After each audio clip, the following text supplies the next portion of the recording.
In the picturesque village of Terraford, life seems tranquil and idyllic, far removed from the chaos of the outside world.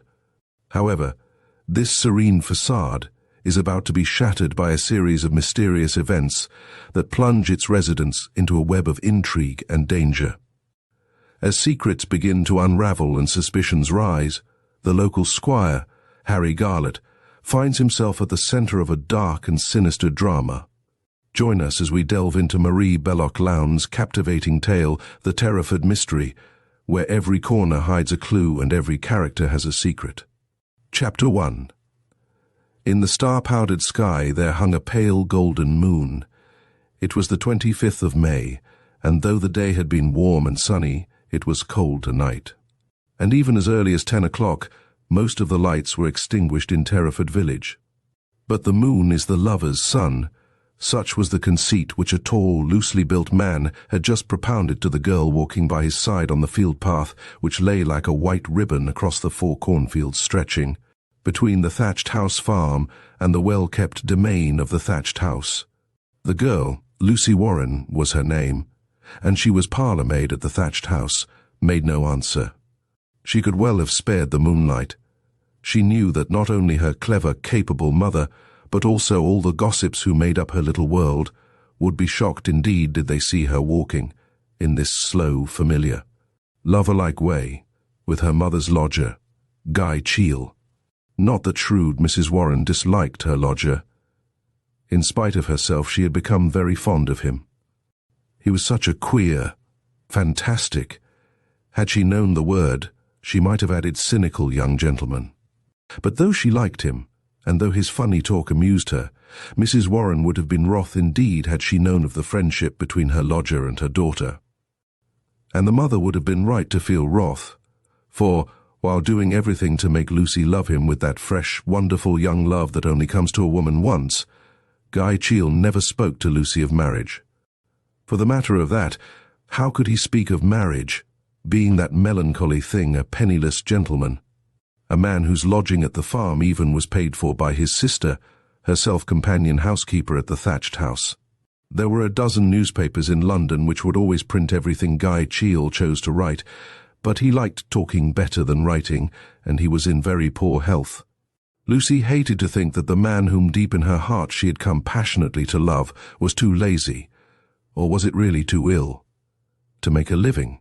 She disliked her lover's sister, Agatha Cheel, with a deep, instinctive, fierce dislike, and sometimes she smiled, though it was not a happy smile, at the thought of how angry Miss Cheel would be if she knew that Mr. Cheel and she, Lucy, were lovers. Not quite so quick, my pretty Lucy. Guy Cheel was panting painfully, and a rush of that pity which is akin to love filled Lucy Warren's heart. "I mustn't be late," she said nervously. "You're not late, Lucy." He held up his watch close to his eyes. "It's only 20 to 10. And then he added, in that voice which he knew how to make at once so strangely tender, persuasive, and, yes, mocking, "Let's go into our enchanted wood for 5 minutes, as you won't let me into that drawing-room of yours. It ain't my drawing-room, as you knows full well. If it was, you'd be welcome to come into it," she exclaimed resentfully. He guided her down the path leading to the wood, and then, once they were under the shelter of the trees, he clutched her to him with a strength which at once frightened and comforted her, for it seemed to prove that he could not be as ill as he was made out to be.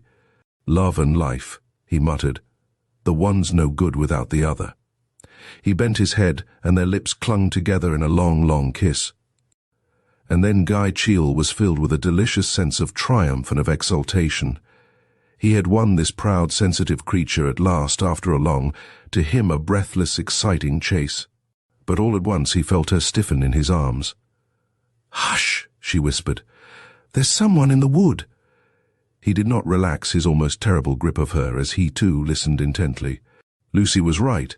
He could hear the light, stuffless sound of footsteps sinking into the dead leaves which still, on this spring night, lay thickly spread on the path. "Only happy lovers like you and me," he whispered huskily. "They're not troubling about us. Why trouble about them?" But the girl was frightened. "For God's sake, go away, Mr. Cheel," she pleaded in a terrified whisper. "One kiss more, Lucy. Only one kiss more." But she lay inertly in his arms, all her senses absorbed in listening. How different from only 50 seconds ago.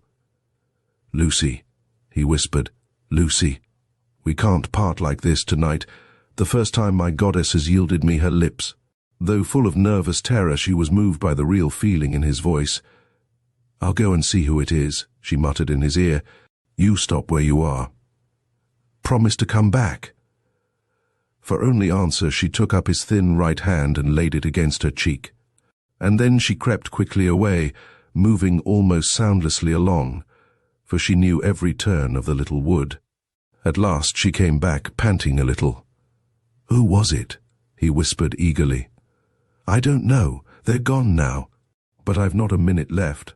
He could hear by her voice that she was anxious, preoccupied, and with the strange, dangerous power he possessed of seeing into a woman's mind, he knew that she had not told the truth, that she was well aware of the identity of those other haunters of the enchanted wood, but he had no wish to share her knowledge.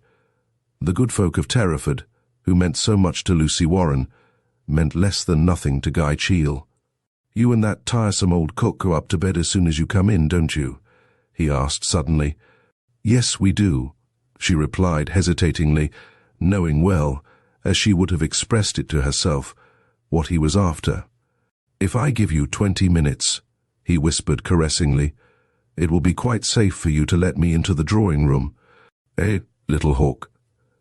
It was his supreme term of endearment, and once more she allowed him to take her into his arms and press her with an almost terrible strength to his breast. "But it's wrong," she whispered. "It's wrong, Mr. Cheel. I ought never to have let you into the drawing room. 'Tain't mine to use that way. That's why I like our doing it." He chuckled, and then with that queer touch of malicious triumph that fascinated her, he added, "What would Sister Agatha say if walls could speak?" "Don't you go saying that. Miss Cheel's never in the drawing room," she exclaimed, affrighted at the very thought. "No one ever is, now that the mistress keeps upstairs. No one but you and me, Psyche." And then he took her face between his hands and lightly kissed it. "I won't stay long tonight, I promise, but we can't meet tomorrow, worse luck. Your uncle's spending the night at the farm. Can't see what you fancy about Uncle Enoch. I like lawyers, they're such rascals. Why, he was telling your mother all about Mrs. Garlett's will last Sunday. He never was." Lucy felt very much shocked. Even she knew that in doing such a thing her uncle, Enoch Bent, confidential clerk to Mr. Toogood, the leading lawyer of Grendon, was acting in a very dishonourable manner. "Run along now," exclaimed Guy Cheel, a touch of rasped impatience in his voice, and then he seized her again in his arms, only to push her away. "I'll wait till we can kiss at ease in the drawing room. Strange that hideous early Victorian temple of respectability should shelter the love of two wild hawks like you and me. Eh, Lucy?" And then she left him and hurried through the wood, uncaring now of the sounds her light footsteps made. She knew she was late. It must be quite a bit after 10 o'clock. But Cookie was a kindly, good-natured, elderly woman, and didn't mind waiting up for a little while. But once, when Lucy had been half an hour late, Miss Cheel had caught her, and spoken to her very severely. A quarter of an hour later, Lucy, after tiptoeing down the silent house, opened the drawing-room door, and after closing it with infinite precaution, passed through into the dark room. Then she turned and locked the door behind her. The white dimity covers of the heavy, early Victorian furniture by which Mrs. Garlett, the invalid sleeping just above the drawing-room, set such store, made luminous patches in the big L-shaped apartment, and somehow added to Lucy Warren's feeling of nervous unease. Though the passionate, newly awakened side of her beating heart was burning to hear the tiny tap on the long French window, which she knew would herald Guy Cheel's approach. There was another side of the girl which hated, and was deeply ashamed of allowing a meeting with her lover here. She felt that whom she saw, and even what she did, when out of doors under the sky, was no one's business but her own, and perhaps, in a much lesser measure, her mother's. She would also have felt differently had she and Guy Cheall been able to meet alone in the servants' hall of the thatched house. But the drawing room she felt to be ground sacred to Mrs. Garlett, so dear and precious indeed to the mistress of the thatched house that it was never used now, not even on the rare occasions when Harry Garlett had a friend to dinner. Guy Cheall, however, had discovered that the drawing room, alone of all the ground floor rooms of the spacious old house, had a French window opening into the garden, and he and Lucy Warren had already met there twice.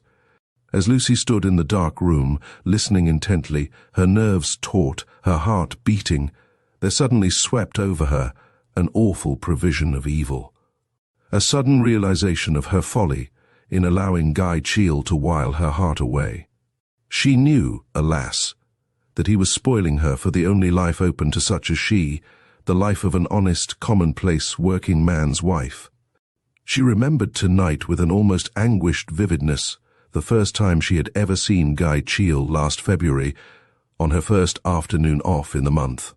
She had gone home to the thatched house farm to help her mother with the new gentleman lodger, and, being a girl of a proud, independent nature, she had come prepared to dislike him, the more so that she hated his sister, Mrs. Garlett's strict, sarcastic young lady housekeeper. And then she had opened the door of the little farmhouse parlour and seen the big, loosely built fair man who was to be her fate.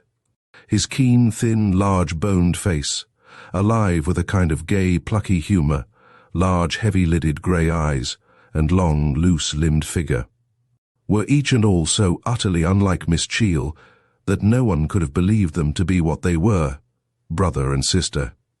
Guy Cheall had often reverted to the enchanted moment that had brought them first face to face, and he had told her again and again what she was never tired of hearing. How beautiful, how proud, and how disdainful he had thought her. But she knew nothing of the cruel hunting instinct which had prompted what had immediately followed her entry into the room. "What is your name?" he had asked, and when she answered, "Lucy, sir, I'm Mrs. Warren's daughter," he had got up, and gazing straight into her face had uttered the strange, poignant words, "A dying man, for that's what I'm supposed to be, my pretty dear, ought to be given a certain license, eh?" "License, sir," she had repeated falteringly. "License in the way of love-making. I suppose you know, Lucy, that I'm said to be dying, and so I am, dying for a little love." That had been the beginning of it all. And though she had been, for quite a long while, what she termed to herself standoffish, they had become in time dear friends, meeting often in secret, as some dear friends are forced to do. It had not been easy for them to meet, even in secret, for there is no place in the world so full of a kind of shrewd, cruel scandal-mongering as is an English village, and it said much for the intelligence, not only of Guy Cheall, but also of Lucy Warren, that their names had never yet been connected the one with the other. All the same, as is always the way with a man and a woman who are determined on meeting, they had seen each other almost daily, and now and again they had had a wonderful innings. Once Mrs. Warren had had to go away for a week, and Lucy had been given some hours off each day in order that she might prepare the lunch and supper of her mother's lodger. During those days on which he had insisted on helping her to do everything, even to the cooking of his meals in the big, comfortable farm kitchen, their friendship had grown apace. No man knew better the way to a woman's heart, and, posing then as her friend, and only as her friend, he had encouraged her to talk about everything and everybody that interested her. Her employer, Harry Garlett, the famous county cricketer, his sickly wife, and even the country village gossip. Even so, in defence of her heart, Lucy Warren had put up a good fight, a fight which, as the time went on, stimulated, excited, sometimes even maddened Guy Cheall. He found, with surprise and even discomfiture, that what he had begun in idle and ignoble sport was becoming to him a matter of interest, even of importance. This, perhaps, was why now, while Lucy Warren stood in the dark drawing-room, her mind filled with tense, questioning memories, Guy Cheall, padding up and down the lawn like some huge, loose-limbed creature of the woods, was also asking himself intimate, searching questions. He was already ruefully aware that this would probably be one of the last times that he and this poor girl, whom he had forced to love him, would meet, and it irked him to know how much he would miss her from out his strange, sinister life, the life which he knew was ebbing slowly but surely to a close. He had made love to many, many women, but this was the first time he had been thrown into close intimacy with a country girl of Lucy's class. That sturdy, self-respecting British yeoman class which has been for generations the backbone of the old country. Very soon, how soon to a day not even Guy Cheel could tell, he would have left the thatched farm. And oh, how he would like to take Lucy with him, even for a little while. But, bad as he was, there was yet in him still a small leaven of good, which forced him to admit that he owed Lucy Warren something for the love which, if passionate, was so pure and selfless. Sometimes, when he felt more ailing than usual, he would tell himself that when within sight of that mysterious bourne from which no traveller returns, he would send for Lucy, marry her, and be nursed by her to the end. But now, on this warm May night, he put painful thoughts away and determined to extract the greatest possible enjoyment from what could only be, alas, the fleeting present.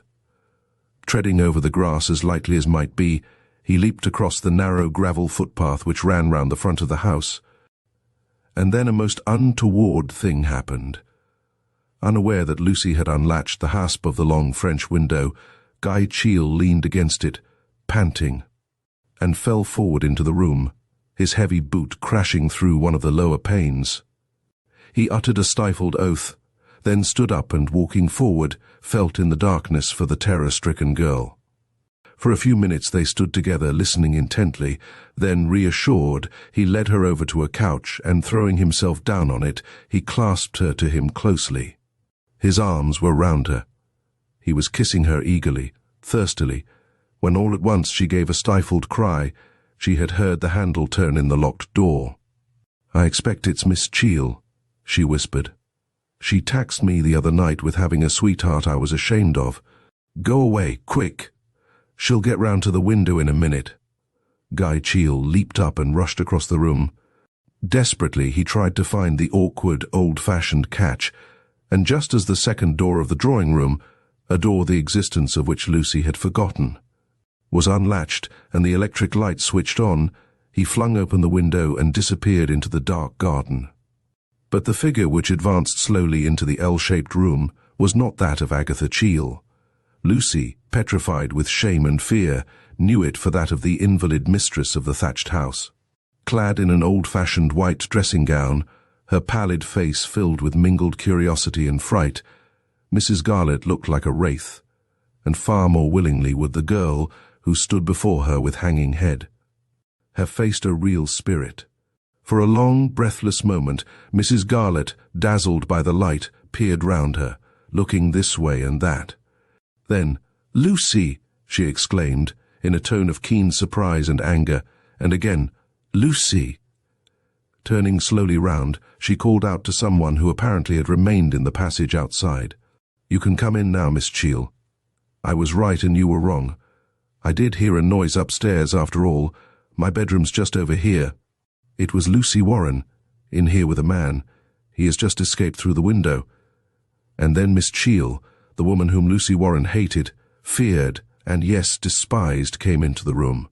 She gave one swift glance of contempt and reprobation at the unhappy culprit, glanced at the open French window, and turning to her employer exclaimed, "I will see Lucy tomorrow morning, Mrs. Garlett. Please come up to bed at once. You've done a very dangerous thing in coming down like this." The invalid lady allowed herself to be led, unresisting, away. And then, mechanically, Lucy went over to the window and stared out, her bosom heaving with sobs and tears streaming from her eyes. But no kindly, mocking, caressing whisper came to comfort and reassure her out of the darkness. By this time, Guy Cheel must be well on his way back to the farm. Turning slowly, she threaded her way through the white-shrouded furniture, unlocked the door nearest to her, and walked out, forgetting or uncaring that the electric light which had been turned on by Mrs. Garlett by the other door was still burning. Chapter 2. It was 12 o'clock the next morning, and the sun was streaming into the pleasant downstairs rooms of the thatched house. The only sign of last night's alarums and excursions was the broken window in the drawing room, and of that no one but the three closely concerned were aware, for early in the morning Miss Cheall had crept downstairs, put out the electric light, and locked both the doors. But Mrs. Garlett had been thoroughly upset by what had happened in the night, and Miss Cheall had thought it well to telephone for the doctor. No good to herself, and no good to anybody else, poor soul. Dr. McLean was uttering his thoughts aloud, as even the most discreet of physicians will sometimes do when with an intimate acquaintance. He was speaking of his patient, Mrs. Garlett, and addressing Agatha Cheall. There were people in Grendon who envied Agatha Cheall her position as practical mistress of the charming old house. She was known to be distantly related to its master, Harry Garlett, and that made her position there less that of a dependent than it might have been. No one else used the pretty little sitting room where she and the doctor were now standing, but Dr. McLean, shrewd Scot that he was, knew that Agatha Cheall was not to be envied, and that her job was both a difficult and a thankless one. As he uttered his thoughts aloud, his kindly eyes became focused on the woman before him. She was slight and dark, her abundant wavy hair cut almost as short as a boy's. This morning the intensely bright eyes, which were the most arresting feature of her face, and the only one she had in common with her fair-haired brother, had dark pouches under them. Dr. McLean told himself that she had made a mistake in giving up the busy, useful, interesting life of secretary to the boss of a London trading company. He asked suddenly, "When are you going to have your holiday?" "I don't know that I shall take a holiday." She looked at him with a touch of tragic intensity. "I'm all right, really, though I don't sleep as well as I might. Don't be angry with me for asking you a straight question." A wave of colour flooded her pale face. "I won't promise to answer it." "Why do you go on with this thankless job?" he said earnestly. "Within a week or two at most I could find a competent nurse who could manage Mrs. Garlett. Why should you waste your life over that cantankerous, disagreeable woman?" And then Agatha Cheall said something which very much surprised Dr. McLean. "I am thinking of giving up the job in September.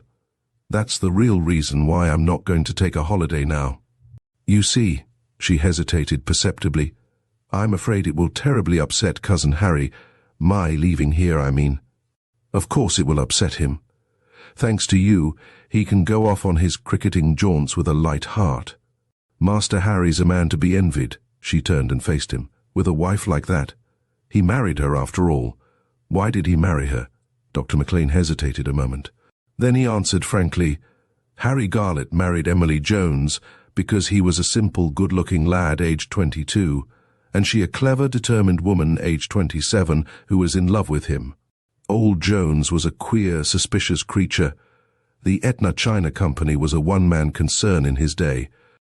A business friend asked old Jones to give a young man in whom he was interested a job, and there came along that cheery young chap. They've been married 13 years today." "God bless my soul, so they have," exclaimed Dr. McLean. "But the war took a great chunk out of that, for Garlett joined up at once. I remember how surprised we all were. Somehow it didn't seem necessary then, not for a man with a stake in the world. But he was mad to go, and he was in France early in 15. She says it was then that she fell ill. She was always ailing. She's a thoroughly unhealthy woman." Dr. McLean spoke with abrupt decision. "I was looking at Dr. Prince's casebook the other day, and I came across her entry. She was an unhealthy child and an unhealthy girl, far too fussy about herself always. Well, I remember her bringing me the War Office telegram with the news of that awful wound of Garlett's. But she wouldn't go to France, not she. Yet," he hesitated, "in her own queer way she's absolutely devoted to him. Agatha Cheall said in a low voice, 'None of us thought he could get over that wound.'" "Why, of course," the doctor exclaimed. "You were there, Miss Cheall, in that French war hospital, but I suppose you'd known Harry Garlett long before then, as you're his cousin." He looked at her rather hard. "I'd never met Cousin Harry till we met in that strange way in France," she answered composedly. He told me once that he owed his life to you. That, of course, is nonsense, she said in a hard tone. He has plenty to be grateful to you for. Agatha Cheel's usually pale face became suffused with dusky red. It was an overwhelming, an unbecoming blush, and, with a quickening of the pulse, Dr. McLean told himself that this involuntary betrayal of deep feeling answered a question which he had half-ashamedly often asked himself in. The last year, was Agatha Cheel secretly attached to Harry Garlett? Was that the real reason she was spending her life, her intelligence, her undoubted cleverness, in looking after his sickly, tiresome wife? Doctors know of many hidden tragedies, of many secret dramas in being, and this particular doctor knew more than most, for he had a very kindly heart. He felt glad that Mrs. Garlett's companion was leaving the thatched house, though her doing so would throw a good deal of trouble on him. After he had gone, Agatha Cheel went over to the window. There she pressed her forehead against the glass, and her eyes filled with bitter tears. For perhaps the 1,000th time in the last few months, she told herself that she would leave the thatched house, forget Mrs. Garlett and her tiresome exactions, and above all, forget Harry Garlett. Harry Garlett? She did not require to shut her eyes to visualize the tall, still young-looking man whom the sick woman upstairs called husband. Every feature, every distinctive line about his good-looking, oftener merry than sad, alert expression of face, was printed on the tablets of Agatha's tormented, unhappy heart. Why was it that she, a proud woman, and, until she had met Harry Garlett, a cold woman, cared as she had come to care for this man? Garlett was not nearly as clever as many of the men with whom her work had brought her in contact during the war and since. The great surgeon whose favorite nurse she had become in the oddly managed private war hospital, where all the square pegs had been forced into round holes, had shown her unmistakably that he was violently attracted by her dark, aloof beauty, but far from being pleased, she had been bitterly distressed at what she had regarded as an insult. Memories crowded thick upon her. She remembered cutting the blood-stained uniform off an unconscious form, and her thrill of surprise when she had read on his disc the most unusual name of Garlett. The second name by which she herself had been christened, she had never been able to discover why. It was true, she had saved, not his life, but his bowling arm. And oh, how grateful he had been then. At once they had fallen into the way, at first in joke, of calling each other Cousin Harry and Cousin Agatha, but there had been no love passages between them. He had at once told her that he was a married man, and very soon, also, she had come to understand that he was not that sort. The war had been over some months when one day, by one of those chances which often deflect the whole of a human existence, they had run up against one another in a London street. She had asked him to come back to the modest rooms she occupied in Bloomsbury, and it was there that he had told her his wife was now a complete invalid, that she refused to have a nurse, and that it was difficult to get even a lady housekeeper who would satisfy her. "Would you like me to try and find you someone?" she had asked. Eagerly he had caught at the suggestion, and that same night she had written and offered to come herself. There had then taken place another interview between herself and the man who held for her so strong an attraction and appeal. It had been a rather emotional interview. Harry Garlett, filled with gratitude, had insisted that she should have a really large, some would have said an extravagant, salary, and she had revealed the existence of the clever, idle, sickly brother who was the ever-present burden and anxiety of her life. It had been her suggestion that the people in the neighborhood should be told that she and her employer were related. Her name was Agatha Garlett Cheel, after all. Surprised, he had yielded, reddening as he did so under his tan. "I dare say you're right. They're a gossiping set of women in my part of the world. Not more so than in other places," and something had made her add, "They gossiped about us in the hospital, you know." "Did they? I didn't know that." And he had looked amused, only amused. Her first sight of Mrs. Garlett. How well she remembered it. Poor Emily had not been very gracious, though in time she had thawed. The sick woman realized the difference cool, competent Agatha Cheel made to the thatched house. And to herself, Mrs. Garlett grudgingly admitted that Miss Cheel's sense and discretion matched her more useful qualities. To those ladies who were kind enough to call on her, and practically every lady in the neighborhood considered it her duty to make acquaintance with Harry Garlett's cousin. Agatha explained that she never went out in the evening. So the delicate question as to whether she was or was not to be asked out to dinner with her employer was solved once for all, in the way every hostess had hoped it would be. As Dr. McLean walked quickly down the short avenue, which led from the thatched house to the carriage gate, his mind was full of the woman he had just left. He did not like Agatha Cheel, yet he did feel intensely sorry for her. For one thing, she must be so lonely at times, for, with one exception, she had made no friends in either Terraford or Grendon. The one person of whom she saw a good deal was clever, malicious Miss Prince. People had wondered more than once at the link between Miss Prince and Agatha Cheel, but there was nothing mysterious about it. Though Miss Prince was acquainted with every man, woman and child in Terraford, she led a somewhat solitary life in the thatched cottage, a pleasant little house which formed a kind of enclave in the thatched house property. Thus, propinquity had something to do with the friendship between the younger and the older woman. There was one great difference, however, between them. Miss Prince was what some people call churchy, while Agatha Cheel never went to church at all, and on one occasion she had spoken to Dr. McLean with a slightly contemptuous amusement of those who did. The doctor was close to the wrought iron gate giving into the road which led to his own house, when suddenly he espied this very lady, Miss Prince, coming toward him. She held a basket in her hand, and he did not need to be told that it contained some dainty intended for Mrs. Garlett.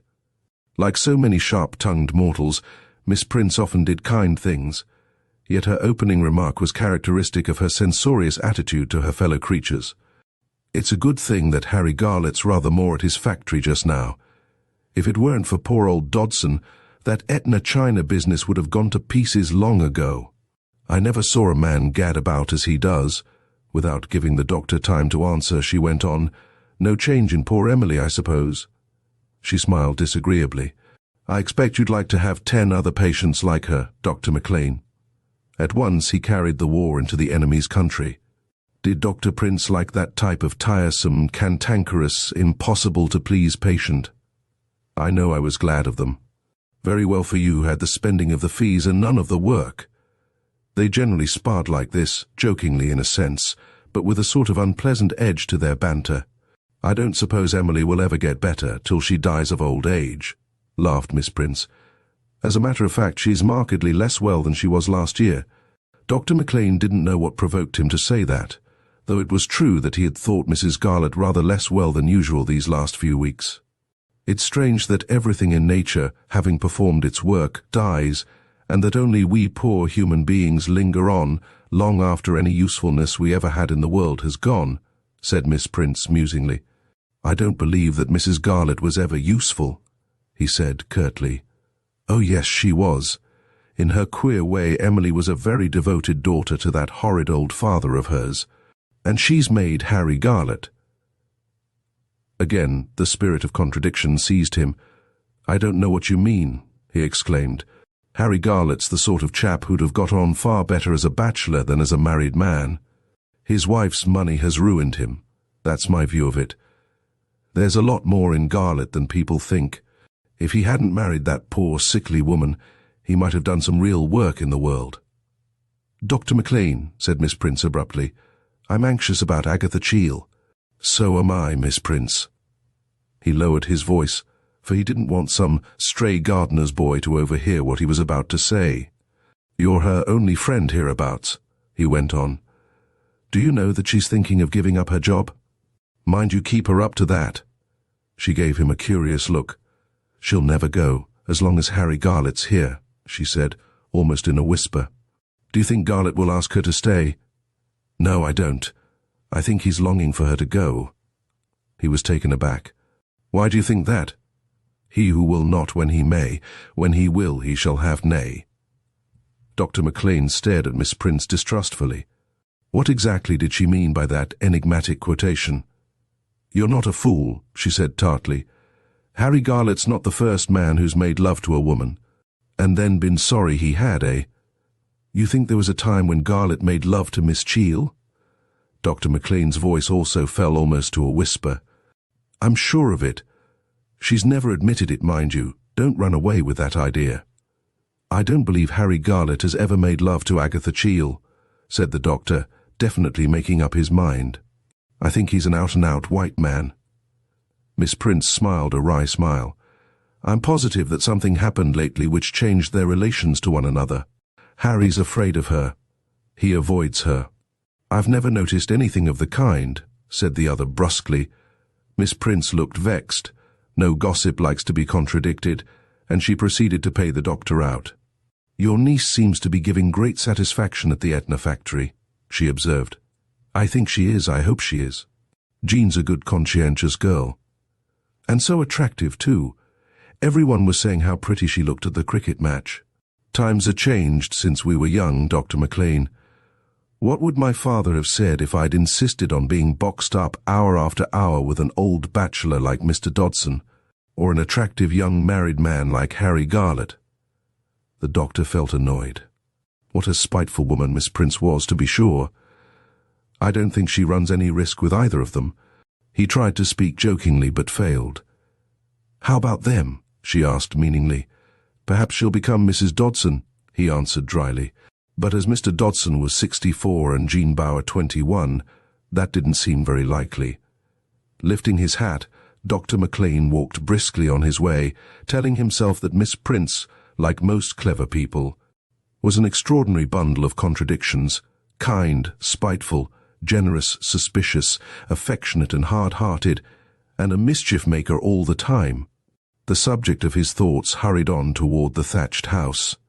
She was precise in all her ways, and she wanted to leave her little gift for Mrs. Garlett, enjoy a short talk with Agatha Cheall, and then get back to her midday meal by 1 o'clock. I'll see Miss Cheall just for a minute, she said to the maid, not Lucy Warren, who opened the door. I suppose she's in her sitting room.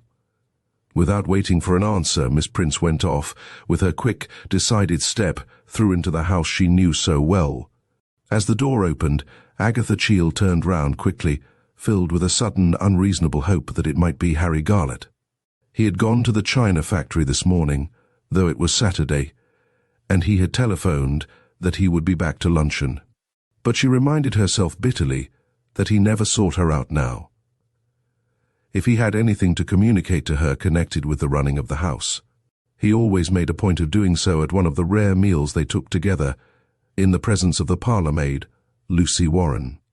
I've brought a few forced strawberries for poor Emily, began Miss Prince, and then, lowering her voice perceptibly, she added, I understand she's not so well as usual. The other looked at her surprised. I see no change, she said indifferently. And then Miss Prince became aware that the younger woman had been crying. Look here, Agatha, she spoke with kindly authority. It's time you had a change. You're badly in need of a holiday. It's all very well for Harry Garlett. His life's a perpetual holiday. He's been working much harder than usual lately, the other said quickly. There came a gleam into Miss Prince's eye. I think there may be a reason for that, she said rather mysteriously. Any special reason? Asked Agatha Cheall indifferently. Miss Prince hesitated. This morning, at early celebration, she had resolved that she would make a real effort to cure herself of what she knew in her heart was her one outstanding fault. To herself she called it, quite rightly, sin, that of retailing malicious tittle-tattle. But somehow she felt strongly tempted to say just one word, and as so often happens with those cursed with her peculiar temperament, she was half persuaded that in saying what she now determined to say she would be doing the right thing. Of course you know that John Bauer, Mrs. McLean's niece, has become secretary to the Etna China Company? No, I didn't know it. Agatha Cheall was more surprised than she chose to show. How very odd of them not to have told you. I mean, how odd of Harry, and how odd of Dr. McLean. Why, she's been at the Etna factory for quite a month. I thought the girl was well off.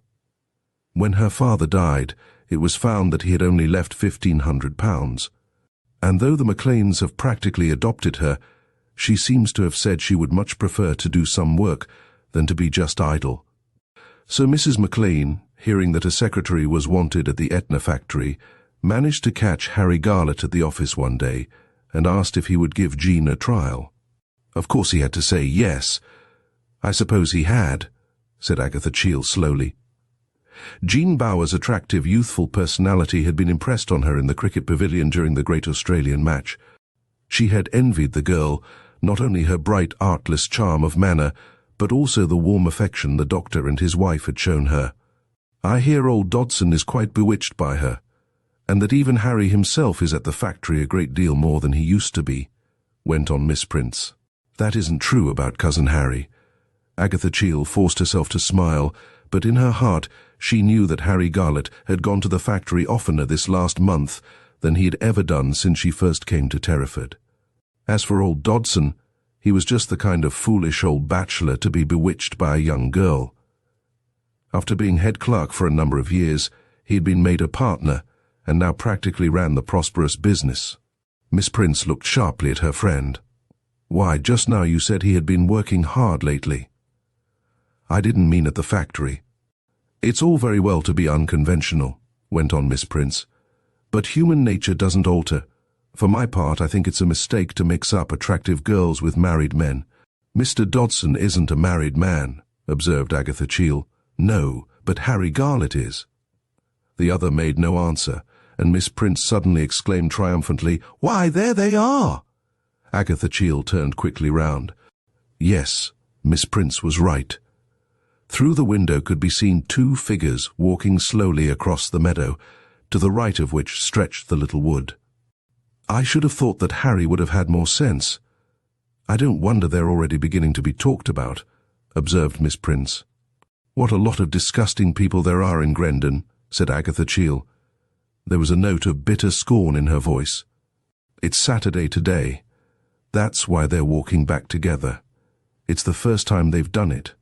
Miss Prince would have been not only surprised, but deeply shocked had she been able to see into her friend's unhappy heart.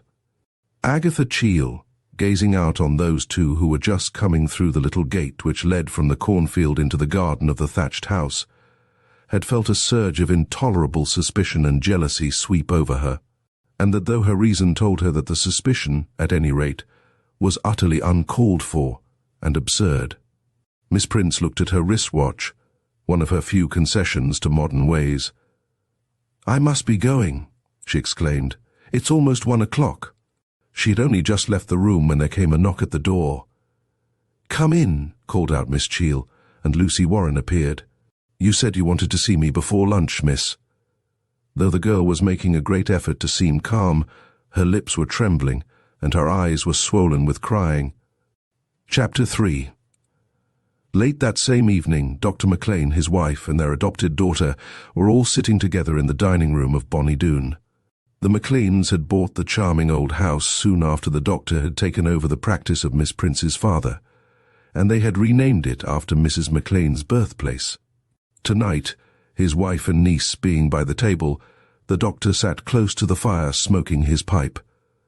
Dr. Tasker popped in to tea today, observed Mrs. McLean. As her husband said nothing, she went on. He waited quite a long while in the hope of seeing you. I'm doubting, Jock, whether we've been quite fair to that young man. He spoke very handsomely of you, he did indeed. I've no need of his praise, said the doctor dryly. I didn't say you had. All the same, I hope you'll not scold me for having asked him to supper tomorrow night. He says Sunday is such a dull day in Grendon. I can't promise to stay in for him if I'm sent for, said Dr. McLean, in a voice which his wife thought somewhat tiresome. There had been a time, not so very long ago, when it was she, rather than her husband, who had disliked the young medical man who had suddenly put up his plate, as the saying is, on the door of almost the last house in Grendon. But Dr. Tasker had spoken to her very pleasantly at the cricket match. He had made friends, too, with Jean, and so Mrs. McLean was now prepared to take him, at any rate in a measure, to her kindly Scots heart. For a few moments there was silence in the room. Dr. McLean turned himself round, and his eyes rested with appreciative affection on the bent head of the girl who even in a few weeks had so much brightened and enlivened his, own and his wife's childless home. Jean's hair was the color of spun gold, and she had a delicately clear skin, giving depth to her hazel eyes. But her generous-lipped mouth was too large for beauty, and her features were irregular. Yet she looked so happy-natured, intelligent, and healthy that the general impression produced by her appearance was that of a pretty, as well as that of a very agreeable girl.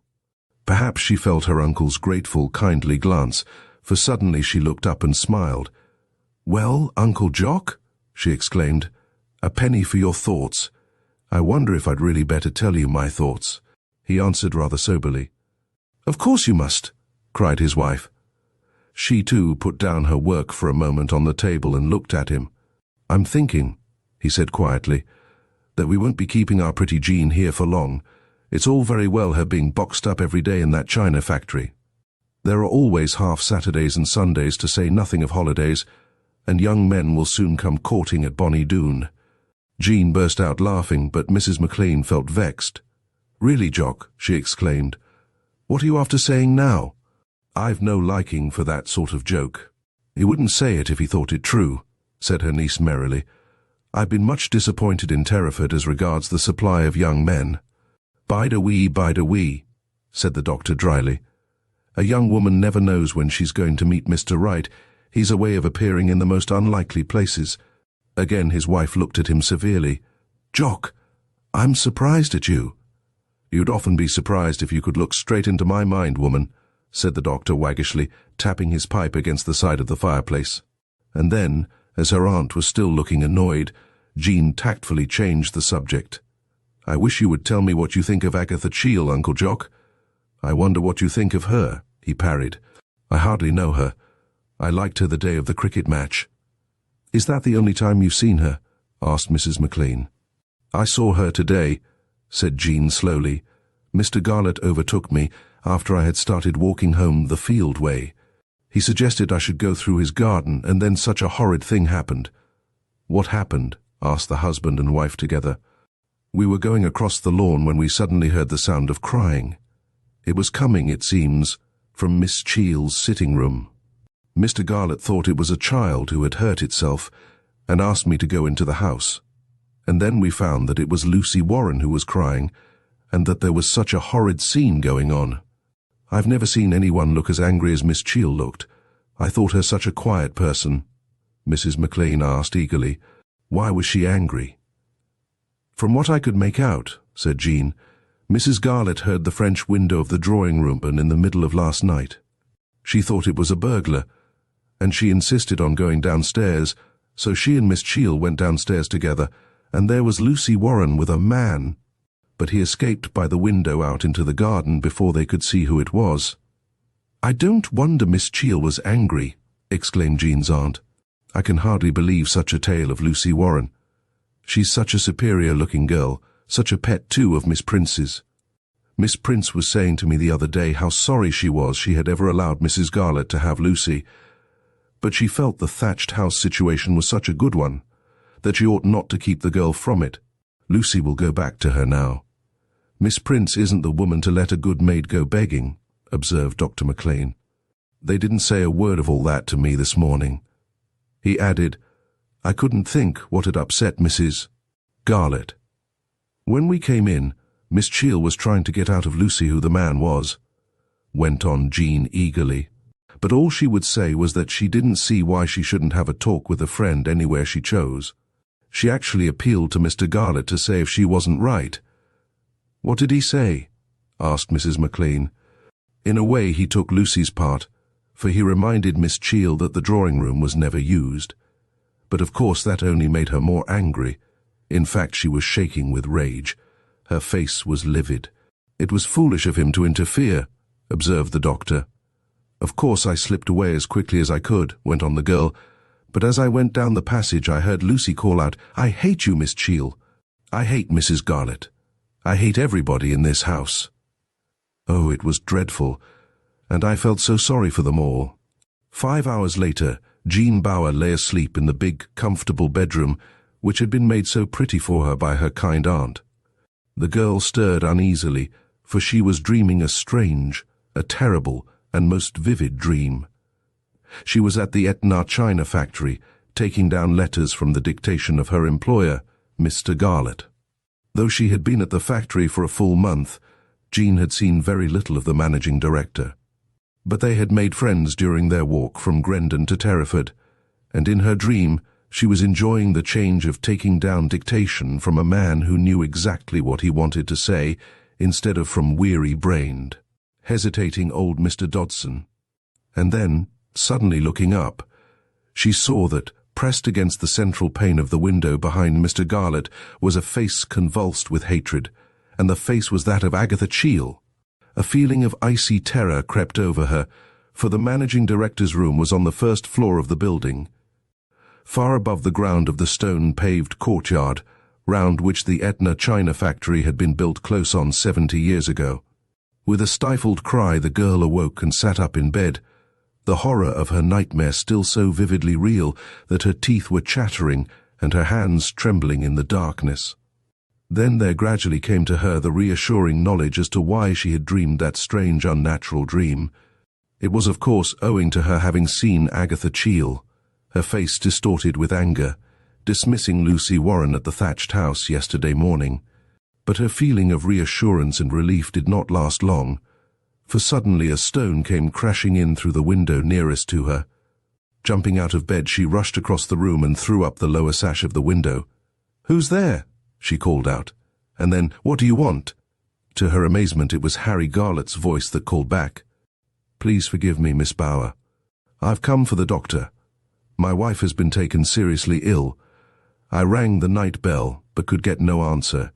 The night bell's gone wrong. I'll run and tell Uncle Jock at once." Leaving the window open, she hustled on a dressing gown and ran down the passage. "Uncle Jock!" She knocked on the door as hard as she could. "Mr. Garlett has come to fetch you, for Mrs. Garlett has been taken ill." Mrs. McLean opened the bedroom door. "Go back to bed, child. I'll see to Harry Garlett." Reluctantly, the girl did as she was bid, for she had the natural desire of youth to be in the middle of anything exciting that is going on. To Jean Bower, Mrs. Garlett was still a mere name, for she had never seen the invalid. But already, though she had only been working on and off with him for a very short time, she had come to like the man everyone called Harry Garlett. She was a simple, straightforward, old-fashioned girl. From her point of view, all ordinary married people love one another, and she believed her employer to be exceptionally devoted to his ailing wife. There had been a note of extreme anxiety and urgency in the now familiar voice which had come up from the garden just now. As Dr. McLean hurried by Harry Garlett's side along the road leading to the thatched house, he felt a good deal disturbed. Though he had thought his patient more ailing than usual the day before, there had been nothing to indicate anything in the nature of a sudden seizure. "Do you know exactly when your wife was taken ill?" he asked, aware that his companion's bedroom was in quite another part of the thatched house, some way from the rooms occupied by the ailing woman and Agatha Cheel. "She was taken ill early in the night. But Miss Cheel thought she'd be able to manage without calling me, and then, suddenly, Emily seemed to collapse. So I dressed and hurried along to fetch you." They walked on in silence till they turned in through the gate of the delightful garden which surrounded the house for which they were bound, and as they hastened up the avenue, Dr. McLean noticed that there were no lights in any of the windows.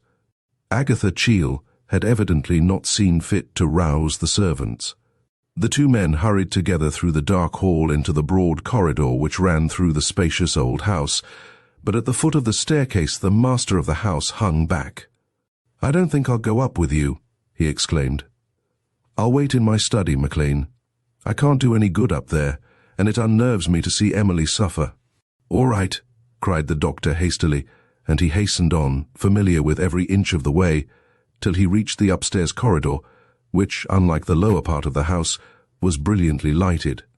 All at once he started back, for from behind a big wardrobe there had suddenly emerged an odd-looking figure clad in a drab-coloured ulster. "It's only me, sir." The reassuring words were uttered in a frightened whisper, and with astonishment Dr. McLean recognized Lucy Warren, the pretty parlour-maid who had got into such trouble the night before. "Mrs. Garlett's been moaning something awful," she murmured. "But she's left off now. You won't tell her that you've seen me, sir, will you?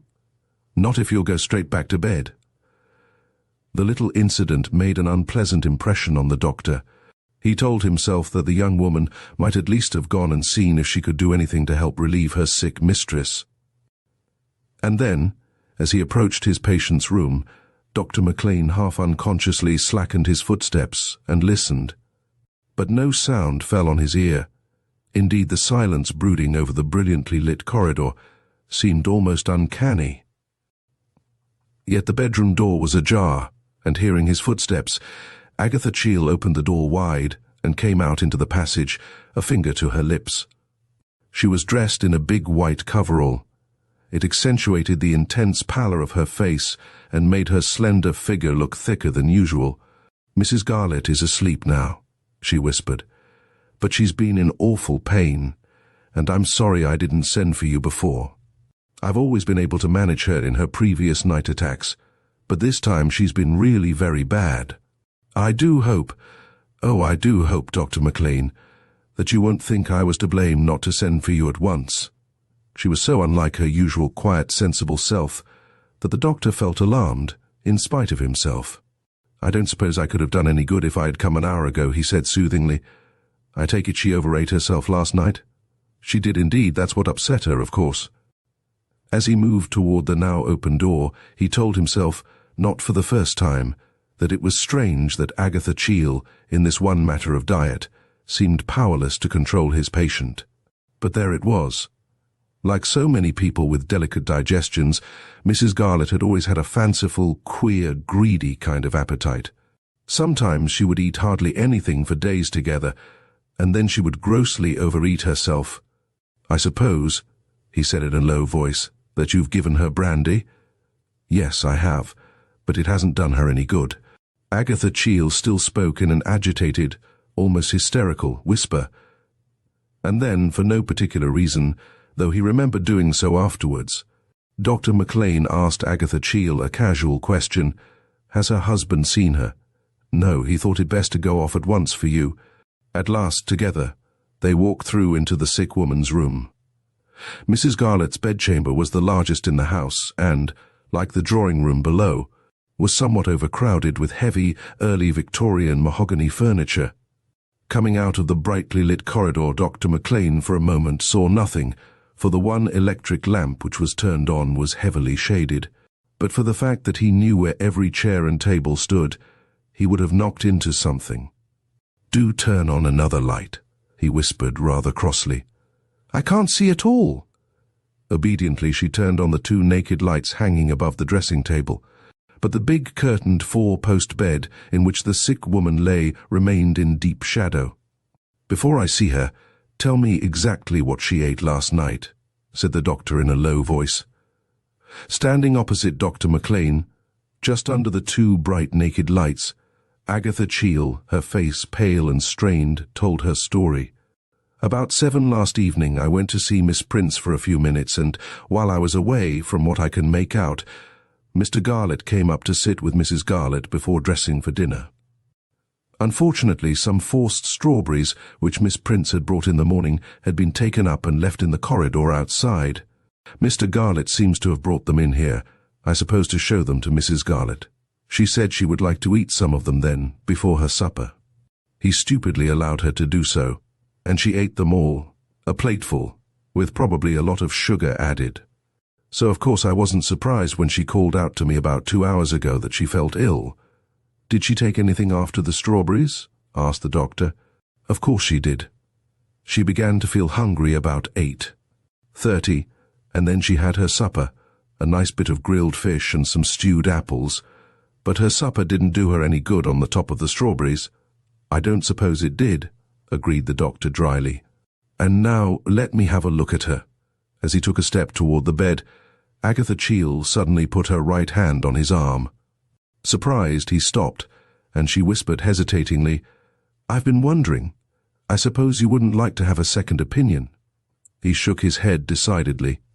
Secretly, very much surprised that her nerve should so far have given way. What good could a second opinion do in a case of severe indigestion? Why, the idea was absurd. Then he reminded himself that Agatha Cheall was not a trained nurse in spite of her war experiences. He walked quickly across to the sick woman's four-post bed, lifted the heavy, stiff, silk-lined calendared chintz curtain, and then turned on the light in a reading lamp which stood on a small pedestal table. Mrs. Garlett was lying on her back in the middle of the big bed, and Dr. McLean, taking up the lamp, leant for a long, long moment over his patient. Then he turned, with a blanched face, and still unconsciously holding the lamp in his hand, to the woman who stood waiting over by the dressing table, the light beating down on her tired, drawn face. "She's not asleep. She's dead," he said quietly. "Dead, not dead. Oh, don't say she's dead." Agatha Cheall's voice rose into a kind of shriek. The doctor put the lamp down. He took her hand and held it firmly in his. "Hush!" he exclaimed, kindly and yet authoritatively. "I'm sorry to have given you such a shock, Miss Cheall, but I'm not so surprised as you seem to be." Her heart was in a very bad state. "You have nothing to reproach yourself with. You have been wonderfully good and patient with her, poor soul. Can nothing be done?" She was looking at him with an extraordinary expression of horror and of pleading on her face. "Nothing," he answered gravely. There was a pause. The doctor dropped the hand he had been holding in so firm a clasp. "Miss Prince's dish of strawberries killed this poor woman as surely as if she had taken a dose of poison," he said grimly. "You will never let Mr. Garlett know that, will you?" she whispered. He made no answer, and perhaps she saw by his expression that he was telling himself that even the most sensible women are sometimes foolishly sentimental, for a little colour came back into her face. "Shall I go down and tell him, or will you?" she asked, in a voice that had suddenly become composed. "I'll tell him, of course." To his relief, he saw her eyes become suffused with tears. "We little thought yesterday morning that this would be the solution of your problem," he said feelingly. "It's a horrible, horrible solution," she exclaimed violently.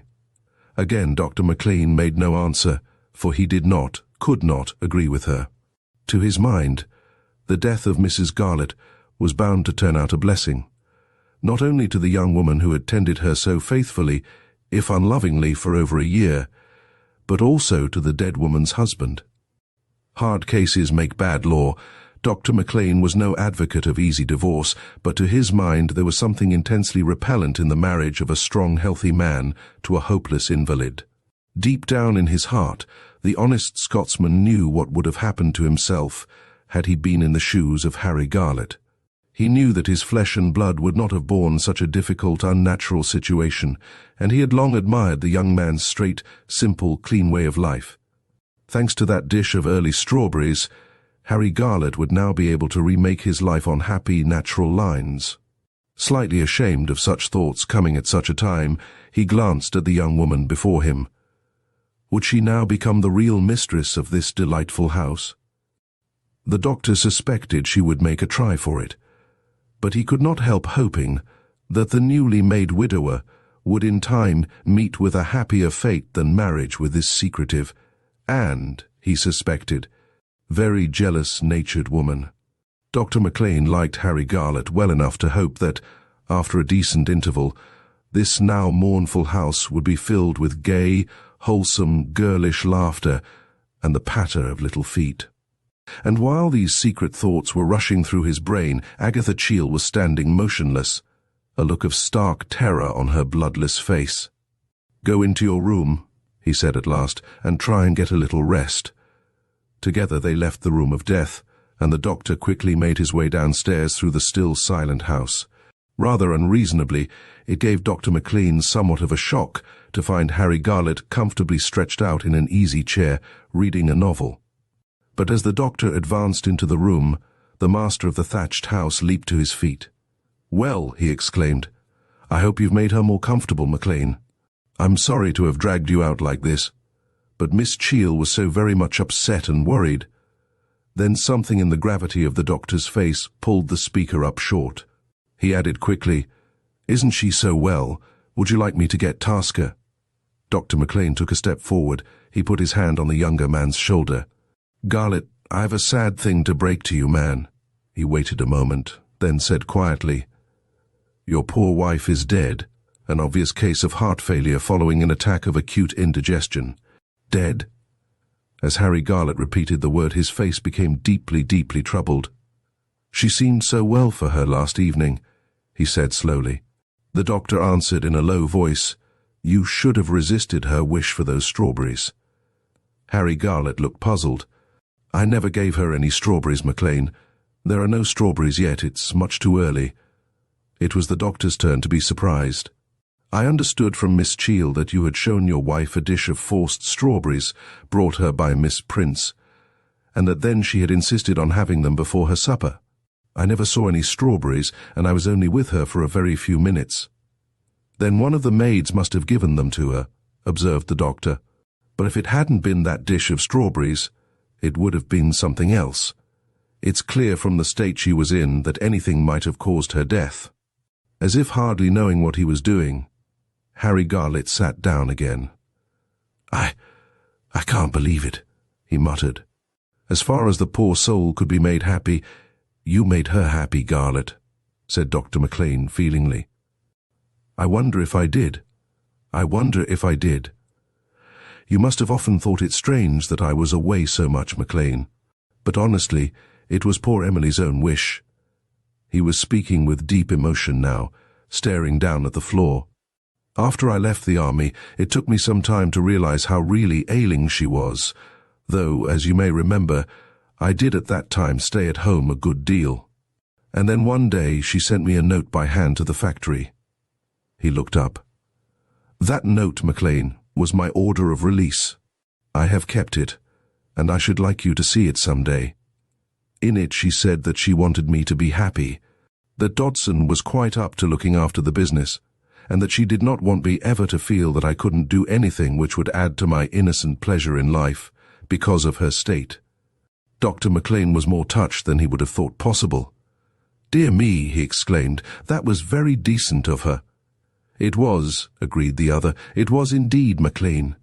And she meant every word of what she wrote. "It was only yesterday, our 13th wedding day, that she said to me, 'I don't like your spending a weekend at home. It doesn't seem natural, my dear.' Thank God I did. Thank God I did." "I think everything has gone very much better here this last year," said the doctor thoughtfully. "How do you mean?" "I mean because of Miss Cheall." The other did not answer for a moment, and then he said in a low voice, "That's true in a way, though I don't think Emily liked Miss Cheall. I have at times regretted having agreed that she should come. They weren't the kind of women who would naturally take to one another," answered Dr. McLean. "And yet my wife quite liked that worthless brother of Miss Cheall's. He actually came to tea with her the other day." "Mrs. Garlett always liked men better than women," said the doctor dryly. He had at once guessed the identity of Lucy Warren's drawing-room visitor, and it had amused him to picture poor Emily's wrath had she even dimly suspected the fact. He added, after a pause, "Your wife was a generous sort, Garlett. I mean about money." "Yes, she was that, certainly." Both men remained silent for a moment. It was true that the poor woman now lying dead upstairs had always shown herself generous about money, though not excepting to her husband about anything else. But now was not the moment to recall her cantankerous and narrow outlook on life. "Well," said the doctor at last, "I must be going now. I'll leave a note in her letterbox for Miss Prince as I go by. It will be just as well for Agatha Cheall to have a friend with her this morning. She has had a terrible shock." "She must have had," said Harry Garlett, but he did not speak with his usual hearty kindliness. The doctor looked at him rather hard. Then he again put his hand on the younger man's shoulder. "Look here, my friend. I know you've been a good husband to that poor soul. But you're still a young man, and a new chapter of your life has begun." "I don't feel like that," muttered Harry Garlett in a low voice. "Of course you don't. But still it's the truth." He added, measuring his words, "If I were you, I should go away at once, as soon as the funeral is over, for a real holiday, such a holiday as you've never had. Don't come back here till Christmas. Dodson's getting a very old man. You'll soon either have to manage the business yourself or get another partner. So take a holiday while you can get one." Chapter 4. Poor Emily Garlett's funeral took place on a beautiful bright spring morning. The broad sunny street of Terraford was filled with motors and carriages, and quite a concourse of people had come out from Grendon, as well as from the surrounding villages, to testify their respect for popular Harry Garlett, both as famous cricketer and as a generous employer of labour.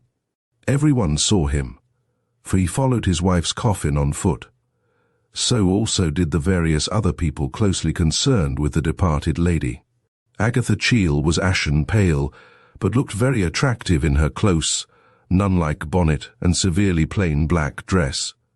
The few who knew him noticed that Miss Cheall's brother was not there, but Mrs. Warren could have told them that her lodger had left the farm 2 days ago, so recovered in health, so blithesome, so merry that, though still unnaturally thin, he was scarcely the same man as the pale, coughing, queer and clever gentleman who had come to her last February.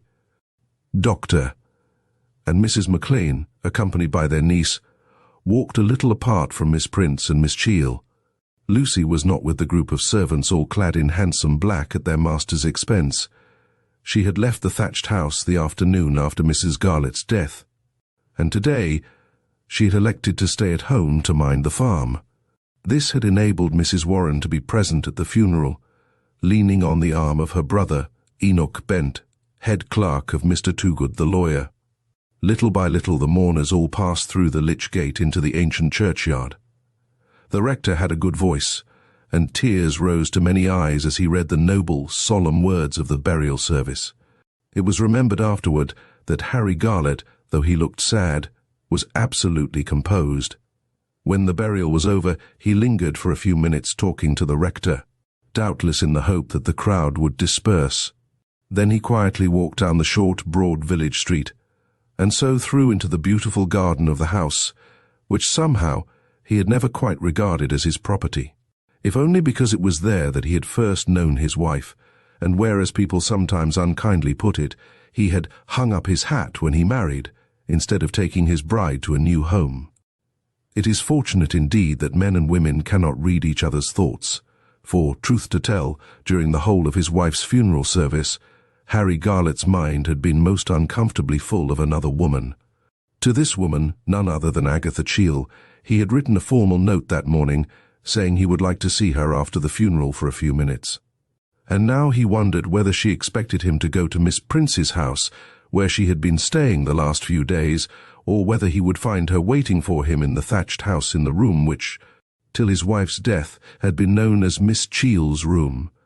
He went into the empty hall, took off his hat, but still wearing his great coat, hurried down the passage. Then, after a moment's pause, he knocked at the door. A quiet voice said, "Come in," and as he entered the room, he saw Agatha Cheall standing by the empty fireplace.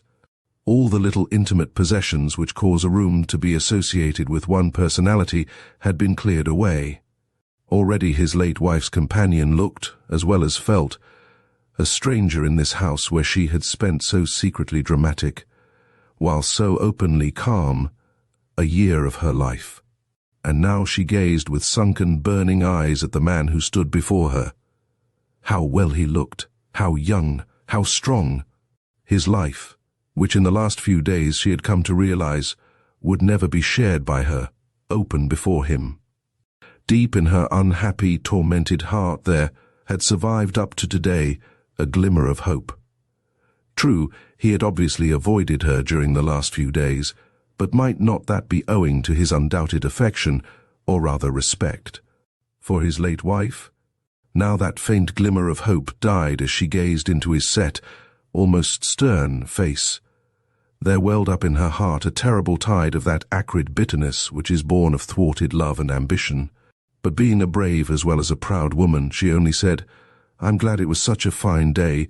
That makes such a difference to a funeral." And he answered eagerly, "Yes, indeed," grateful for her commonplace words.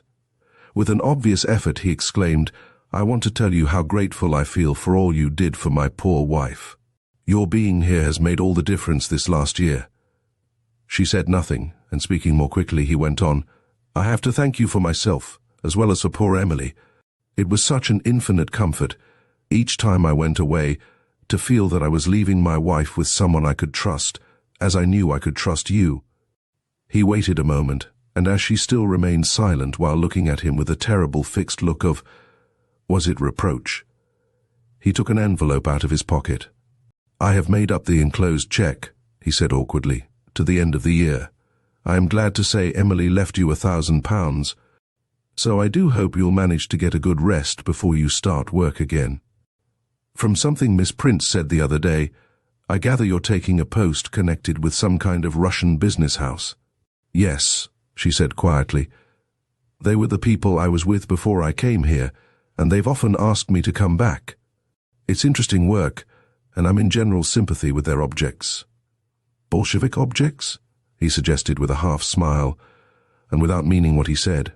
But she, without a glimmer of an answering smile, replied, "Yes, Bolshevik objects." A look of bewilderment came over his open face. "I had no idea that you and your brother shared that sort of view," he exclaimed, "deep as I know is your attachment for him. We agree as to politics," she answered, as if the words were being forced out of her. And then at last, almost as if reluctantly, she took the envelope from his hand. "Thank you for this," she said coldly, "and for telling me of Mrs. Garlett's unexpected thought for me. I do not want a holiday, but now I may be able to send my brother abroad this next winter if he lives as long." "I was coming to that," said Harry Garlett quickly. "I'm going away for a long holiday, certainly till Christmas, perhaps longer. But I'm keeping the household here together, and I've been wondering whether your brother would come and stay at the thatched house as my guest, at any rate through the summer." She shook her head. "I think I ought to tell you, Mr. Garlett, that his coming here is out of the question. I'm afraid, nay, I'm certain that he was the man Lucy Warren let into the drawing-room that night." A look of anger and disgust flashed into his face. So she had succeeded in rousing him at last. She sighed, a weary, listless sigh. "As I think I told you long ago, my brother's one real interest in life is what he calls falling in love, and always with some entirely unsuitable person." Harry Garlett softened. He remembered very well his surprise when she had first told him about the unprincipled, sickly brother whom she yet loved so dearly, and of whom she was, in a sense, proud. "I feel grieved," he said feelingly, "that you have this real anxiety always with you. I wish I could help you with it. No one can help me with it. I knew he was bound to get into a scrape with some woman here. What an extraordinary way to go on. Extraordinary to you, no doubt. But you are a Galahad, Mr. Garlett." Her words were like the lash of a whip.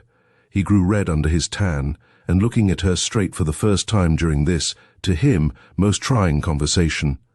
"I'm a very ordinary chap," he said deliberately. Neither of them spoke for a few moments. Harry Garlett turned and looked unseeingly out of the window. He was longing for the uncomfortable interview to end, and it was with relief that he heard her say, "I must be going back to the thatched cottage now. Goodbye, Mr. Garlett, and thank you for all your kindness. Goodbye and good luck." He tried to wring her hand, but it felt like a lump of dead, cold flesh. All at once the door opened behind them. "Agatha, oh, here you are." It was Miss Prince. "I beg your pardon," she exclaimed, glancing sharply from the one to the other. "We were just saying goodbye," said Harry Garlett quickly. "And I'll bid you goodbye too, Miss Prince, for I'm going away this afternoon, and I don't expect to be back this side of Christmas." "Good gracious, man, are you going round the world?" "I haven't made up my mind what I'm going to do. And who will look after the factory?" "Dodson and Miss Bower." "Come, Miss Prince." His look challenged her. "You've never credited me with doing much of the work there, eh?" Chapter 5. Harry Garlett was lying on the bank of a Norwegian fjord. It was a beautiful, warm September day. He felt well in soul and body, and intended to give himself 3 more months' good holiday. With just a touch of reluctance, he opened a packet of letters, which had followed him to this remote, delicious place. Old Dodson's letter, doubtless a brief dictated summary of what had been happening at the factory, was, as usual, addressed in the girlish handwriting of Jean Bower. The sight of that handwriting made his thoughts stray for a while to the place which he still called home.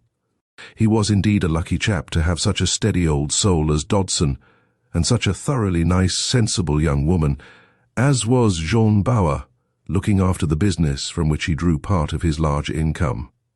He opened the envelope, and then, as he read the typewritten sheet, his face clouded with deep and even deeper dismay.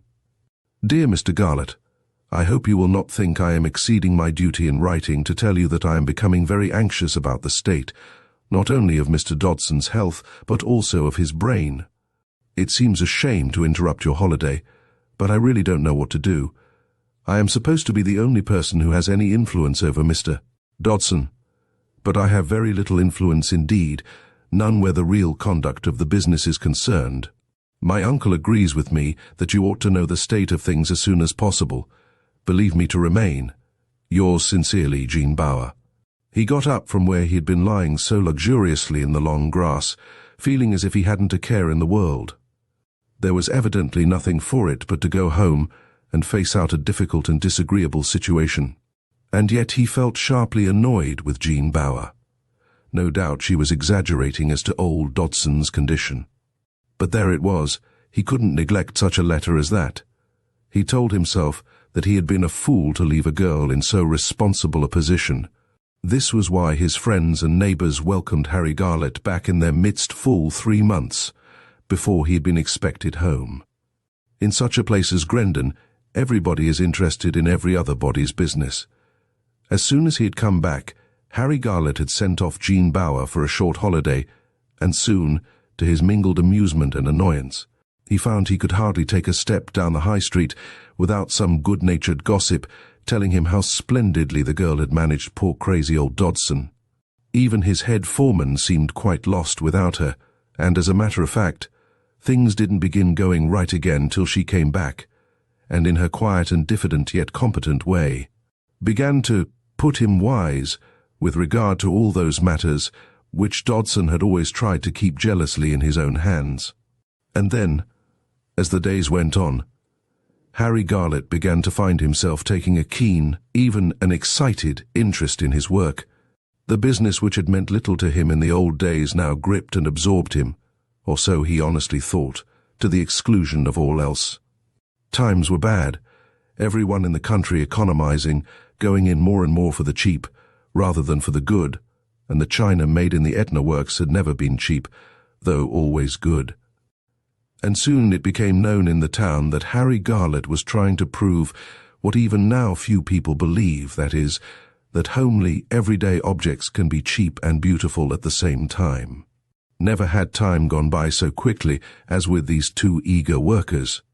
In the old days, time had hung sometimes very heavily on Harry Garlett's hands during the late autumn and winter months, but now he found there were not hours enough for all he wanted to do. With the brain side of the business increasing at the rate it was doing, it became necessary to engage a new shorthand writer, and at the suggestion of Jean Bauer, the daughter of a local solicitor killed in the war, was given the coveted post. This was considered a kindly and generous act on Miss Bauer's part. Most young women in the position in which she found herself would not have cared to have another girl, younger, most people would have said, prettier, than herself, sharing her secretarial position. But, as a matter of fact, Jean no longer took down letters. Almost at once, though neither she nor Harry Garlett realized it, she had slipped into the position of a partner. They were a happy family at the Etna China Works. All jolly and friendly together, as the head foreman expressed it. And then, late in November, a word was uttered which changed, forever, both their lives. It was Sunday evening, and Harry Garlett was on his way to supper at Bonnie Doon. He went out often to dinner, having a large circle of acquaintances, but he generally had supper with the McLeans on Sunday, and as it was with him a dull, solitary day, he used to look forward very eagerly to the evening. Since his return home, on the pretext that he was still in mourning, he no longer accepted invitations for weekend visits. Tonight, as he passed the thatched cottage, Miss Prince came running out of her door. It was almost as if she had been waiting for him. "Harry," she exclaimed, "may I walk a few yards with you? I want to ask you a favor." Inconsequently, she added, Your wife and I were lifelong friends, you know." She began walking along the road by his side, anxious to be quite out of earshot of her maid, who, by the way, was Lucy Warren. Lucy had always been a favourite of Miss Prince, and to Agatha Cheel's indignation, after the girl's dismissal from the thatched house, she had at once taken her back into her own service. "Well, Miss Prince, what can I do for you?" Harry Garlett never felt quite at ease with the gossiping spinster. They had once, years ago, had a real quarrel. He had caught her trying to make mischief between himself and his wife, and though they had formally made it up, neither really liked the other. "If and when John Bower gives up her job at the Etna Works, I do beg you, Harry, to offer the position to Agatha Cheel." Agatha Cheel. Harry Garlett repeated the name mechanically. His whole mind, aye, and his whole heart, were full of the first words she had spoken. "If and when Jean Bower gives up her job, have you any reason for thinking that Miss Bower is going to give up her position?" he felt. He could not see, for it was dark, that Miss Prince smiled. It was a smile he knew and had always hated, for it generally presaged on her part the saying of something spiteful and unpleasant. But, whatever it was she was about to say, she now seemed in no hurry to say it. "Well," she said at last, "you go to the McLeans so often, I should have thought you must have guessed what's in the wind." It was not true that he went often to Bonnie Doon. As a matter of fact, he had a curious distaste in seeing Jean Bower in the company of her uncle and aunt, for the reason that they too had now many interests in common that they could not share with outsiders, however kind those outsiders might be. "In the wind, Miss Prince? I don't understand what you mean." "If you were living where I live, on the road, you'd notice how often Dr. Tasker goes in and out of Bonnie Doon. Why, it's as good as a play. There was a time when the man would hardly put his foot in Terraford village. We were supposed to belong to Dr. McLean, and we did too. There wasn't much love lost between them before Miss Jean came along, but now they're kissing kind. I'm expecting to hear of Jean's engagement to Dr. Tasker any day."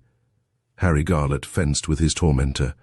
"I now see your point about Miss Cheel," he said quietly, "but I doubt if she would give up her work in London." "She gave it up before to please you." Her tone was significant, though he could not see her meaning look. She added hastily, "Agatha is devoted to this place, and so I thought I would take time by the forelock. Once it's known that John Bower is leaving the factory, there'll be plenty of people anxious to work their idle, silly daughters into her pleasant job. If you are wise, Harry Garlett, you will bear Agatha Cheel in mind." "I will indeed, Miss Prince. Thank you for mentioning her." Miss Prince turned back toward her house, while Harry Garlett walked on, in a turmoil of astonishment and, yes, of bitter, intolerable jealousy. Jean Bower and that red-haired brute Tasker. Why, the mere thought of their names being associated in the way he had just heard it done made him feel beside himself with anger. He quickened his footsteps, even now unaware of what was the matter with him. Indeed, as he went up the drive leading to the McLeans' front door, he seriously told himself that his feeling of utter dismay was owing to the loss Jean would be to him from a business point of view. A most miserable evening followed. Whenever Harry Garlett had a chance of doing so, he would stare furtively, his heart full of jealousy and suspicious misery, at Jean Bower's bright, animated face. He wondered whether Tasker had been there on Friday afternoon. The day before yesterday, Miss Bower had asked for the afternoon off, a most unusual thing for her to do. Jean, what a lovely unusual name. Till this evening she had been Miss Bower, even in Harry Garlett's inmost thoughts. Henceforth she would always be Jean. He was so silent, so constrained in his manner, that the doctor and Mrs. McClear noticed that something was wrong. But they were, as Jean's aunt expressed it afterwards, 100 miles from suspecting the truth. By both these good people, Harry Garlett was still regarded as the newly made widower of poor Emily. And as for their dear little niece, they were secretly happy in the belief that she would soon be Mrs. Tasker, settled within a pleasantly easy distance of themselves, with her future assured, even if the young medical man, whom they had regarded with such very different feelings till a few months ago, were not exactly a hero of romance. Tasker was proceeding in his wooing in a leisurely, cautious manner, but neither of the onlookers suspected the truth. The truth being that he felt as if there were an invisible but strong barrier between the girl and himself. The next morning, Jean was 10 minutes late in arriving at the factory. As a rule, she was 5 minutes early. But someone had come to Bonnie Doon with a cut hand, and the doctor, who generally motored her into Grendon, had wished to attend to the injury himself. Those 10 minutes had seemed to Harry Garlett an eternity. That she who was always early should be late seemed to his jealous, excited fancy to confirm Miss Prince's outspoken hint. And when at last she did come in, with a half-smiling apology, he turned on her roughly. "I hope that you won't be delayed like this again, Miss Bauer, however good the reason. It gives a bad example." And she was frightened, cowed, by his look of mingled anger and contempt. Each of them got through his and her morning work with difficulty, Jean often on the point of tears. What had happened to her kind, considerate employer, the man with whom, in her guilelessness, she had thought herself almost on the terms of a younger sister? At last, at about 1:45, he turned on her with, "And what do you see to admire, Miss Bauer, in Dr. Tasker?" It was a monstrous and outrageous question, and the colour flew into her face. She turned away and answered in what she meant should be a cheerful, chaffing voice, though she felt not only astounded, but hot with anger. "What makes you think I admire Dr. Tasker, Mr. Garlett?" He said, "I'm told you do," in a short, cutting voice. This time she remained silent, and after pretending for a moment or two to be busily engaged in correcting the proofs of a new trade catalogue, she put her pen down and turned to walk toward the door. No longer mistress of herself, Harry Garlett leaped to his feet, and before she could reach the door he caught her up and masterfully, yet oh how gently, took her in his arms. "Jean, don't be cruel," he whispered. Surely you know I love you, adore you, worship you." For a long moment they gazed into each other's eyes, and then his lips sought and found her soft, quivering mouth. Early that afternoon, it was the 1st of December, Jean went home and quietly told her dismayed aunt that she and Harry Garlett loved one another. She admitted that it was very strange that neither of them had known it before today, but she went on to say that now they did know it. They were very, very happy. Poor Mrs. McLean. For the first time in her life, she felt as if she could not cope with the situation, and she prayed for the doctor's return home. But when he did come in, tired out from a difficult case, he only said grumpily, "So that was what was the matter with him yesterday. We were fools not to have foreseen it," and telephoned to ask Harry Garlett to supper. How different was this evening from that spent by them all the night before. Even Mrs. McLean, staid Scots body that she was, caught fire at the great shaft of pure white flame which seemed to envelop those two who had now become lovers. To her husband, she might mutter that it was only just over 6 months since poor Emily died, but to herself she kept saying how wonderful, how uplifting, even only to watch. Was this ecstatic passion between a man she had secretly imagined incapable of love and her matter-of-fact, capable, merry little Jean? Dr. McLean was far from pleased. He kept wondering ruefully what he should say to Tasker. The man would undoubtedly be bitterly disappointed. Nay, more, he might feel that he hadn't been treated quite fairly. The doctor was also uncomfortably aware that there would be talk, and almost as if his wife were able to see into his mind. Just before Harry Garlett at last got up, Mrs. McLean suddenly exclaimed, "There's one thing I'm minded to say, Harry. I'm afraid Jean mustn't go to the factory any more. Not till you're married, that is." As both the girl and her lover exclaimed against the cruel decision, Dr. McLean clinched the matter. "Your aunt's quite right," he said firmly. "Grendon's the greatest place for gossip in England." "We don't mind gossip." Dr. McLean looked gravely at the two fine-looking young people standing before him in the lamplight. Harry Garlett had never looked his age, and now, tonight, he looked years younger than yesterday. As for Jean, not only her radiant face, but her supple, graceful figure seemed transfigured. She looked a lovely, ageless nymph, no sorrow or decay could touch. "I fancy that even you would mind being spied on and sniggered at," said the doctor dryly.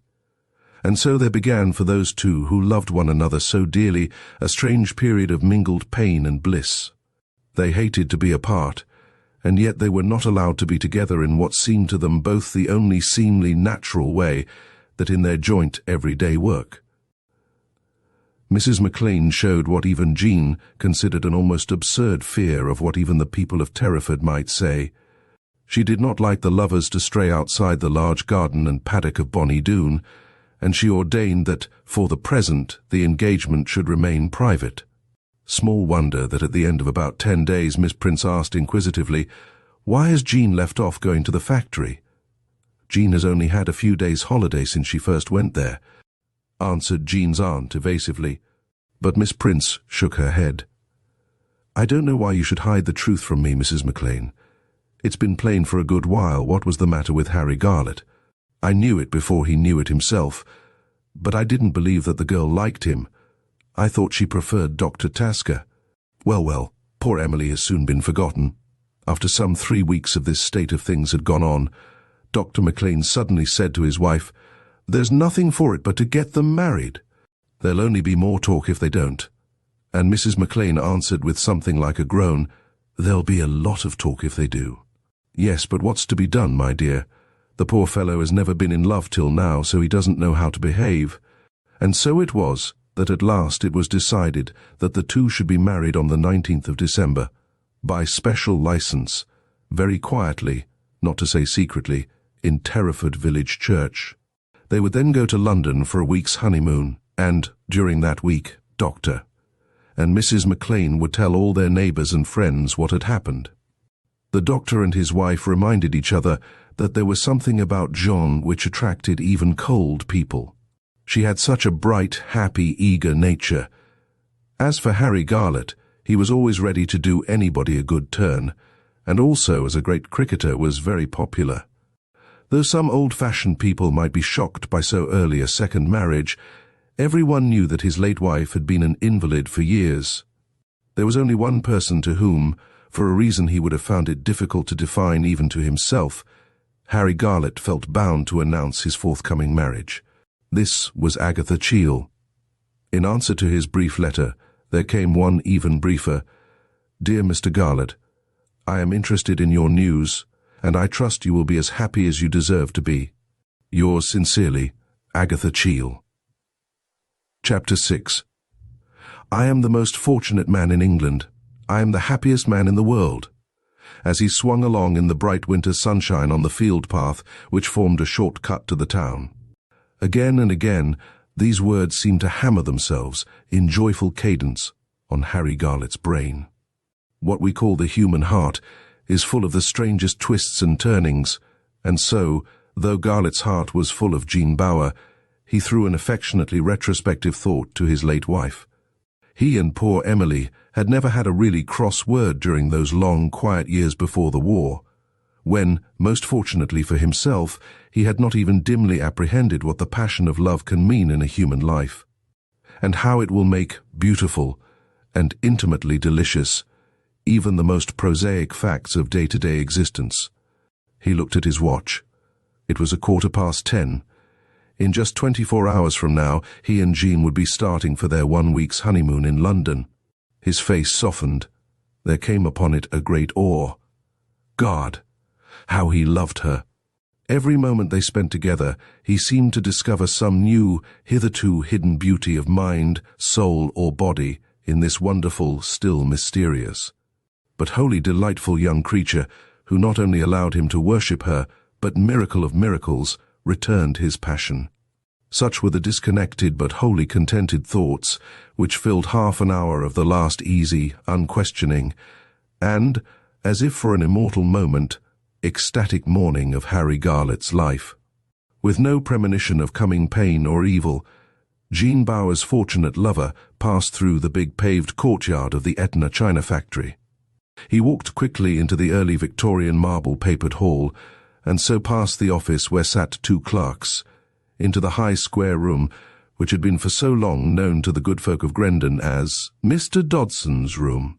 His letters lay unopened on the shabby leather-covered writing table, and as he sat down, he saw that on the top of the pile was an unstamped envelope marked Private. Opening it, he read, "The Red Lion, Grendon, December 17th. Sir, I propose to call on you tomorrow at 11 with regard to an important matter. Will you please arrange to be in at that time? Yours faithfully, James Kentworthy." He stared down at the sheet of paper, trying to remember if he had ever heard the name Kentworthy before. But no, it meant nothing to him. Whoever this Kentworthy might be, he had no business to take it for granted that he, Garlett, would be here, waiting his convenience, at 11 o'clock. He got up and went into the outer office. "If a Mr. Kentworthy calls, I will see him. But say that I can only spare him a few minutes, as I am very busy." As it was striking 11, the door opened with, "Mr. Kentworthy, sir," and at once with some surprise. Harry Garlett recognized in his visitor a stranger he had seen walking about Terraford village during the last week or so. The first time he, Garlett, had noticed him, this grey-haired stout man had been standing in the road just outside the gate of the thatched house, chatting with one of the gardeners. On another occasion, he had seen the same person looking at the inscriptions on the graves in the beautiful churchyard, of which the high-banked wall bounded the top of the broad village street. Also, this man, whose name he now knew to be Kentworthy, had passed him more than once on the narrow field path along which he had walked so joyously this morning. "I have only just read your note, Mr. Kentworthy, for I was late this morning. What can I do for you?" "I'm afraid I cannot spare you much time, for, as you see, I haven't even opened my letters." His burly, substantial-looking visitor came forward and stood close to him. "I may take it that you've no idea of the business which has brought me here, Mr. Garlett." He looked straight into the face of the man he was addressing, and Harry Garlett felt just a little disconcerted by that steady, steely stare. "No," he said frankly, "I have no idea at all of your business, but I have lately seen you walking about Terraford village. So I take it that you have some association with this part of the world?" "This is my first visit to Grendon," said the other slowly, "and I was sent here, Mr. Garlett, on a most unpleasant errand." Again he looked searchingly at Garlett, and then he went on, speaking in a deliberate, matter-of-fact voice.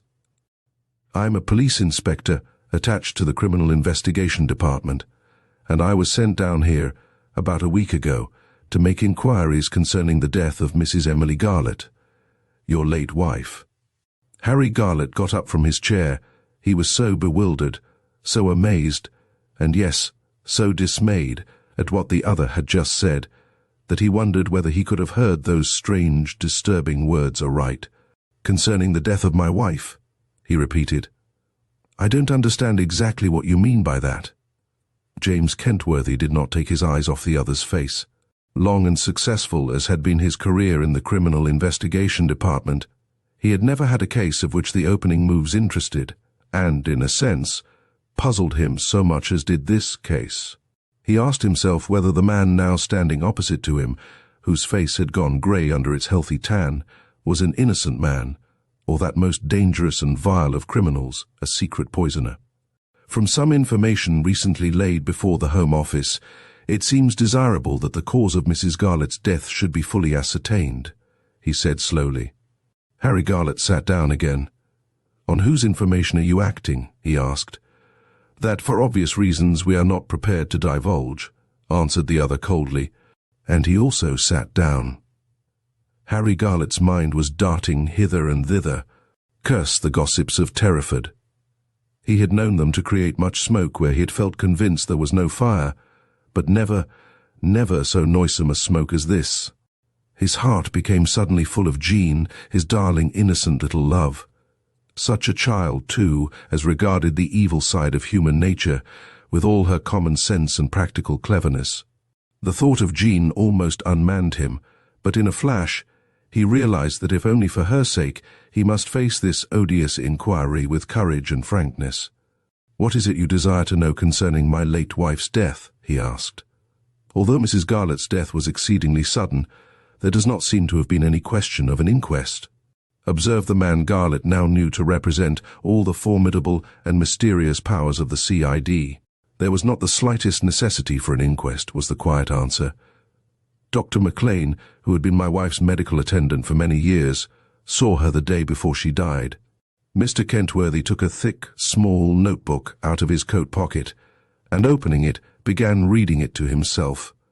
"I am aware of that fact," he said without looking up, "and of course my next step will be to call on Dr. McLean.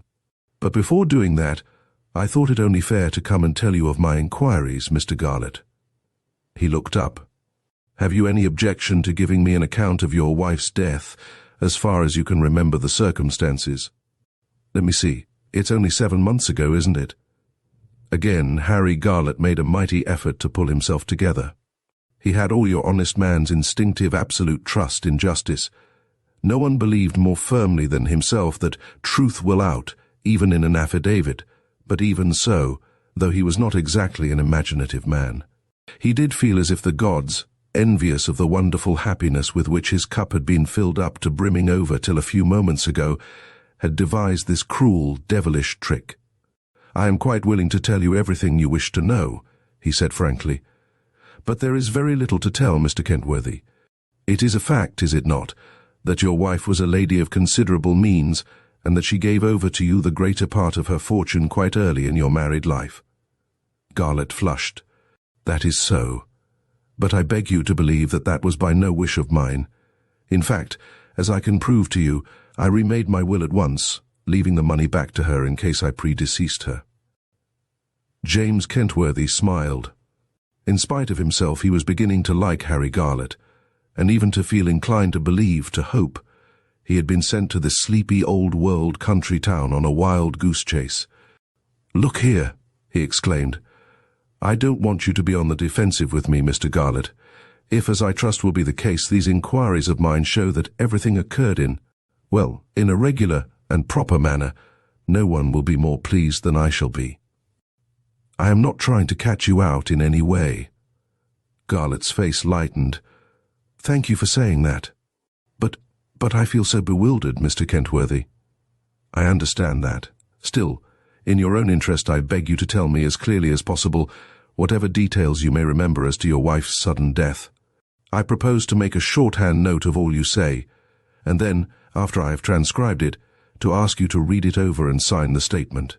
He waited a moment, then added, "I need hardly say that if you would prefer to ask your solicitor to be present, I shall raise no objection." "I would far rather say the little I have to say to you alone," exclaimed Harry Garlett eagerly. "I have a very strong reason for hoping that the matter will never be known to anyone but to us two. And I suppose I must add to Dr. McLean." "Of course I shall have to see Dr. McLean," answered the police inspector. "But now, Mr. Garlett, go ahead." "I would, however, suggest that you give orders that we be not interrupted. A great deal depends on your statement, as well as on that of Mrs. Garlett's medical attendant. If they both prove satisfactory, the Home Office will not issue what it is always reluctant to do, an exhumation order." "An exhumation order?" As he repeated those ominous words, there was a tone of utter dismay and horror in Harry Garlett's voice, and the older man threw him a quick, suspicious glance. Why did the suggestion of an exhumation order cause Emily Garlett's widower such unease? Then he reminded himself that, after all, an absolutely innocent man might well quail before an ordeal which, whatever the precautions taken, was bound to become public. That would obviously be the next step, he said reluctantly. Harry Garlett took up the telephone receiver which stood on his writing table. "I am not to be disturbed on any account," he called through. And then, settling himself squarely in his chair, he faced his tormentor. "Ask me any questions you like, Mr. Kentworthy," he said, "and I promise to answer them fully and truthfully." The police inspector moved his chair a little nearer to the writing table. "I understand, from the few inquiries I have been able to make, that Mrs. Garlett was always in delicate health." "That is so. Indeed, my wife may be said to have been born delicate. She told me once that she never remembered feeling really well. Her parents made a very late marriage, and she was an only child. She was a good deal older than you were, was she not?" Harry Garlett reddened. The fact had always been a sensitive point with him. "I was 22 when I married, and my wife, at 27, seemed in my eyes still quite a young woman. She was very slender and at that time of her life did not look more than 20, and I suppose I may assume that it was a marriage of affection on both sides. A deeper flush came over Harry Garlett's face. Though he had an open, cheery manner, he was in some ways a very reserved man. It was therefore with obvious, though restrained, emotion that he answered, in a low voice, "My mother died when I was a child, and I had no sister. My father failed in business when I was a lad of 14, and a godfather paid for my later education. Until I came to Grendon, I had hardly ever spoken to a young lady of refinement. At once the thatched house became to me what I had never known, a home, and its young mistress my ideal of womanhood." "I see," said the other man, touched by the candid admissions. "Then I take it, Mr. Garlett, that yours was a love marriage. In spite of my wife's ill health, and our disappointment at not having children, I doubt if any married folk ever led a happier and more placid existence than we did, till the war," answered Harry Garlett earnestly. But, as the other thought, a little evasively, "My wife took the greatest pride and pleasure in my success as a cricketer, yet she was so far from strong that, even in the old days, she could seldom sit out a match." "I know that you were the third man in Terraford to join up in August 14, observed Mr. Kentworthy, "but that, I take it, did not mean that you were not completely happy at home." "Indeed, it did not. I felt that every fit man, in a position to do so, ought to join up at once. As for my wife, she was one of those old-fashioned women who approve of everything their husbands do." "Very few of that sort about now," said Mr. Kentworthy, smiling. "Well, my wife was one of those few. I told her how I felt about it all, and she said no word to stop me. And yet, I have every reason to believe that she went through a real martyrdom while I was at the front." He waited a moment, then concluded, "And when the war came to an end, and I settled down at home again, I realized that she had become a permanent invalid." "A terrible thing for a man of your age," observed Mr. Kentworthy thoughtfully. Harry Garlett made no answer to that comment. Had he ever felt for poor Emily a tithe of what he now felt for the girl who was to become his wife tomorrow, the condition in which he had found her on his return home would indeed have been a terrible thing. But with Emily, his relations, though good, kindly, even in a sense gratefully affectionate, had not been such, even before the war, as greatly to affect him. But that, after all, was entirely his own and most secret business. Thank God he was thinking of Jean now, not of Emily. He had played fair in the great game of life. Tempted. Of course he had been tempted. Once, at least, more fiercely than he cared to remember now. But he had fought, beaten down temptation, remaining not only in deed but even in word, faithful to his marriage vow. He came back with something of a mental start to the matter in hand. This was the first time he had ever spoken, in an intimate sense, of his married life to any human being, and he was surprised to feel that. Instead of finding it difficult, it was, in a sort of way, a relief. "People may have told you, Mr. Kentworthy, that my wife was not a good-tempered woman," he said earnestly, "but all I can say is, she was the most devoted and generous-natured of wives to me. I am aware that among my neighbors I was criticized for being a good deal away from home. No doubt I was selfish, absorbed in the game to which I give so much of my life during the summer months. But it was always with her eager encouragement that I went about and lived the kind of life I did live." "Mrs. Garlett must have been a most exceptional woman," said the other, and he spoke with no sarcastic intent. "She came of a long line of high-minded, God-fearing people. Her old father was proud of the fact that he was descended from a man who at one moment had been Cromwell's right hand. He, Harry Garlett, hadn't thought of that for years. Yet, what was perhaps more singular, poor Emily's personality, at once so commonplace, and yet, in a sense, forceful, became suddenly more present to him than it had ever been since the last time they had talked together, on the evening of their 13th wedding day. "I may take it that there was never even a passing cloud on your married life?" "Never a cloud." Harry Garlett added impulsively, "I don't want you to think me a better man than I am. I did not always find it an easy situation, The other cut him short. "I accept what you said just now, that you two were happier, if anything, than the average married couple. Yes, I think we were. In fact, I'm sure we were." He spoke with sober decision. "Now, tell me something about last spring. Did you think Mrs. Garlett more ailing than usual?" "No," said Garlett frankly, "I did not. She always made an effort to appear bright during the comparatively short times we were alone together, but, as I have already told you, she had become a complete invalid." He went on in a rather lower tone. "I wonder if you will understand when I tell you that she treated me, of late years, more as a loving mother treats a dear son than as a wife treats her husband." Both men remained silent for a moment, and the police inspector made a note in his book. "Now, concerning the night your wife died, I understand the date was May the 28th, the time early on a Sunday morning. The 27th of May was the 13th anniversary of our wedding day," began Harry Garlett, "and I'm ashamed to say I had forgotten it. But my wife remembered, and I found a gift, as a matter of fact, this gold cigarette case." He took a small, plain gold case out of his pocket, waiting for me on my breakfast plate that Saturday morning. I then altered a plan I had made for going away for the weekend, and I decided to come home at 1 o'clock and spend as much of the day as was possible with my wife. "You were not alone during that walk back to your house?" suggested Mr. Kentworthy, in an indifferent tone. "You were, I believe, with a young lady." "A young lady?" echoed Harry Garlett, surprised. "I don't think so."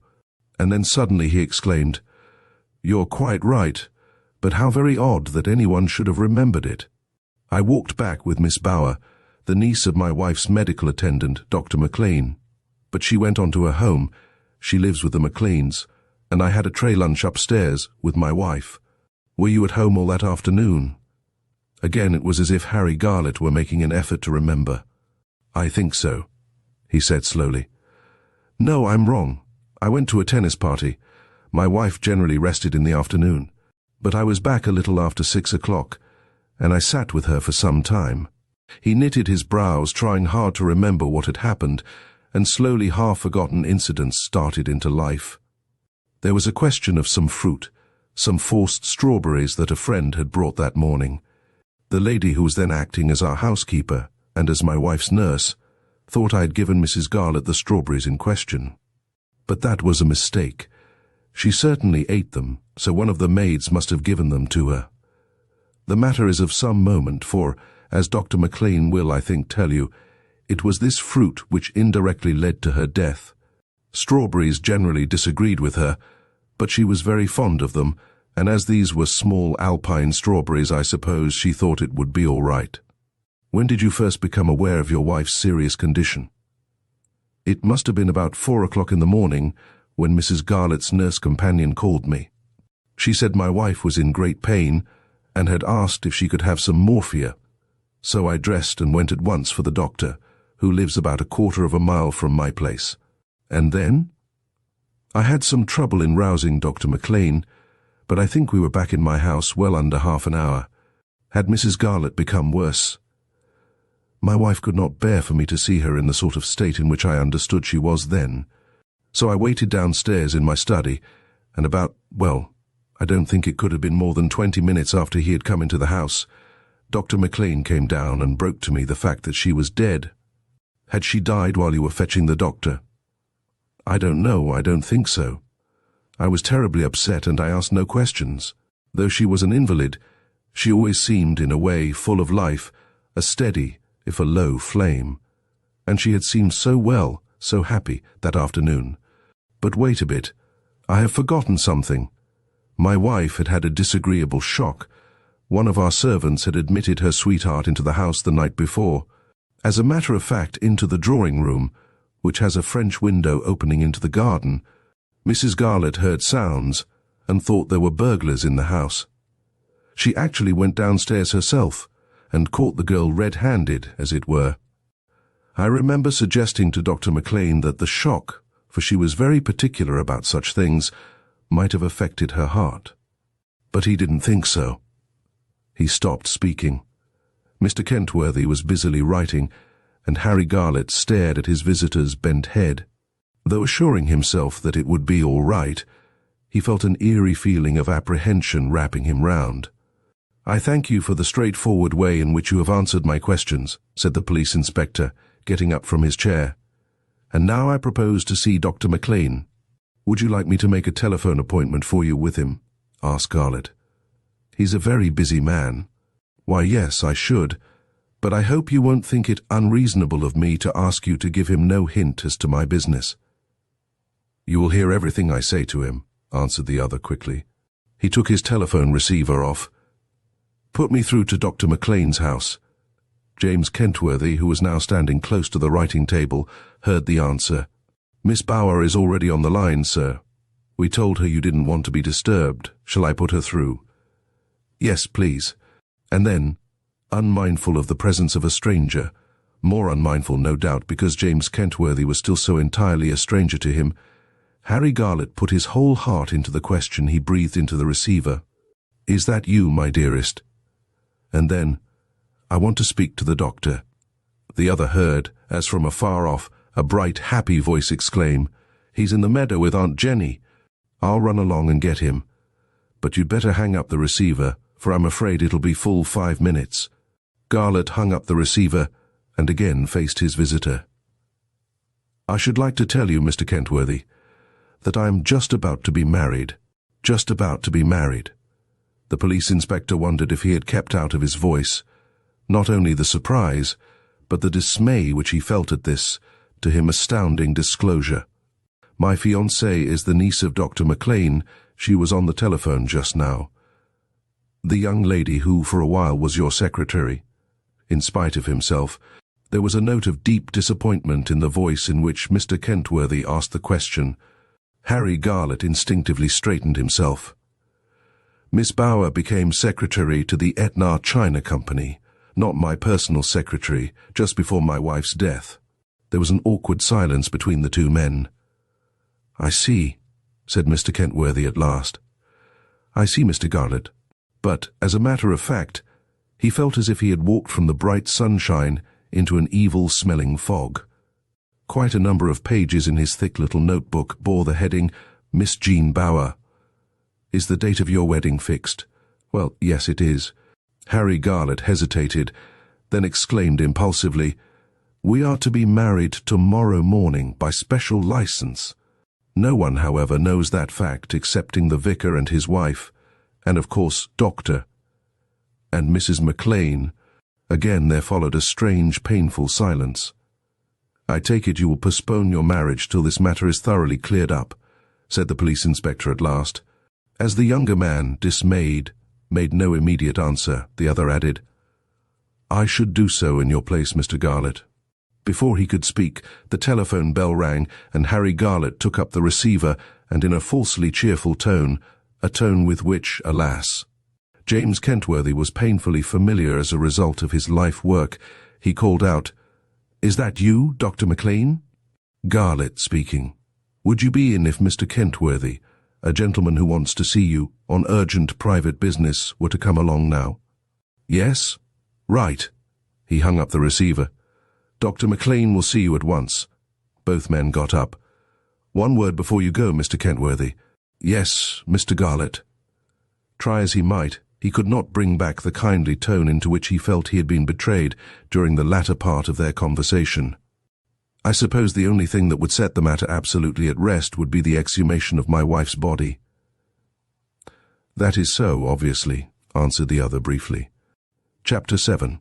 Within an hour of his having left the Etna factory, James Kentworthy got up from his chair in Dr. McLean's consulting room.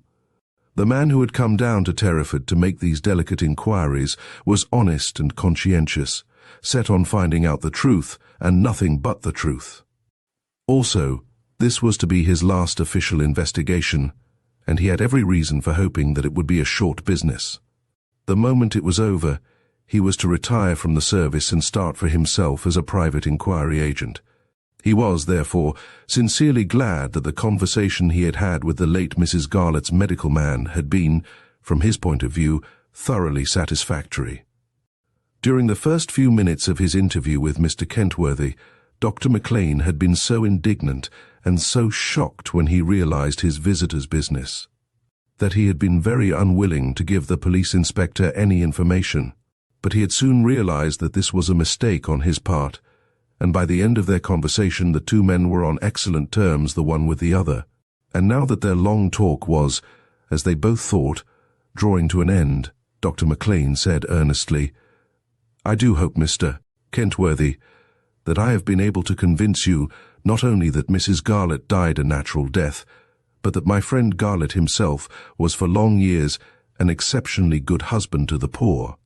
"Sickly woman. You have convinced me," said the inspector frankly, "that Mrs. Garlett's death was almost certainly a natural death. But I cannot pledge my superiors in any way, and the best thing would be for you to come with me to London tonight and see the gentleman in charge of the case tomorrow morning." Dr. McLean stood up. "There's one more thing I feel you should know, though it has nothing directly to do with the matter in hand." Mr. Kentworthy stiffened into quick attention. "My wife's niece, Jean Bauer, is just about to be married to Harry Garlett. As a matter of fact, the wedding has been fixed to take place tomorrow." A quick inward debate took place in the inspector's mind. Should he imitate the other's frankness? He made up his mind that it was his duty to do so. "I am aware of that, Dr. McLean, for Mr. Garlett told me the fact himself. I hope you won't be offended when I say that I regret very much that he did not wait a little longer. After all, it's a very short time since Mrs. Garlett's death." "She died in May, and we are now in December," exclaimed the doctor with some heat. "And remember, I speak as from man to man, that the woman had been Garlett's wife only in name for many a long year." "I do remember that," said James Kentworthy slowly. "But ask yourself, Dr. McLean, how so quick a second marriage would strike ordinary people who knew nothing of the special circumstances of the case."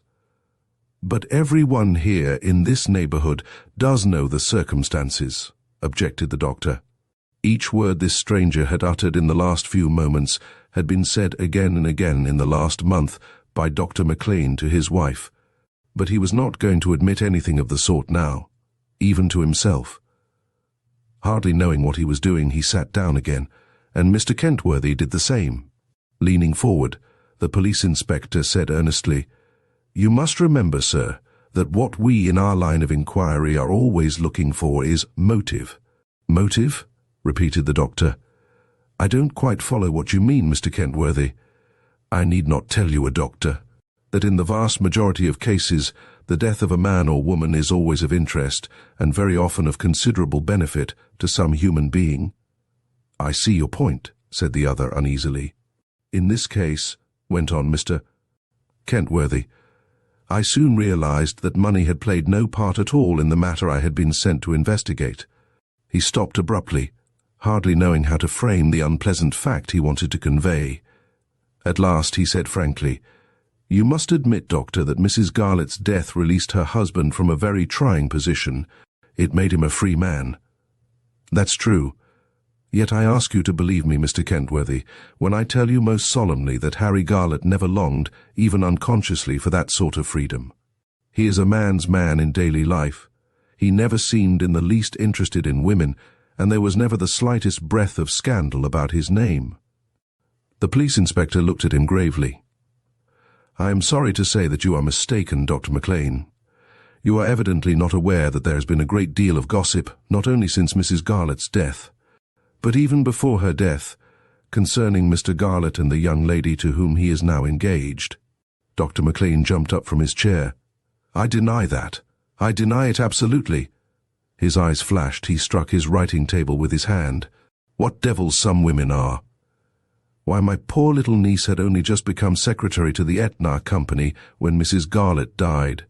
She took over her new duties on the 26th of last April," observed the inspector quietly, "and from what I can make out, there seems no doubt that Mr. Garlett, who up to then had much neglected his duties as managing director, leaving everything, it appears, to his partner, a certain Mr. Jabez Dodson, began going daily to the Etna China factory." Dr. McLean sat down again. He felt far more disturbed than he would have cared to acknowledge, even to himself. "I suppose," he said slowly, that it would not be fair to ask you the source of this absolutely untrue and poisonous gossip. I don't say it would be unfair, but I am sure you will understand that it would not be right of me to oblige you. Do you mind telling me exactly what it is you have heard, narrowing down the point to what you have been told happened before Mrs. Garlett's death? Mr. Kentworthy began to feel sorry he had said anything about that side of his investigations. He had been tempted into indiscretion by his liking for this man, and his growing conviction that Harry Garlett's wife had died an absolutely natural death. It was as a friend of these foolish, if honest people, that he had just said what he knew was true. After all, it was perhaps just as well that they should know the kind of gossip floating about. The most serious thing I have heard, he said quietly, is that your niece and Mr. Garlett occasionally met secretly, late at night, in a little wood which forms part of Mr. Garlett's property. Dr. McLean stared at the speaker with growing anger and astonishment, and the other, pursuing his advantage, as even the kindest men are sometimes tempted to do, went on, I have actually spoken to the person who saw them there on at least 2 occasions. Again Dr. McLean got up. You have actually found a man or woman who declares that he or she saw my niece Jean Bauer and Harry Garlett under the compromising circumstances you have described? No, exclaimed the other quickly. I cannot say that the person in question mentioned Miss Bauer. What she said, I admit it is a woman, was that she had twice seen Mr. Garlett and a young lady in the wood forming part of the thatched house property, and that, on the second occasion, she overheard something like an altercation between the two. Garlett's companion burst into tears and reproached him, from what I can make out, for his coldness to her. Good God! Exclaimed Dr. McLean. He sat down again heavily. He felt suddenly years older. Having said so much, I think it is only fair to you to read the exact words I put down after seeing the young woman in question. Young woman? Then the author of this infamous lie is not Miss Prince, said the doctor to himself as he listened to the inspector beginning to read from his notebook. It was one day late in April. I cannot fix the date. When I got to the little wood, I saw Mr. Garlett and a young lady walking down the path. I did not want them to see me, so I hid behind some laurels. I think from what I could make out, they were talking about the war. There was no love-making that I could see. You must understand, explained Mr. Kentworthy, looking up, that the person in question did not give me this connected account that I have read out. I had more or less to drag out of her these apparently unimportant details. There is nothing there about a quarrel or tears, observed the doctor. We are coming to that, said the other quietly. It must have been exactly a week later, he read on, that I was there again. I wondered if I should see them, and sure enough I did. It was a moonlit night, so I could see their figures clearly. I couldn't hear much of what they were saying, for I was afraid of going too near, owing to its being so much more light than it had been the time before, but I did hear Mr. Garlett speaking as if he thought it was wrong of them to be there together at all. He begged the lady's pardon ever so many times, and seemed a good deal distressed. As for her, she was sobbing bitterly, and kept saying, I am very tired, or I shouldn't be upset like this. I may as well read you the impression the story made on me at the time, said Mr. Kentworthy, and he went on with his notebook. I pressed her again and again to give me some indication of who the young lady was. I cannot believe her assertion that it was a stranger to her. But she persisted in her statement that though she knew the man was Garlett, she did not know his companion. If this is true, it follows that Garlett's companion was some woman who had come out either from Grendon or perhaps from an even greater distance to spend an hour with him. Note: make inquiries as to how he spent his time, and with whom, during his frequent absences from home before his wife's death. You cannot be surprised, he added, looking up, that I feel everything points to Mr. Garlett's companion in the wood having been the young lady with whom he is now on the eve of marriage. I suppose I can't expect you to agree with me, said Dr. McLean, when I say that I am convinced that the story is entirely false from beginning to end. I know my niece never met Harry Garlett secretly at night, or, for the matter of that, in the daytime. Only his own admission would make me believe that Garlett met any woman in such compromising and dangerous circumstances. Mr. Kentworthy remained silent. It was clear he did not accept the other man's view of the story. Suddenly the doctor pressed the electric bell on his table, twice, sharply. "I'm going to send for my niece," he exclaimed. Mr. Kentworthy started up. "That's not fair," he cried. "That's not playing the game." "Bide a wee, man. I'm not going to do anything unfair. I simply want you to see the child. I'll give her a message for my wife." A moment later the door opened and Jean Bauer ran in. "Yes, Uncle Jock? What?" And then she stopped short. "I beg your pardon. I did not know you had anyone here." "Mr. Kentworthy, my niece." The two shook hands, and as he looked keenly into her fresh, guileless face and noted, as only a trained eye would have done, the dozen little details which go to differentiate one type of modern girl from the other, James Kentworthy told himself that Dr. McLean had shown a sure instinct in thus obliging him to see Harry Garlett's betrothed. The experienced police inspector was not a susceptible man, and he was one whose work habitually caused him to see the ugliest side of feminine human nature. Yet he would have staked a great deal on the probability that the girl now before him was as pure and essentially simple-hearted as had been the mother whose memory he cherished. He made up his mind that Harry Garlett's mysterious companion had almost certainly not been this young woman. "I want you to tell your aunt, my dear, that I have unexpectedly got to go to town tonight." "Oh, Uncle Jock!" Jean looked very troubled and dismayed. "I'd better phone to Harry at once, hadn't I?" "Yes, do, my dear, but first tell your aunt. She'd better send a note to the vicar, that is if you want me to be present at your wedding." She reddened deeply. How very strange and odd of Uncle Jock to speak of tomorrow's secret ceremony before a stranger. "Of course we want you to be there. Why, we shouldn't feel married if you weren't there. We'll put the wedding off for a day or two." She tried to speak lightly and, turning, left the room. "There," exclaimed Dr. McLean. "Do you see that girl meeting a married man in a wood at night?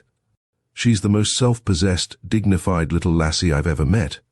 Not that she is lacking in feeling. She's devoted now to that man, and," he went on, speaking with a good deal of emotion, "I hope to God she will never know of this horrible, if it was not so serious I should say this ridiculous business." Suddenly the telephone bell on his table rang. He took up the receiver. "I said I was not to be disturbed," and then in a very different voice, "Garlett, has the man who called on me this morning gone? I feel I must see you." "Yes, I'm still at the office. Where else should I be?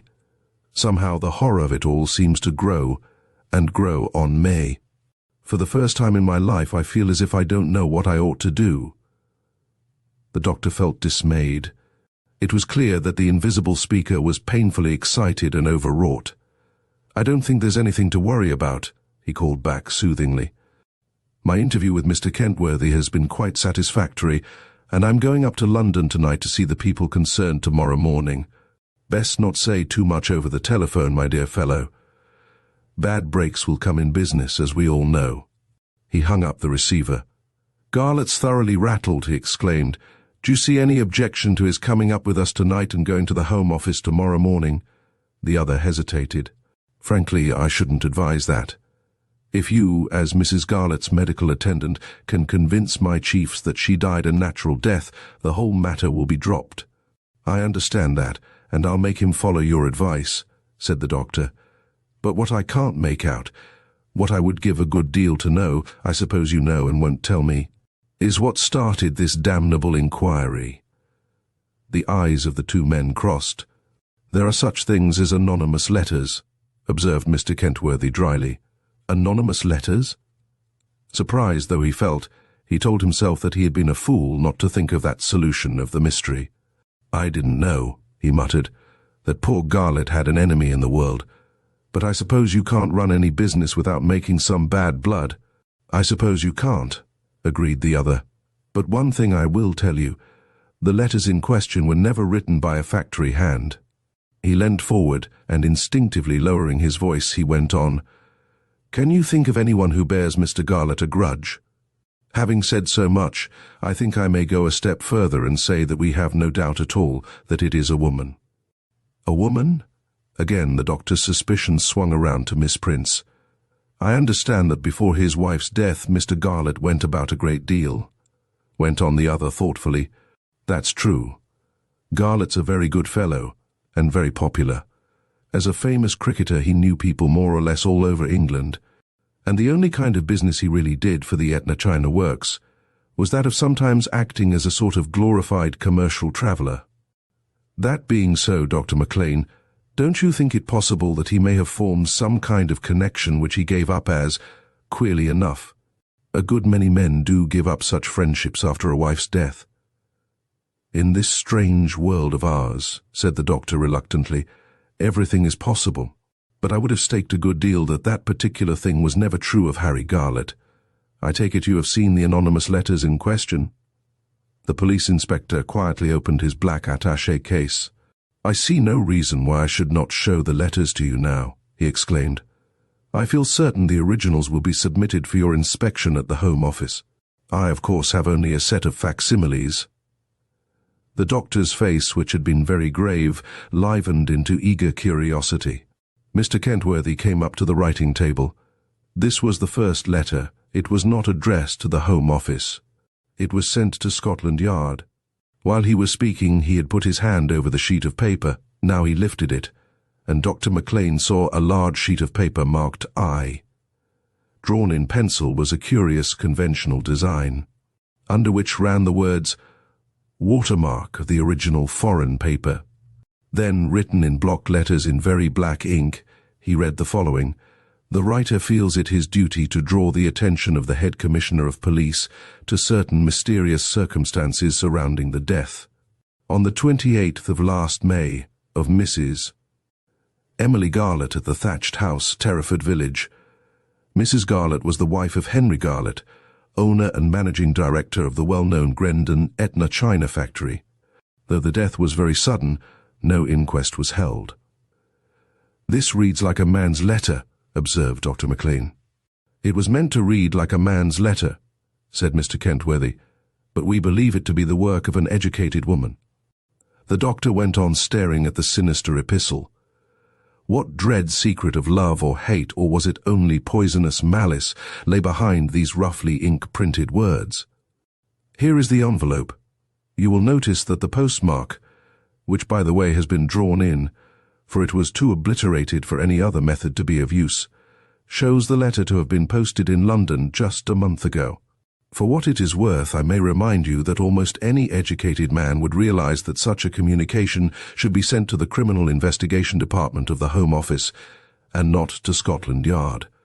What happens," asked Dr. McLean, "when such a thing as this is received? By long experience we are well aware that such a letter is likely to be only one of a series. And sure enough, 4 days later came this second letter." The speaker pushed aside the first sheet of paper he had laid down and put in its place another. "This surely is from an uneducated person," exclaimed Dr. McLean. He was now gazing at a most peculiar-looking script, marked "To." "Not necessarily," said Mr. Kentworthy. "But whether written by the same individual or not, this was undoubtedly written with the left hand. It is extremely difficult for any handwriting expert, however clever, to identify a letter written with the left hand with a writer's ordinary right-hand script. There are as a rule certain similarities, but those proceed from the brain rather than from the mechanical action of the hand. I think I understand what you mean." And bending down, he read the following long commaless sentence. "It's a shame the police took no notice of what happened at the Thatched House when poor Mrs. Garlett died. She died in agony. Her husband was carrying on at the time with more than one girl, the doctor's niece could tell you. Why poor Mrs. Garlett's doctor made no fuss? People have asked, why no inquest? Echo answers, why? What an abominable thing." Dr. McLean's eyes flamed with anger. "I hope to God that neither my niece nor Harry Garlett will ever see this vulgar, hateful letter." "I can reassure you on that point," said the other earnestly. "Under no consideration are these kinds of communications brought into a law case," and, as he saw a shadow pass over the doctor's face, "not that I think there will be a law case." Since my talk with Mr. Garlett this morning, and with you during the last hour, I believe that all this trouble has been caused by some hysterical woman who has a grudge against Mr. Garlett." Dr. McLean muttered, "I only wish I had the writer of this letter here." "Perhaps you'd rather not see the other letter," said his visitor, half smiling. Human nature was always surprising James Kentworthy, and now he was amused in spite of himself. Dr. McLean had taken the first anonymous letter calmly. But the moment he himself had been brought into the matter, he had evidently felt very differently. "Of course I'd rather see it," he exclaimed brusquely, and the police inspector put it down before him. Number 3 was written in block letters. "The writer of the letter dated November 25, th advises the head commissioner of police to ask Mr. Henry Garlett to render a full account of the circumstances surrounding his wife's death." "I think," said Dr. McLean hesitatingly, "that I know who wrote 2 of those letters." "You do?" Mr. Kentworthy leaped to his feet. "I suspect," said the doctor, "that the writer is a certain Mary Prince, the daughter, I am sorry to say, of the medical man from whom I bought my practice. The lady who lives at the thatched cottage." Mr. Kentworthy felt sadly disappointed. He was convinced the doctor was on a wrong track. "I feel sure it is she." Dr. McLean spoke with growing energy and conviction. "Miss Prince is a most malicious woman. She has never liked Harry Garlett, and I know she has been genuinely shocked at his thought of remarriage. She actually guessed how things were between him and my poor little niece before they knew it themselves. Believe me, you are on the wrong track, Doctor. McLean, I had a talk with this very lady 2 days ago, and though I don't think she has a pleasant disposition, if she is really the writer of these letters, then she entirely took me in." "Did she know why you were here?" asked Dr. McLean. "Good heavens, no. I hope you won't be shocked when I confess that I told her I was distantly related through her mother to the late Mrs. Garlett. On the strength of this statement she asked me to tea, and we had a long talk. She is a shrewd, clever woman, though I admit a dangerous gossip. By the way, there is one person who, I gather, was actually with Mrs. Garlett when she died. I mean a certain Miss Agatha Cheel, who is a friend of this Miss Prince. How about her, Dr. McLean?" Unconsciously the doctor stiffened. "I don't know that there is anything to say about Miss Cheel. She was distantly related to the Garletts. Mrs. Garlett's death was a real misfortune for her, for although the poor lady left her £1,000, she was actually receiving a salary of £300 a year. When was she here last?" asked Mr. Kentworthy suddenly. "She came down for a weekend visit to Miss Prince about a month ago, and I think she is coming for Christmas. A capable, intelligent young woman, but I don't think she could add anything to what I have told you, the more so that although she was in a war hospital in France, she is not a trained nurse. Well, I'll be going now. Shall we meet at Grendon Station at 5 o'clock and travel together?" "By all means." The 2 men shook hands cordially. "I hope you will be able to forget all about this business after tomorrow," said the police inspector earnestly. But Dr. McLean felt very sick at heart when he finally shut the door on his unwelcome visitor, and turned his steps reluctantly toward the dining room where he knew his wife, and probably Jean with her, was likely to be. As he opened the dining room door, he saw with relief that Mrs. McLean was alone. "What signifies the message Jean brought me just now?" she exclaimed. "Why must the marriage be put off even for 1 day, Jock? Surely you can postpone going to London till tomorrow afternoon." "I'm the bearer of bad news," he said heavily. Mrs. McLean stood up. "What's the matter?" she asked in a frightened tone. As her husband remained silent, she went up to him and gave his arm a shake. "Jock, you're frightening me. Have you found out anything about Harry Garlett? Do you mean you think the marriage will have to be broken off?" She added, "The child's fair daft about him." "There's no question of breaking off the marriage," he said quickly. "In fact, if I had my way, Jean should not be told anything, beyond the bare fact that her wedding must be postponed for a day or 2. And then, before he could say anything further, the door behind them burst open, and Harry Garlett rushed into the room. His face was drawn and haggard. He looked years older than he had done that morning. "I hoped to catch that London detective here, but I hear he's gone." "Look here, McLean. I've had time to think over what I ought to do, and I've decided to go to London at once and clear the matter up." "What matter have you to clear up?" asked Mrs. McLean. Garlett walked straight over to where she was standing and looked at her fixedly. "I am suspected of having murdered my wife, Aunt Jenny," he said in a hard, matter-of-fact voice, "and from what I can make out, that suspicion will never be laid to rest till they have dug up the poor creature and satisfied themselves that she died a natural death." The colour drifted from Mrs. McLean's healthy face. "Is what he says true?" she asked, turning to her husband. "Yes and no," he answered in a measured tone. "It's true that Harry has some deadly enemy who is trying to fasten this awful charge on him, but my talk just now with a man named Kentworthy who was sent down from the Home Office." The Home Office. Mrs. McLean was an intelligent woman, and the words struck a note of sharp fear in her breast.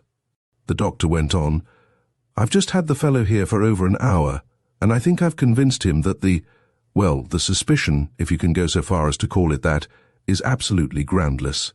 Harry Garlett broke in. "But did Kentworthy tell you what I forced him to admit to me, that nothing short of an exhumation will really settle the matter? And that unless that takes place, the matter may be raised again at any time?" A tide of dismay welled up in Dr. McLean's heart. He suddenly realized that what this wild-eyed man, who looked so little like the happy, still young lover of this morning, was saying, was only too true. Even so, he forced himself to exclaim, "You take an exaggerated view, Harry. All I ask you to do is to await the result of my interview with the Home Office people." Harry Garlett was staring at the speaker, a look of terrible perplexity as well as acute suffering on his face. "In any case, I suppose you would admit that our marriage will have to be postponed?" he said slowly. "Well, yes, I'm afraid it must be for a day or two." And then Mrs. McLean broke in, "Before you even decide on that, I think you ought to consult Jean. After all, she's the person most nearly concerned, isn't she? Though perhaps," she hesitated painfully, "we need not tell her the reason for the postponement." Garlett turned away and stared out into the wintry garden, and there was such a look of anguish on his face that Mrs. McLean suddenly felt a rush of intense, overwhelming pity for him. She went across to where he was standing and put her hand gently on his arm, but he made no response. Dr. McLean cleared his throat. "Perhaps I'd better go and tell Jean what has happened. I don't see how we can hope to keep it from her." But the unhappy man roused himself. "No," he said violently. "I'll tell her myself. I'd rather she heard it from me." He turned to the doctor. "I know how kind you are," his voice broke, "but I feel that she ought to hear this vile thing from me." "I think that's true, Jock," said Mrs. McLean quietly. "So now I'll go and find the child." She was walking to the door when Garlett asked suddenly, "Where is Jean?" "Out of doors? I'd rather speak to her there." "I'll see you're not disturbed." Jean Bauer was already on her way back to the house when Harry Garlett caught sight of her. She was walking quickly, her whole figure instinct with the joyous buoyancy and grace of happy youth. When she saw her lover, she stopped short, pleased and yet surprised, for he had told her that he was not coming back from the factory till late afternoon. And then, as he hurried up to her, there swept over her a feeling of sharp misgiving. "Is anything the matter?" she asked affrightedly. He took hold of her arm and guided her to a brick path, which was now, to them both, filled with delicious associations, for it was here that they had always come, during the few short weeks of their secret engagement, to be alone together. Closed in on either side by old yew hedges, it was the only part of the Bonnie-Doon garden really sheltered from prying eyes.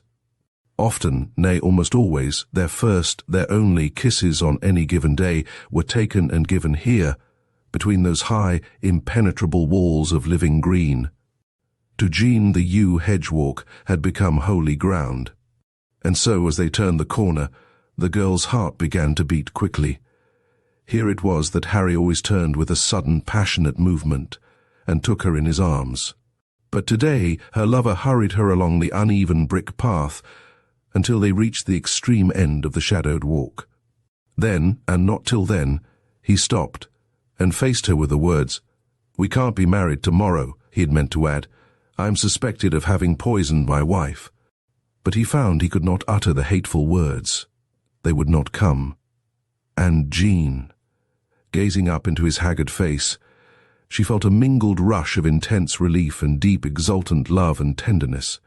It moved her to the soul to think that the postponement of their marriage could make him look as he was looking now. But she was quickly, painfully, undeceived. A man came to see me at the works this morning to tell me that there seems to be some doubt as to the cause of Emily's death. Her face filled with deep surprise and dismay, but no suspicion of what his words implied crossed her mind. All she did understand was that what had happened had given this man who was so entirely her own a terrible shock. "Why should that make any difference to our being married tomorrow morning?" she asked in a low voice. "Because neither your aunt nor your uncle would wish you to be married to a man suspected of murder." He spoke with harsh directness. "Murder?" Jean Bauer's eyes flashed.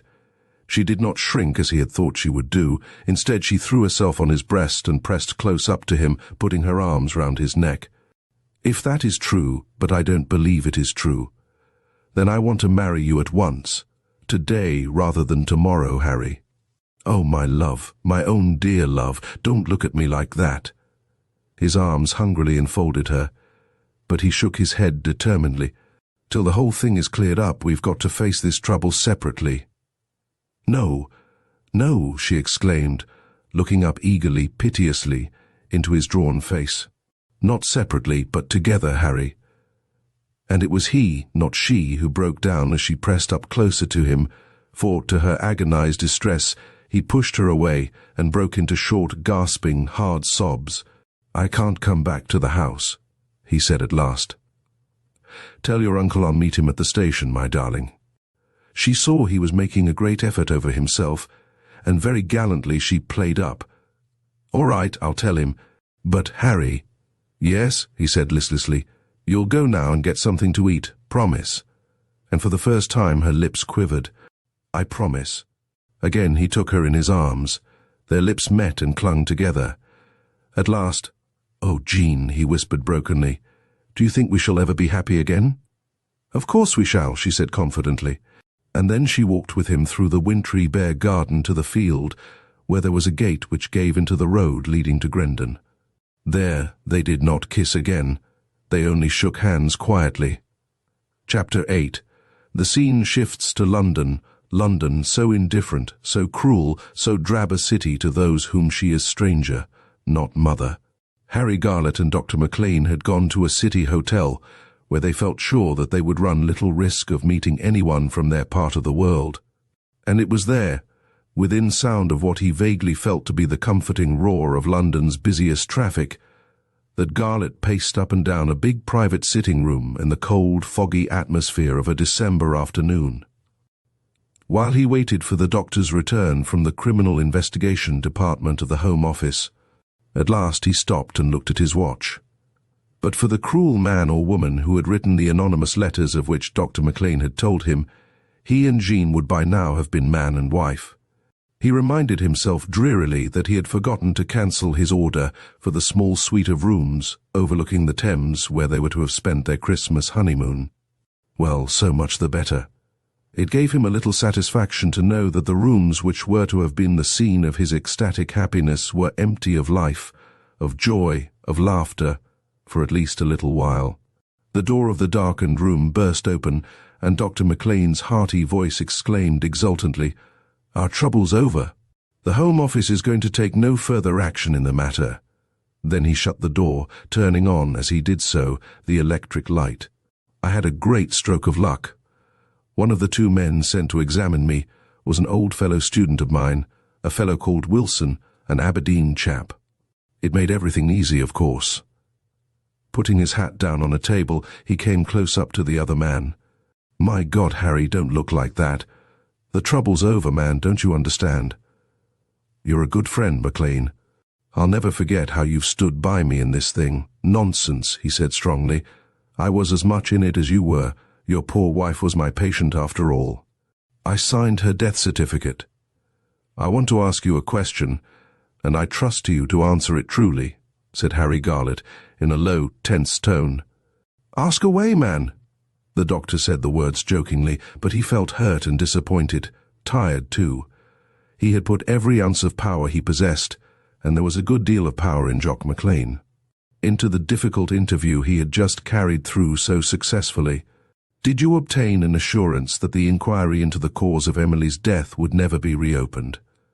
Harry Garlett's question made Dr. McLean feel acutely uncomfortable.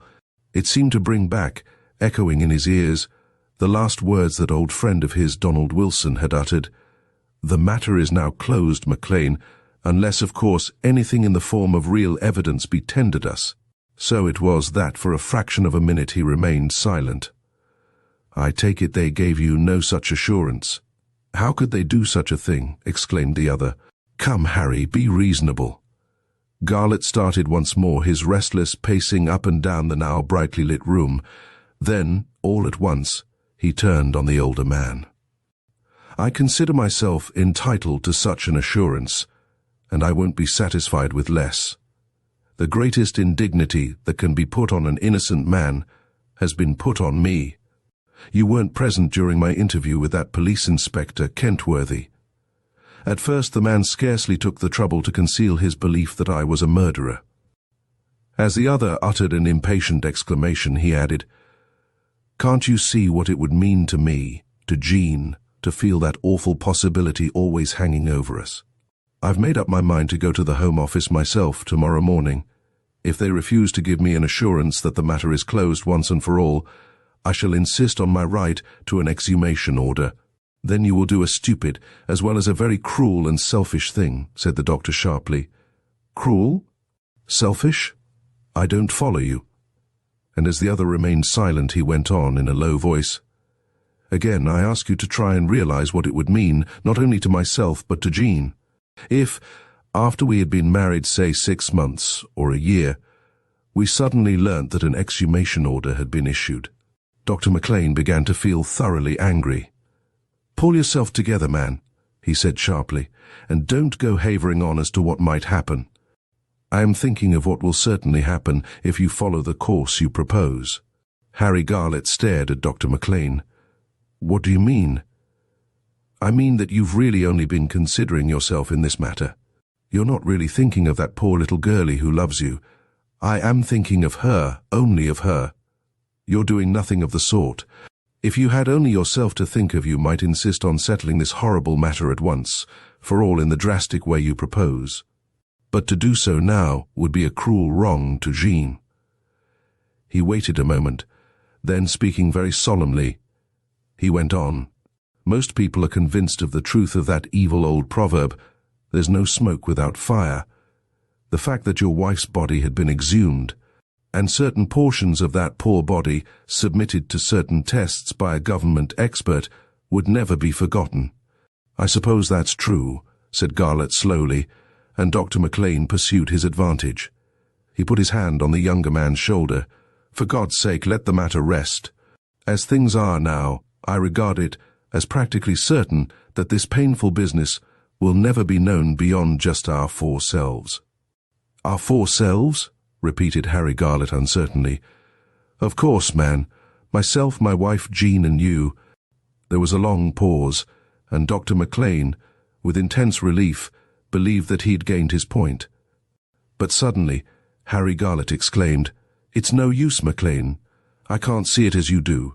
I shall go to the Home Office tomorrow morning. I suppose you agree that Jean has a right to be consulted before you take a step that may cloud all her future life." "I know Jean will agree with me," said Harry Garlett obstinately. "Give her a chance of hearing the other side, man. Damn it all. You do owe me something." He turned toward the door.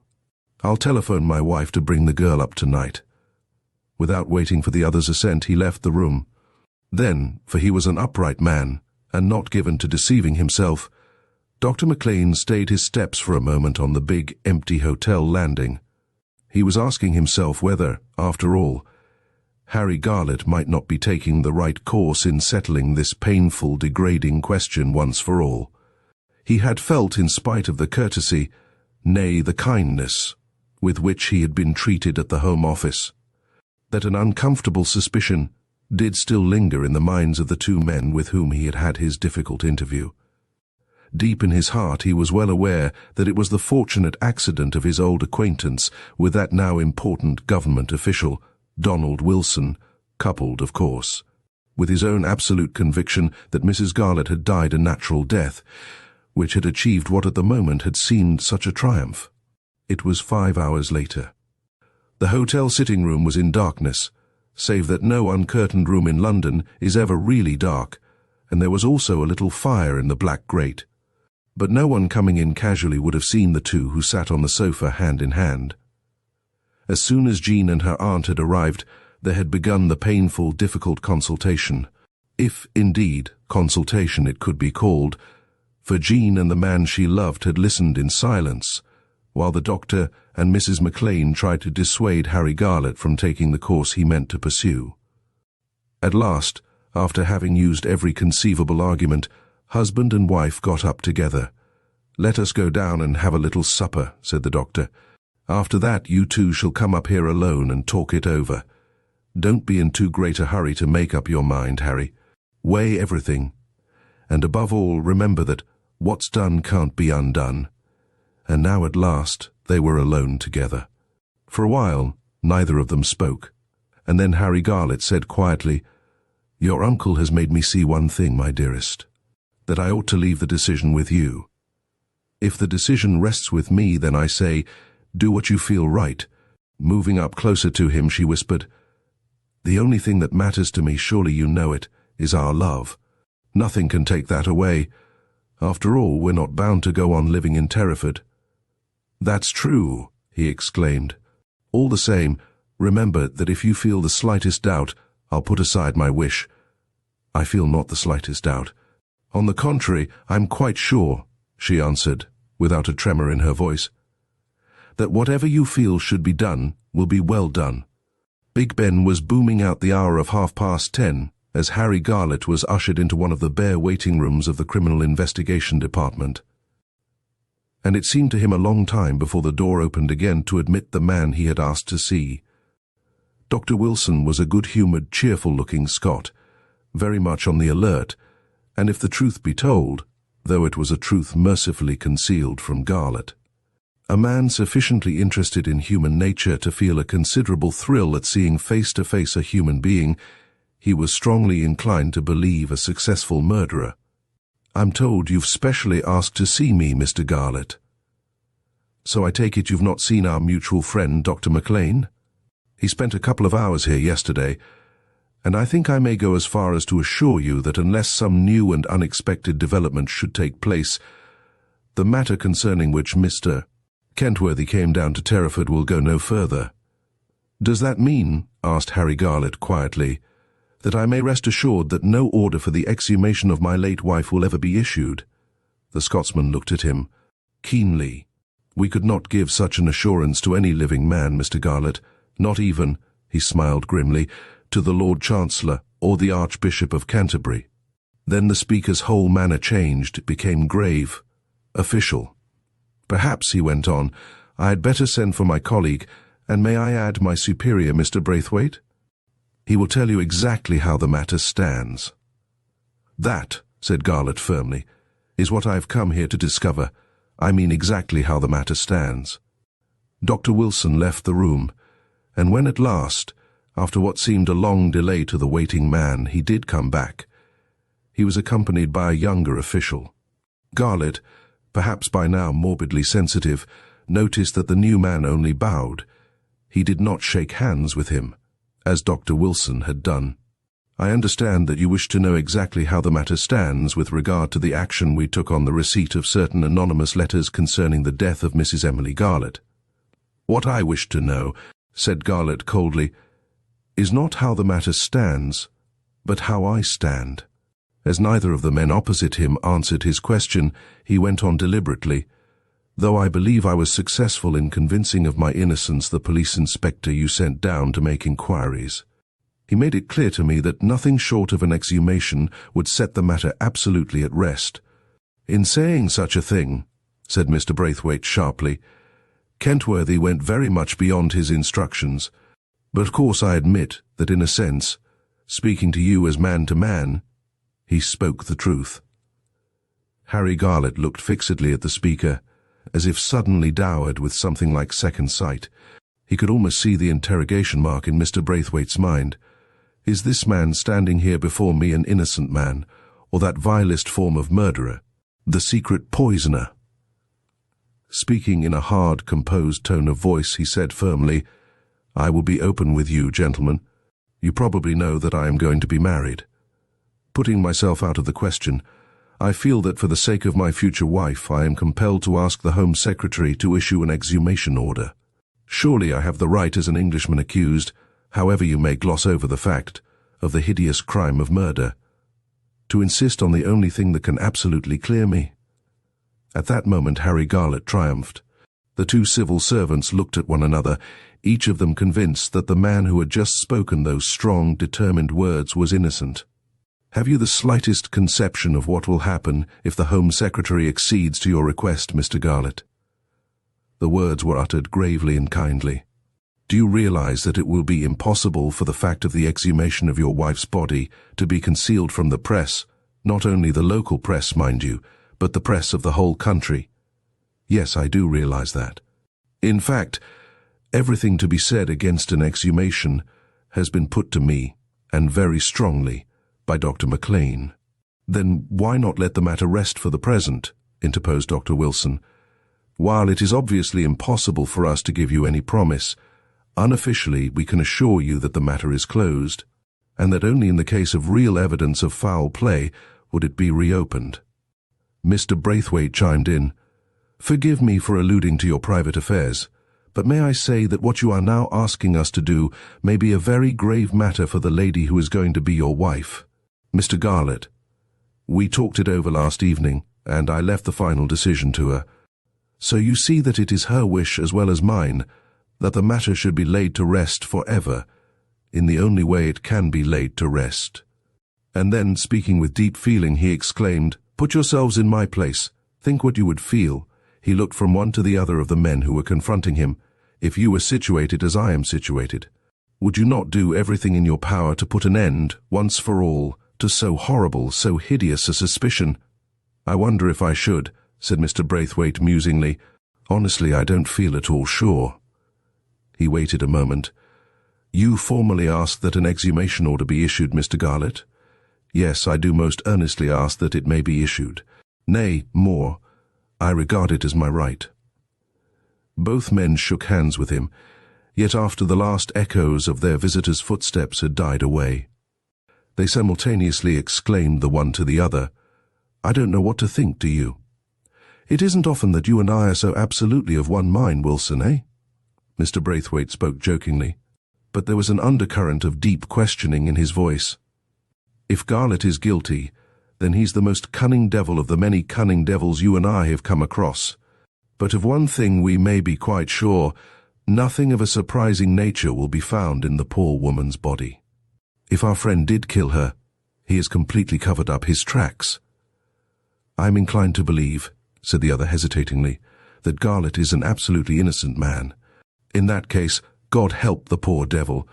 He doesn't know what he's letting himself in for," observed Braithwaite. "He'll be a marked man all his life. Think of what a country town can be like for malice and all uncharitableness." "I wonder," said the Scotsman, "if it's the girl who's driven him to this extreme course. What if she's made her marriage conditional on all this mess being cleared up?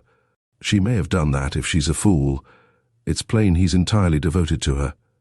Kentworthy says they were talked about long before his first wife's death. I didn't forget that fact just now," said Dr. Wilson, smiling. "When he first spoke of the girl, I said to myself, she's the cause of all the mischief. Keep clear of the sex, Donald, my boy." Chapter 9. 10 long days, including the quietest Christmas ever spent in Bonnie Doon, and then on the second day of the new year. "A letter for you, Miss Jean, from the thatched house." Elsie's dour face softened as the girl eagerly tore open the envelope. "My dearest love, I find I can't come tonight as I had hoped to do, but I will be with you early tomorrow morning. Always your Harry."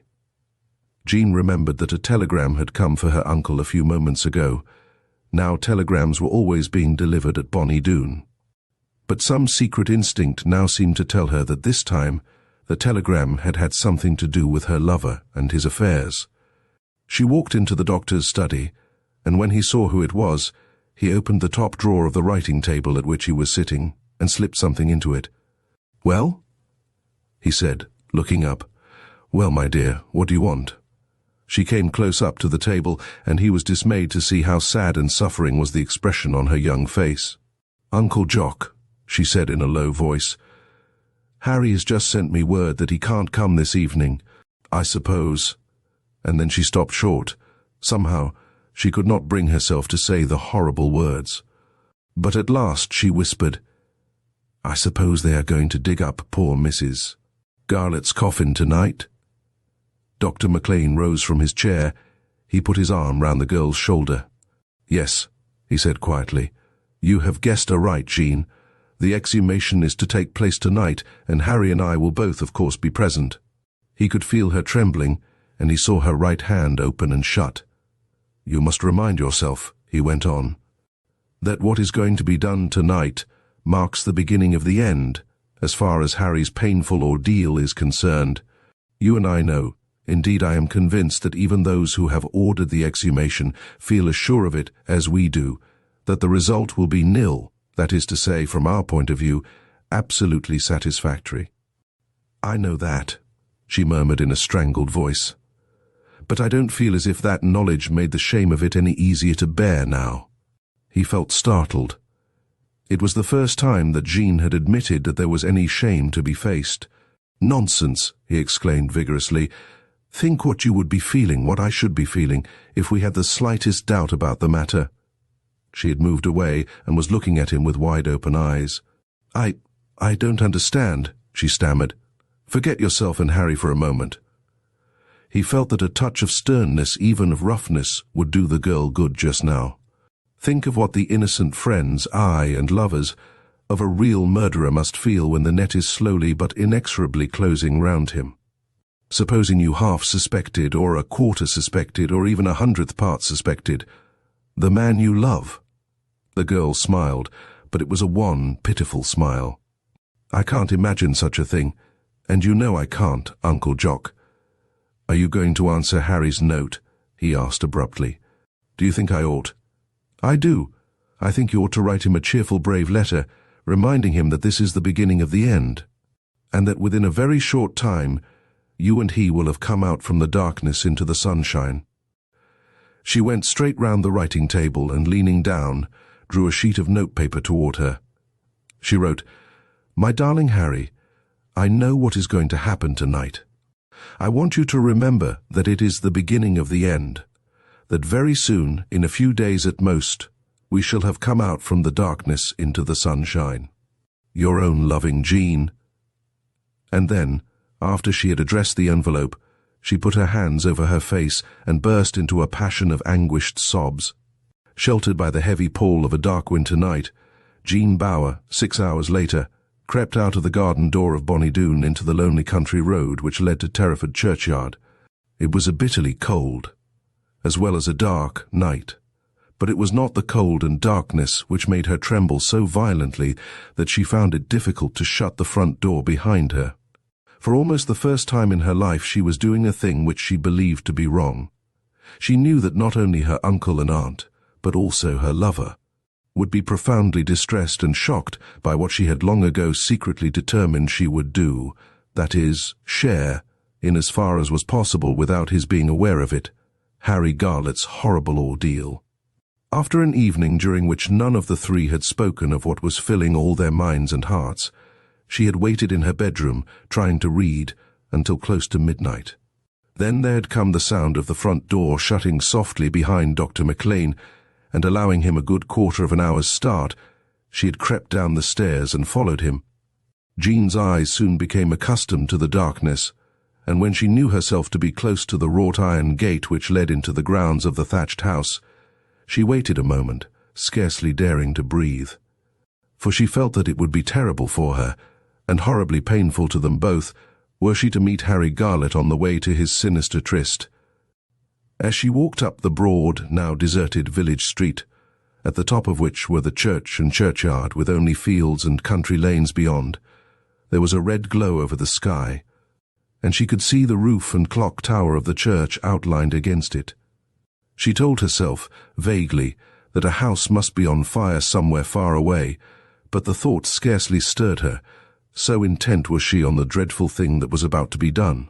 When she came close up to the lych gate, she stayed her steps and listened intently, but there was neither stir nor sound, and she reminded herself that Mrs. Garlett's grave lay the other side of the church, and so even in daylight was completely hidden from where she was now standing.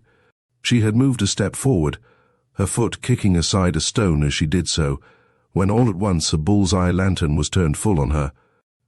Giving a stifled cry of surprise and fear, she waited shrinkingly for a stern inquiry as to her name and business to follow.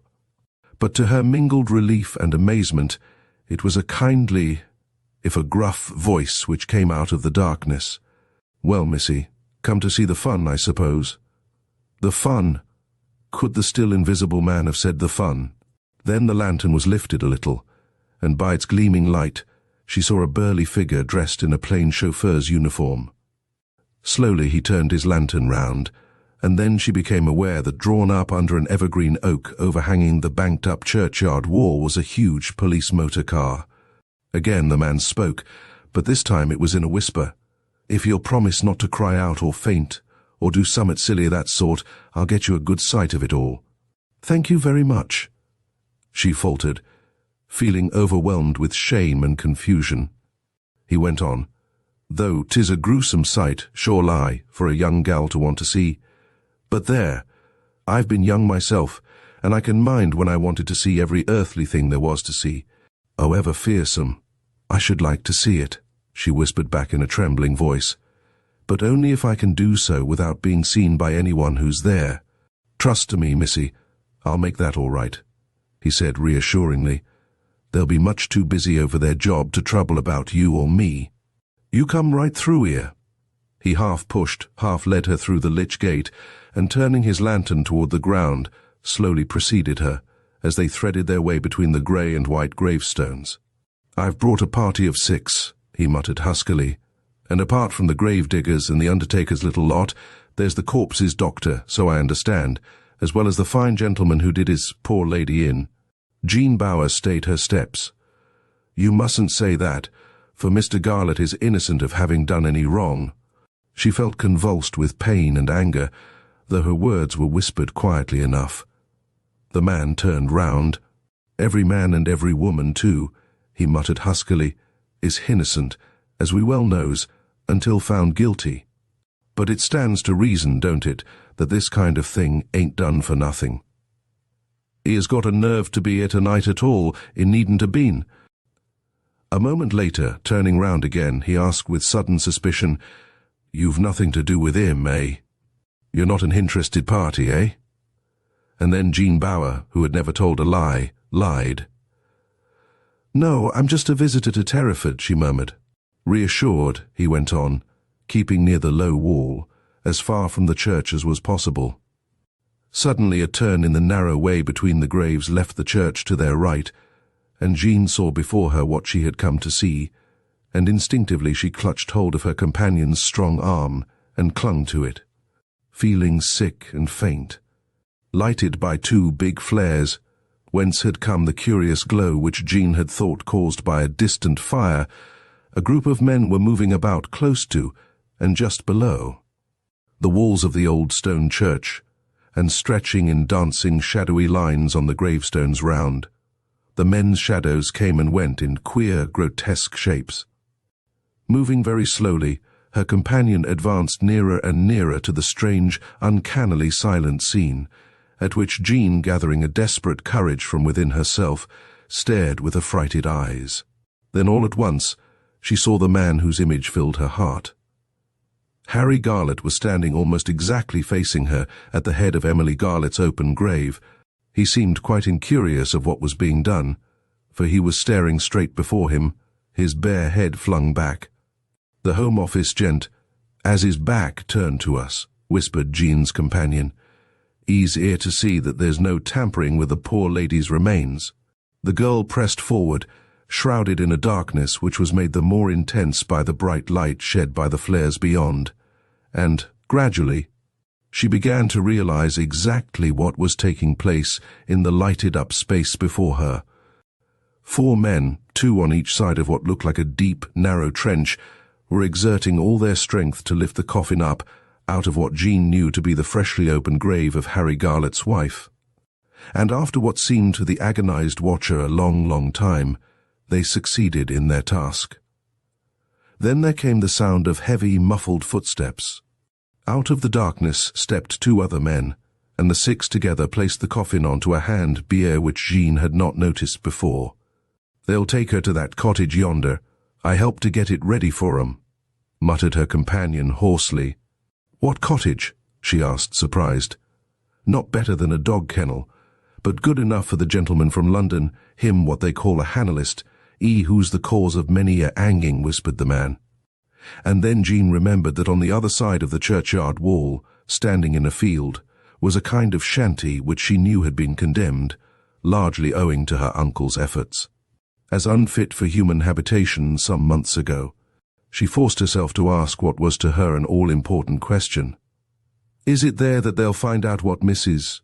Garlett died from?" "Lord, no," he exclaimed, astonished at such ignorance. "That's a long business. That's done in London." "Then what will they do there?" she asked, puzzled and disappointed, and with no prevision of his answer. "Well, missy, what'll be done in that cottage over there won't be a pleasant job. I'm glad I'm not in it." "What are they going to do?" she breathed. "They'll take parts of the ladies inside and put them into jars. Then the poor soul will rest once more in her coffin. Meanwhile, that which has been removed, if you take my meaning, will be taken away to London. And it's according to the report of the gentleman I pointed out to you just now, whether the husband will get off scot-free, or whether he'll swing." He uttered the dreadful words in a matter-of-fact tone, and Jean turned suddenly sick and faint. "Will you help me back to the gate?" she muttered. "I don't want to stay here any longer." "Not just a few minutes more?" he asked, disappointed.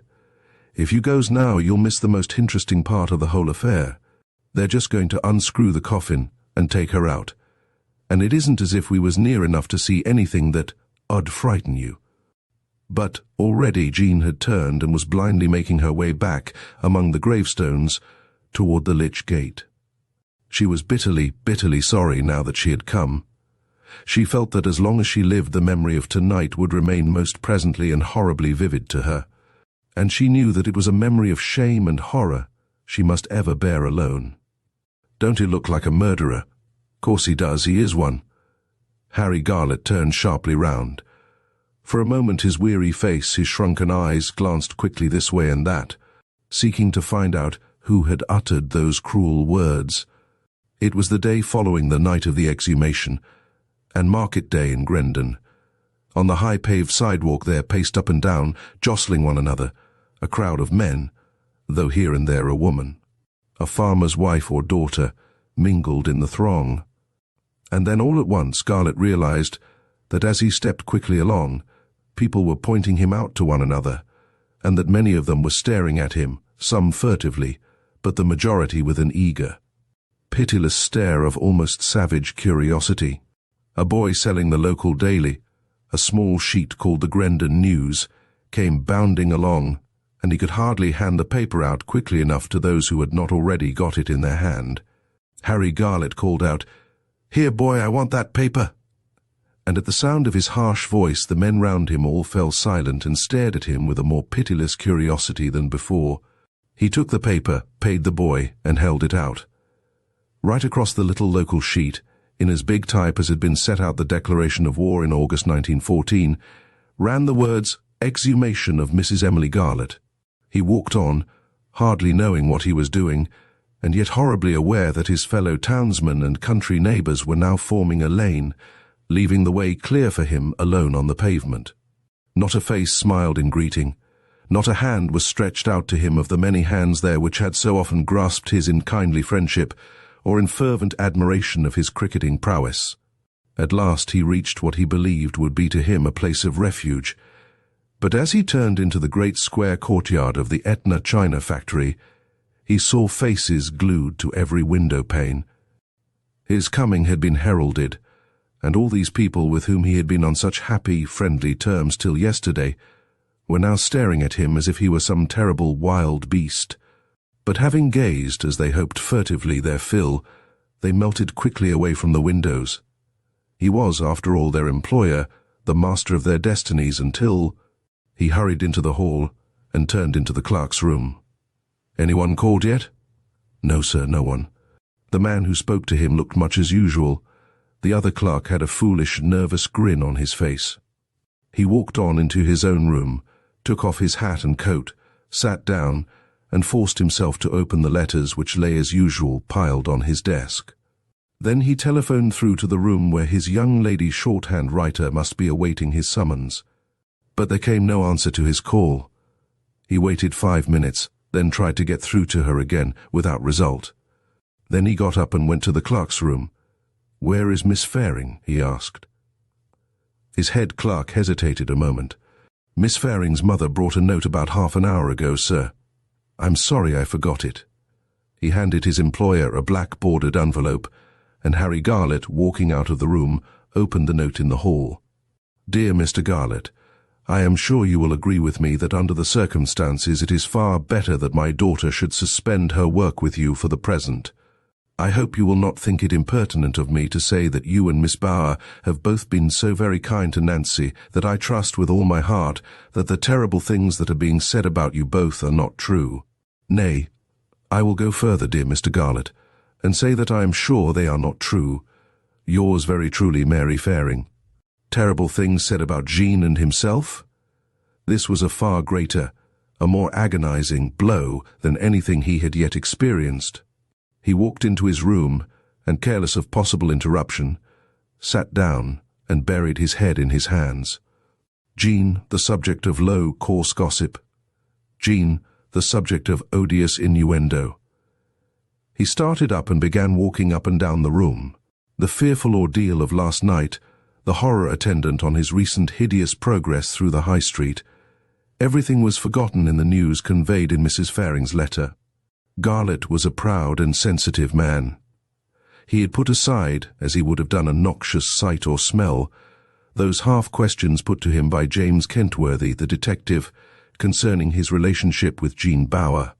But now the memory of those questions, those veiled insinuations, came back, and with that memory, the agonized realization that Jean Bauer had been even then suspected as providing the motive for an otherwise motiveless crime. But, fortunately for most of us at some time of our lives, work has to be done, whatever betide. So at last the unhappy man sat down and began the tedious task of answering with his own hand the letters which otherwise he would have dictated. As he did so, he found himself, for the first time in his life, struggling with two distinct currents of thought, the one superficial concerning the letters he was writing, the other still passionately concerned with the news contained in Mrs. Faring's letter. In vain, he now tried to assure himself that his and Jean's ordeal was bound to be a short one, and that once the government analyst's report was published, he would be able to take up life again exactly as it had been. Well, he knew now that life could never be the same again. If he remained at Terraford, he realized that even if he lived to be a very old man, there would always be somebody ready to point him out as the man who had been suspected of having murdered his first wife for love of the woman who had become his second. Though he had arrived very late at the factory, he had never spent a morning there which seemed so long and dreary. None of his usual business associates came in to see him. No one even rang him up on the telephone. It was as though a desert had been created round about him, and bitterly he felt the humiliation, the degradation of it all. At 1 o'clock he got up and, putting on his hat and coat, went into the clerk's room. "I shall not be here this afternoon." And then painfully he hesitated. Yesterday he would have added, "Should you want me, get through to Bonnie Doon." But that stinging sentence in Mrs. Faring's letter stopped his saying that. "Should you want me," he said quietly, "I shall be at the thatched house after 3 o'clock." He had tried to speak, to look as usual, but he knew that he had failed. In the hall he waited irresolutely. No, he would not go out, as usual, through the courtyard, as perhaps another kind of man would have done. Grimly he told himself that, in a sense, he accepted defeat. He felt he could not face again the stares of his workpeople and of his fellow townsmen. Taking a rusty key off its hook, he walked through the now empty shuttered rooms which had once been the home of his wife's parents. He hurried through the silent cobwebbed kitchen into the narrow, sunless garden. A door at the bottom of the garden led into an alley, which was an unfrequented and generally more or less deserted way of getting out of the town. He hurried through the door, and once out there he felt as if he breathed a lighter air, and yet, as he hastened along, it seemed to his excited fancy that he could hear the busy murmur of voices, cruel, spiteful, eager voices, all talking of him, of his poor dead wife, and hideous thought, Jean. At last, after passing through some mean and sordid streets, he reached the open country, and the clean, keen air worked something like a miracle in his tortured brain. By the time he opened the front door of Bonnydoon, he was almost himself again, filled with joy at the thought of seeing Jean, the only human being to whom he could pour out his heart, and who could bring him comfort. Elsie, the cook, came quickly out of her kitchen. "Eh, Mr. Garlett," she exclaimed. "I've been watching for you. Do you mind going into the doctor's study? Miss Jean's not down yet." "She's not ill?" No, only tired." "Don't ye fash yourself," said the good woman, and then the door of the doctor's study opened. "Come in here, Garlett, just for a minute, will you?"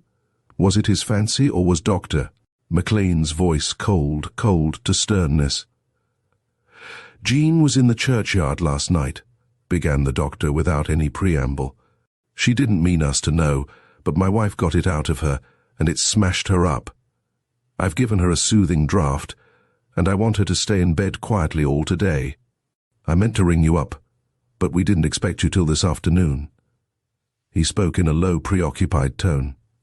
"I'm sure you'll understand, my dear fellow," his voice softened as he used the affectionate appellation, "that I think it's best you shouldn't see her today. You'll see her tomorrow, no doubt." Harry Garlett remained silent. He was sick with horror at the thought that Jean had been in the churchyard. "Why did you let her come last night?" he asked roughly. "I let her come," repeated Dr. McLean sharply. "It's the last thing I should have thought her capable of doing. It's the first time her aunt and I have found her out in doing anything deceitful or, well, I can only call it indelicate. But there, she felt half distraught.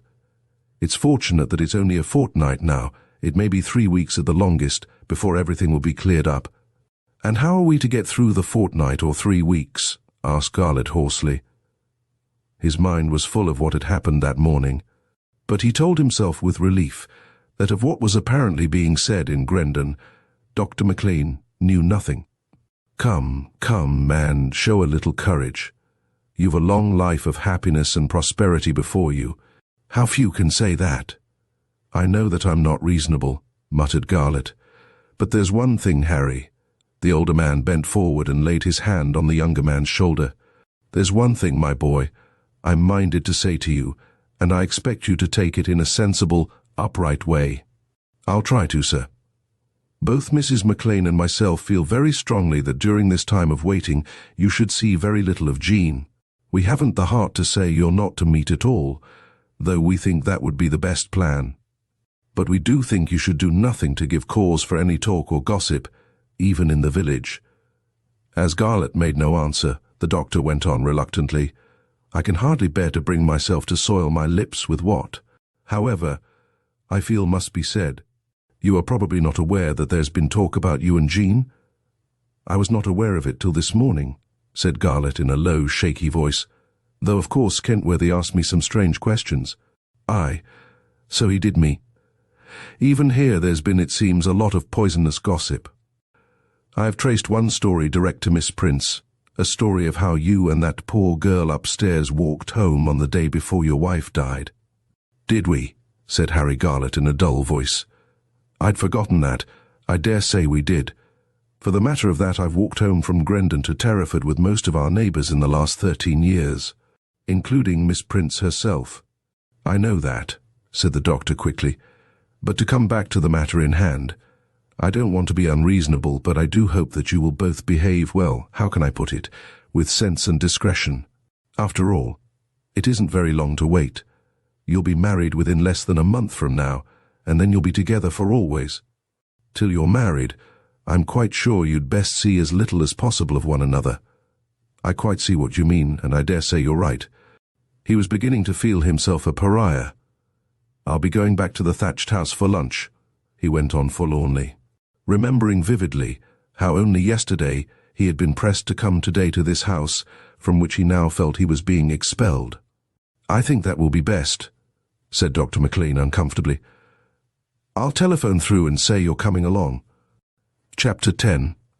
A fortnight to the day after the exhumation of Mrs. Garlett, Dr. McLean, after reading his necessary letters, walked through the hall into the kitchen. "Elsie," he said abruptly, "I want your good help. First, go and tell your mistress that I require to see her about something urgent and private. Then get hold of Miss Jean and make her stay with you in here till I have done with your mistress." The woman, an old and trusted friend by now, just nodded her head. "Aye," she said, "I'll do all that." A few moments later, Mrs. McLean hurried into her husband's study. "What is it?" she asked breathlessly. "You shouldn't frighten me like that, Jock." "Secret and urgent indeed." "Lock the door," he said briefly. She turned the key in the lock and came over close to where he was sitting. "What is it, Jock?" He did not answer for a moment, and then he said very quietly, "Harry Garlett did poison his wife. He is to be arrested today, and we must manage to get Jean away, if it's in any way possible, before that happens." She stared across into her husband's set face, but, though utterly amazed and horror-struck, she uttered no exclamation of surprise. She simply waited to hear more. "Well," he said irritably, "well, Jenny, did you expect this?" "I expect it," she exclaimed. "I expected it as little as you did. But what makes you so certain, Jock? Is there no loophole of escape?" And then she muttered as to herself, "It's the child I'm thinking of. What will happen to Jean if this is true?" "She'll have to go through with it," he said grimly. And then he handed her a letter. It was marked private, and ran as follows: "Dear McLean, I feel I owe it to our old friendship to inform you that Garlett is to be arrested tomorrow on the charge of having murdered his wife. I may add, for your own information, that our man has found 5 grains of arsenic, the largest amount ever given in his experience. It had actually penetrated the grave clothes inside the coffin. I hope you won't think it impertinent on my part to suggest that you would be wise to send your poor young niece as far away as may be. How about Iona? Should she be required to give evidence, which I hope will not be the case, she could always come back. Yours in frantic haste, Donald Wilson." There was a postscript. "Of course I have no business to write you this letter. I'm doing it for old time's sake. You may care to know that Kentworthy, though shaken, still believes that Garlett may be innocent. Kay has left the government service. It might be as well for Garlett to employ him in getting up his case. His address is 100% Chancery Lane." Mrs. McLean read the letter twice through, then she handed it back to her husband. "You'll never get Jean to go away," she said quietly. "She wouldn't believe Harry Garlett guilty if an angel from heaven came and told her he was." "But he is guilty," exclaimed Dr. McLean, striking the table with his hand. "I don't think you have any call to say that yet," observed his wife. "I shan't say it out of this room till I have to get up and say it on oath in the witness box," he said somberly. "Oh, Jock, will you have to do that?" "Of course I shall," he answered bitterly, "and be known for the rest of my life as the medical man who was bamboozled into giving a wrong death certificate." Dismay kept her silent. Till this moment, she had only thought of Harry Garlett, and of how all this would affect Jean. She now realized what it would mean to her husband. She suddenly went very pale, and Dr. McLean felt queerly touched. He got up and laid his hand gently on her shoulder. "Come, come, woman," he said a little huskily. "Things are never as bad as they look. Many a better man than I has made that kind of mistake. As for Jean, she's young yet. She'll get over it, never fear." As his wife remained silent, he added, "It isn't as if we'd been improvident. If need be, we can leave Terraford." "No," said Mrs. McLean in a low tone. "We must stay and face it out. But as for Jean, we'll have to make some plan. She won't go away now, not a hope of it. But if yon man's hanged, we'll get her right away. I mean to some place where no one will have heard about this awful thing. To my sister in New Zealand, or to the Macphersons in San Francisco." He looked at her, amazed. This was foresight with a vengeance. Why, she had already tried, judged, condemned, and yes, hanged Harry Garlett. "Till this morning," he said with a groan, "I would have staked my life on yon man's innocence." And then Mrs. McLean said something which startled her husband.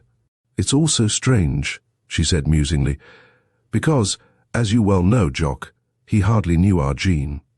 "It had nothing to do with Jean," he said violently. "For God's sake, Jenny, put that horrible idea out of your mind.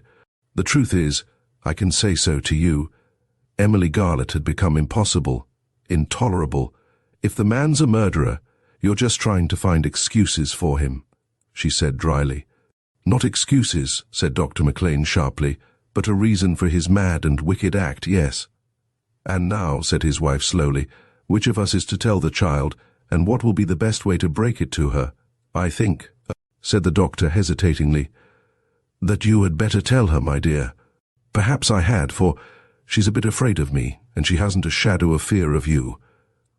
But they might have saved themselves the trouble of their painful little discussion, for, when they went into the kitchen, they found that Jean had left the house without saying where she was going. "I think she saw by my face that there was trouble afoot," admitted Elsie regretfully, for she just looked at me and said, "You can tell them I've gone up to the village." "I hope she hasn't gone to the thatched house," said Mrs. McLean in a dismayed tone. "That is just where I feel certain she has gone," said the cook positively. "It's all over the village, Mrs. McLean, that they will be arresting Mr. Garlett this morning. But the poor wean don't know that." Driven by some instinct which she would have shrunk from analyzing, John Bauer was hurrying toward the thatched house. It was the first time she was going there alone, but she had been through what had seemed to her a time of measureless suffering this last fortnight, and now had come the breaking point.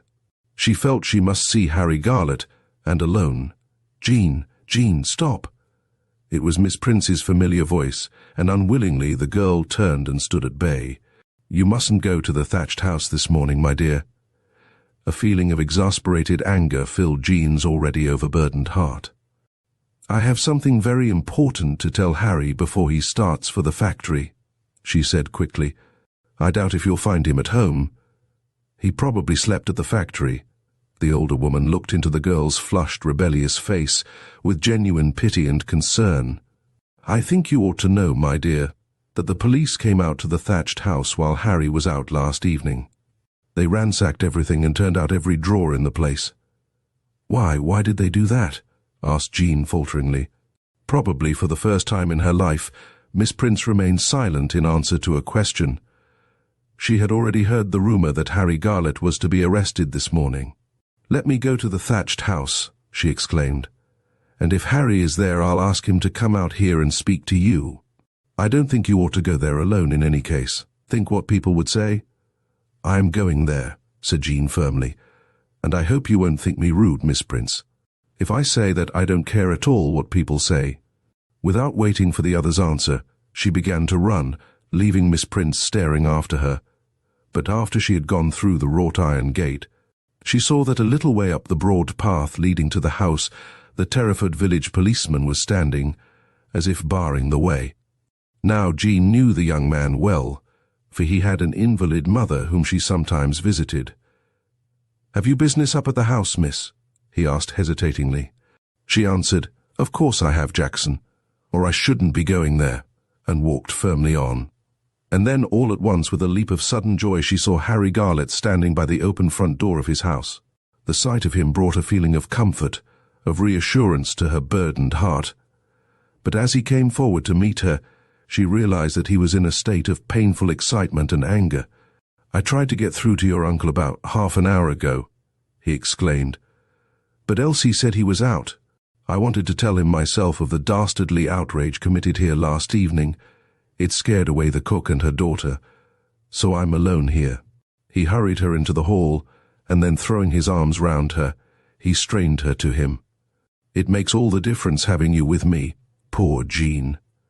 Since this great trouble had come upon them all, Mrs. McLean had seemed to think it almost unseemly for the lovers to be alone together.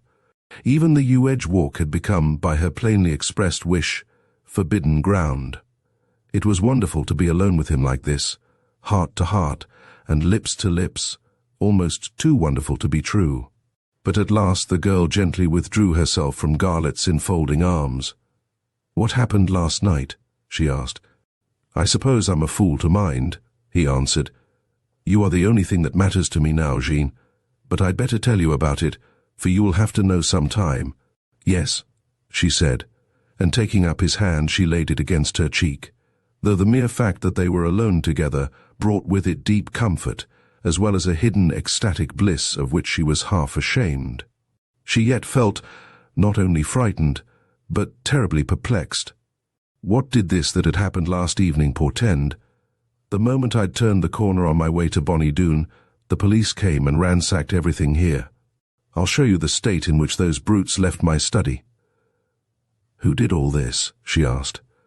"I met the Grendon Inspector of Police and his 2 underlings at the gate as I was coming home last night, and he said that they had acted on instructions from London. Do you mind seeing my study, Jean? Everything is exactly as they left it. I want Dr. McLean to see it, the rector too. Of course I shall send in a claim for compensation." She followed him through the empty house, and then, at the door of what had been an orderly, even a luxurious room, she stopped, amazed at the sight before her. The cupboard doors of a large Chippendale bookcase were wide open, and the books had been roughly turned out of the shelves and lay all over the floor. The drawers of the writing table were drawn out as far as they would go, and the top drawer, which had been locked, had been wrenched open with some rough instrument. As a girl, Emily Garlett had collected shells, and her small shell cabinet had been kept in this, her husband's study. Even that had not been spared rough desecration. The cotton wool on which the shells had rested had been thrown out, and lay in wads on the carpet. "This is the worst room," said Harry Garlett quietly. "But my bedroom's in a pretty queer state too, and as for the dining room, you'd think burglars had been in it." "Did they say what they wanted to find?" asked Jean wonderingly. "They made a regular mystery of it, and yet they were fools enough to ask that poor old cook and her daughter if they had found any packets of grey or white powder about." "Grey or white powder," she said uncertainly. "Not salt or pepper, arsenic," he said bitterly. Then he again took her in his arms and kissed her with a passion that half frightened her. "God, what should I do if I hadn't you?" he muttered. She clung to him, and for a moment they forgot their great trouble. "Oh, Jean, my darling, darling love, it's been hell this last fortnight," he whispered. "Do you know that we've never been alone since we came back from London? They've been very cruel, though they meant to be kind," she said in a choking voice. "Did you feel them cruel?" he whispered. As only answer, she pressed more closely to him, and again in that disordered, desecrated room, it was as if heaven wrapped them round. It was Jean who heard the sound of footsteps echoing across the hall, and they had only just time to start apart when a loud voice called out, "Is anyone in this house?" "We are looking for Mr. Henry Garlett," and 2 men in uniform burst through the half-open door. They looked taken aback when they saw that the man they sought was not alone, and the elder of the 2 came up close to where Harry Garlett was standing by Jean Bower's side. He asked civilly, "Can I speak to you in private?" He hesitated, and then added the word, "Sir." Harry Garlett exchanged a quick look with the man, and then he turned to Jean. "Will you go outside, into the garden? I'll join you in a few minutes." "Yes, miss, that's what I advise you to do. You go out into the garden." The police inspector spoke in a very kindly, respectful, pitying tone. But Jean had moved closer to her lover's side. She took his arm and held it firmly. "Say what you want to say to Mr. Garlett here," she said. "I'm not going to leave him." "I'm sure the gentleman would rather we had our talk by ourselves, miss," Garlett said in a low voice. "He's right, my dear. I do beg you to leave me." She shook her head. "I can't," she said piteously. "Don't be angry with me, Harry." He tried to smile. "Nothing could make me angry with you, my darling. Now, miss, can't I persuade you to go out into the garden?" "No," said Jean. "I'm very sorry, but you can't." "I'm sorry too," said the man. "But duty is duty." He put his hand lightly on Harry Garlett's free arm. "I now arrest you," he said solemnly, "on a serious charge, that of having murdered your wife, Mrs. Emily Garlett, on the 27th of last May." It was the first time that such a duty had fallen to Inspector Johnson, and he looked far more moved than did the man he had just put under arrest. "I must warn you," he went on, "that anything you say henceforth may be used in evidence against you." And then inconsequently he added, "Have you nothing to say, Mr. Garlett?" "The only thing I have to say," said Harry Garlett, "is that I am innocent." He gently freed his arm from Jean Bauer's detaining hand. "You must go home now," he said quietly, "and tell your uncle and aunt what has happened." He turned to the inspector. "I take it, Mr. Johnson, that I shall be allowed all reasonable opportunities of seeing my friends?" "That is so," said the man. Then he made a sign to his subordinate, and they both turned their backs while their prisoner and the girl who loved him bade each other a silent, apparently an unemotional farewell. But when she got out of doors, in front of the house, Jean suddenly turned faint and giddy. It was as if her mind became a blank. She covered her face with her hands. "Oh God," she prayed, "make me keep my reason and help me to help Harry." Then, with steady steps, she walked on, past the pitying young policeman, and past the closed car in which she vaguely realized her lover was about to be taken to Grendon Prison. Chapter 11. In every human drama where anguish, shame, despair play a part, there are always certain minor characters who deserve, though they never receive, almost as much sympathy as do the principals in the tragedy. As the doctor and his wife sat awaiting the return of John Bauer, they felt as if the whole of their happy, dignified house of life had fallen into ruins about them. Deep in her troubled heart, Mrs. McLean was quite as much concerned with the position of her husband as she was with that of her niece, dearly as she loved the girl. For John was young enough to start another life, and as the years went on, all that was now happening, and about to happen, would become a painful memory and nothing more. How different the case of her husband, to say nothing of herself. Already Mrs. McLean felt as if the doctor had aged perceptibly during the last hour. He was sitting staring into the fire, doing nothing, not even smoking. He had asked her to tell Elsie that he would not be at home this morning to any patients, and that all calls must be telephoned on at once to Dr. Tasker. It was worse, far worse, than if death, unexpected, unheralded, and coming in some peculiarly terrible shape, had entered the house. The door opened, and they both turned round quickly. Speaking in a hushed voice, Elsie said, "I thought maybe you'd like to know that a machine has just driven past. There was a policeman on the box, and I'm afraid, I make no doubt, that I saw Mr. Garlett riding inside." She did not wait to hear her master's comment on her piece of news, but, with true delicacy, retreated quickly into her kitchen. The husband and wife looked at each other, a dozen unspoken questions as to the whereabouts of Jean remaining unuttered by either. At last Mrs. McLean said slowly, "I expect the child will be back in a few minutes. She can't but know what's happened." "What you expect," said her husband rather gruffly, "is neither here nor there. What one expects never happens in this life. The only thing of which we may be quite sure is that she won't have been allowed into the thatched house. But as to whether she will know that Garlett has been arrested depends on—" And then as he said the word "on," they heard the front door open, and Jean's steady, quiet voice, "Is Aunt Jenny upstairs, Elsie?"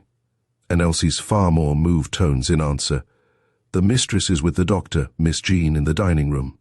Dr. McLean and his wife stood up, the door opened, and the girl looked from one to the other. "Harry's been arrested for the murder of his wife," she said, "and now we've got to arrange for his defense." She turned and shut the door behind her. "I couldn't help hearing what you said to Elsie before I went out, for I was just coming through the scullery.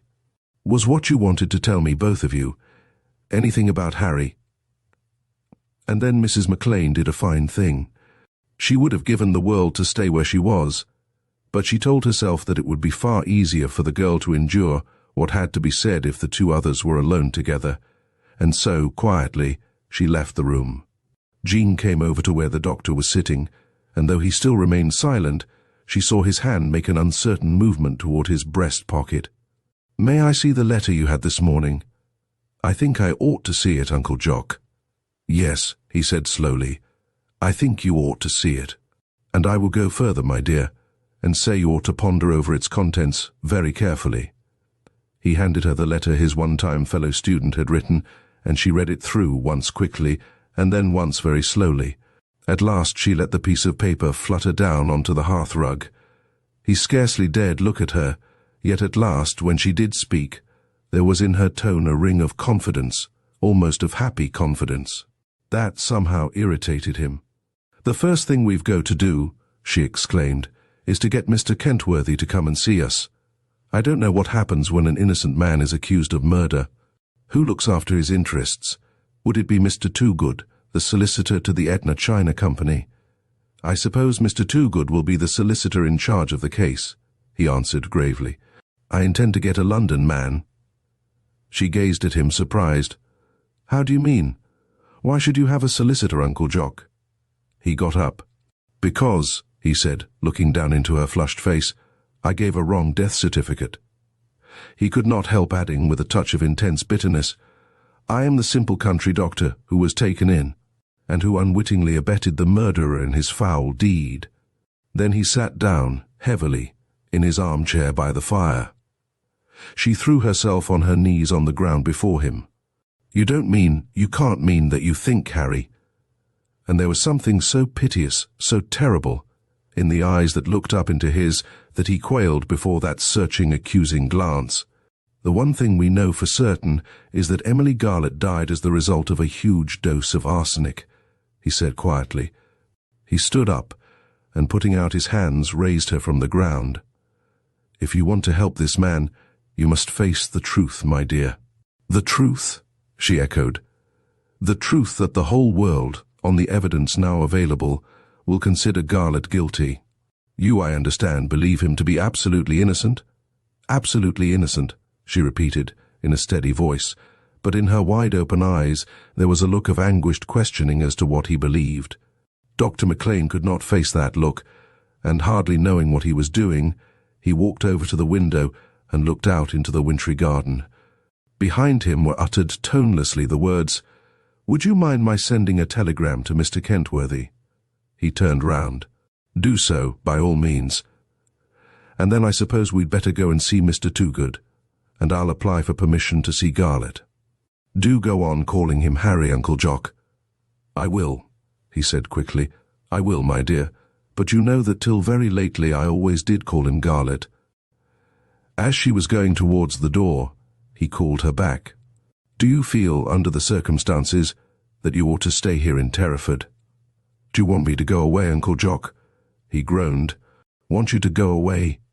Don't you know what a difference your coming here has made to me, as well as to your Aunt Jenny? We've never talked about it, even to one another, but it's been the one blot on our happy married life that we had no child. You've become our child. Want you to go away?" She walked up to him and put her hand through his arm.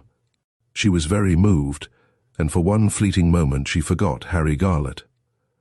"Then why," she faltered, "why did you say that cruel, cruel thing just now, Uncle Jock? I mean about my leaving Bonnie Doon?" "Because," he answered painfully, "if you stay here your life will become unendurable between now and Harry's trial. Your aunt and I have already talked it over. She suggests you and she going away together to some quiet spot where you can pass as Miss McLean." "But why should I do that?" asked the girl in a bewildered tone. "I don't understand." He looked at her and saw what she said was true, that she was still quite unaware of the tide of noisome gossip which had flowed over her name and her innocent, girlish past since the exhumation of Mrs. Garlett. "I supposed," he said slowly, "that you were aware, Jean, of what the people who believe Harry Garlett guilty take to have been his motive." He waited a moment, then saw that still no glimmer of his meaning crossed her mind. Has it never occurred to you that Harry Garlett is believed to have fallen in love with you before his wife died? No one can believe that." She spoke with entire conviction. "He hardly knew me, and admits that he did not even like me. He would far rather have had someone at the factory quite unconnected with his private life. Why, he almost always turned over to Mr. Dodson any letters to which answers had to be dictated. I'm not telling you what I believe, but what other people believe," he said in a low voice, and suddenly the full meaning of what his words implied became clear to her. "I can't bear it," she whispered. "Oh, Uncle Jock, I can't bear it." As even the best and the kindest of human beings will feel under stress of circumstances, Dr. McLean gathered a cruel courage from seeing her distress. "It would be very wrong to conceal from you what you are up against, my dear. As far as the average man and woman can see, Harry Garlett was the only human being in the world who could be affected in the smallest degree by his wife's death. The question of money is ruled out. There only remains love." She turned on him in a flash. "Then you ought to admit his absolute innocence, for you know as well as I do that he was very much vexed with me for having written the letter that brought him back. It took him some time." She hesitated. "Something like a month, before we became even on friendly terms together. After that, there came a radiant look into her face. After that, I admit he came to love me, though even then," she stopped abruptly and covered her face with her hands. He looked at her eagerly. Was it possible that she was going to reveal some fact hitherto concealed by her that might throw light on the mystery? "Yes?" he said. "Yes, Jean. What happened then?" "Dr. Tasker happened." She was smiling through her tears. "But for Dr. Tasker, we might have gone on as we were for a long, long time. Don't think me unkind, for it wasn't as if he had ever really cared. But I have often thanked God for Dr. Tasker." It was fortunate for her that Jean Bauer had no clue to the look which came over Dr. McLean's face. He was seeing her in the witness box, admitting her love for Harry Garlett, unconscious that by so doing she would provide for most members of the jury the strongest of all reasons for the crime for which Harry Garlett was on. Trial for his life. "And now," she asked, "may I go and telephone a telegram to Mr. Kentworthy, Uncle Jock?" A few moments later his wife came into the room. "Jenny," exclaimed the doctor, "almost has that child convinced me of Harry Garlett's innocence." A hush, almost of death, over Bonnie Doon.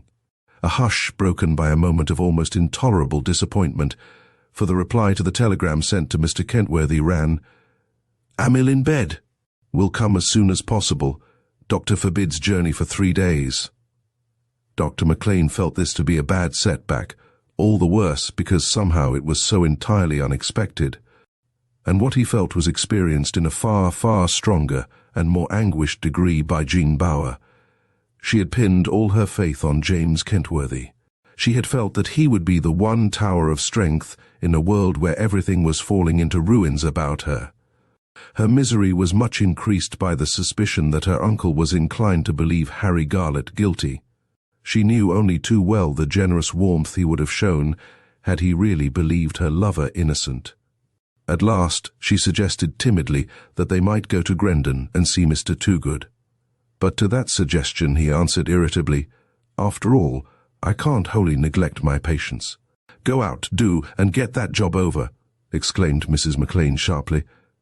And he actually went out for his usual round, late in that long, inexpressibly dreary morning, glad that he at any rate had something to do, and so was not compelled to sit with his wife and Jean waiting they knew not for what.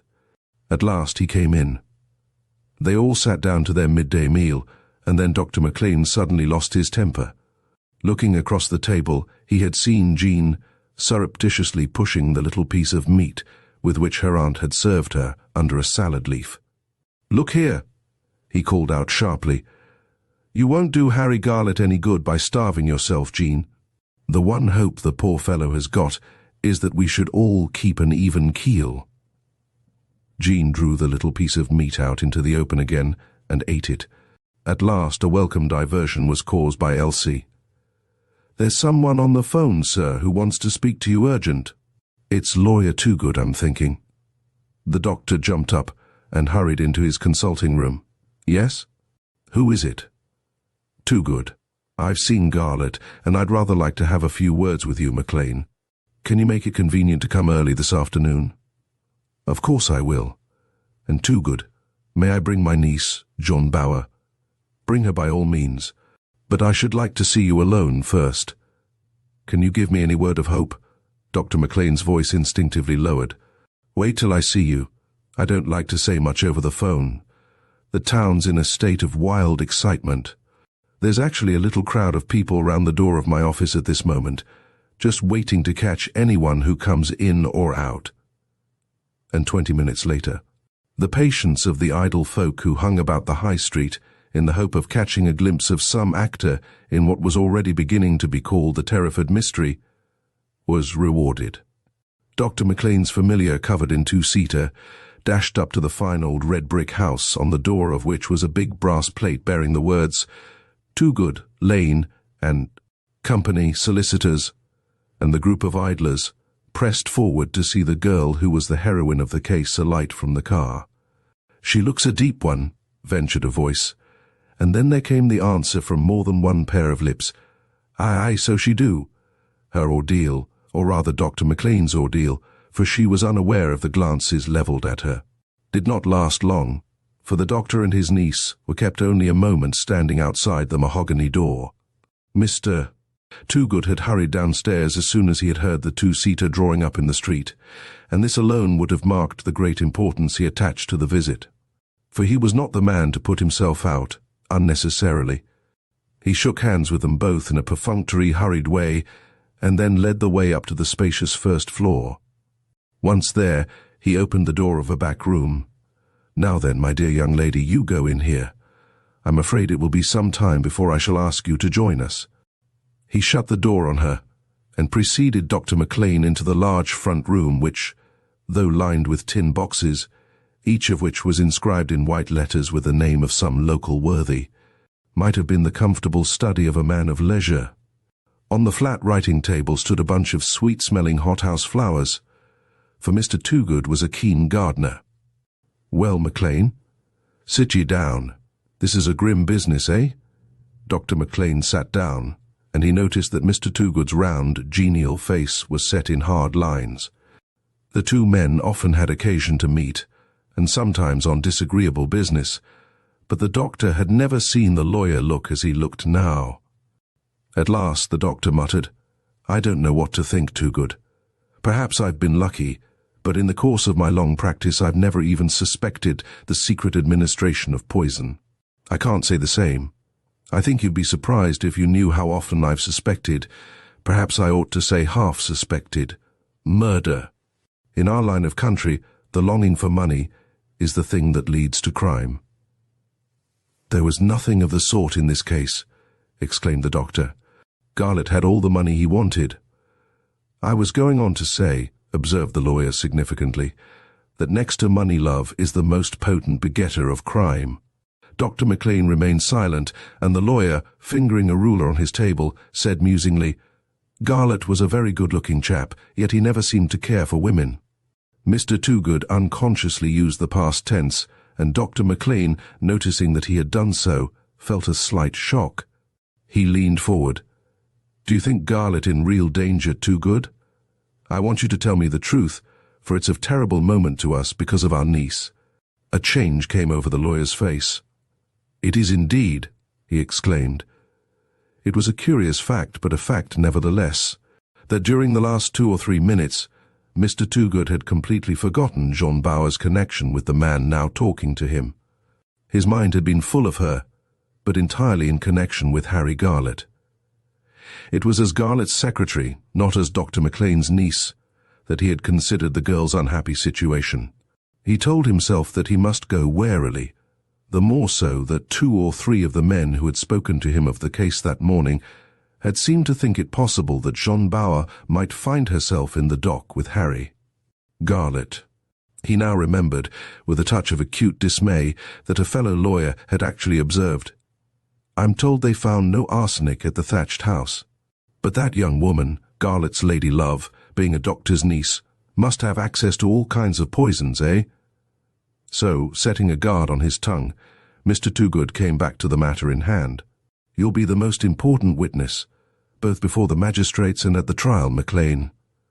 I suppose you knew Mrs. Garlett very well indeed, not only as her medical man, but as a friend."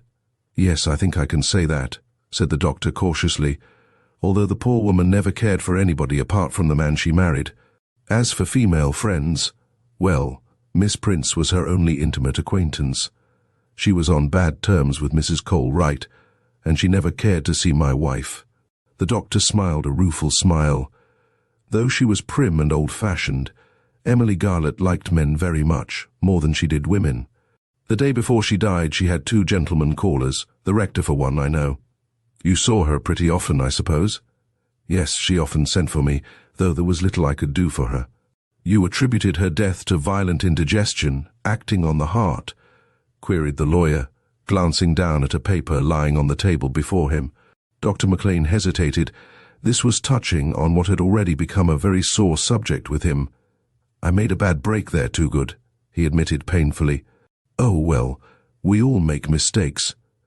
It would have been strange indeed had you suspected arsenic." He was debating within himself how he could introduce the subject of Jean Bower when the doctor suddenly gave him a lead. "I hope my niece won't be called as a witness," he observed, with just that touch of alteration in his voice which betrayed to the other's legal ear that the speaker felt very nervous. Mr. Toogood did not answer for a few moments, and then he put his 2 hands on the table and looked keenly across at his visitor. He felt the time had come to speak plainly. "It's no use beating about the bush, Maclean. I suppose you know what's being said in Grendon today, and what will be said all over England tomorrow." As the doctor remained silent, he went on, "Your niece is regarded as having provided the only motive for the crime, if crime there was." And as the doctor still said nothing, he added, "I'm not telling you anything you didn't know, or at least suspect. Maclean?" And then at last the other spoke out. "I realize that what you say is true, but I'd like you to believe at any rate that that notion or suspicion, I don't know what to call it, is a damned lie, Toogood. That's God's truth, though I realize how difficult it will be to make the truth apparent." Mr. Toogood took a mouthpiece from off his table and whistled down it. "I'm not to be disturbed on any account." Then he got up, walked across to the door, opened it, looked out onto the empty landing, and shutting the door, came and stood by the doctor. "Look here, Maclean, I don't forget the night that you and I spent by our boy's beside just before he died, or how good you were to me and to my poor wife. That's why I'm going to do my very best to help you, and to shield that unfortunate girl. But I feel I owe you the truth, and I'm afraid, nay, I'm more than afraid. I'm sure that if Garlett committed this awful crime, he did it for love of your niece.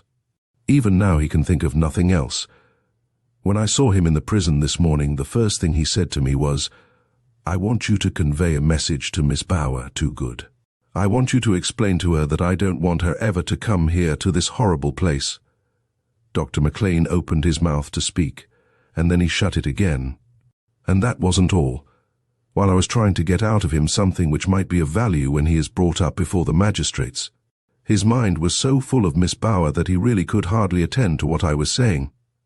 They've hardly seen one another, and never alone, since the exhumation of Mrs. Garlett's body, observed the doctor in a low voice. The lawyer stared at him. "They were alone in the thatched house this morning," he said abruptly.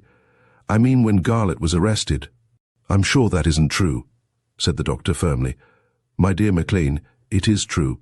The inspector came in about quite another matter, and gave me the most moving account of how he found them together in that empty house. He said it would have melted the heart of a stone to see the way the poor girl behaved. She wouldn't leave Garlett. She clung to him.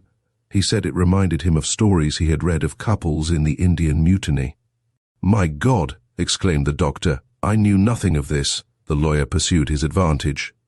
"I'm afraid there have been many things of which you have known nothing, Maclean." Instinctively he lowered his voice. "To my mind, Garlett, who has been starved so long of all natural human emotion, fell in love with your niece at first sight. No doubt the girl was unaware of it for quite a long time.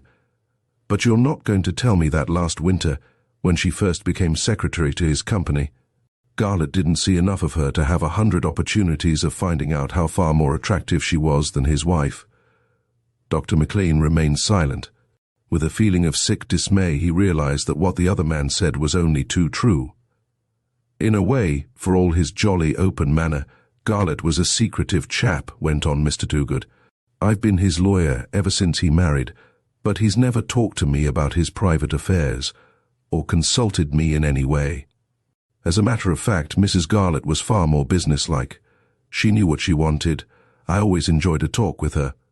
He smiled rather ruefully. There were no flies on poor Emily, but you must admit, chipped in the doctor, that she was never jealous, in that she wasn't at all true to type, if I may say so. You're right there, exclaimed the lawyer. She simply worshipped that man. Nothing was too good for him. And yet, there was always something spinsterish about her, McLean? Dr. McLean nodded. I know what you mean. It was that which accounted for Garlett's attitude to the poor soul. His attitude was much more that of a kind and attentive nephew than that of a husband. Still, he didn't seem to mind. Rubbish stuff. Of course he minded. You and I have met here today to look facts in the face, to throw that still young man with an exceedingly attractive, and I'm told, lively, intelligent girl, was just tempting Providence. It's done every day, in all the business offices in the world, said the doctor defensively. Mr. Toogood began toying with some of the papers on his table. I'll tell you one thing I heard last night, he observed without looking up.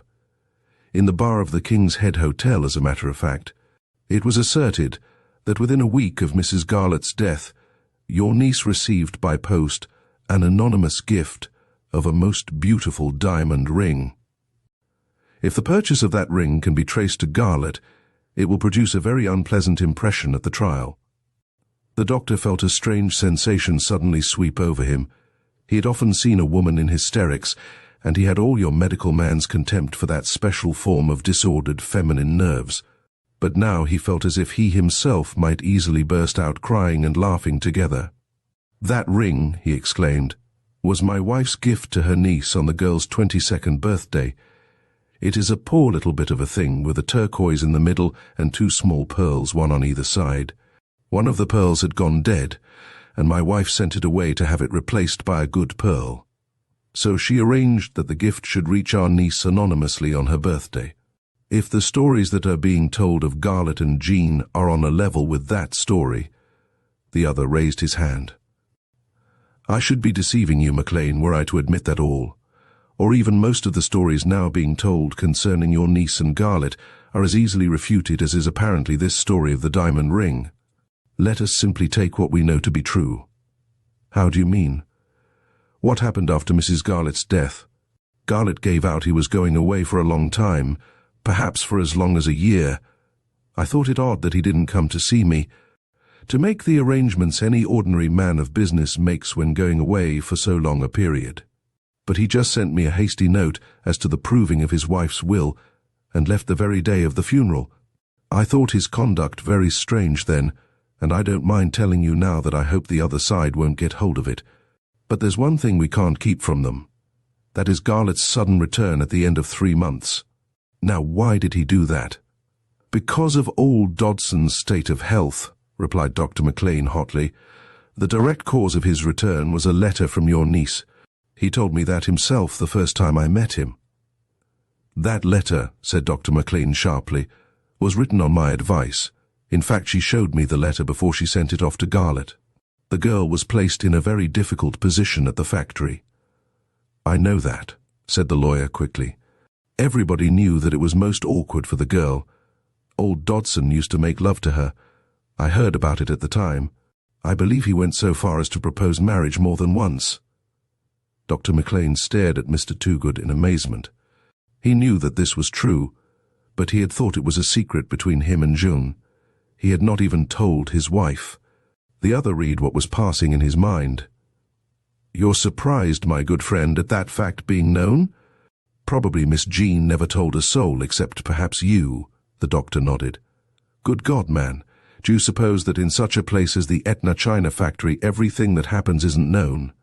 I hold to it that no one can say Harry Garlett fell in love with my niece before his wife's death, said Dr. McLean firmly. I suppose you wouldn't go so far as to declare that Garlett didn't fall in love with her the moment he came back, eh? I think he did, was the reluctant answer, but I'm convinced he didn't know it himself. I wish I was as sure of that as you are, but I agree that he wouldn't have spoken so soon if it hadn't been that he found that Tasker was after her, eh? Dr. McLean stared in fresh astonishment at the lawyer. There's very little going on hereabouts that I don't know, remarked Mr. Toogood. There was a pause then. Whom are you going to get to defend Garlett? Asked Dr. McLean eagerly. Or haven't you yet made up your mind? The other smiled, a superior smile. The moment I learned that Garlett was to be arrested, I got a call through to our London agents, and I secured Sir Harold Anstey, the man who got Mrs. Panford off. Of course. He's the greatest of living advocates, and at first I was afraid there was going to be a hitch. The man's so gorged with money and success that he can pick and choose his cases. Dr. McLean looked uncomfortable. Surely you don't think we could have done better? Asked the lawyer, nettled. I suppose not, and yet, Toogood. Only last week I read somewhere that Anstey's nickname is the murderer's friend. We don't want to condemn Garlett beforehand, eh? Mr. Toogood leaned forward. It will take the whole of Sir Harold Anstey's wit and skill to save our man from the gallows. Make no mistake about that. Still, there's one hopeful feature. I found out, unofficially of course, that the Crown people have been in touch with every chemist in every place where our friend ever played cricket in the last 10 years. But they've found nothing. Then they haven't traced arsenic in any form to Garlett's possession? Asked the doctor eagerly. So far that's the one missing link. And a very important link it is. By the way, you've never had a dispensary, have you? The question was asked carelessly, but the doctor knew very well what was in the lawyer's mind, and his thoughts flew to the other side of the book-lined wall to his left, to the room where Jean Bauer was sitting, waiting for this long interview to end. No, he said quietly, I have never had a dispensary, Toogood. For what it's worth, I may tell you that I make it a rule to keep no drugs in my house at all. Were it otherwise, I should be constantly worried by the village people. When I prescribe anything of the kind, they've got to trudge into Grendon to get it. It was on the tip of his tongue to mention Miss Prince and her amateur doctoring, but he refrained. After all, Miss Prince, whatever her special knowledge, could no more procure poison than could the simplest cottage wife in Terraford village. So, after a moment's pause, he only added, How about a statement from me, Toogood? I think we had better let the Crown people see you first, said the solicitor thoughtfully. After all, you've nothing to conceal. So it may be better for you to be a Crown witness friendly to our side. Both men stood up. I should like to ask you one delicate question, McLean. The lawyer hesitated, then went on. Of course you are aware that the fellow who got up this case originally, I mean Kentworthy, procured a deposition stating that Garlett and some young woman used to meet in a wood at night last spring. Are you certain that that young woman was not your niece? Forgive me for asking the question. I won't press it if you'd rather not answer. I'd stake my life that it was not my niece, exclaimed the doctor. Without going quite so far as that, I'm inclined to agree with you, and it confirms a view I've formed in the last few hours. What view is that? Asked Dr. McLean eagerly. My view, said the solicitor quietly, is that there was a second woman in Garlett's life, a woman who was never seen in Terraford at all, whom he probably came to know years before he ever saw your niece. If he had some secret married woman friend who had, say, lately become a widow, we have a second person who may have had an interest in Mrs. Garlett's death. That seems very far-fetched, observed the doctor. In a murder case, nothing is too far-fetched if it throws an element of doubt into the jury's mind. I see what you mean, said the other doubtfully. Has anyone turned up yet to take a statement from Miss Bauer? Doctor, McLean was taken much aback by the ominous question. Do you mean, he exclaimed, that my niece can be compelled to be a witness at Garlett's trial for murder? She'll be a leading witness, was the answer. I thought you realized that." "She never even saw Mrs. Garlett," said the doctor in a low voice. "Miss Bauer will not be questioned as to her relations with Mrs. Garlett, but with Mrs. Garlett's husband," observed Mr. Toogood. Dr. McLean groaned. "It's hard, McLean, but if your view is the right one, if the girl is absolutely innocent of any wrongdoing, she'll come through all right. I'm a firm believer in the old saying that truth will out, even in an affidavit, and now we'd better have her in, for I must give her that message from poor Garlett." He left the room, and a moment later returned with Jean Bauer. "I had a talk with Mr. Garlett this morning, and he asked me to tell you that he hopes you will make no effort to see him while he is in prison, Miss Bauer." As a look of deep unhappiness flooded her quivering face, he added hastily, "I'm sure he is acting in the wisest, as well as in the kindest way for both of you. Though I should not have suggested his message, I heartily approve of his having sent it. Shall I be able to write to him freely? Or will our letters be read?" she asked. "I'm afraid that your letters will all be perused by the governor. Mr. Garlett is allowed to communicate with me, as his legal adviser, quite privately, and I think it possible that Dr. McLean may be allowed to see him alone. But with regard to you, well, I doubt if even a wife's letters are given unopened to a prisoner." "I see," said the girl dully. "But that must not prevent your writing him cheerful letters," went on the solicitor. "The great thing you've got to do is to keep up the man's spirits. Your uncle here tells me that you are absolutely convinced of Mr. Garlett's innocence." She was too choked with tears to do more than nod. "We have a splendid counsel, the best, I think I may say, in Europe. I'm sure you've heard of Sir Harold Anstey."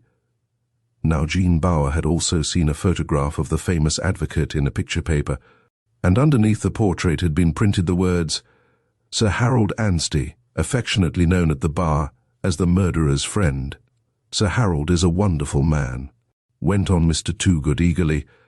"I shall never forget having seen him once in court. It was in the great Panford case.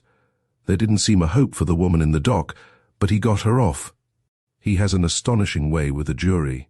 "I see," said Jean, again in that toneless, dull voice. "And then there's another thing. It's everything for a witness to have Sir Harold with him or her. I suppose," he hesitated uncomfortably, "I suppose, Miss Bauer, that you realize that a gentleman will soon come from London in order to take a statement from you. On that statement you will be examined and cross-examined, so you must be careful what you say or admit when answering his questions." "I quite understand that." Jean had already regained her composure, and it was well that she had done so, for, as Mr. Toogood escorted his important visitors down to the front door, by some curious accident, every human being in the substantial house happened at that moment either to have business in the hall or to be standing at one of the doors that gave into the hall. The lawyer felt vexed, and yet even he felt the general excitement contagious. He could not help being glad that his firm was about to play a prominent part in what was evidently going to be a famous case.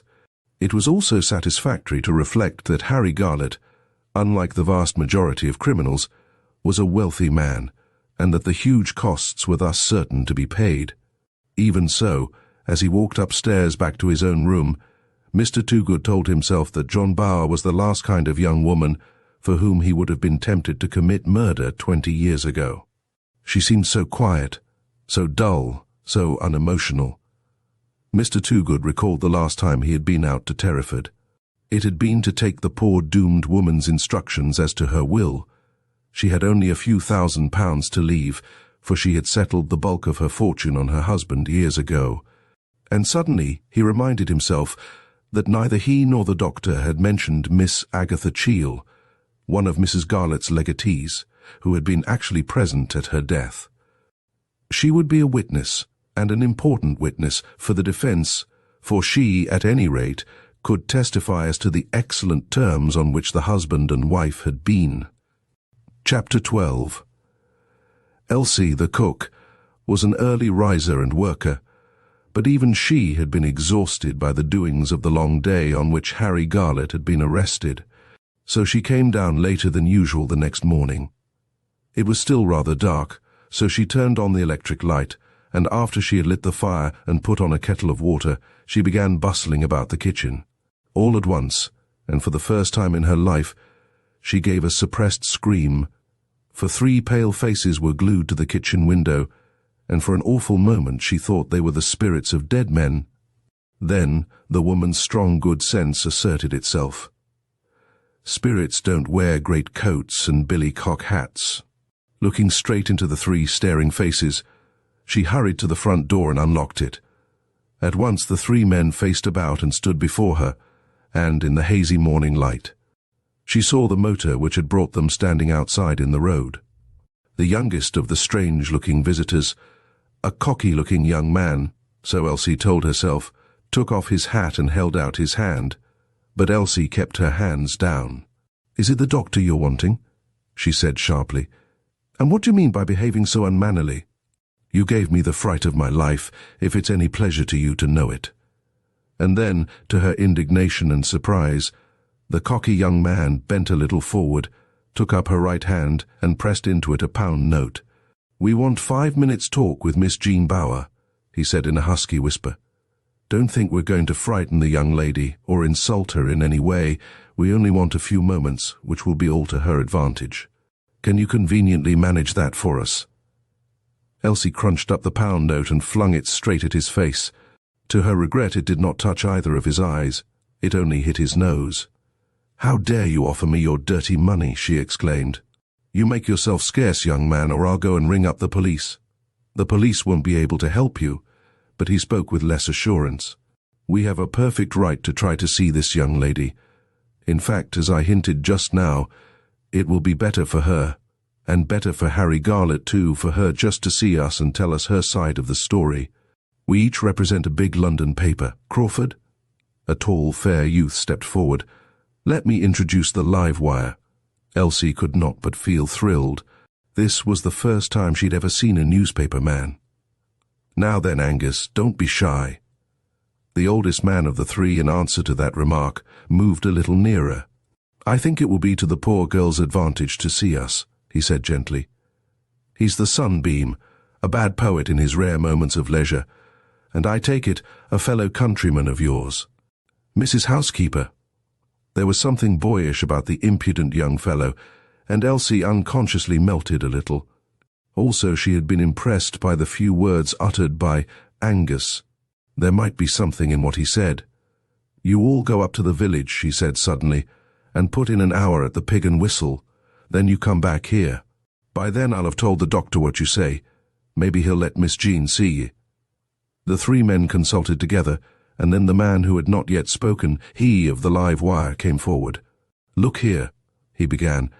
"If we do that, I admit we've no business to come and disturb you so early. Can we rely on you that no one will get in before us? I and my friends here came down from London last night, determined to be the first in the field. All we ask is some kind of statement from Miss Bower. She'll have to give one sooner or later to the press, and we represent 3 big papers. We don't want to be let down by some fellow who stayed in bed up to the last minute and had a good breakfast before starting on this job. I think I'll go so far as to promise ye that no one else will see the doctor or Miss Jean before you come back. Will that satisfy ye?" And then the Scotsman came close up to her. "Look here," he said in a low voice. "I'm sure you could tell me something that would be worthwhile hearing. What sort of a girl is this young lady who's brought all the trouble about? You must know the truth, if anyone knows it." Elsie looked at him shrewdly. "Look here, my bonny man," she ordered. "You just go and join the other 2. You won't get anything more out of me because you come from Aberdeen, and don't you be expecting of it. Though you're so unkind to me, I'll be kind to you," he answered significantly. "See that every door and window in this house is tight shut this morning. There's a swarm of reporters coming out from Grendon. The public is just thirsting for a good murder mystery." And then he ran off to join the other 2, who were already in the car. Hurrying through her kitchen, Elsie slipped the bolt in the back door, which gave into the scullery, and glad was she that she had done so when a few minutes later there came a loud knock on the bolted door. She started so violently that she nearly dropped the kettle of boiling water she had taken off the fire, but it was only the milkman, who had been amazed to find the door locked against him. He and Elsie were old cronies, but when he ventured on just a word, and it was a kindly word too. With regard to Miss Jean, she answered him so roughly that he was quite offended. "You needn't bite my head off," he said in an injured tone. "Nobody talks of anything else in Terraford, and no more they won't till that fine gentleman, Mr. Harry Garlett, has been strung up. I'd go a good way to see him hanged, that I would. Think of all the trouble he's brought on your poor young lady, to say nothing of the good doctor and his missus." "And what if I say that I believe Mr. Garlett to be innocent?" asked Elsie pugnaciously. "I should say your cook was better than your understanding," he answered tolerantly. It was an hour later, nearly 9 o'clock, when Mrs. McLean touched her still sleeping husband. She had got up at the usual time, for all that they had talked till 2 in the morning, debating every point of the mysterious and terrible business with which they were now so closely and so painfully connected. "Jock," she said in a low voice, "it's time to get up." He opened his eyes. "What's that you're saying? I wish you'd let me sleep a little longer, Jenny." "Well, so I should have done." And then she stopped short. Walking across to the window, she drew the blind a little way up. "Get out of bed for a minute and come over here," she exclaimed. Together, in silence, husband and wife gazed out on what was to them a most surprising sight. The drive up to their front door, as well as the road beyond, was blocked with vehicles. Old-fashioned flys and motors, closed and open. In one of the cars a man was standing with a huge camera bracketed on the house. "My God!" exclaimed Dr. McLean, and then with a groan, "I suppose we must expect this kind of thing, Jenny, till we've got that child away." "Aye," she answered. "This will surely show her that she can't stay here. But I'm glad she's having her breakfast in bed this morning." As they gazed down, they saw one man after another came up to their front door, try the handle, look up at the knocker, and then walk away. Whatever can Elsie have done to prevent their knocking and ringing the house down? "She has put a notice on the knocker," said Mrs. McLean in a low voice. 3 London newspaper men were here at 7, it seems, but she persuaded them to go away.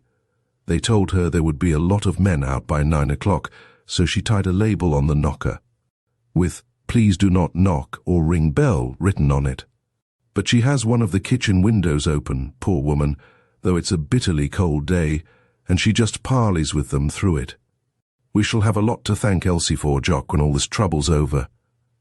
"I'll get up now," he said, shivering not so much with cold as with horror at the thought of what did indeed lie before them.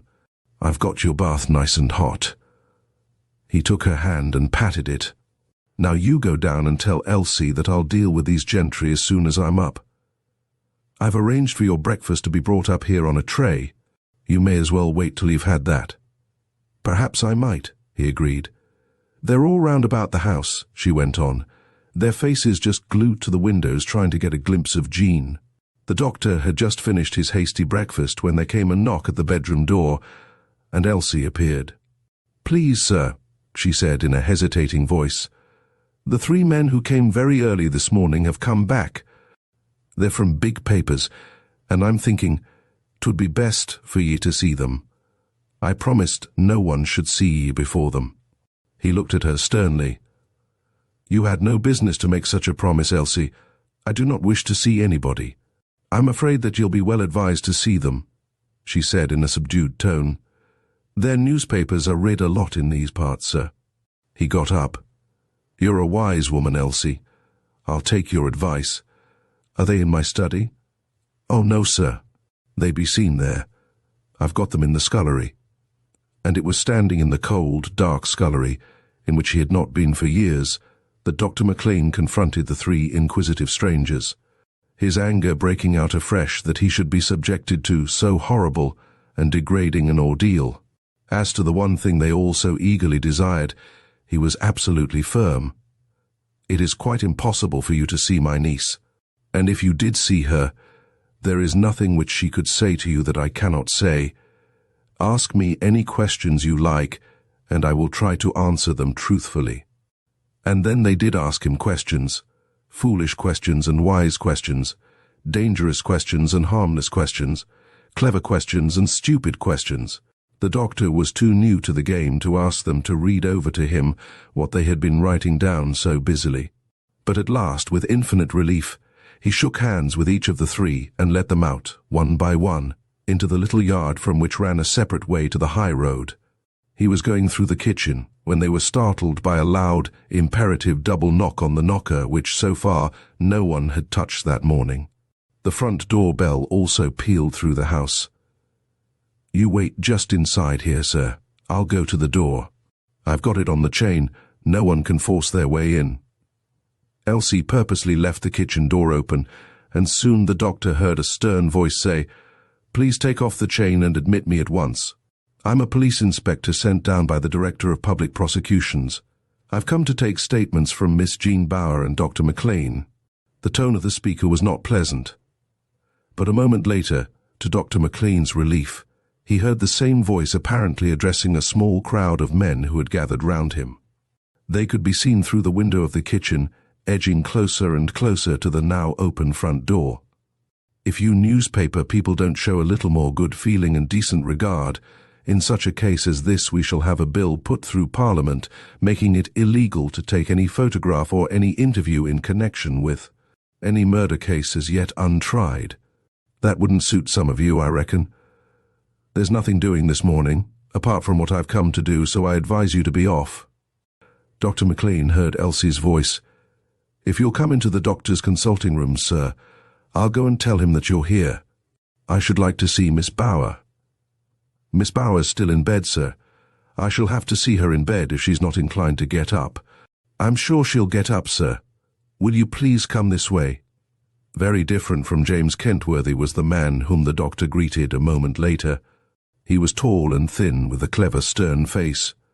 "My name is Friedel, Dr. McLean, and it is my duty to take from you and from Miss Jean Bower the statements which will be used by the Crown in the forthcoming inquiry concerning the death of Mrs. Emily Garlett.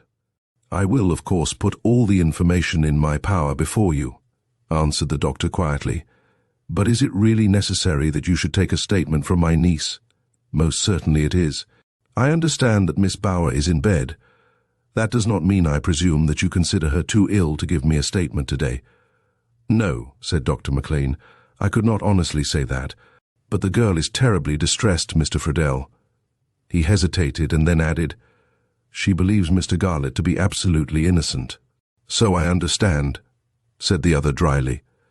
An hour later, Dr. McLean, getting out of the chair where he had sat while he was being interrogated, exclaimed, "I will fetch my niece, Mr. Friedel." The early morning mist had cleared away. It was a brilliant sunny day, so brilliant as to seem to mock the doctor's feeling of despondency and distress. Every question put to him had seemed deadly in its import. How different from that first interrogation from James Kentworthy. The most relentless duel of words, and a duel it had been between those two men, shut up in that cosy shabby consulting room, had concerned the strawberries eaten by Mrs. Garlett the evening preceding the night of her death. At first the doctor had not seen the trend of the younger man's questions, as he had assented, without much thought, to a statement that Mrs. Garlett had been given the strawberries by her husband. Then suddenly he had exclaimed, "You realize that I'm not speaking from knowledge but only from hearsay, Mr. Friedel?" The other seemed taken aback. "How do you mean, doctor?" "I was simply told by Miss Cheall that Garlett had probably given them to the poor lady." "Even so, I presume that you have no doubt Garlett did give his wife the strawberries." "Well," the doctor hesitated a moment. He was tired and somewhat confused.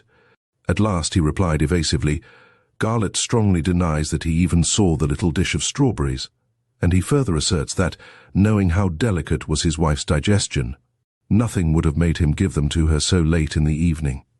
Mr. Friedel frowned. He consulted his notes. "There seems very little doubt that the arsenic was administered in the sugar spread over the strawberries. Still, from what you now say, there seems to be no direct evidence at all as to who gave the strawberries to the poisoned woman. The one person who could give you authentic information as to what happened on the evening before Mrs. Garlett's death is Miss Agatha Cheall, who was Mrs. Garlett's housekeeper companion." "I hope to see this Miss Cheall as soon as I am back in London," said Mr. Friedel. "I made 2 attempts to see her the day before yesterday, I tried at the place where she has a flat, and then I went to the office where she works, but I was unfortunate both times. I take it to be unlikely that the defense have got hold of her yet." "They may have done so," said the doctor dubiously. "She was on very good terms with both Mr. and Mrs. Garlett. In fact, Miss Cheall is, in some way, related to Mr. Garlett.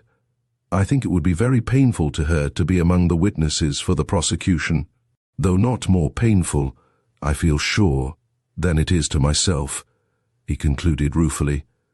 "I take it Miss Jean Bower will be an unwilling witness, Doctor McLean? I know that my niece will be a truthful witness." He looked rather straight at the thin, tight-lipped man who sat with his back to the light in shadow. "I trust so, though a woman witness is seldom as truthful, perhaps I ought to say as straightforward, as would be a man in her place.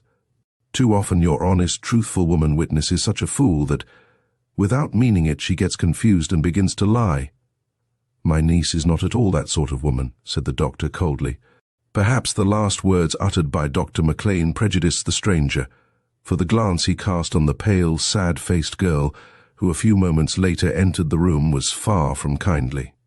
Jean Bower walked over to her uncle's writing table and sat down in his big chair. She looked such a little slip of a thing that even a harder man than was Mr. Friedel might have been moved by her look of fragility, deep sadness, and youth. But, like so many clever people, the Crown Inquisitor was one of those men who find it difficult to change their minds. He had made up his mind that Jean Bower was the villain of the piece. He felt convinced that it was for love of this girl that Garlett had committed a cruel crime. Far from having any wish to spare her, he hoped to convict her lover, if not herself, out of her own mouth. "Miss Bower," he began, in a rasping, unpleasant tone, "I must ask you to give me your whole attention, and I want no wordy explanations. What is required are straight, simple answers to what I think you will admit to be straight, simple questions." Jean bent her head. She felt not only frightened, but utterly lonely and forlorn. "You are, I believe, aware that you are to be among the witnesses called by the prosecution, that is, by the Crown, at the forthcoming trial of Henry Garlett for the murder of his wife. I want you to understand quite clearly that you will be examined on what you tell me today. Examined, that is, by the prosecution, and cross-examined by the defense. John Bower was in the condition in which many a poor wretch must have been during those periods of the world's history when such an examination as she was about to undergo was always carried out with the aid of physical torture. While determined to say nothing that could implicate the man she loved, she felt too oppressed and bewildered to make full use of her wits. He looked at the paper he held in his hand. "You became secretary to the Etna China Company last April. I take it that you were already acquainted with Mr. and Mrs. Garlett before you obtained that appointment." "I did not know Mrs. Garlett," she answered in a toneless voice. "But I had seen Mr. Garlett 2 or 3 times. My aunt had taken me to call on him at the Etna China factory, and I had seen him walking about the village." "Come, Miss Bower." His voice was at once stern and contemptuous.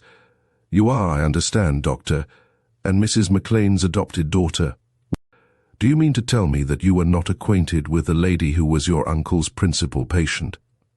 "I lived with my father in the north of England till last February, and though I always accompanied Dr.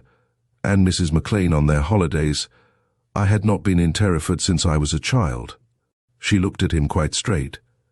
"While I was doing war work, I took no holidays. My father worked himself literally to death, as did so many men who were too old to join up.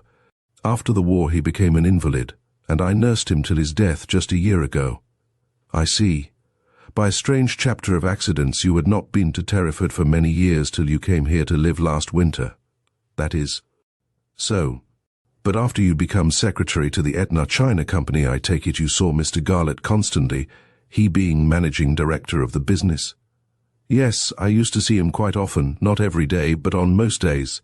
She nearly added, "Most of my work lay with Mr. Dodson," but something made her refrain from even making that true statement of fact. "Now, Miss Bower." He waited for some seconds, while she remained silent. "I'm going to ask you a question which I fear will be very disagreeable to you. I cannot force you to answer it truly, but I advise you in your own interest to do so." She said nothing, and he went on. "Did Mr. Garlett, during the month that elapsed between your coming to the works and his wife's death, ever make any improper advances to you?" Twice she opened her mouth to speak, and twice the one word, "never," she wished to utter, would not come. She was bitterly angered and shocked by the blunt question, and to the man who gazed into her now flushed and quivering face, her silence proclaimed, if not her own guilt, then certainly that of the man who would soon be on his trial for murder. Perhaps because he felt he had scored a great point, he went on in a kindlier tone, "I'm sorry to have to press you about this matter, but it is far better you should tell me now than have it dragged out of you when you are in the witness box. I suppose I may take it, Miss Bower, that there were—" He hesitated, then brought out awkwardly the words, "love passages, no doubt of a comparatively harmless kind, between yourself and Mr. Garlett." She started to her feet. "There were no love passages," she cried passionately. "None, none at all. I hardly knew Mr. Garlett." "Oh, do believe that. Indeed, it's the truth." More calmly she added, "The cricket season was beginning, and he was constantly away from home. And yet you told me just now that you saw him most days at the factory. He used to come in for a few moments to see his letters. I was generally present when he did come in, with the man who really managed the business, Mr. Dodson." He glanced down at the paper he was holding. "And yet," he observed, "slight as was your acquaintance with your employer, you walked back with him from Grendon to Terraford the day before Mrs. Garlett's death. Or do you deny having done that?" She sat down again. "Did I?" she said falteringly, and then she exclaimed, while he told himself that she was perhaps the best actress he had ever encountered in the course of his work. "Yes, I did. I remember it now. We came into Miss Cheel's sitting room just when she had dismissed a servant. But for that I should not have remembered having walked home with Mr. Garlett. Now that your memory has become more clear, Miss Bower, I want you to remember something else. At what time, I mean about what date, was the word marriage first mentioned by Mr. Garlett with respect to yourself?" He leaned forward. "Was it before Mrs. Garlett's death, or immediately after it?" Again she looked at him quite straight. She could see his shadowed face. To her it was the face of a sneering devil. "The first time we actually spoke of our marriage," she gave a quick, convulsive sigh, "was in answer to a question asked by my aunt the day after we had come to an understanding, early in November." Come, he exclaimed roughly. "That is what a mere man calls quibbling, Miss Bower. You know what I mean." "I do not know what you mean. If you mean, did Mr. Garlett ever make love to me before his wife's death, I answer, no, never. He has told me since that instead of liking me, as many a man may like a young woman in his employment, he disliked me. He thought me too." She sought for a word, and then faltered out the word self-assured. "The person who liked me, who tried to make love to me, was old Mr. Dodson." She covered her face with her hands. "Why do you force me to say these horrible, degrading things?" she asked brokenly. He felt embarrassed, even perhaps slightly ashamed. "You are making my task difficult, Miss Bower. Believe me, I have no wish to make you say anything either horrible or degrading. But it is my duty to ask you certain painful questions." He went on, in a more conciliatory tone. "I am to take it, then, that Henry Garlett never made love to you at all till the day when he became engaged to you early last November?" "Yes," she said, looking up. "That is the truth." "You ask me to believe," but there was no jeering touch in his voice now, "that Mr. Garlett asked you to become his wife with no preliminary love passages at all?" "Yes," she said steadily. "I ask you to believe that, because it is true. After Mr. Garlett's return, when we had worked together for some 2 months, seeing each other constantly, there came a day. She could not go on. He said quickly, 'You mean that there came a day when he realized that he loved you? That is what you want me to understand?' She bent her head. He got up and went and stood opposite the writing table, so that for the first time she was able to see him quite clearly. 'I formally ask you if Mr. Garlett ever made love to you before his wife's death, or ever spoke to you of marriage till within the last few weeks. He never did. You will be ready to swear to both those statements in the witness box? Yes. He came round to where she was standing. Will you read what I have written? He asked. As you see, it has boiled down to very little, but I wish to be quite sure that I have got everything quite correct. She read down the 2 sheets of bold, clear handwriting. Yes, she said. That is exactly what I have said. She was surprised that he had put it all down so fairly, so truthfully. If you wish to modify or alter anything I have written down here, I will come and take any fresh statement you may wish to make. You understand that perjury is a most serious criminal offence. Chapter 13. On the arrest of a man for murder, he is taken before the magistrates at the earliest possible opportunity, but only to be formally charged. That is, evidence of arrest is given, and a remand, generally for a week, is asked for and obtained. During that long week, Dr. McLean was the least unhappy of the unhappy inmates of Bonnie Doon because he was forced to follow his profession. The fact that Harry Garlett, it was taken as a fact, had poisoned his wife for love of Jean Bauer did not prevent men and women in the neighbourhood falling ill and sending for the doctor. Indeed, quite a number of his old patients suddenly developed some kind of slight complaint in order that he or she might have the intense satisfaction of a short talk with Jean Bauer's uncle. At first, Dr. McLean had keenly resented these strange manifestations of inquisitive human nature, and he dreaded the questions which he knew would be put to him. But after 2 or 3 days he became quite accustomed to the usual opening. Dr. McLean, I hope you won't be offended if I say how very, very sorry I feel for you and for Mrs. McLean over this terrible Garlett business. I hardly like to ask you what you really think about Harry Garlett, but you and I are such old friends I'm sure you won't mind my asking. From the first he had taken up a line to which he steadfastly adhered. I should much like to tell you my theories, but if I am to be a witness next week, when Mr. Garlett is brought up before the magistrates, it would not only be unprofessional, but very wrong for me to say anything at all to you about the case, as was only natural, 9 times out of 10 the lady, for it was generally a lady who asked him the indiscreet question, afterward told her husband, her friends, and her acquaintances that Dr. McLean, though he was too kind to say so, undoubtedly believed Harry Garlett guilty, for the simple reason that had he thought Garlett innocent, there was no reason in the world why he should not have said so right out. But if Dr. McLean found it far from easy to put off his patients, his real trouble in connection with the painful mystery with which all their hearts were filled was with his one-time happy home. Jean Bauer's eyes followed him about, as a dog's eyes follow his master. She never actually asked him to declare his belief in her lover's innocence, yet he always felt that she was asking him, mutely, for some such declaration.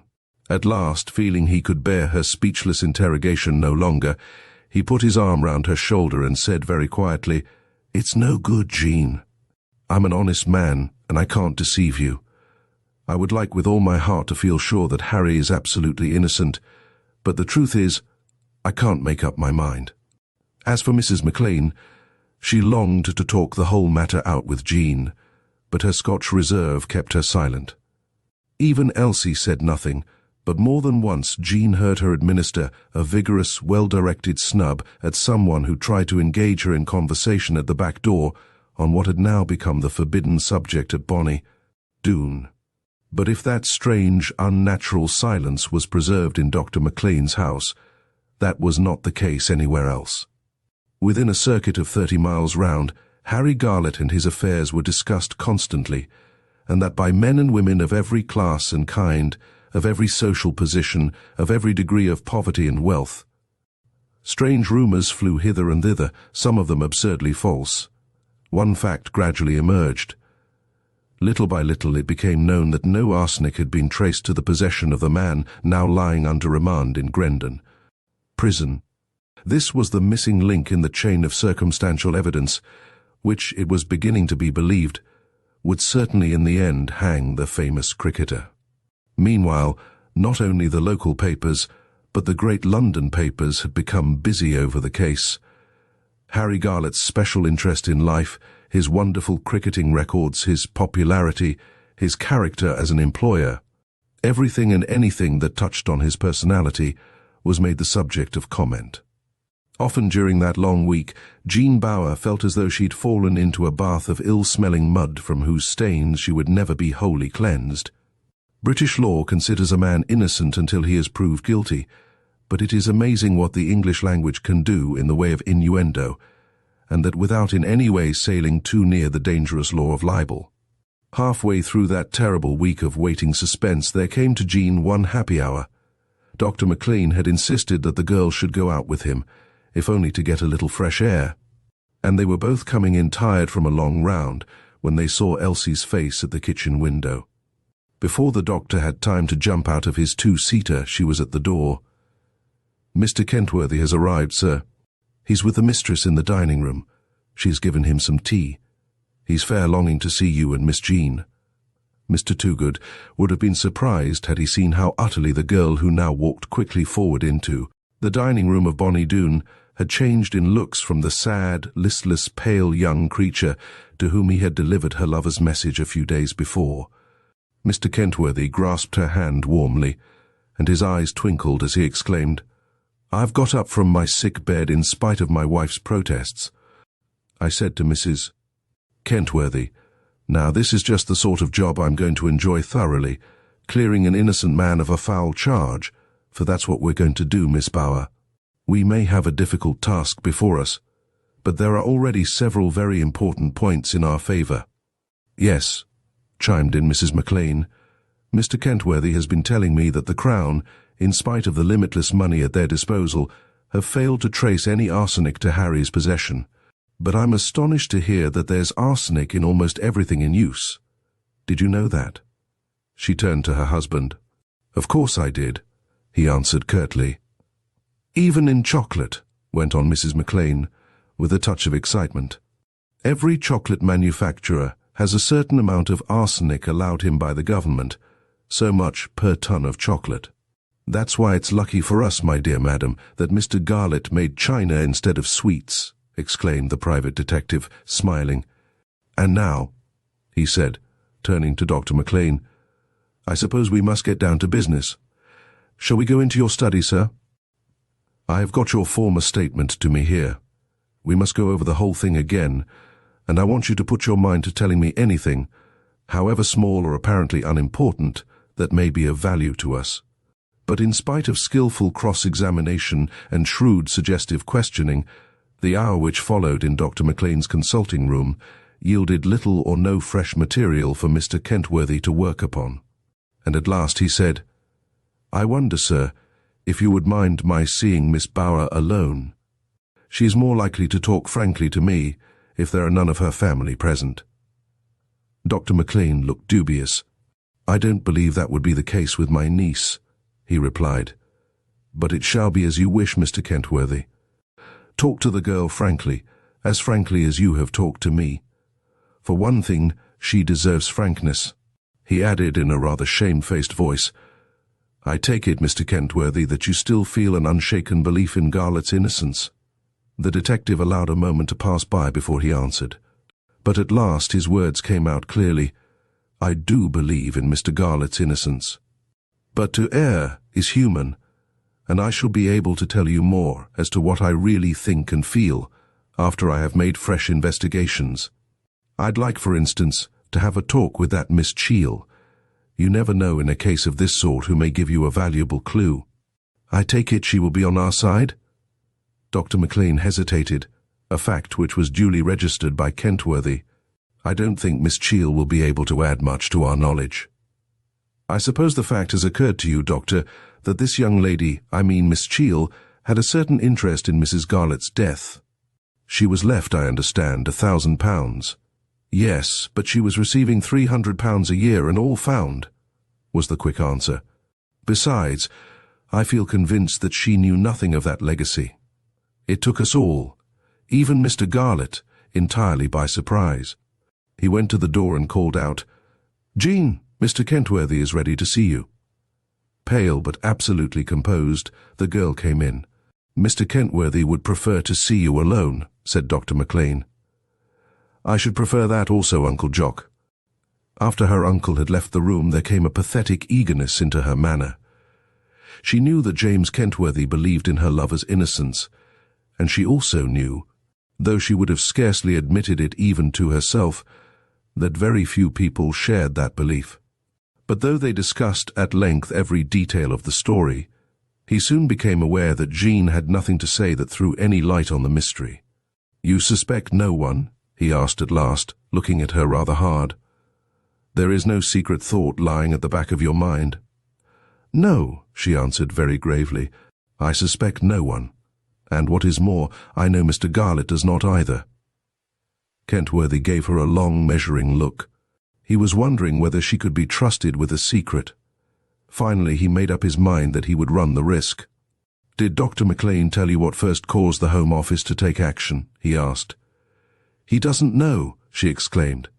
"Only the other day my aunt was saying she'd give anything to find out what had caused those first inquiries as to Mrs. Garlett's death." "Your uncle is a man of his word," said the detective briefly. "I myself told him what started the whole business, but I made him promise not to pass the knowledge on. However, I'm now going to tell you the secret, and I must ask you to make me the same promise that he made me."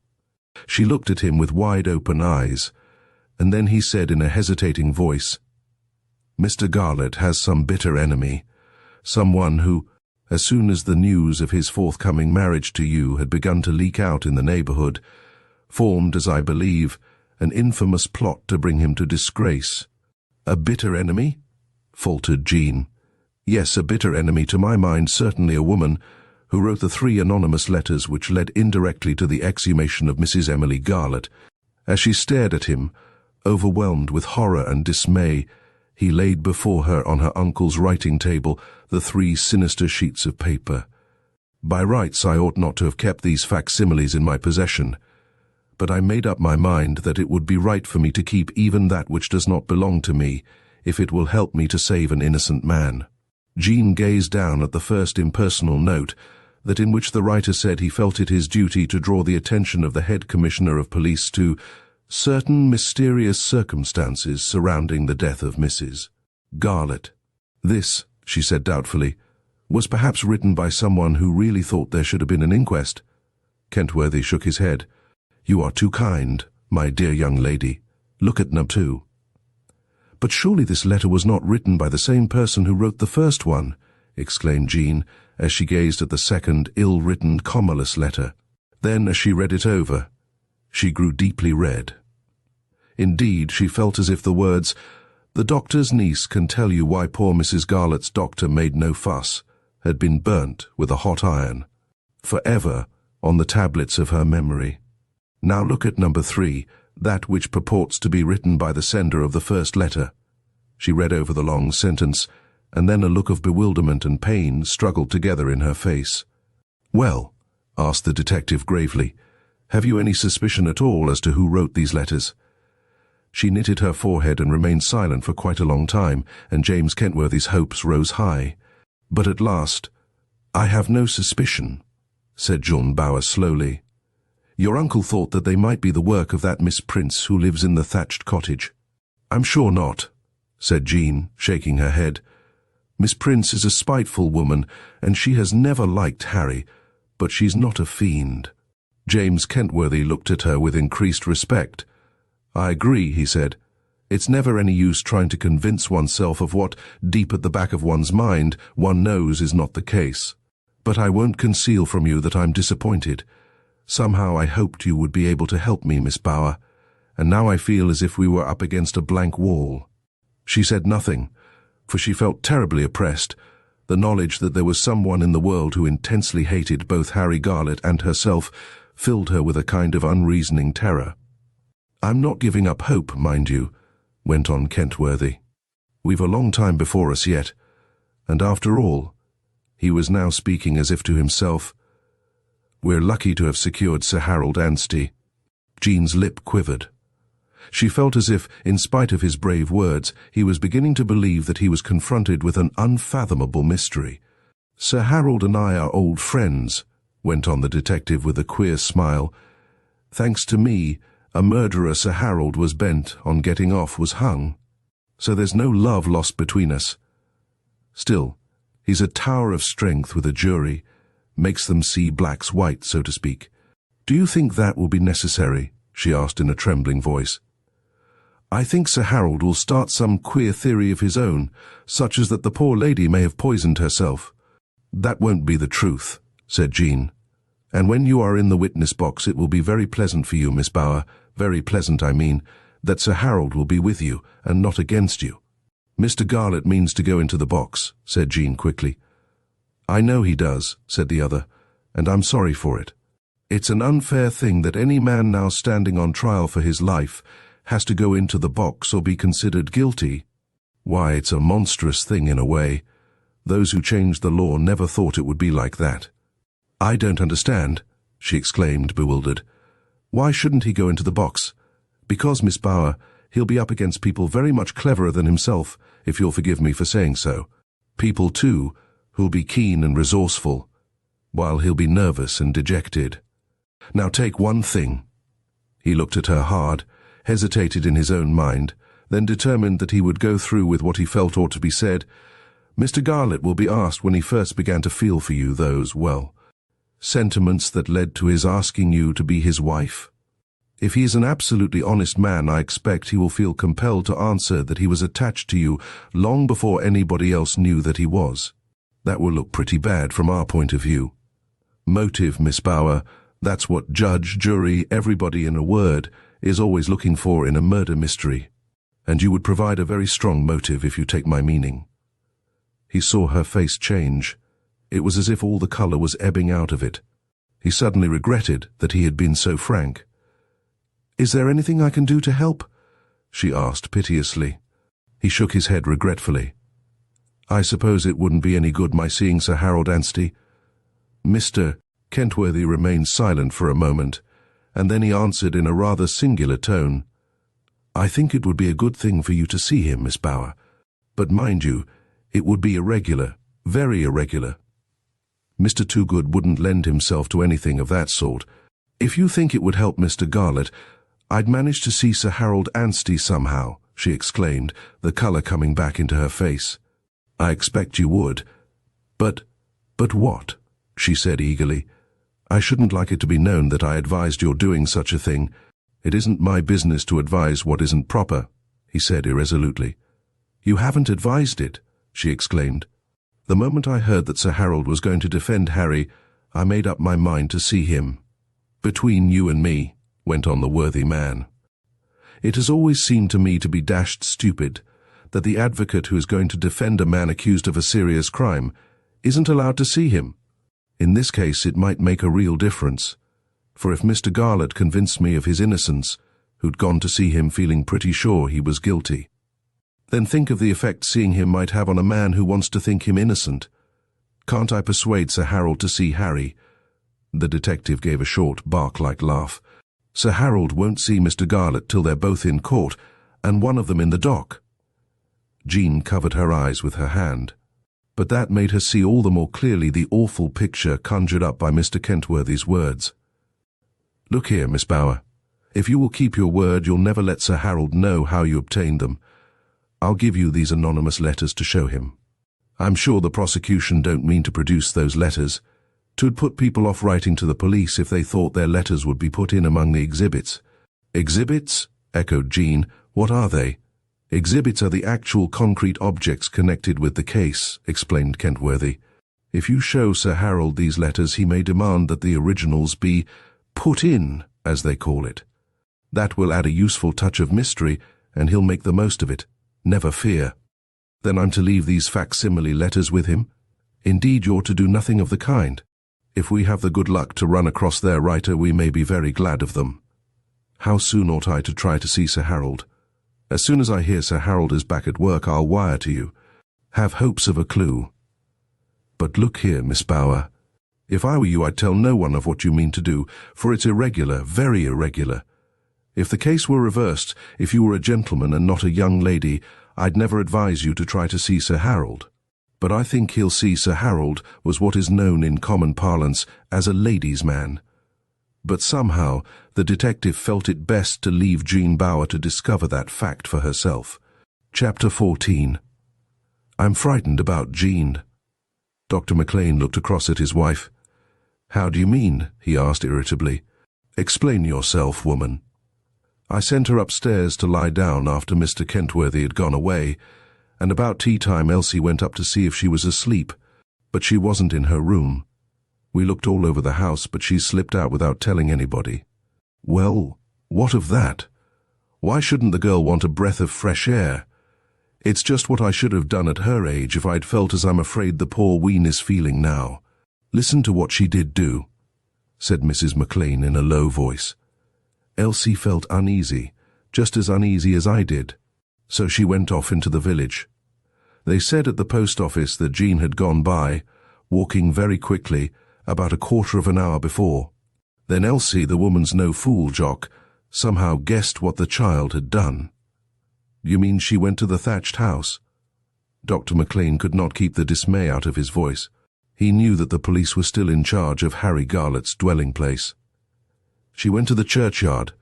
Elsie found her close to poor Mrs. Garlett's grave. She was kneeling there, on the bare, wet ground, and when Elsie came up close behind her, she heard her say, Don't be angry with Harry, Mrs. Garlett. He hardly knew I existed while you were alive.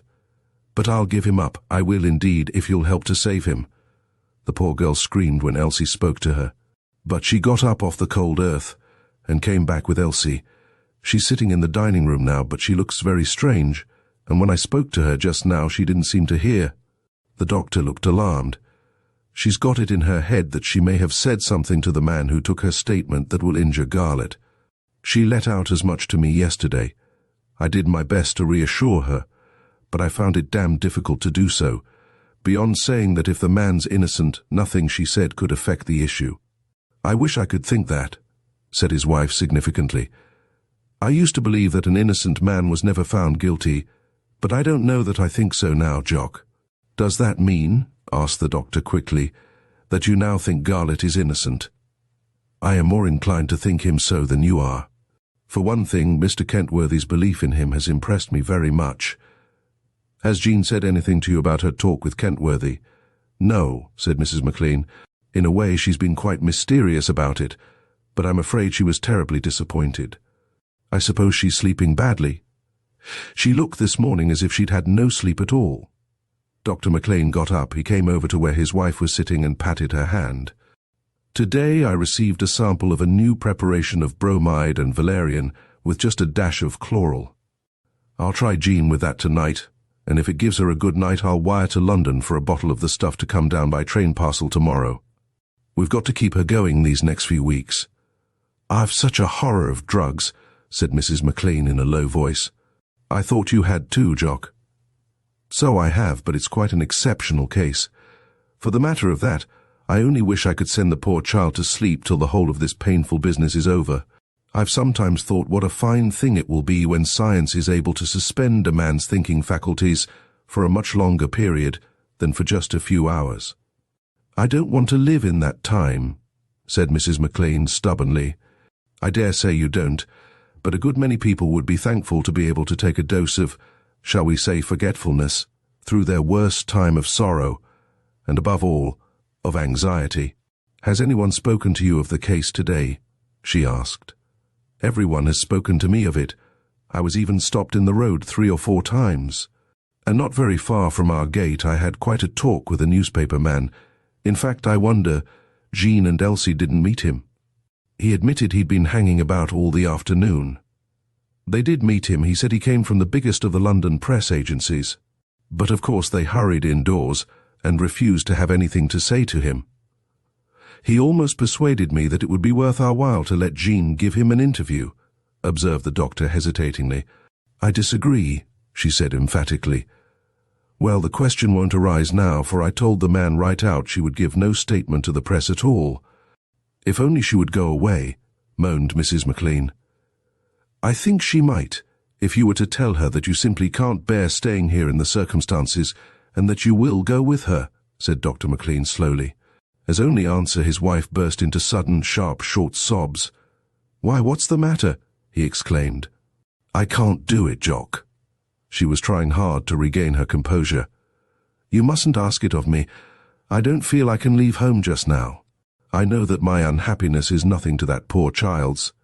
But still, I am very unhappy." The tears were running down her cheeks. "I suppose we've been very fortunate," she sobbed. "More fortunate than I knew. Well, we're paying for it now." "It'll be all the same 100 years hence," he said lamely. "Cheer up, woman." And Mrs. McLean wiped her eyes and did try to cheer up. It is 2 o'clock in the morning, the darkest hour of the winter night, and Jean Bauer is dreaming. In what she would describe as a sort of a way, she knows she is dreaming, and yet, even so, she is filled with an awful sensation of foreboding and affright. In this strange and terrific dream of hers, Bonnie Doon is transformed into a citadel. She is in an upper room, and gazing fearfully out of the window, she sees a mob of men surging round the pretty old-fashioned, creeper-covered house, standing so defenceless close to the road leading from Terraford village to Grendon. The assaulters are trying to force their way inside the house. She can hear the roar of triumph when one of them thinks he has obtained a foothold on the trellis work, and the murmur of disappointment and exasperation when one of them falls back. She knows with a sure and dreadful knowledge that they are all trying to get at her, and she begins running from room to room trying to hide herself. But this only means a new horror, for into whatever room she runs there is always a window, and against that window she sees pressed menacing, grimacing faces. And yet, even so, one part of her drugged brain tells her that this fearful adventure is only a dream. A dream induced by what Elsie told her about the 3 reporters, whose faces were pressed against the kitchen window on the morning after the arrest of Harry Garlett. Her uncle had warned her that what had happened that morning would probably occur again and again. At last, with a sobbing sensation of relief, she awakes and sits up in bed. What was it woke her? The sound, which seemed infinitely far away, of a window opening and shutting. Again she lies down, and soon she has gone back to that strange land of dreams that has always played such a part in her life. But this time, it is to a happy dreamland, and to her weary, bemused brain, the knowledge brings with it a vague comfort. Anything is better than real life just now. A dream match has been struck close to her face, and a dream man's voice, a low, pleasant, caressing voice, exclaims soothingly, "Don't be frightened, little girl. It's only a friend who wants to help you and your lover." A friend. A real friend who wants to help her and Harry. How wonderful. Even though she knows it is only a dream friend, the kind, deep voice brings comfort and a measure of reassurance to her oppressed heart. So she answers in a low, sleepy voice, "How can you help us? I don't think anyone can help us." As she mutters the words, the light flickers out, and she is again in darkness. But out of the darkness, there again comes that drawling, caressing voice. "We, you and I, have this in common, Miss Jean. You believe in Harry Garlett's innocence, and I know he is innocent." She answers dreamily, "I know it too. I more than believe I know that Harry is innocent." And from her unseen friend there come again brave, comforting words. "We must put our wits together and think of something that will make other people believe him innocent." "I can't think of anything," she says wearily. "Can you? Oh, do try, dream friend." She finds it so delicious to be lulled by that deep, caressing voice, even though she knows it is only a dream voice. "Have you never thought that Mrs. Garlett might have taken the poison herself?" She answers, as if hypnotized, "Do you think so?" And quickly the answer comes back out of the darkness, "Why not? There's only one thing worth having in life, and that one thing the poor soul lacked." One thing worth having? What can he mean? Jean is losing hold of herself. She is beginning to feel extraordinarily drowsy. "The one thing worth having in this queer life of ours is love," whispers the tender, mocking voice. Mrs. Garlett had no love in her life, and even she must have known that life is not worth living without love. Jean murmurs, "What brings happiness is to love, not to be loved." And then, as if the familiar words were being uttered infinitely far away. She hears, "Out of the mouths of babes and sucklings." Then the voice comes nearer. It is close to her ear. "Before I go back far, far away to the land of dreams, I have a message for you, Miss Jean." "A message, dream friend. A message from Harry Garlett's soul to yours. He asks you to remember that stone walls do not a prison make, nor iron bars a cage. He says he feels happy in spite of all that has happened, because he possesses your love." And then the voice becomes infinitely sad. "There is no love where I live, in Goblin Land. Only an ugly imitation of love. Still, even an ugly imitation of the greatest thing in the world is better than no love at all." And there is something so mournful, so hopeless in the voice that utters those words that Jean feels keenly distressed. Were she not so drowsy that tears would come into her eyes? "Hobgoblins, strange and horrible shapes of pain and death, haunt my dwelling place," goes on her dream friend. "True, there is no unjust judge, no stupid, conceited set of jurymen, but as a terrible set-off to that relief there is no rapture, or none to speak of, in the land of dreams. You and Harry Garlett have the best of it, even now, in the waking world, Miss Jean. And now, dream happy dreams, poor child. Happy, happy dreams." The next morning but one Elsie was bustling about her kitchen, but ever since she had seen those pallid faces pressed against the window pane, she had left the shutters closed till after breakfast. Soon there came the sound of milk cans jingling against one another, so she hurried into the scullery and cautiously unlocked the back door. The milkman looked so cheerful that Elsie felt irritated. "You're later than usual," she said snappily. "I stopped to have a read of the paper. 'Tis rare exciting today," he added with a chuckle. "I'm in it this morning." "You?" exclaimed Elsie. She thought he had gone mad. "There's my picture in it, as well as my name, just because I aves the honour of leaving the milk here each morning," he said, grinning. Then he waited for a second. Though they were old friends, he was slightly afraid of the tall Scotswoman, who now stood looking at him with an air of disgust and doubt on her strong features. "You're in it too," he said at last, enjoying with a somewhat fearful joy the look of wrath that flamed up into her face. "Me in it?" "You and me is on the back page. Right in the middle where they prints the big news there's a piece as what they calls a statement about your young lady." And then he handed her the paper. She opened it wide and saw that on the middle sheet, under a photograph of Bonnie Doon, ran the words in huge letters. "The Terraford Mystery Jean Bowers Statement by an old friend. Miss Jean's not given any statement," said Elsie fiercely. "It's all a lie, from beginning to end." "Well, you just read what's there. I hope the doctor will have the law on this dratted paper. I never heard of such a thing. How dare they?" she cried indignantly. But she was rapidly reading the short double-column, large print article, and as she did so she was impressed in spite of herself. "Every man, woman and child in Terraford Village will tell you that Jean Bower, the sweet-faced heroine of what promises to be one of the big murder mysteries of our time, is a simple, gentle-natured girl with an exceptionally kind and feeling heart for those in any sorrow or distress. That is why the hearts of all her neighbours, gentle and simple, go out to her in the terrible and overwhelming sorrow which has come to her. While utterly refusing to be interviewed by any pressman, I have had the privilege, as one of her oldest friends, to have a short talk with her on the subject of what has come to be called the Terraford Mystery. Through me she is willing to let it be known that she is absolutely convinced of Harry Garlett's innocence. Further, she is inclined to believe that Mrs. Garlett, a bedridden invalid, who was known to have attacks of depression at times, administered the poison to herself.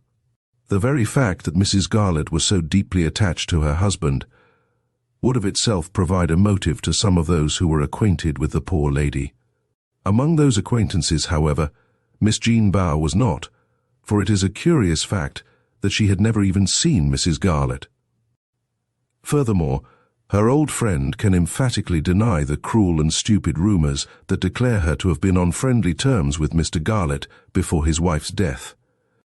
Owing to a series of circumstances that will be made clear by the defence, Miss Bower, though actually in the employment of the Etna China Company, was only on the most distant terms with the company's managing director. As Elsie read on, her first feeling of anger and disgust was insensibly transformed into one of satisfaction, though she frowned, or tried to frown, when, after a laudatory account of Bonnie Doon, of Dr. McLean, and of his wife, she came to the following paragraphs. Last, and by no means least, in the group of people who compose this typical British household of worthy and high-minded folk, is Elsie MacTaggart, the cook. Elsie is a clever, pugnacious Scotswoman full of the mother wit and tender, homely wisdom that we all associate with the land which gave birth to J. M. Barrie. It was a fair treat, as one of those who was present told me, to hear Elsie dealing with the swarm of reporters and press photographers that surrounded Bonnie Doon the day after Harry Garlett was arrested. Unlike the great majority of her brilliant fellow countrymen and countrywomen, she showed no favour, even to those of the press folk present who hailed from the other side of the Tweed. She held the fort, so to speak, with fine discrimination and courage, and it is largely thanks to her that no statement could be extracted even out of Dr. McLean. Elsie MacTaggart, in addition to her other gifts, is a splendid cook, and those who have the good fortune to be bidden as guests to Bonnie Doon all go home feeling utterly dissatisfied with their own porridge and griddle. Cakes. What a havering idiot the man seems to be, said Elsie at last. Some there are as believe as what Mrs. Cole Wright wrote that piece, observed the milkman. Never, exclaimed Elsie. She's far too proud a body to demean herself by writing for a newspaper. This is a man's work, unless I'm much out of my reckoning. Maybe it's the Reverend Cole Wright. No, 'tisn't him neither, said Elsie decidedly. Her quick mind was darting hither and thither. She felt genuinely puzzled, and then there came to her a sudden illumination. "Is that fat Kentworthy?" she exclaimed, remembering that Mr. Kentworthy had highly approved of the bountiful tea which had been spread out in his honour. Also, now that she came to think of it, he had said that he liked Scotch cakes owing to his mother having been a Scotswoman. Well, well, the world's a small place. Elsie took her old worn leather purse out of her pocket. "I'd like to keep this paper," she observed. "Here's a penny, milkman, for you to get yourself another one." "You can keep the paper and your penny too," said the man, offended. "I never thought, Miss MacTaggart, good friends though we may be, that you'd take me for a Scotsman." Locking the scullery door, Elsie went back into her kitchen, and there she spread the newspaper out on the table, and once more read the article through. Now Elsie never went into the village to do her daily shopping without hearing Mrs. Garlett's mysterious death discussed from every point of view. But never once had anyone even so much as hinted that the late mistress of the thatched house had committed suicide. Again and again she now read over the words. She is inclined to believe that Mrs. Garlett, a bedridden invalid who was known to have attacks of depression at times, administered the poison to herself. This was, of course, the one solution that would make them all happy again. So it was with a look of real happiness on her thin, intelligent face that she took the paper into the dining room just after the doctor and his wife had sat down to breakfast. "There's something just here," she exclaimed, "that I doubt whether you'll approve, Doctor, but I'm thinking it will make you happy all the same." Without waiting for an answer, she went out of the room, and Mrs. McLean jumped from her chair and came round to where her husband, an air of astonishment on his face, was staring with angry, disgusted eyes at the picture of Bonnie Doon. Then together they eagerly read the article which purported to contain a statement by John Bauer. "Whoever do you think wrote this?" asked Mrs. McLean at last. "Of course there's a lot in it that's true, but I'd stake my life that Jean hasn't talked about this terrible business to any human being. I know she has absolutely refused to discuss it with Miss Prince, though the woman's been at her again and again about it." For a few moments, Dr. McLean remained silent. Half mechanically, he was reading over and over again the phrases in the so-called statement that puzzled him the most. Then at last he looked up. "This is the work of a practiced literary hand. Maybe I ought to say of a practiced literary hack," he exclaimed. "I'll tell you who I think did it, or maybe had it done," said Mrs. McLean slowly. "I think 'twas that man Kentworthy or someone he employed to write it." The doctor struck his hand on the table. "You've got it, woman," he cried. "Kentworthy did his level best to force me to say that that poor creature Emily Garlett had administered the poison to herself. This is the red herring across the trail, not a doubt of it." He sat back in his chair. "The more I know of law and lawyers, the more I feel that what we call law and justice are queer, twisted things," he said in a low voice. "Perhaps Kentworthy has done the best in the circumstances. At any rate, it's not our job to let him down or blame him." His wife shook her head. "To my mind, no one is justified in putting words into Joan's mouth which she never uttered and never will utter," she said firmly. "You are one of those old-fashioned people who believe in telling the truth," said the doctor dubiously. "I'd have said the same of myself a month ago. Of course, you and I know that that woman never committed suicide. The idea's absurd. Still, if they can't get any better notion, that's what the defense will set out to prove. I can see that well enough. I fear me I shall be asked the question straight out, if only because of this foolish article. And if you are asked the question straight out, what is it you intend to say in answer?" "Jock?" They were both unheeding and uncaring of the good breakfast, which was fast getting cold, and instinctively they had both lowered their voices for fear lest Jean, though they believed her to be safe in bed, might suddenly open the door on them. "Well, Jenny, if I'm on oath, what can I say, except that to the best of my belief the thought of suicide never crossed Mrs. Garlett's mind." "Will you have to put it quite as strongly as that?" asked his wife. "Well, I don't say I shall put it quite as strongly as I've put it to you, but still it's the truth. Mrs. Garlett loved life, for all she was such a poor, sickly thing. You must remember that she had never been a strong and healthy woman. And then Mrs. McLean so far forgot herself as to say something which reduced her husband to silence. She went back to her place behind the teapot, and from there, in a small, still voice, she said quietly, "You did make one mistake, Jock. You hadn't a doubt that the woman died a natural death, and you signed a certificate to that effect.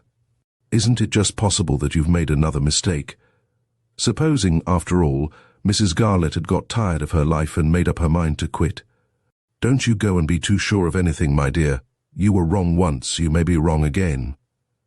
He made no answer to that, and though she loved him well and had no wish to hurt him, she would not have taken her words back. What she had said was true. In this strange world it is a mistake, sometimes a terrible mistake, to be too sure of anything. After a while she spoke again. "I wouldn't let Jean know about this article, if we can prevent it, Jock. She's so fearsomely truthful. She might think it her duty to write to the paper and say that she does not believe Mrs. Garlett killed herself. I did raise the point with her after Kentworthy came that first time, and she declared that Harry Garlett told her his wife was much too religious a woman ever to have thought of such a thing, apart from the fact that she always seemed perfectly happy and contented with her life. I think you're right. We'll say nothing of it. What a blessing it is that we can trust Elsie to hold her tongue." And so it was that Dr. McLean locked the paper away, and that Jean Bauer was never shown the article described as containing her statement. Yet the so-called statement was widely discussed, and both the prosecution and the defense took special note of it. Further, the circulation of the paper was very largely increased, at any rate in Terraford and Grendon, during the weeks which followed. Thus the enterprise the editor had shown in securing the article was justified, though one of the proprietors, when he discovered, as he took the trouble to do, that the author was a casual contributor and had been paid a special fee of 50 guineas, thought the sum excessive. Chapter 15. Miss Prince got up very early on the morning Harry Garlett was to appear before the magistrates, to be either committed for trial or sent out into the world a free man. Though glad, in a sense, that her friend Agatha Cheall had been saved by illness from the painful ordeal of appearing against her late employer, she, Miss Prince, felt, from a selfish point of view, sorry, for it had been arranged, at Agatha Cheall's own request, that the older woman should accompany her to the police court, and Miss Prince had a special reason for wishing to know what exact evidence as to the arsenic, the administration of which had undoubtedly killed Mrs. Garlett, would be tendered today. As things had now fallen out, she would have to possess her soul in patience till the afternoon. It may be asked why Miss Prince did not follow the example of innumerable women belonging to the neighbourhood, that is, go off to Grendon, and, after a more or less long wait, fight her way into the police court. Had she been 30 years younger, she might have done so, but being the manner of woman she was, the thought of doing so unladylike and bold a thing never even occurred to her. And yet, during the whole of the wakeful night which preceded her early rising, her mind was entirely occupied with the form the evidence against Harry Garlett was likely to assume. As is the case with most clever, malicious gossips, no woman could on occasion keep her own counsel more rigidly than could Miss Prince. No doubt this was owing, in a measure, to the fact that for more than half her life she had been the trusted confidant of her father. In no profession is there so high a standard of loyalty to another's personal secrets as in the medical profession, and what is true of the doctor is generally true also of the doctor's wife and daughter. So it was that Miss Prince had kept rigidly to herself a dreadful suspicion which, since the arrest of Harry Garlett, had hardened into certainty. Lucy Warren, hearing her mistress stirring, had hurried down to cook the breakfast, and Miss Prince, leaving her cold bedroom, felt a certain warmth about the heart as there floated up her tiny staircase a pleasant aroma of frizzling bacon. Worried and unhappy as she felt, uncertain, too, as to where her duty lay, a most unusual feeling with her, she yet told herself that she was indeed fortunate in her good, quiet, sensible young servant. Even as a child, Lucy Warren had been a favourite of hers, and the girl seemed so superior to her class, so reserved, so proud, that for a moment Miss Prince asked herself whether she would not do well to confide in Lucy. For she longed to share her anxiety and uncertainty with some other human being. But the thought was no sooner there than she dismissed it, aware that if the moment came when she felt she must share her secret, it was to a lawyer that a certain fact, known to her alone, must be admitted. But one thing she did this morning marked both to herself and to Lucy Warren the unusual nature of the day. She ordered her breakfast, for the first time in her life, to be brought to her upstairs sitting room. Perhaps because it was upstairs she very seldom used this room, except when she asked a few friends in to supper and a game of cards. From her point of view, though she would not have admitted it, the upstairs sitting room of the thatched cottage was a card room and nothing else. She sat down, feeling deadly cold, for though the fire was burning brightly, the room was chilly, as a room in which no fire has been lit for some days is apt to be. But it was not the cold which made Miss Prince feel so shivery and so miserably undecided in her mind. For the first time in her now long life, she was confronted with a problem to which she could see no solution that would not bring disaster, even death, in its train. Lucy Warren came up with her mistress's breakfast tray. She drew up a small table and set it before her in silence, making no remark, as almost any other young woman would have done. As to Miss Prince's surprising choice of a breakfast room, and she was just leaving the room when her mistress called out, "Lucy!" Lucy turned round. "Yes, ma'am," she said inquiringly. Always Miss Prince insisted on being accorded brevet rank, both by her own servants and the people of the village. She hated the term Miss. "Come nearer, Lucy. I want to speak to you." And then, somewhat to Miss Prince's astonishment, she saw that her words startled the girl. Lucy became painfully red as she stood before her mistress, twisting and untwisting a bit of apron in her hand, and looking very unlike her usual composed self. "I want you to cast your mind back to last April, and of course, when your friend Agnes Dean was my servant. You used to be in and out of my kitchen a good deal, I think." Lucy answered freely, eagerly. "Yes, ma'am. I used to come along most days. Now I want to ask you a very serious question, Lucy, and I rely on you to keep the fact that I have asked it of you to yourself. Did she tell you, or were you aware of your own knowledge, that Mr. Garlett was ever in this house at a time when I was out of it?" "Not that I know of, ma'am. The only person who used sometimes to come and wait for you while you was out was Miss Cheall."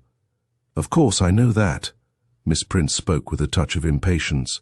"What I want you to try to remember is whether Mr. Garlett was ever in this house alone for, say, a quarter of an hour." Especially Lucy. She hesitated, then asked the question firmly, whether he was ever in this upper part of the house by himself. As you know, he is my landlord. On him depend all the outside repairs. It is possible, nay, even probable, he may have come upstairs once or twice on such business as that. Mr. Garlett never bothered about that sort of thing himself, ma'am. He always sent the builder along. A nice fat lot of money Blackman has made out of that poor gentleman in the last 10 years. Mr. Garlett never bothered, and Mrs. Garlett was too ill to bother. Miss Prince looked fixedly at the girl. Then you are not one of those, she observed in a rather cold tone, who believe that Mr. Garlett poisoned Mrs. Garlett. Lucy hesitated, and then she made a reply that surprised Miss Prince. I don't care one way or the other, she said sullenly, though it doesn't seem to me that Mr. Garlett had any reason to do such a wicked thing. It wasn't as if he'd known Miss Bower then. Leastways he did know her, but he didn't like her. I know that. You know that, Lucy. I do, ma'am. I heard Mr. Garlett say one day, when I was waiting at table, that he wished Mrs. McLean hadn't gone and asked him to take her niece on at the factory. He said it would be difficult to reprimand her, that was the word he used, if she did anything that he or old Mr. Dodson didn't like. He said it was a mistake to mix up friendship and business. Whom did he say that to? Asked Miss Prince eagerly. Here she was on her old familiar ground of gossip. He said it to the lawyer, Mr. Toogood, answered Lucy. Was that just before his wife's death? Well, 'twas perhaps a fortnight before she died. I can't say exactly. Miss Cheel had already gone upstairs, and Mr. Garlett had rung for more port wine, and it was as I came into the dining room that I heard him say that.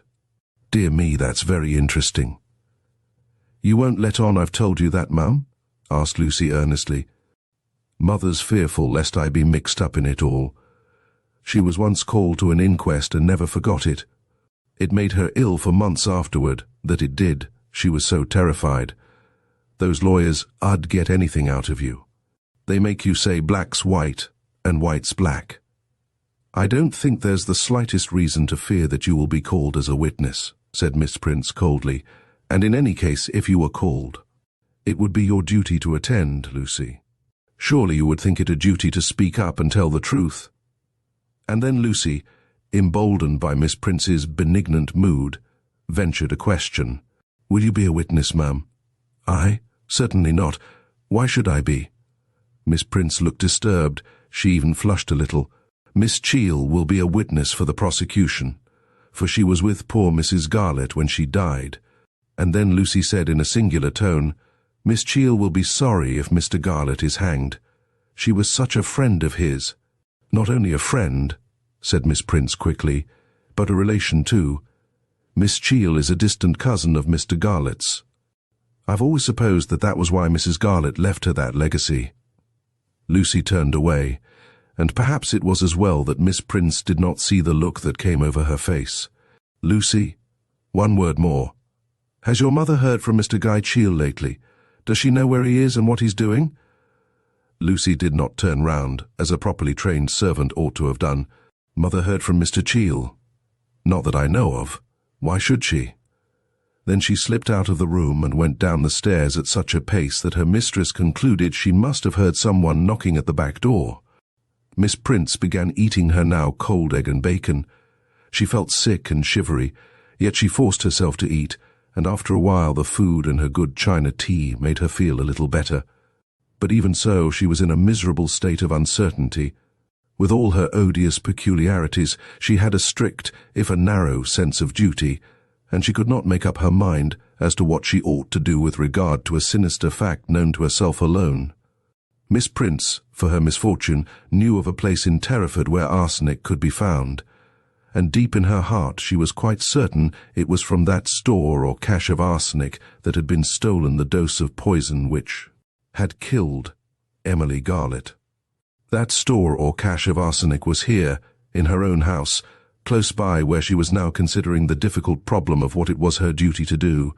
Sitting there, in front of the now bright fire, she could visualize with horrid clearness the fat glass-stoppered bottle with the red label on which was printed in black letters the word arsenic.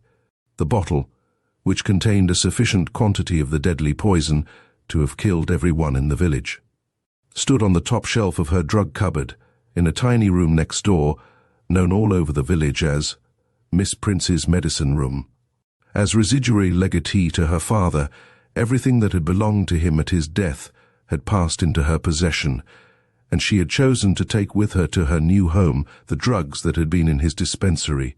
In a country medical practice, every little counts.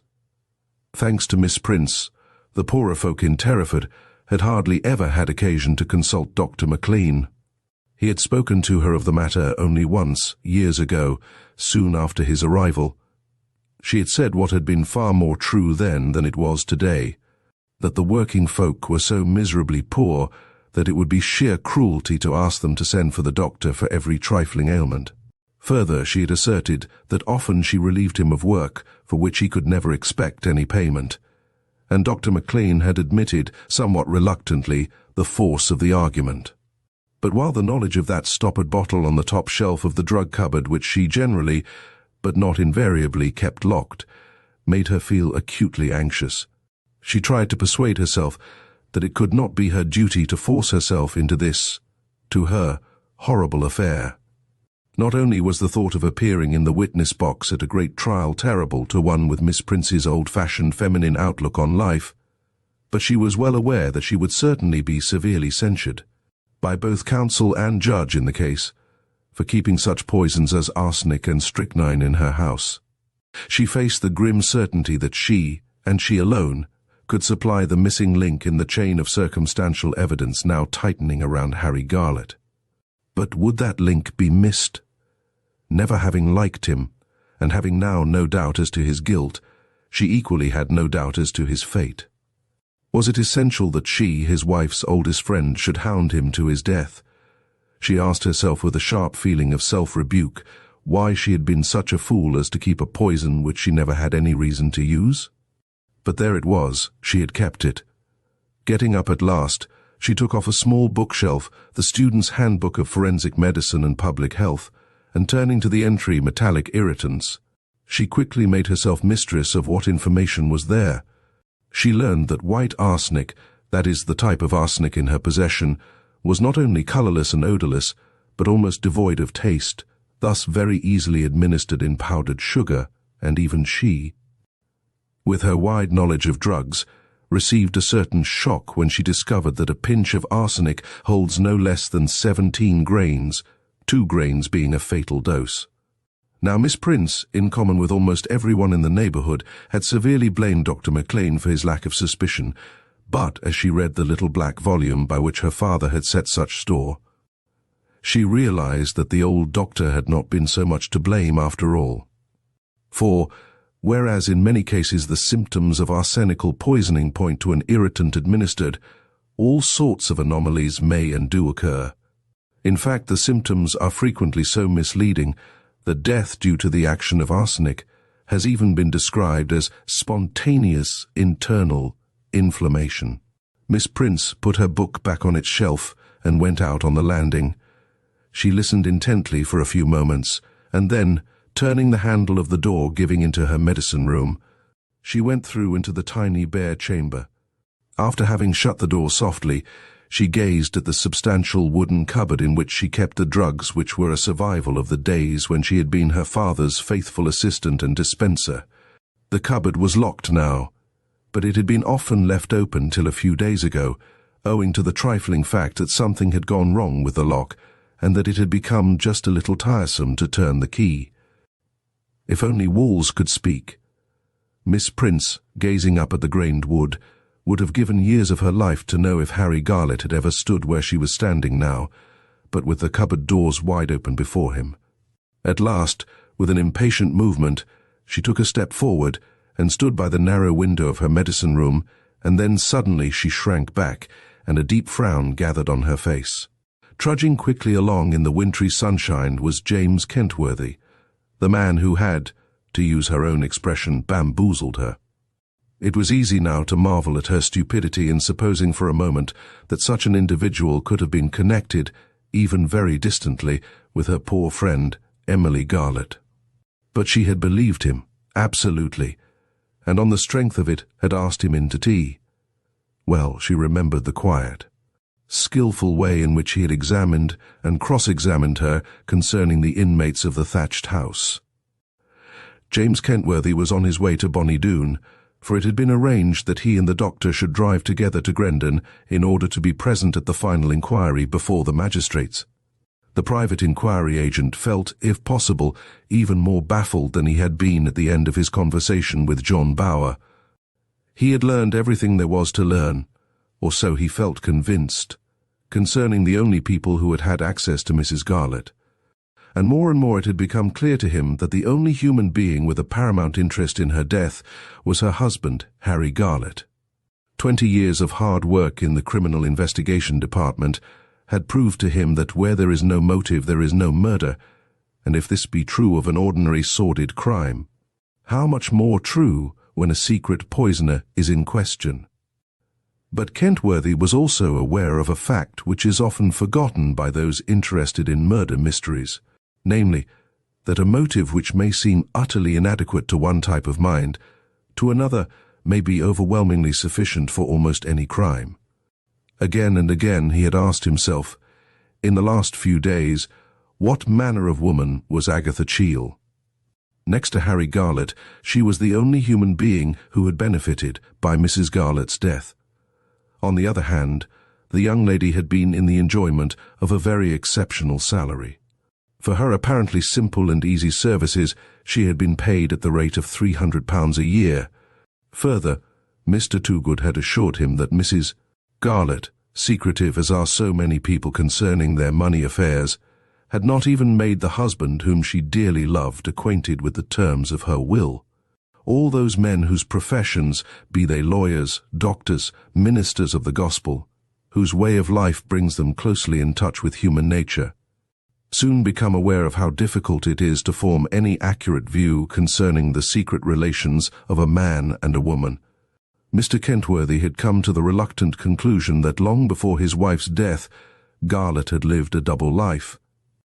He was convinced of the truth of Lucy Warren's statement as to the meetings in the wood, and the more convinced because the girl had made it unwillingly, indeed had been frightened into making it. Twice he had tried in the last 3 days to get in touch with her again, each time choosing a moment when Miss Prince was out. But Lucy Warren had defied him, and the second time he had seen her she had said with a shrewdness that surprised him, "I am not bound to tell you anything now. It was different when you came from the police." Kentworthy was convinced that she had told the truth, and so he accepted it as a fact that Garlett had been in the habit of meeting a woman secretly at night. Further, he believed that the anonymous letters had been written by that unknown woman, and he hoped that her association with Garlett, of whatever nature it might prove to be, would provide a sufficiently strong motive for her to have committed secret murder. With his mind full of these vague and uncertain half-suspicions, the detective came within sight of Bonnie Doon, and then he hastened his steps. For the doctor's motor was already before the door, waiting to start for the police court in Grendon, where Harry Garlett's fate was to be decided today, so far as it was within the power of the local magistrates to decide it. Chapter 16. Early that same afternoon Miss Prince made her way to the rectory. She felt too anxious, too excited, too restless to stay quietly at home, and she knew that the rector would soon be returning with the news of what had happened.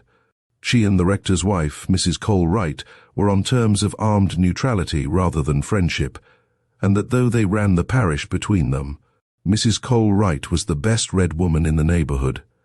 In happier circumstances she might have cut a certain figure in the world. As it was, her sarcastic tongue and reputation for cleverness caused her to be avoided by many of her neighbours. She shared to the full the prevailing excitement concerning Harry Garlett, and so, for once, she was glad to see Miss Prince. "The rector is not yet back," she observed, "but you must wait and hear what he has to say. I suppose that unfortunate man has been committed for trial, though I don't quite see what actual evidence they have against him."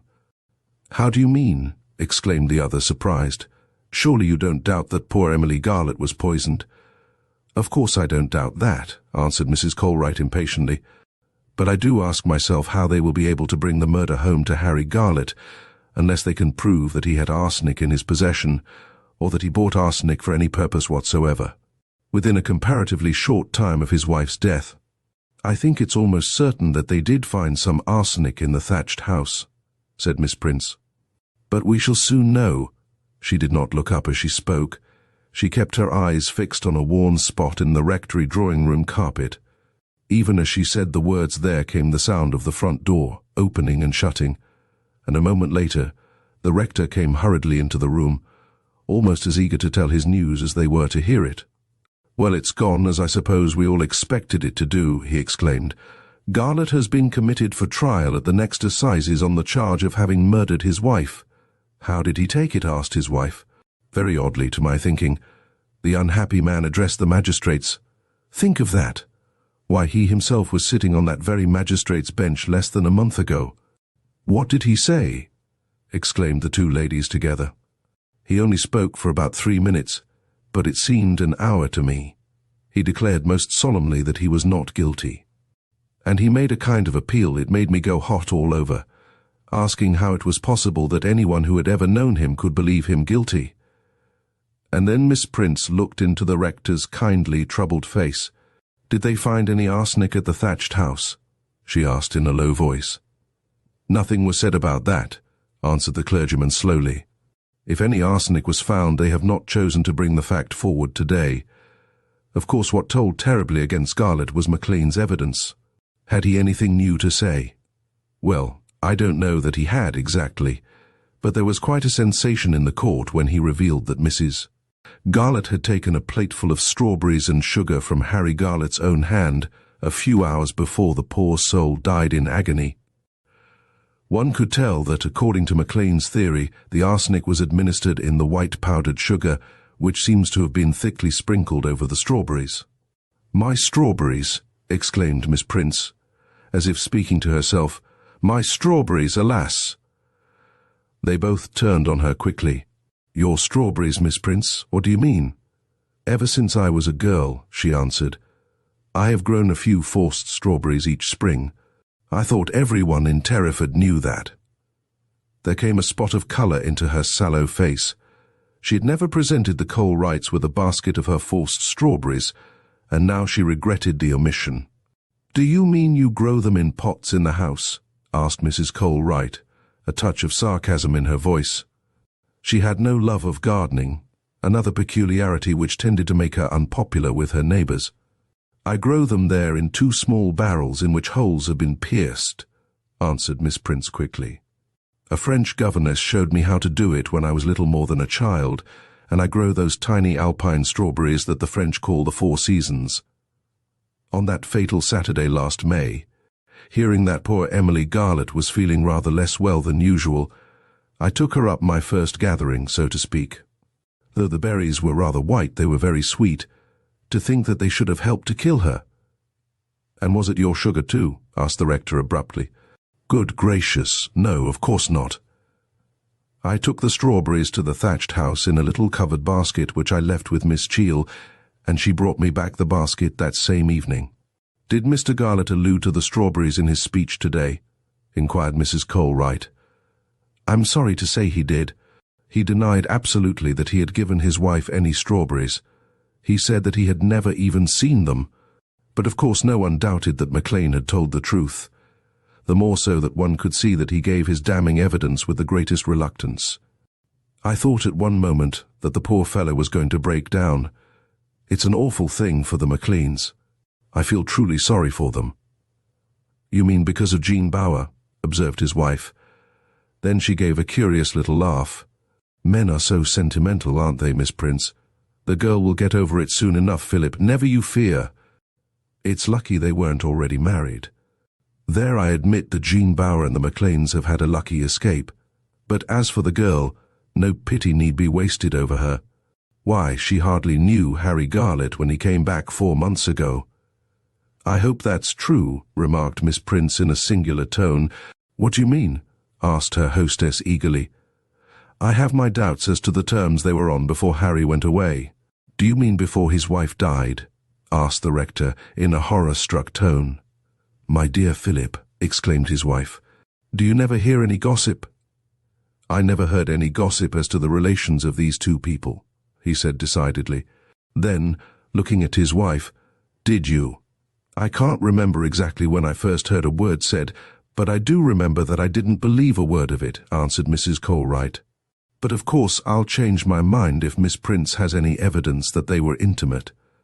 And she looked fixedly at her visitor. "Intimate?" exclaimed the rector in a horrified tone. "All I can say is," Miss Prince spoke in a dogged tone, "that on the very morning I took those strawberries to the thatched house, Harry Garlett and Miss Bower walked back together from Grendon across the fields. I saw them with my own eyes, just before I left the house." As the husband and wife leaned forward in their chairs and looked at her full of keen, if rather shamefaced curiosity, she went on composedly, "I'd already heard some talk about them even then. Jean Bower's a very attractive girl for all her quiet ways. Old Dodson was crazy about her." Mrs. Colwright said musingly, "When one comes to think of it, Jean Bower was at the Etna China factory some time before Mrs. Garlett's death. She first came here in the winter." "So she did, I'd forgotten that. Still, if Mrs. McLean is to be believed," observed the rector, "she and her husband were utterly taken by surprise over the engagement. The day she came to see me about the marriage, you remember how quiet they wanted it to be, she admitted that they had both thought the girl liked Tasker." "Dr. Tasker has reason to be thankful today," said Miss Prince slowly. "Why?" asked husband and wife. "Because," she replied briskly, "could anything be more awful than to have one's bride, even one's fiancée, mixed up in such an affair? Do you really think Jean Bower would have been mixed up in it if she'd been engaged to Tasker?" asked the rector in a pained tone. "One never can tell," said Miss Prince sententiously, forgetting, as scandalmongers are apt to forget, that in this life one cannot have it both ways. She went on eagerly, "However, Dr. Tasker is out of it, and next to Harry Garlett himself, the one most affected is Dr. McLean.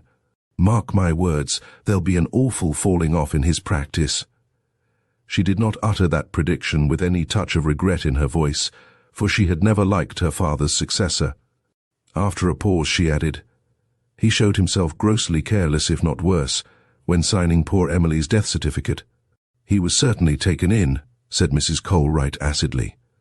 The rector exclaimed, "Yes, indeed. By the way, he made great play today with the fact that he was being called as a common, and not as an expert or skilled witness." "How very odd," observed Mrs. Colwright. "Surely a doctor is always an expert, or ought to be." "Well, no, not according to law," said the rector. "According to him, and I could see that none of the magistrates dared to contradict him, he was only bound to state, as any other witness might have done, the facts that had fallen under his own observation. They tried hard to make him say what he thought himself as to Garlett's guilt or innocence, but he refused, very properly, to give an opinion." "Of course it will be got out of him at the trial," exclaimed his wife. "Do you know whether Dr. McLean is to appear for the prosecution or the defence?" asked Miss Prince. "For the prosecution, surely," cried Mrs. Colwright quickly. "But the defence will cross-examine him, and I pity the poor man, if, as I heard yesterday, Sir Harold Anstey has already been briefed by Mr. Toogood." "McLean said one thing that struck me very much," said the rector. "He reminded the magistrates that a medical witness should always remember that he is not retained for any particular person, but in the cause of justice alone. I think you will find that he will make a most excellent witness. He certainly managed to conceal what he really thought from me. I could form no opinion as to whether he believes Garlett innocent or guilty." "You'd have made it out fast enough if he thought the man innocent," said his wife shrewdly. "Of course he knows Harry Garlett to be guilty," exclaimed Miss Prince in a hard voice. "I don't see how anyone can doubt it." "How well I remember," went on the rector, "Dr. McLean coming up that Sunday morning just as I was going into church to tell me of Mrs. Garlett's death. He looked terribly tired, for he had been up most of the night. But still we had a little talk about it.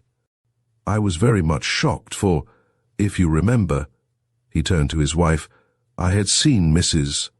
Garlett the day before, and she had seemed to me rather brighter than usual." He waited a moment, then exclaimed, "By the way, I remember now that McLean actually mentioned those strawberries as having caused the acute indigestion which resulted in her death." His wife looked at him apprehensively. "Be careful what you say, Philip. You don't want to be called as a witness." "Of course I don't. Miss Prince, may I rely upon you not to tell anyone of this curious little piece of corroborative evidence?" "What the rector said is not evidence," said Mrs. Colwright lightly. Her husband looked at her, puzzled. "One can never be quite sure as to who may be called upon to give evidence," observed Miss Prince. "But the one witness they are sure to call at the trial is Jean Bower." "What an awful ordeal it will be for the poor girl," said Mr. Colwright in a moved tone. "The person I shall feel sorry for," broke in his wife, "is Miss Cheall. I respect that young woman. She was always so quiet, so dignified, and kept herself to herself. She will be a most important witness. And she seems to have been the only person actually with Mrs. Garlett when the poor soul passed away," chimed in the rector. "I was surprised at the time," observed Mrs. Colwright, "that there was neither an inquest nor a post-mortem with a person so important in her own way as poor Mrs. Garlett. And there's another thing," said the rector hesitatingly, "though perhaps I hardly ought to tell it to you." "Of course you must tell us, Philip.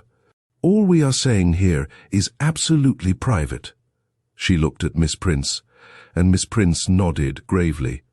"Harry Garlett was exceedingly anxious that the burial should take place 2 days earlier than it did," said the clergyman impressively.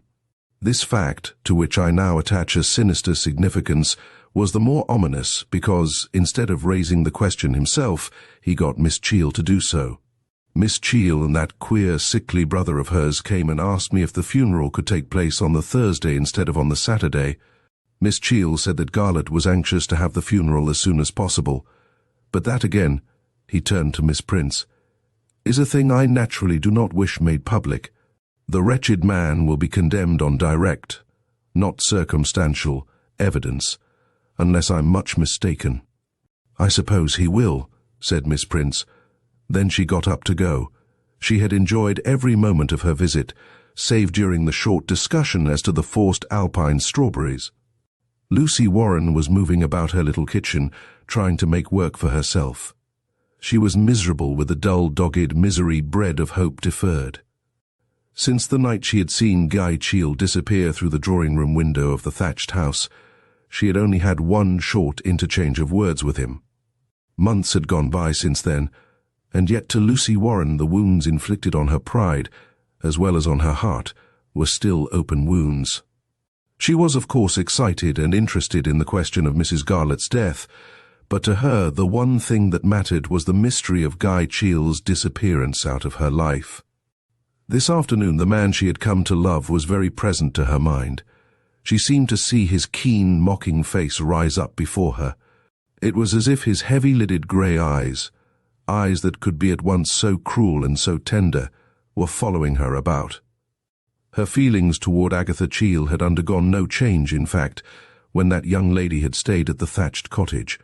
Lucy had quietly told Miss Prince that she would not meet her, and Miss Prince had allowed Lucy's sister to take her place for the time.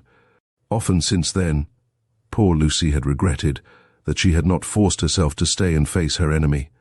She would, maybe, have learned something as to Guy Cheall and his condition. She might even have had the good fortune to discover his address.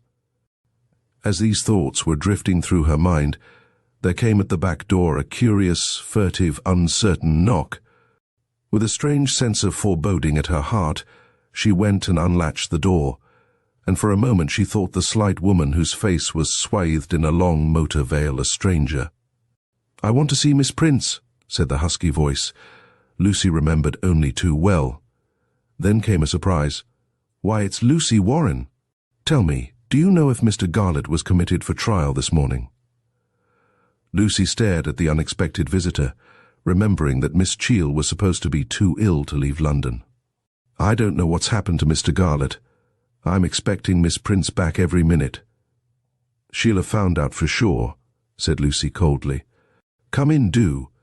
You look perished with cold, miss." Agatha Cheall came through into the warm kitchen. She loosened her concealing veil, and Lucy saw that her face was thin and worn.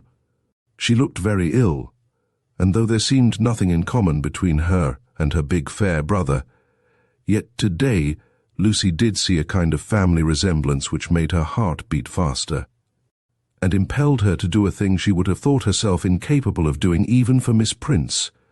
It was in a tone of kindly sympathy that she exclaimed, "Sit you down, miss, and I'll take off your boots and bring a pair of shoes for you to put on." Agatha Cheale sat down wearily. "I'll take off my boots myself," she said, "but I shall be glad of the shoes, though I can't stay long." "Mother's fretted a deal about Mr. Cheale," said Lucy nervously. "Is he quite well?" A challenging look flashed between the two young women, and then Agatha Cheale said coldly, "I have no idea where my brother is. The last time I saw him was about a month after he left here. He was then going abroad." Almost as if the words were dragged out of her, Miss Cheale added, "He asked me about the thatched farm, how you all were and so on, but I told him I did not know." After Lucy had fetched Miss Prince's warm bedroom slippers, she asked the visitor, "Won't you come into the little sitting room? I've kept up a good fire there. Miss Prince will be back in a minute." But it seemed a very long time both to the young lady sitting in the parlour and to the maid sitting in the kitchen before there came the familiar knock at the front door. Miss Prince would have thought it quite wrong, almost a fast thing to do, to let herself in with a latchkey. As Lucy opened the door, she whispered, "Miss Cheale is here, waiting to see you, ma'am." "Miss Cheale!" Miss Prince could hardly believe her ears. She had supposed her friend to be ill in bed, in London. As she came into her sitting room, Agatha Cheale stood up, a look of agonized suspense on her face. "Is Harry Garlett committed for trial?" she asked. "Of course he is. Surely you did not expect anything else." And then Miss Prince felt suddenly disturbed and angry. She disliked intensely anything that savoured of hysterical emotion, and here was Agatha Cheale clasping her hands together with a wild gesture and exclaiming, "How terrible! For he is innocent, innocent." "You cannot possibly know whether he is innocent or guilty," said Miss Prince coldly. "Sit down, my dear. We'll have tea in a moment." "He is innocent," cried the other passionately. "I know Harry Garlett far better than I have ever admitted. Even to you." Miss Prince's heart seemed to leap in her breast.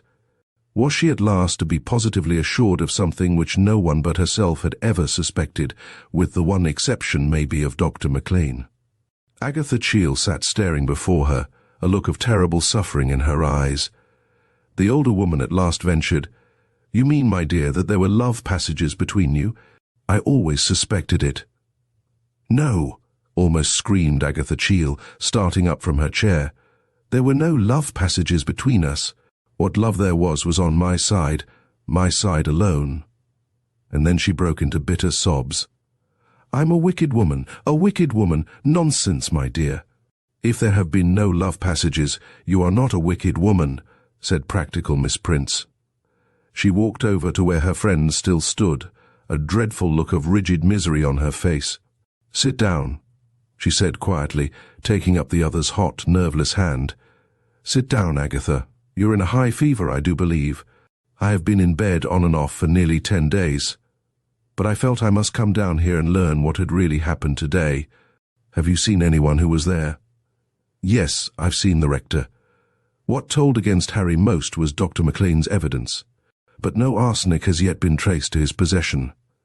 In spite of herself, as she said those last words, Miss Prince's voice altered slightly. Why should he be suspected then, more than anyone else who was in the house at the time? Miss Prince thought this a very silly question. "What is absolutely certain, Agatha, is that poor Emily died, poisoned with an unusually large quantity of arsenic."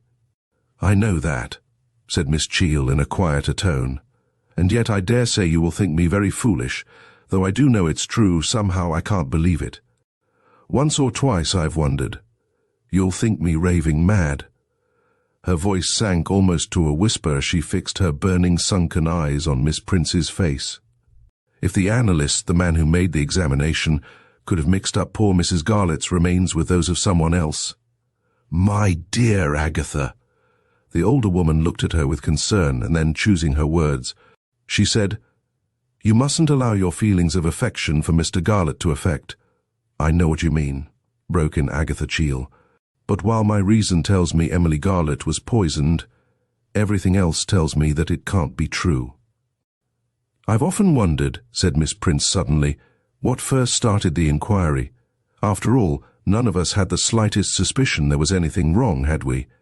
Agatha Cheel turned herself about and, sitting down, gazed into the fire. "Well," she said at last, in a voice that had now become collected and steady, "though none of us suspected anything at the time, there may have been some outsider who thought it odd that there was no inquest." "I can tell you who that outsider was," exclaimed Miss Prince. "Mrs. Colwright thought it a most extraordinary thing that there was no inquest. I remember her saying so to me the very day of the funeral." "Perhaps she wrote to the police," said Agatha Cheel in a hesitating voice. "I'm sure she didn't. She's a cautious woman, and she's always liked Harry Garlett." "No. It's far more likely that someone who saw Harry carrying on with Jean Bauer in the factory wrote to the police. I suppose they called the girl as a witness," said Agatha Cheel. There was acrid bitterness in her voice. "No," said Miss Prince. "They didn't call her, oddly enough. They seem to have decided to do without her. Dr. McLean was most anxious she shouldn't be called. He said she was ill, and after all, he's the medical attendant of every one of the magistrates who were there. Does she still consider herself engaged to Mr. Garlett?" "She certainly does. Though, as to that, I can tell you a very curious thing." Agatha Cheel turned round eagerly, her face full of intense, painful curiosity.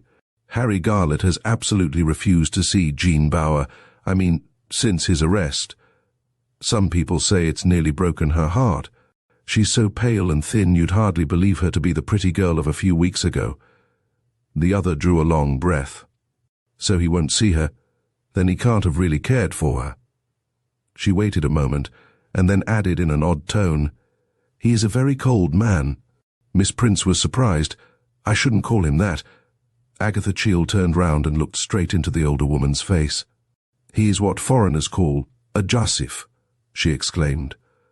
Miss Prince shrank back, almost as if she had been struck. "My dear Agatha, what a horrid expression." "It's a true expression," answered Agatha Cheel. "We'll never speak of this again, and I don't want you to have a worse impression of me than you must. But I cared for Harry Garlett, and I did my utmost, to make him care for me. I failed. Let's leave it at that." "Did Emily suspect that you liked him?" "Good God, no." And again Miss Prince shrank back a little. This was an Agatha Cheel she did not know, a violent, unrestrained human being, laying her soul bare as few human beings ever have the cruel courage to do. "I hope you got poor Emily's legacy all right." "Yes, I got it almost at once. It enabled me to send my brother abroad." "How is he?" asked Miss Prince. "I don't know. He never writes to me, unless he wants money," she said bitterly. "I've only cared for 2 people in my life, my brother and Harry Garlett, and neither of them have cared for me." She got up. "I must be going back. The driver of the car I hired at Dill Junction had a friend in Grendon. I said he could go there for an hour. I was afraid he might go into the village and cause gossip. I think I heard the car come up just now." "I wonder if I ought to let you go away," said Miss Prince hesitatingly. "You don't look fit to go back to London today, my dear." "I couldn't stay here. If I did, I should get into serious trouble for not having appeared at the police court today." She turned and put her arms around Miss Prince's angular neck. "Goodbye, Mary. You're a good friend," she exclaimed. "Forget all I've said today." "I will," said Miss Prince soberly. "Indeed I will, Agatha. I don't feel as if you are really yourself, my dear. I'm not myself in a sense, and yet in another sense I'm quite myself, more myself than you've ever seen me be. The great tide of life flows on steadily, ruthlessly, whatever be the tragedies or comedies being enacted below the swift-moving waters." Dr. McLean had an important consultation early that afternoon with a great London specialist, and though both his wife and his niece were aware that he could not be in to lunch, yet both of them shrank from learning the news as to whether Harry Garlett was a free man or had been committed for trial from anyone but him. After the clock had struck 2, Jean constantly took the little gold watch, which she wore on an old-fashioned gold chain round her neck, out of her belt. and Mrs. McLean felt that they had both come near the breaking point. "Let's put on our things and walk to meet your uncle," she said at last. "You won't mind our seeing people on the road who may stop and speak to us." "I don't mind anything," she answered listlessly, and soon they were walking quickly in the direction from where they knew Dr. McLean was to come. As they hurried through the biting January wind, a little colour came into Jean's face, and she began to look more herself. "It's foolish to feel as I do today," she said at last. "I'm not really in suspense, for of course I know quite well that Harry has been committed for trial.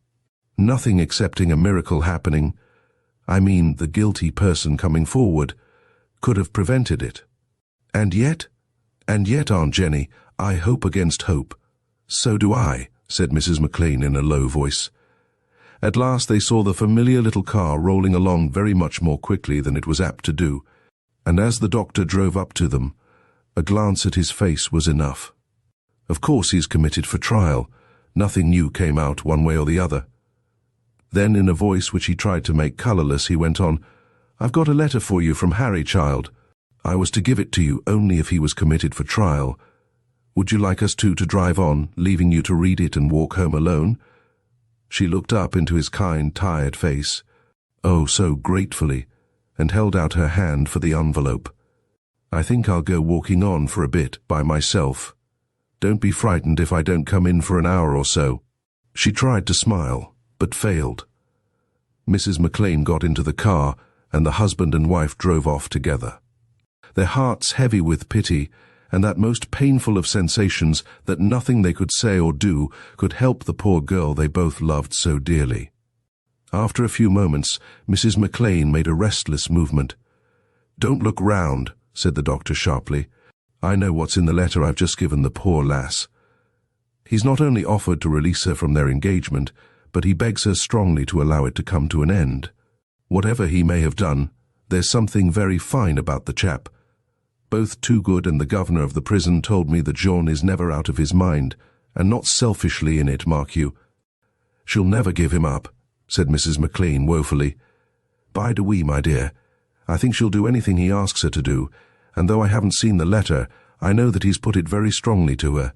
He's assured her, a splendid lie if ever there was one, that the breaking of their engagement will be to his benefit. I mean during the course of the trial.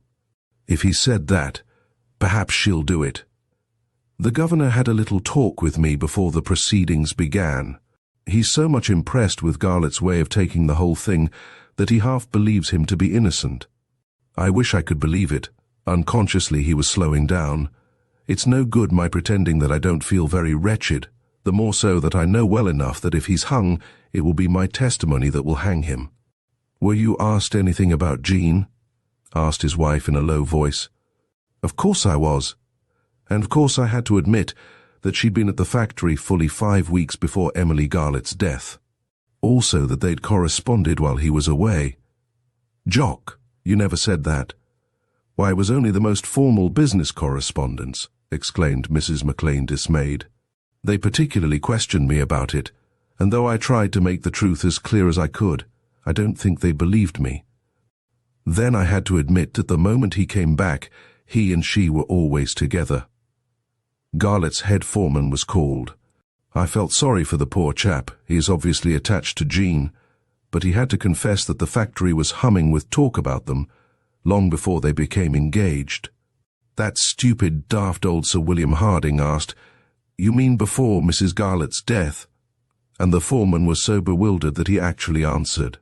I don't seem to remember exactly when the talk about them did begin. "And will it all be put in the papers?" "Of course it will." Chapter 17. Jean walked on, Harry Garlett's letter, still unopened, in her hand, till she came to a little wood which she knew would be almost certainly deserted. Once in the now leafless wilderness, she began walking slowly, her feet sinking into the sodden, fallen leaves, longing and yet dreading to know what Harry had written to her. At last she slowly opened the square, official-looking envelope. Written across the top were the words, "Read and passed by J.C. Brackbury, Governor of H.M. Prison, Grendon." She was used to that sentence, But somehow today the pain and shame that such a letter as she supposed she was going to read, an intimate love letter, should have been seen by any other eyes than her own, brought a new anguish. She unfolded the big, plain sheet of notepaper, and at once she saw that there was no beginning or end to the letter. The fact that this was so gave her a quick, frightened feeling of foreboding. If, as Toogood is obviously convinced will be the case, I am committed for trial, then Jean, I want you to do something for me. You've never failed me, and I trust you to see this thing as I see it myself. I want you, my dear, to release me. By that I mean that it is my wish our engagement should be at an end. I know you believe I'm an innocent man, but I've gone through hell since I was arrested, knowing that all unwittingly I have brought not only grief, but unutterable shame on you and on those kind good friends of mine, Doctor, and Mrs. McLean. I am told that nothing done now can prevent your being called as a witness at my trial, but I am convinced that if you appear as a simple witness, and not as a woman engaged to me, it will be infinitely better not only for you, but for me also. This is why I ask you most solemnly to allow our engagement to come to an end, and to let the fact be widely advertised. As Toogood has reminded me more than once, we were, after all, only engaged for a very short time. But may I say, Jean, in this my last letter to you, for I do not intend to write again, and I beg you will not do so, that not only during the last few weeks, but ever since I came home, you have made me as happy as any woman ever made any man, though in saying so I'm showing myself to be what every man is, selfish. Yet I like to believe that you will be glad to know that the happy days we spent together before I knew I loved you, the happy days we have shared since we knew we loved one another, have made up, to me at least, for everything that has come to pass. The thankfulness and wonder that one so unworthy as myself should have been blessed with your love will remain with me to the very end, and I firmly believe, beyond. I know you well enough to feel quite sure that you will not be hurt, still less surprised, to receive none of those last words and messages, which only satisfy the morbid, horrible curiosity of a callous, cruel world. And so goodbye, my own, my only love. Jean Bower put the letter back in its envelope and thrust it in her bosom. She walked through the wood onto the now deserted stretch of downland that had been turned into a golf course by the enterprising municipality of Grendon. Beyond the course, there were a few pretty houses which now, in the deepening twilight, were being lighted up, and all at once Jean, in the midst of her agonized and bewildered questionings, remembered that in one of these houses lived Mr. and Mrs. Toogood and their only daughter. She remembered having gone there last August with her aunt to call on Mrs. Toogood. She quickened her steps, and striking across the links soon reached Mr. Toogood's house.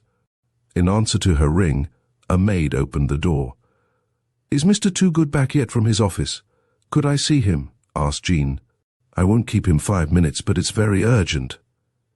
The master never sees anyone on business out of office hours.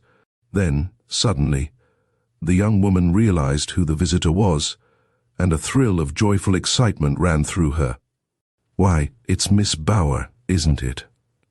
I'm sure Mr. Toogood will see you, miss." She led the way to a comfortable-looking library. A big fire was burning, and gratefully Jean sank into an easy chair. Burning with curiosity and excitement, the girl hurried off to the dining room, where her master, while enjoying his tea, had been telling his wife and daughter every detail of Harry Garlett's appearance before the magistrates and his committal for trial. The maid was not lacking in a certain dramatic instinct, so when she came into the dining room she shut the door and said demurely, "A young lady to see you, sir." Mr. Toogood looked up sharply. "No one on business, I hope?" "It's Miss Jean Bower," announced the girl in a hissing whisper. "She do look miserable. I thought you'd see her, sir. She only wants to see you for 5 minutes and says it's very urgent." "Jean Bower," exclaimed Mrs. Toogood. "And all by herself? You're sure the doctor's not with her?" "Of course I'm sure, ma'am." And then Miss Toogood broke in, "I wonder what she's come to say.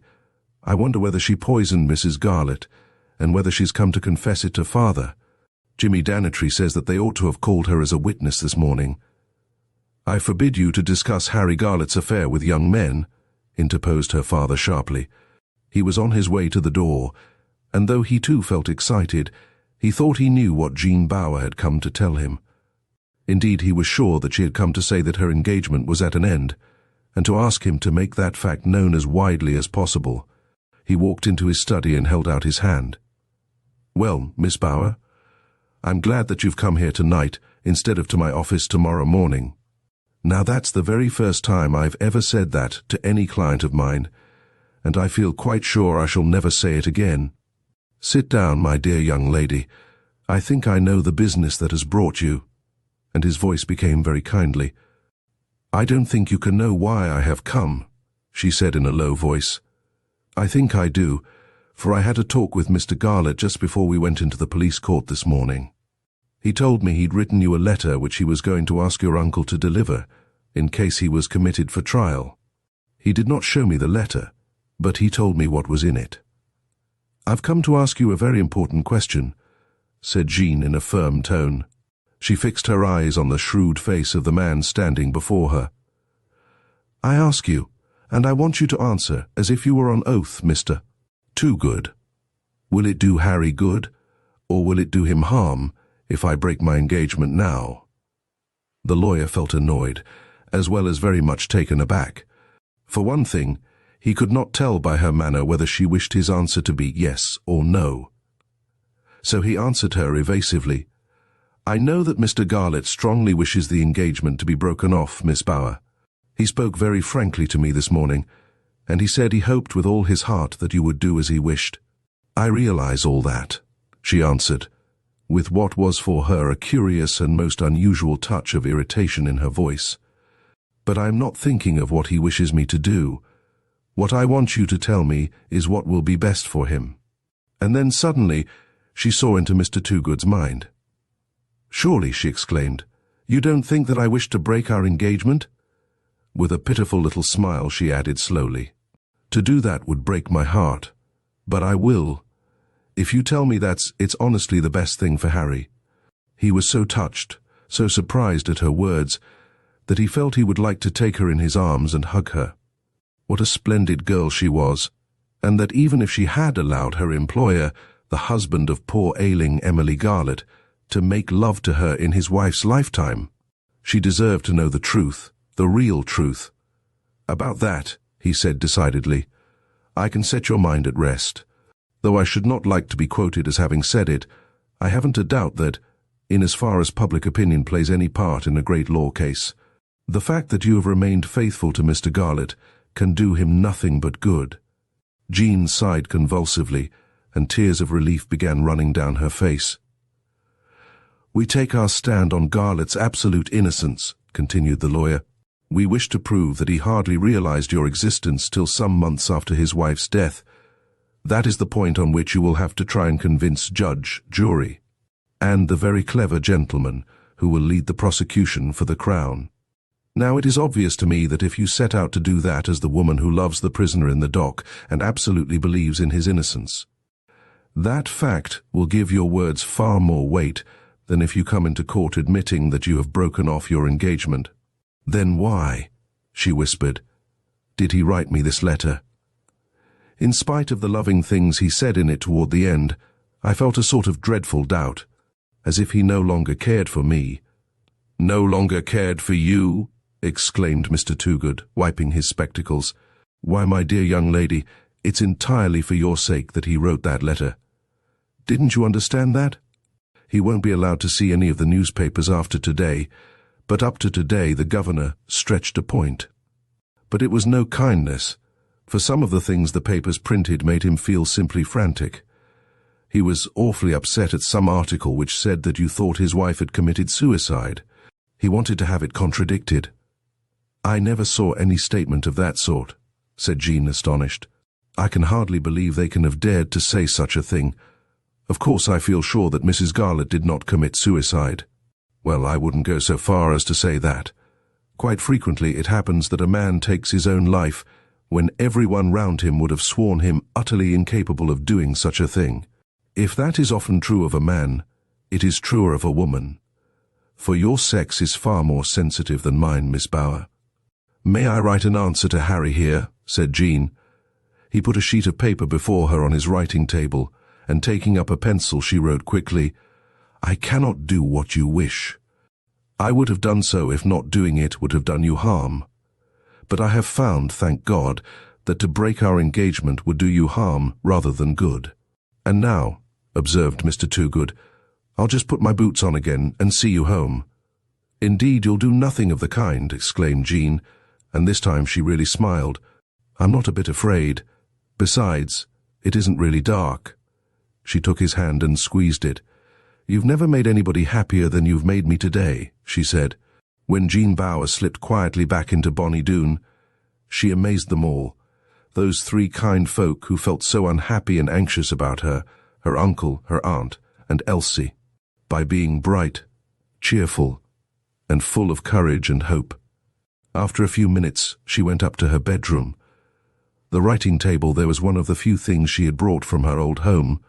She went over it, and taking up an envelope, slipped Harry Garlett's letter inside it. Then she wrote outside, In case of my death, I wish this envelope to be put in my coffin, over my heart. And then she placed it in a drawer where she knew it would be found at once. Should she die while still an inmate of the house where she had known such intense joy and such bitter sorrow? After the first burst of excitement following the day of Harry Garlett's appearance before the magistrates and his being committed for trial, all mention of the Terraford mystery dropped gradually out of the newspapers for weeks, sometimes even months. Elapsed between the committal of a man charged with murder and the actual opening of the legal drama, which is to decide whether he is to enjoy life and freedom or suffer a hideous and shameful death. But though from the point of view of the public the case temporarily disappeared, there were still innumerable men and women all over England who seemed to find it impossible to banish the story from their minds. Many of the people with whom John had drifted into acquaintance during her life, and especially during the course of her war work, wrote to her with either strong interest or sympathy. But she received other letters of a very different character, and terrible letters some of them were, so venomous and cruel in their wording that they seemed as if inspired by personal hatred. A typical example ran as follows: Wicked woman, my husband's love has been taken away from me by his typist.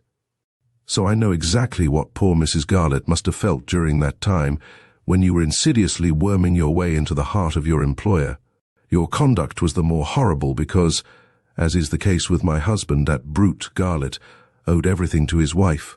I am eagerly looking forward to the day when you will stand in the witness box and all your sins be brought to light, also to the day when he will be hung. Your evil wisher, a deserted wife. Of the letters written to her by people known to her, there was only one that seemed to bring a touch of comfort to her sore heart. It came from a girl, Rachel North by name, with whom she had worked for 8 months in a war hospital.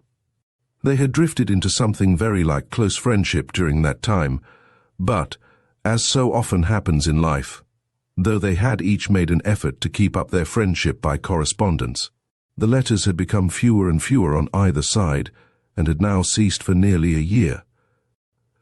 Thus Jean was the more touched when she received the following letter from her friend, January 14th. My dear Jean, this is only to tell you that I feel deeply grieved for you, and that you are a great deal in my thoughts. I know so well what you must be going through, and I will tell you now what I have never told you yet. My father, to whom I was devoted, was falsely accused of having embezzled a considerable sum of money. Though he was only technically guilty, for it was his partner who had embezzled the money, it was thought that my father had shown carelessness. Accordingly, though the other man got 4 years, my father received 6 months' imprisonment. His death occurred 2 months after he had left prison. I hope, my dear, that this man whom you love, and who seems to be a splendid fellow, will get through his awful ordeal. Don't trouble to answer this letter, but remember that if at any time you want to spend a night in London, I can take you in. I am now cashier in a big boot store. The work is hard and the pay is poor, but I have had the great luck to be lent a small flat of 3 rooms for 6 months. Your old friend who never forgets what a difference you made to her life during that dreary time in that convalescent hospital, Rachel North. This was the only letter that Jean had cared to keep, and after answering it she had put it carefully away. It had comforted her, if only because it had been written by someone who had gone through in a smaller measure the anxiety, the anguish, and the suspense she was going through now. Though the world at large had suspended its interest in the Terraford mystery, that was not the case in this neighbourhood. There the excitement was kept alive by all sorts of happenings. The chief of these was the occasional appearance of James Kentworthy, and his eager attempts to get hold of any shred of evidence that would help his client. But in spite of his efforts, he found no one who could throw even a glimmer of light on the apparently unsolvable problem of Emily Garlett's death. The one weak link in the evidence against Harry Garlett, from the point of view of the prosecution, continued to be that up to the present, no arsenic had been traced in any form to his possession. Inquiries were still being made all over England, and especially where Garlett had been either playing cricket or acting as a glorified commercial traveller to the Etna China factory. But so far these inquiries had yielded nothing. Mr. Kentworthy had built great hopes on an interview with Agatha Cheel, but though on 2 occasions he had managed to force himself into her presence, she had, while coldly civil, replied to his questions, "I have been subpoenaed by the prosecution, and I understand that it would be quite out of order to give you any information. Besides, I could only tell you exactly what I told them." With Miss Prince, he had again become on surprisingly friendly terms. They often discussed the case, and to him she always professed she kept an open mind. Yet Mr. Kentworthy felt sure that she knew something not to Harry Garlett's credit. Once or twice he had thought her on the point of confiding to him what this was, but at the last moment she always quickly drew back and made up her mind to be silent. But if on friendly terms with Miss Prince, the inquiry agent was not on friendly terms with Lucy Warren. Again and again he tried to make the girl amplify her former statement to him, but all she would say now was, "I'm very sorry I said anything to you about it. Maybe it was not Mr. Garlett at all that was in the wood. It's easy enough to make a mistake at night." She looked unhappy, scornful, and embittered with life, and one day he casually received a hint as to why that was so, from the village postmistress. "There be some as says Miss Cheel's brother, the gentleman who was Mrs. Warren's lodger at the thatched farm, made up to Lucy. If that's so, he's gone and left her high and dry. Mind you, I don't say that it's true, but there be some as says so." He decided that there must be something in it. The girl looked as if she had been crossed in love. At last it seemed as if Mr. Kentworthy had left the village for good. He had done everything that could be done there, in the way of inquiry and suggestion, and he made up his mind to investigate the whole case from the angle of Harry Garlett's life as a popular cricketer, welcome in many a great country house, and indeed everywhere where the national game has its experts and devotees. But he had been gone only some 10 days when there arrived for Jean Bower the following letter. "Dear Miss Bower, I promised to let you know when Sir Harold Anstey would be back in town. I learned that he arrived home from the south of France yesterday.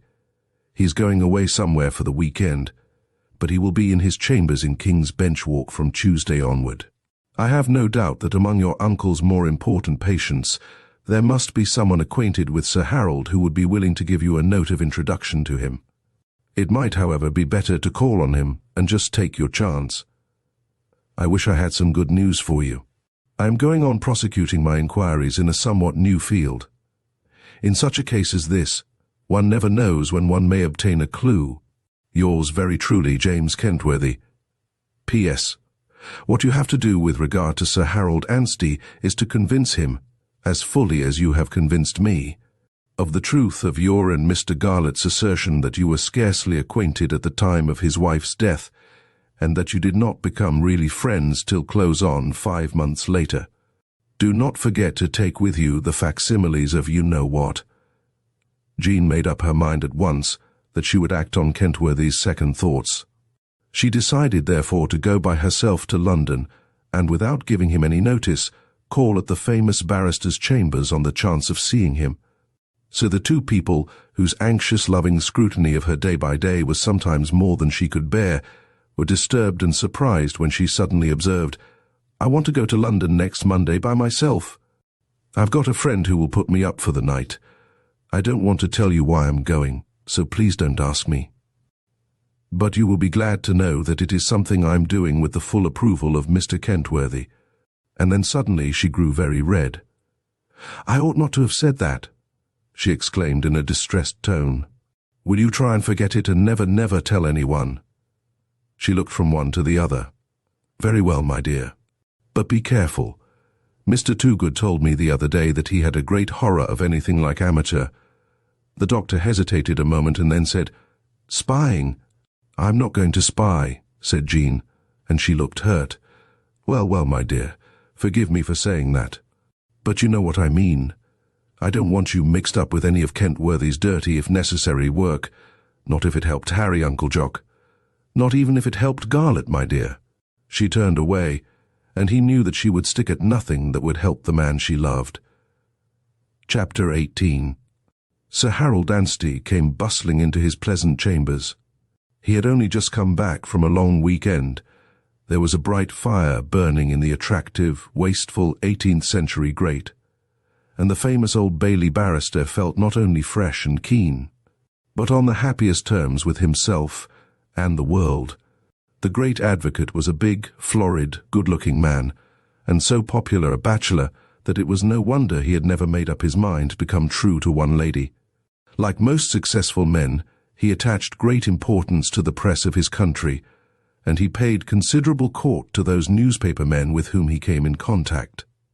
So of the pile of letters, opened and unopened, on his writing table, Sir Harold first turned to a bulky envelope from his press-cutting agency. The envelope contained a page cut from a popular picture paper, and across the top of the sheet ran, "The Terraford Mystery Exclusive Photographs." Sir Harold smiled when he saw that the pictures were grouped round his own comely, bewigged visage. He noted that a delightful-looking country house was flanked by two portraits, the one being that of a pleasant-faced man in a cricketing cap, while the other was a charming-looking girl in 5th AD uniform. In somewhat painful contrast below was a large photograph, evidently taken a great many years ago, of a plain-looking woman in an old-fashioned wedding dress. The barrister had mastered enough of the story to realize that the handsome cricketer was Harry Garlett, the man about to be tried for his life, and the sweet-faced young nurse Jean Bower, the girl to whom Garlett was now engaged, and who was supposed to have provided the motive for his having poisoned his unattractive-looking wife. As for the central portrait, the counterfeit presentment of himself, the caption which declared him to be the most famous criminal lawyer of our day, gave Sir Harold pleasure, though it no longer bore the delicious thrill of novelty. As he laid the sheet down on his writing table, the door opened and his clerk came in.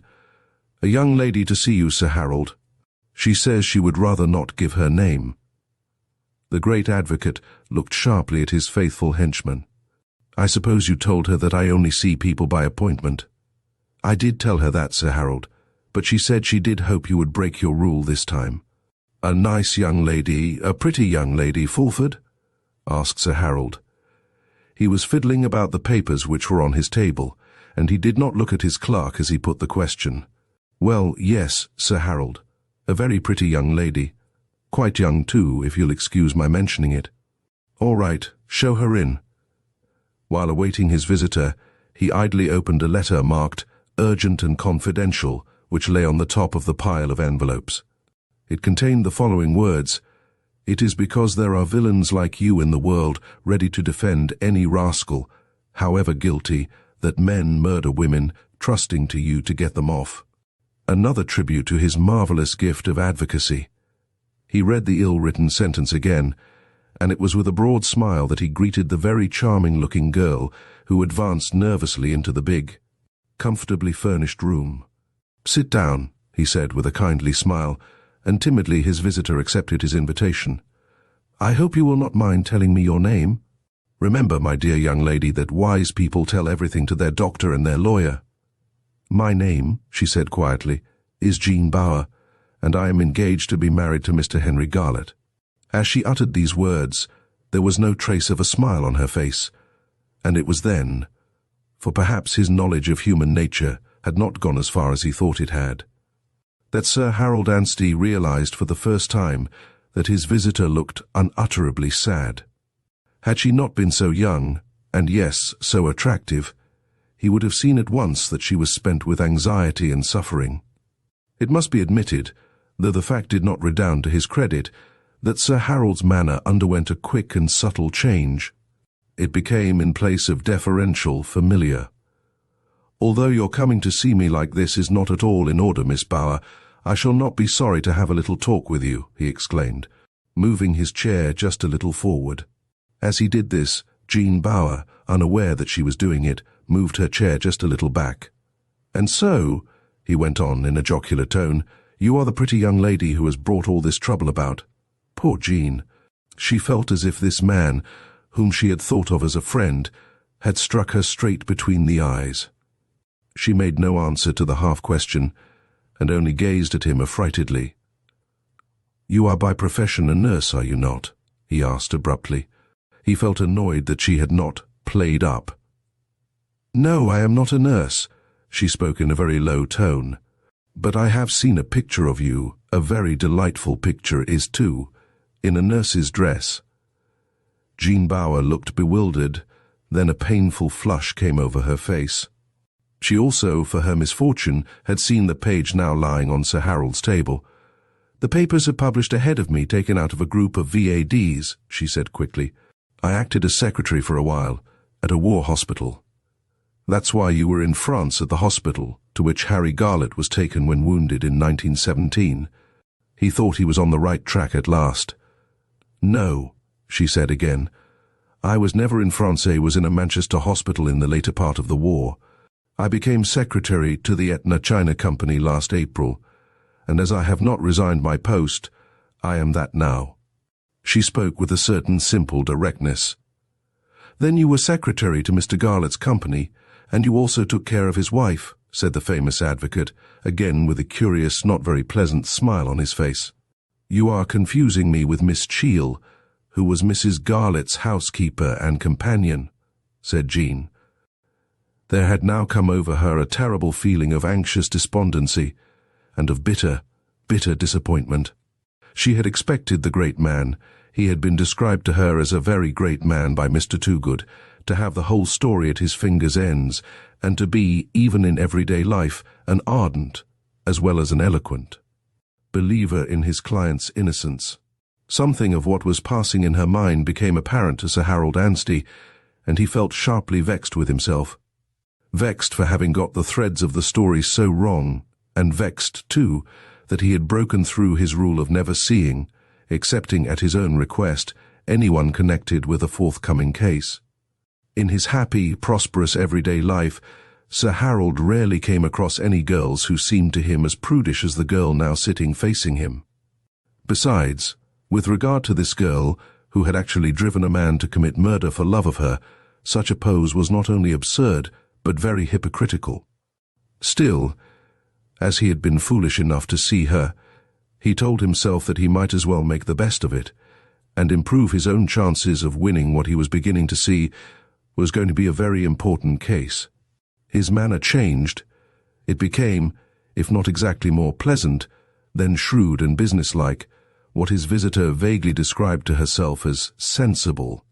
"I want you to tell me in your own words," he said impressively, "the story of your acquaintance with Henry Garlett and what led up to your engagement." Quietly, straightforwardly, and, he began almost to believe, quite truthfully, Jean told the simple story of that which had come to her to mean everything in the world. After she had finished, Sir Harold leaned forward. "If I accept all this as true, I must ask you a most important question, Miss Bower. Who can have had the smallest motive for wishing this lady out of the way? Remember that in such a case as this, it is not enough to say, 'This man did not do it.' You must, if you can in any way bring it about, be able to declare, 'But that man did.' I suppose we may put aside the idea that Mrs. Garlett committed suicide." "I suppose we may," said Jean Bower, but she spoke with a certain hesitation, which he was quick to detect. "Have you any doubt of it?" he asked eagerly.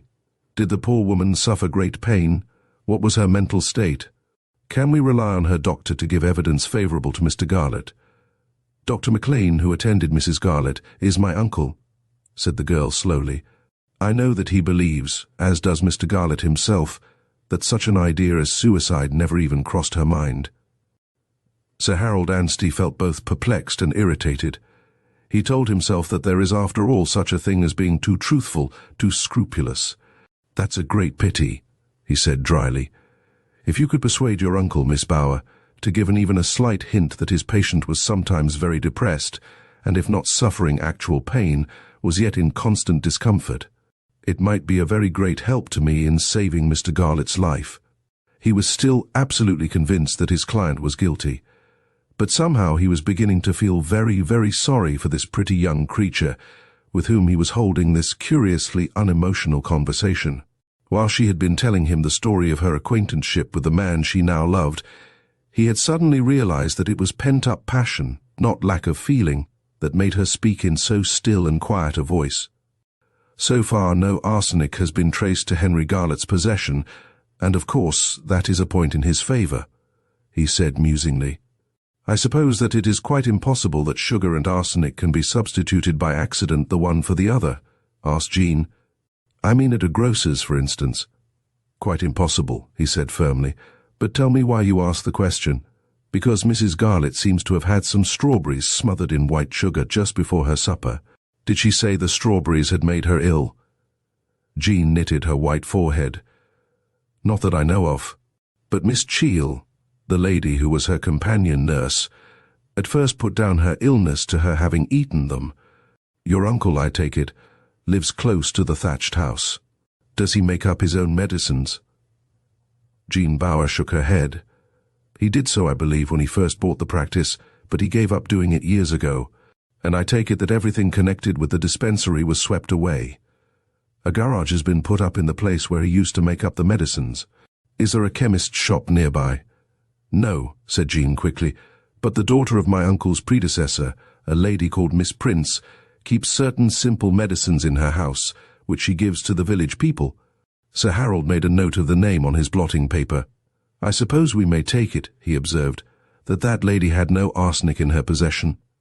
"If she had, I feel sure she would have said so," said Jean. "As a matter of fact, she is Mr. Garlett's tenant." "How old is Miss Prince?" he asked abruptly. "I should think she must be about 60. I see. Now, Miss Bower, I must ask you a delicate question. Can you think of any young woman, apart from yourself, who was on friendly terms with Mr. Garlett at the time of his wife's death?" To his surprise, the girl became first distressingly red and then very pale. A struggle was going on in her mind. Had the big, florid man sitting opposite to her been just a little other than he was, she would have forced herself to tell him of the curious, as she believed utterly untrue, gossip concerning her lover's meeting with some mysterious young woman in the wood, but somehow she could not bring herself to mention the sordid story to Sir Harold Anstey. "No," she said at last. "I can think of nobody. Indeed, I'm quite sure there was nobody." He looked at his watch. "I should like you to wait while I glance over the brief. It contains a précis of the Garlett case." He handed her an unopened daily paper. "Try to forget what I am doing," he said kindly. "Switch your mind right off it. We shall get along much better when I have mastered the principal points of the story." Deliberately he turned his back on her, and she did her best to follow his advice. It seemed an eternity to Jean Bower, but it was not more than 20 minutes before Sir Harold Anstey put the wad of sheets he had been holding down on the table and turned toward her, an ugly, sneering frown on his broad, shrewd face. How extraordinary that this simple country chit should have so bamboozled him. If angry with her, he was also angry with himself, and so, though he did not wish to frighten her. It was in a very cold, cutting voice that he observed, "I see, Miss Bower, that a witness, Lucy Warren by name, will be called by the Crown to prove that before his wife's death you were in the habit of meeting Henry Garlett secretly at night in a wood close to his house." "Lucy Warren?" exclaimed Jean Bower in a tone of utter surprise, as well as of dismayed horror. She went on excitedly, "We used to wonder who could have told that wicked lie. No one would tell me. Not even Mr. Kentworthy." Her eyes filled with tears. Instinctively she covered her face with her hands. The great advocate told himself that he was not in the least moved by this display of emotion. Your unsuccessful liar, especially if she be a woman, often covers up her confusion at being found out by shedding quite genuine tears. "I am sure you understand," he said firmly, "that this fact, which you very foolishly and dishonorably, if you will forgive my saying so, concealed from me just now, puts a far more serious complexion on our side of the case." "I see what you mean," she said in a low voice, and she looked so unutterably miserable that, in spite of himself, the man's heart softened. After all, she was a very pretty little girl, far more pitiful and appealing, now that she was showing distress and emotion, than she had appeared when so coldly restrained. He told himself that it was rather beastly that he, Harold Anstey, who was so fortunate, so prosperous, and as a rule such a lucky dog with women, should allow himself to be vexed that he had been taken in, for once. He suddenly began to feel kindly, protective, generous, as well as again shrewdly alive to the importance of winning what was evidently going to be a very big case.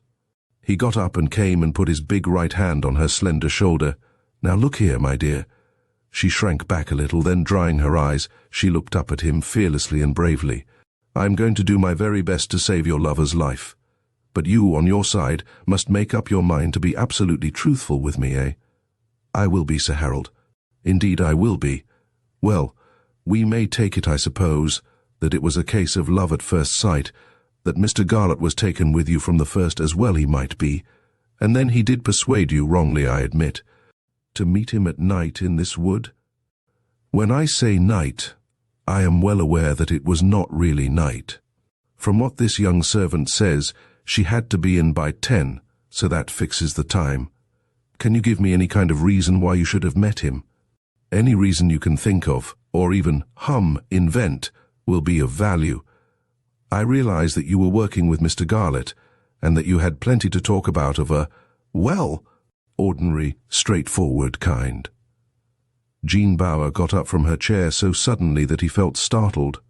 "I don't know if anything I say will convince you that I am telling the truth," she said desperately, "but I swear to you most solemnly before God that I never met Mr. Garlett, either before his wife's death or since, secretly at night, in that wood or anywhere else. What is more, I am convinced that he never did such a thing, and I can't believe that Lucy Warren thinks that he did." He was impressed in spite of himself. "What sort of a girl is Lucy Warren? Do you know her?" he asked abruptly. "I know her quite well. In fact, the day before Mrs. Garlett's death I was actually present when, as a result of something she had done, she was given notice to leave the thatched house." "I admit," said Sir Harold slowly, "that does provide from our point of view a useful complication. The evidence of a dismissed servant is always regarded as tainted." He looked for the first time, really puzzled and ill at ease. "Let me see," he said. "Kentworthy, who was for so many years employed by the Home Office, is the detective we're employing, isn't he?" Jean Bauer came up closer to him. Somehow she no longer felt afraid of this big, to her singularly unattractive-looking man. "We all like Mr. Kentworthy, and I am sure he is honest. But oh, he is not a clever man, Sir Harold. The only thing that makes me happy to be with him," tears came into her voice, "is that even now he does believe Harry to be innocent. He really does. I do wish you believed it too." He was taken aback, touched and rather amused by her frankness. "How dare you accuse me of not believing in the innocence of a man I'm going to defend?" he exclaimed half-jokingly. "Of course I believe my client to be innocent until he is proved guilty." "Sir Harold," she said piteously, "tell me if I can help Harry in any way. Is there nothing that I can do? I would do anything." "Sit down," he said briefly. She sat down, and he began walking up and down the room. Though she did not know it, that was a good sign.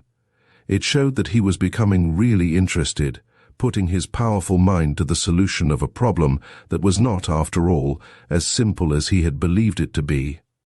If this girl told the truth, if her relations with this man she now passionately loved had been what she had just sworn them to have been before his wife's death, then what could have been Garlett's motive in poisoning the poor woman? He was also impressed by the detective Kentworthy's belief in Garlett's innocence.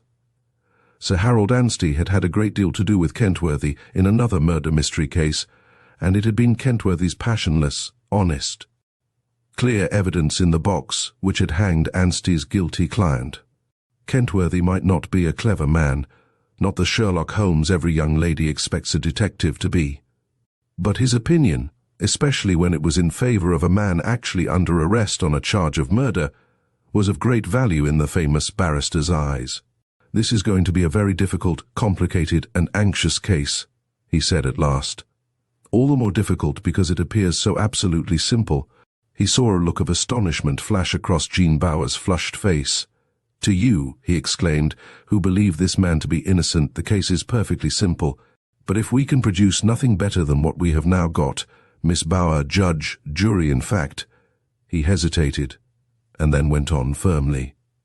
"Everyone in the case will believe that Harry Garlett undoubtedly poisoned his late wife." She answered in a low voice, "I do understand that."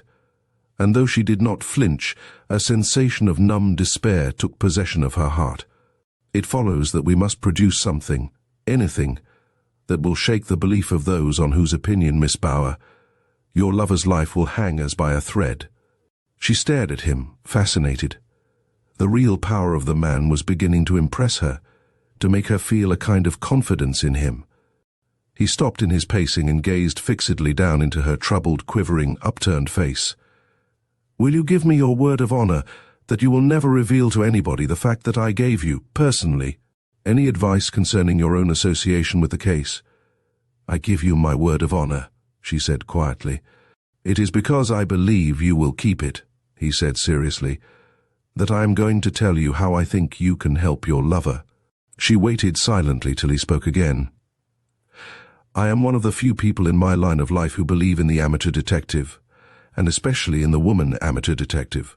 Not for nothing were the most dangerous spies in the Great War women." A look of pain came into Jean Bauer's face. Unheeding of that, he went on, weighing his words. "Kentworthy can be trusted thoroughly to get up a case of the straightforward, normal kind. But for this sort of delicate, difficult, dangerous work, I fear he is of little use." He wheeled round, and once more began walking up and down the long room. "And now I'm going to assume that you are right, Miss Bauer, that Henry Garlett is absolutely innocent." He turned and cast a quick, measuring glance at his visitor. He was wondering deep in his heart if she really did absolutely believe in Garlett's innocence. If not, he was not only wasting valuable time, but they too were playing at a tiresome game of make-believe. And then she said so humbly, so touchingly, "Thank you, Sir Harold," that he felt his question answered. He went on speaking, swaying slightly as he did so, wholly absorbed in the problem before him. "If this man is innocent, then we must concentrate on the fact that someone else is guilty of the crime of which he is accused. Some human being, man or woman, gave Mrs. Emily Garlett a large dose of arsenic with intent to kill her." He looked at her fixedly. "Now, who was that person? It is up to you, Miss Bauer, to find that out, and you have only a month and a few days to do it in, so there's no time to lose." "Tell me how to set about it," exclaimed Jean Bauer, "and I'll do exactly what you tell me to do." "I wonder if you will," he exclaimed. "I know you mean now to do what I advise, but the worst of amateurs is that they are prone to act from the heart rather than from the head. You won't like the first job I'm going to put you to." "I will do anything," she said firmly. "Wait till you hear what it is. The moment you get back to Terraford, get an order to see Mr. Garlett alone, or within sight, but not within hearing, of a warder. And then, however disagreeable the job, you must get out of him whether or not this Lucy Warren told the truth concerning his mysterious interviews with some woman in the wood near his house. I'm absolutely sure it is a lie." Sir Harold shook his head. "This won't do at all. If you begin by assuring him that you are sure he never did such a thing, then he will find it impossible to admit that he did do it. What you must say is that you can see no reason in the world why he shouldn't have met and walked with some young lady. How can I do that when I feel sure he never did do it? He looked at her kindly. Forgive me, Miss Bauer. I was a fool to think that you could bring yourself to act the part of even the most amateur of detectives. Put the idea out of your mind, and rest assured that I will do everything in my power to save your lover's life. Jean rose from her chair. No, no, no, she cried. Of course I'll do exactly what you advise. I'll tell Harry that his meeting a girl in that way and in that place was not so very strange. Nay, more, I'll try and force myself to believe it. That's right, he said heartily. Now you're acting like a brave, sensible girl and not like a foolish, obstinate woman. But supposing he says it was all an invention of Lucy Warren's? She looked at him anxiously. Then I suppose I must get Lucy Warren to say she told a lie. Yes, that will be the next step. And if you fail, I shall succeed when I have got her in the witness box, he said grimly. That is supposing she did tell a lie. But Miss Bauer? Yes. Suppose that Garlett admits that he did meet a lady in the wood, what then? He answered his own question. You have then what we are looking for, a second human being with an interest in Mrs. Garlett's death. I suppose, he said suddenly, that it has not occurred to you that the young woman may have been no other than Lucy Warren herself. There are things, Sir Harold, which I suppose even you would admit are impossible, she said quietly. He looked at her and remained silent. How make this girl understand that innumerable men of a superior social caste have made love, will make love, are making love all the time, to girls like Lucy Warren? From the moment he had read the notes made by Kentworthy, he had asked himself whether, after all, Lucy Warren, in her obstinate determination not to reveal the name of the woman with whom she said she had seen her master, might not have had the very best of reasons for her obstinacy. We will suppose, he went on, measuring his words, that Mr. Garlett, while admitting he was in the wood, refuses to give up the name of his companion. Well, if you fail to extract that information from Lucy Warren, you must try and think of some other way of discovering who the woman was. To do that, you must, if you will forgive the expression, stick at nothing. She said timidly, I suppose you've seen the anonymous letters, the letters which started the whole trouble. The anonymous letters, he exclaimed. There isn't a word about them here. Sir Harold Anstey went over to his writing table and sat down. Have you copies of these letters in your possession? He asked. Yes, I have them here, she said in a low voice. But I don't want to get Mr. Kentworthy into trouble, Sir Harold. I'm afraid he ought not to have kept these facsimiles. Thank God he did. Show them to me at once. He spoke in a peremptory tone.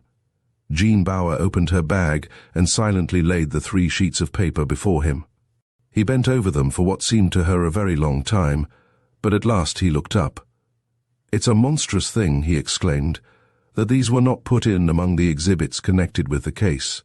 So Mr. Kentworthy says, observed Jean. He thinks them an integral part of the story, that was his expression. Miss Bauer? He turned and faced her squarely. Find the human being who wrote these 3 dastardly letters, and I will undertake to save your lover's life. Chapter 19. As she walked away from the great advocate's chambers, Jean Bauer felt happier than she had felt since the terrible morning when Harry Garlett had been arrested in her presence on the charge of murder. Though she felt certain that her forthcoming interview with Garlett would not bring the result Sir Harold evidently expected it to do, yet, deep in her heart, she was full of joy at the thought of seeing the man she loved. Her heart had hungered for him, and nothing but the knowledge that he shrank from seeing her in the shameful place where he was now strictly confined had prevented her making an effort to see him. It was an infinite comfort to feel that it was now her duty to do so. She had deliberately sent no word of her approaching return to Bonnie Doon, and when she went out of Grendon Station, where she had always been met by either her uncle or her aunt, even by Elsie if neither of them could come, there swept over her a curious feeling that henceforth she must live her life alone, if only because of her promise to the man on whose instructions she was now acting. Quickly she walked away from the station, intent on seeing Mr. Toogood, so that her interview with Harry Garlett should be arranged as soon as possible. But when she turned into the high street of the busy country town, she became aware that she had been recognized by certain of the people who had passed her. And by the time she had reached the lawyer's office, some 10 to 20 men and women were dogging her footsteps. She began to feel like a hunted thing, and oh, the relief of finding herself in the hall of the house where she had come with her uncle on the day her lover had been arrested. This time Jean was shown straight into the room where Mr. Toogood, the last time she was here, had remained closeted with her uncle for so long. She went, as was her nature, straight to the point. "I have made up my mind to ask for an order to see Mr. Garlett," she said quietly, "and I should be grateful if you would tell him, Mr. Toogood, that it is because I have to speak to him on a matter of importance that I am doing what I know he does not wish me to do." "I've always thought his attitude as to that quite unreasonable," said the lawyer in a decided tone. "How would you like Mrs. Toogood or your daughter to see you in prison?" asked Jean in a low voice. "There's something in that, especially as I suppose you realize, Miss Bauer, that you won't see Mr. Garlett alone. I thought perhaps that, as I want to see him on private business, I would be granted the privilege of seeing him alone." He shook his head. "There is no country in the world, Miss Bauer, where such privileges are extended to a prisoner under remand. I, as Mr. Garlett's legal adviser, have free private access to him, but you cannot expect the same privilege. Whatever you have to say to him will be said in the presence of 2 warders." He saw that this was a great surprise to her, and she looked deeply troubled. "I'll tell you what I'll do," he exclaimed. "I'll put the case to the governor. I suppose you've met him. I remember that he was in the cricket pavilion at that big match last May, and I even had a talk with him. But I don't suppose he'll remember me." "You do yourself an injustice," exclaimed the old lawyer gallantly. "I expect Colonel Brackbury remembers you very well indeed. In any case, I will put the matter to him personally. I take it, Miss Bauer," he looked at her hard, "that you really require to see Mr. Garlett on business? I would willingly tell you why I wish to see him, but I have given my word to tell no one." She hesitated, and then, "I have been asked to put a certain question to him." Kentworthy making the poor girl do his dirty work, thought Mr. Toogood. Aloud he observed, "Well, my dear young lady, I'll see what can be done. I know the governor will stretch a point if he can. He is on very cordial terms with your uncle, and I seem to remember that he's a regular cricket maniac. Funny, isn't it, that such things should make any difference? But they do. I've found out that the lawyer who doesn't allow for the oddities of human nature makes a great mistake. I mean professionally. I hope you've left everyone quite well at home, eh? I mean, at Bonnie Doon." "I've been in London," she answered, "so I haven't seen them since the day before yesterday." "That fixes it," said the lawyer to himself. "I wonder what Kentworthy wants that poor girl to get out of Garlett. Surely he's never told her to find out who was in the wood with him. That would be hard on her. Yet he may be beginning to see what I've always seen, that Garlett's one hope is to bring some other woman into the case." They both got up. He strolled across to his window and saw with dismay that a crowd had gathered below on the broad pavement, waiting for the heroine of the Terraford mystery to appear. "Haven't you got a car?" he asked, surprised. "I thought of walking home." "No need to do that," he said kindly. "I'll telephone and ask my daughter to bring our car along. She'll get you to Bonnie Doon in no time. Meanwhile, will you go into the other room for a minute? I have a private message to give her." Slightly surprised, Jean did as he asked her. Then, when he had got through to his house, he said, "Is that you, Kitty?" "Yes, father. I want you to run the car along here. Are you listening?" "Listening hard, father." "Good. Now don't come through the high street. You've got to make your way somehow into Juniper Alley to the back of this house. There's a crowd gathered at the front door waiting for that poor child, Jean Bauer, to come out. I want to get her away without anyone seeing her. You'll only have to drive her to Bonnie Doon. It won't take you long." Then he brought his young visitor back to his room. "Now, look here, my dear. We've got about 10 minutes before my daughter can be here, and I haven't had an opportunity of seeing you alone since we met. You remember when? I want to tell you to be of good heart. It's a tremendously important point on your side. I wonder if you realize how important. that no arsenic has been traced to Harry Garlett's possession. What's more, poor Mrs. Garlett was poisoned with white arsenic. We've got one of the biggest poison experts in the world ready to go into the box and swear that Mrs. Garlett was poisoned with pure arsenic, not arsenic extracted from some article in common use. She looked at him gratefully, but remained silent. Then there's another point, he went on. A great deal has been made of those strawberries which were eaten by Mrs. Garlett on the fatal evening. As a matter of fact, no one saw her eat them, and no one has the slightest idea who brought them into her room. It's very unfortunate that your uncle conveyed the impression, as he certainly did, that he knew as a fact that Mrs. Garlett received those strawberries from her husband's hand. He knew nothing of the kind. I've never been able to understand the question of the strawberries, and why so much importance has been attached to them, said Jean Bauer in a low voice. Importance has been attached to them, said the lawyer decidedly, because they seem to have been the only vehicle by which the poison could have been administered.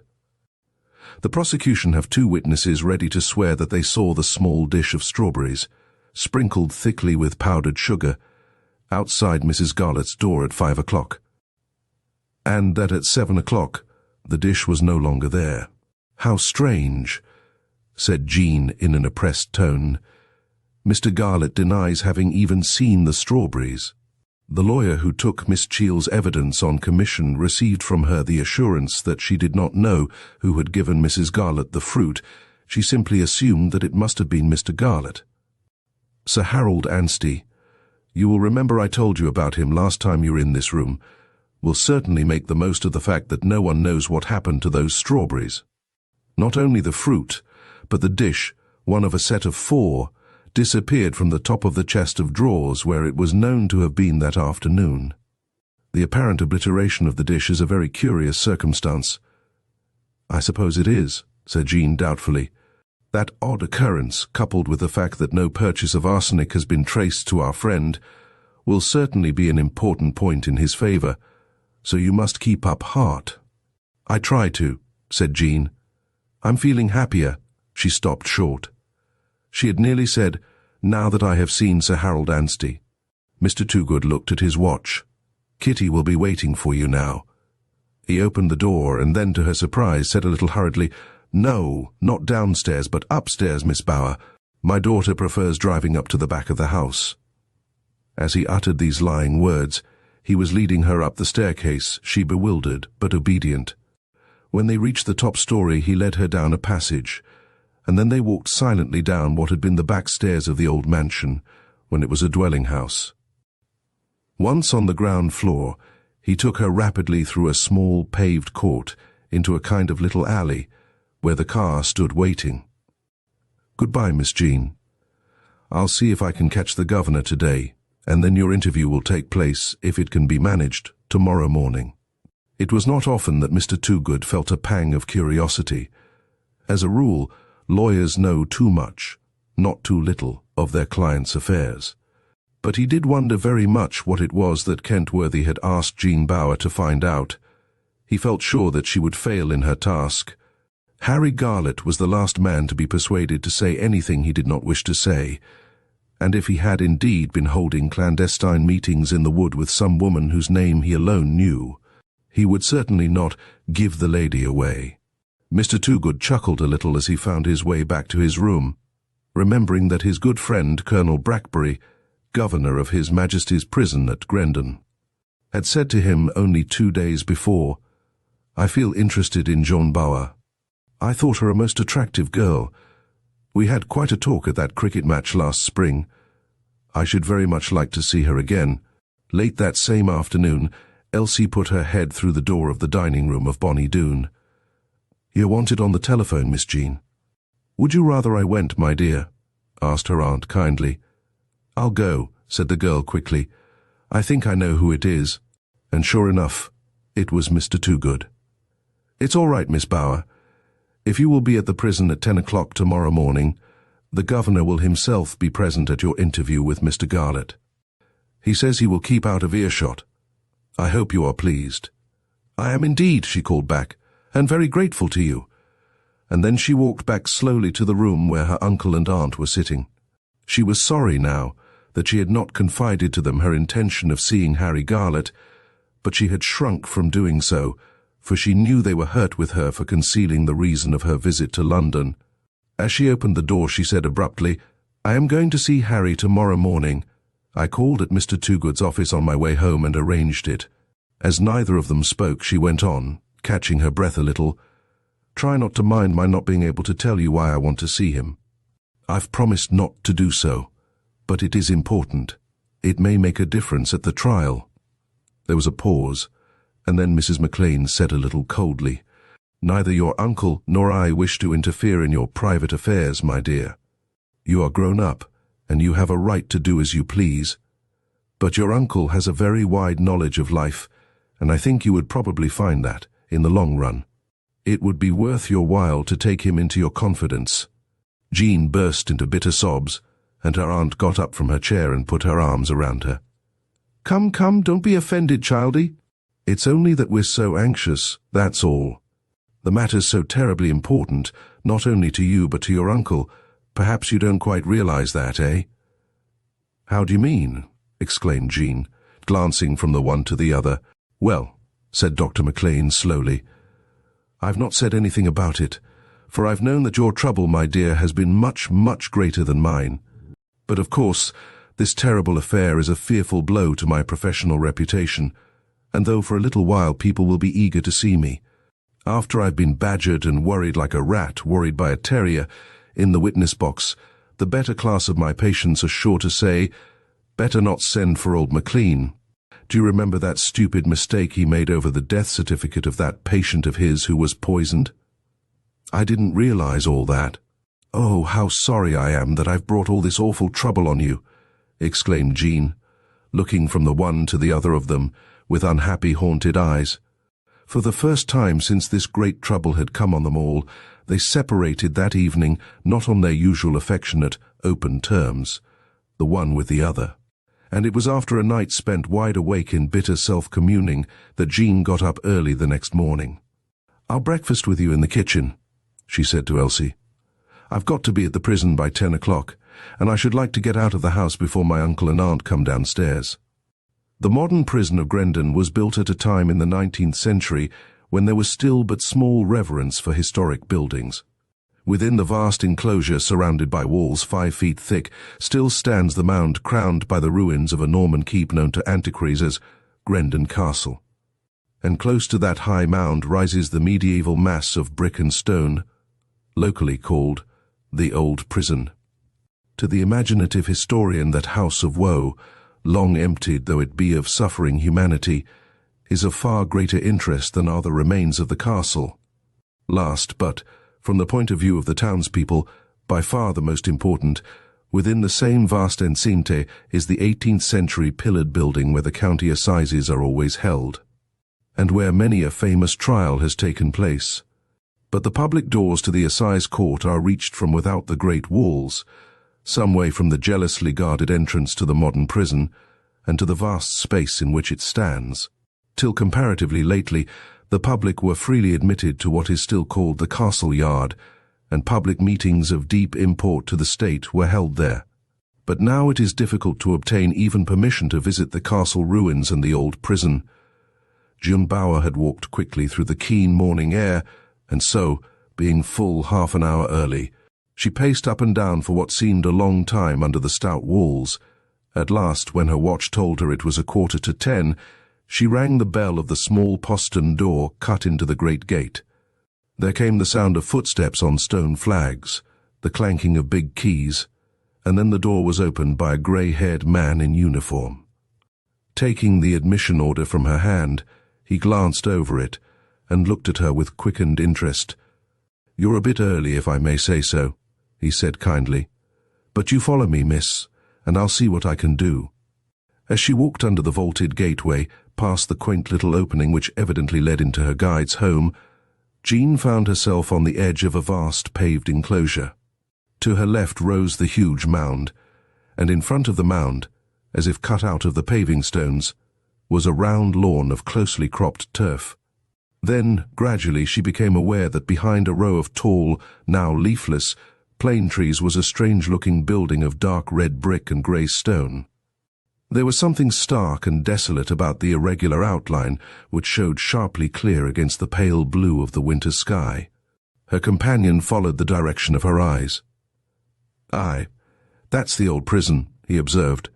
"Folk used to come from a long way to go over that place, but now it isn't shown, ever. But as you've got a few minutes to spare, miss, maybe you'd like to have a look at it." He took her assent for granted. And slowly they began walking straight toward what Jean now knew to be a very famous place. Famous, if only because it had been the first prison visited by Elizabeth Fry. "Where is the real prison?" she asked hesitatingly. "You turn yourself right around about and you'll see it clear enough." She turned quickly, and beyond the castle mound, far to the right, she saw a large, commonplace-looking yellow brick building which reminded her of a modern factory. The knowledge that Harry Garlett was there gave her a stab of pain. Quickly she turned away and once more stared at the sinister-looking old prison. And it was with a thrill of surprise that she saw that the low doors giving access to the dark, grimy-looking building were all wide open. "I should be afraid to come here at night," she exclaimed. "That place looks as if it were haunted." "You're not the only one to say that. My wife wouldn't go in the old prison, not after dark, for £100. It's said that on All Hallows Eve one hears groans and awful moanings are going on the whole night. However, I've never been there to see, and bless you, people are sure to say them sort of things about that sort of place. Now you come along, and I'll show you what many a lady in Grendon would give a good bit to see." He moved on, his bunch of keys clanging in his big hands as he walked, till they came right up to the widest of the low entrances to the deserted building. The black oak iron-bound door had been clamped back to the wall, leaving the way in clear.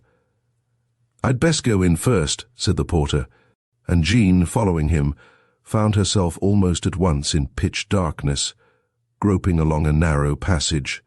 Suddenly he took out of his pocket and turned on an electric torch, but that only seemed to make more dense the thick-feeling blackness, though it enabled Jean to see that on each side of the passage were tiny, windowless cells. Was it possible that human beings had ever been confined in such holes as that? They walked on and on along the lightless, airless burrows, and once the girl stumbled badly on the uneven earthen floor. At last the porter stayed his steps and held up his hand. She saw it gleaming redly against the bright white light cast by his torch. "This is the place folk most wants to come and gloat over," he observed in a half-joking tone. They were on the threshold of a low-vaulted chamber, and a moment later he and Jean were standing in the middle of the otherwise empty, windowless crypt-like room, by what looked like an enormous kitchen table, excepting that it was made of stone. Jean's guide threw the light of his torch right onto the grey-stained surface, and she saw that into the stone 2 deep ruts had been cut, one each way. "Folk were drawn and quartered on this 'ere table," he explained. "And not so very long ago, missy. The last lot done 'ere was a batch of what they called the rebels, those Scotchies who reckoned they wanted another king. Just before my time they used to keep 'ere, careless-like on the table, the big knife and fork with which they quartered the poor wretches. But now they're put away in what's called Grendon Museum." As if talking to himself, he went on musingly, "Hanging's a sight more merciful than the old ways they had of doing men and women to death. That I always will maintain. But hanging's a gruesome sight. Maybe we'll have time for me to take you just round to see the gallows. Leastways you won't see much. Only a kind of platform, you know. That's where they're turned off. It's just off the new prison." And then the good man felt considerably startled, for the girl he had supposed to be by his side staring down at the stone table had disappeared. He flashed his torchlight round the stone walls, and with relief perceived that she was leaning up against the side of the arched entrance which gave into the black passageway. Her face was drawn and very pale, and all at once he remembered her relation with the man who, it was confidently expected by most of the people connected with Grendon Prison, would be the next poor wretch to be turned off. "Bless my soul," he exclaimed. "I oughtn't to have said that.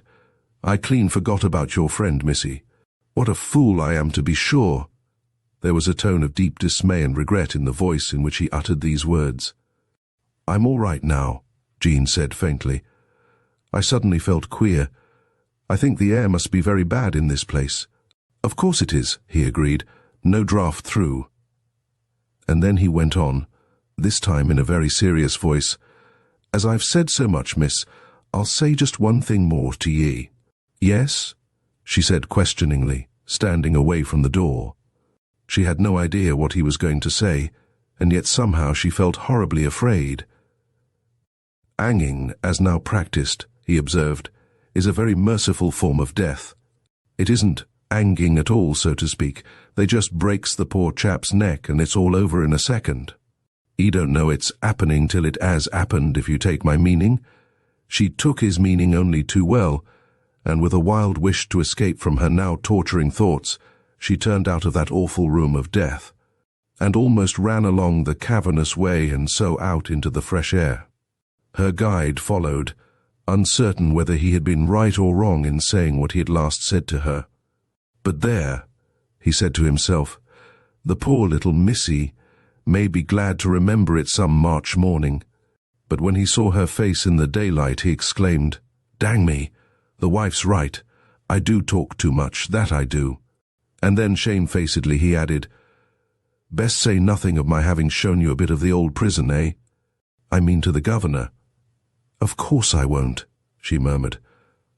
Soon they reached the great gate, and then the man took hold of Jean Bauer's arm. "Mary Ann," he called out. A tall, thin woman came out. "Yes?" she said acidly. "What do you want, John?" "Give this young lady a drop of the brandy I've got in the cupboard. Give it her neat, no water, Mary Ann. That old prison of ours has turned her over queer."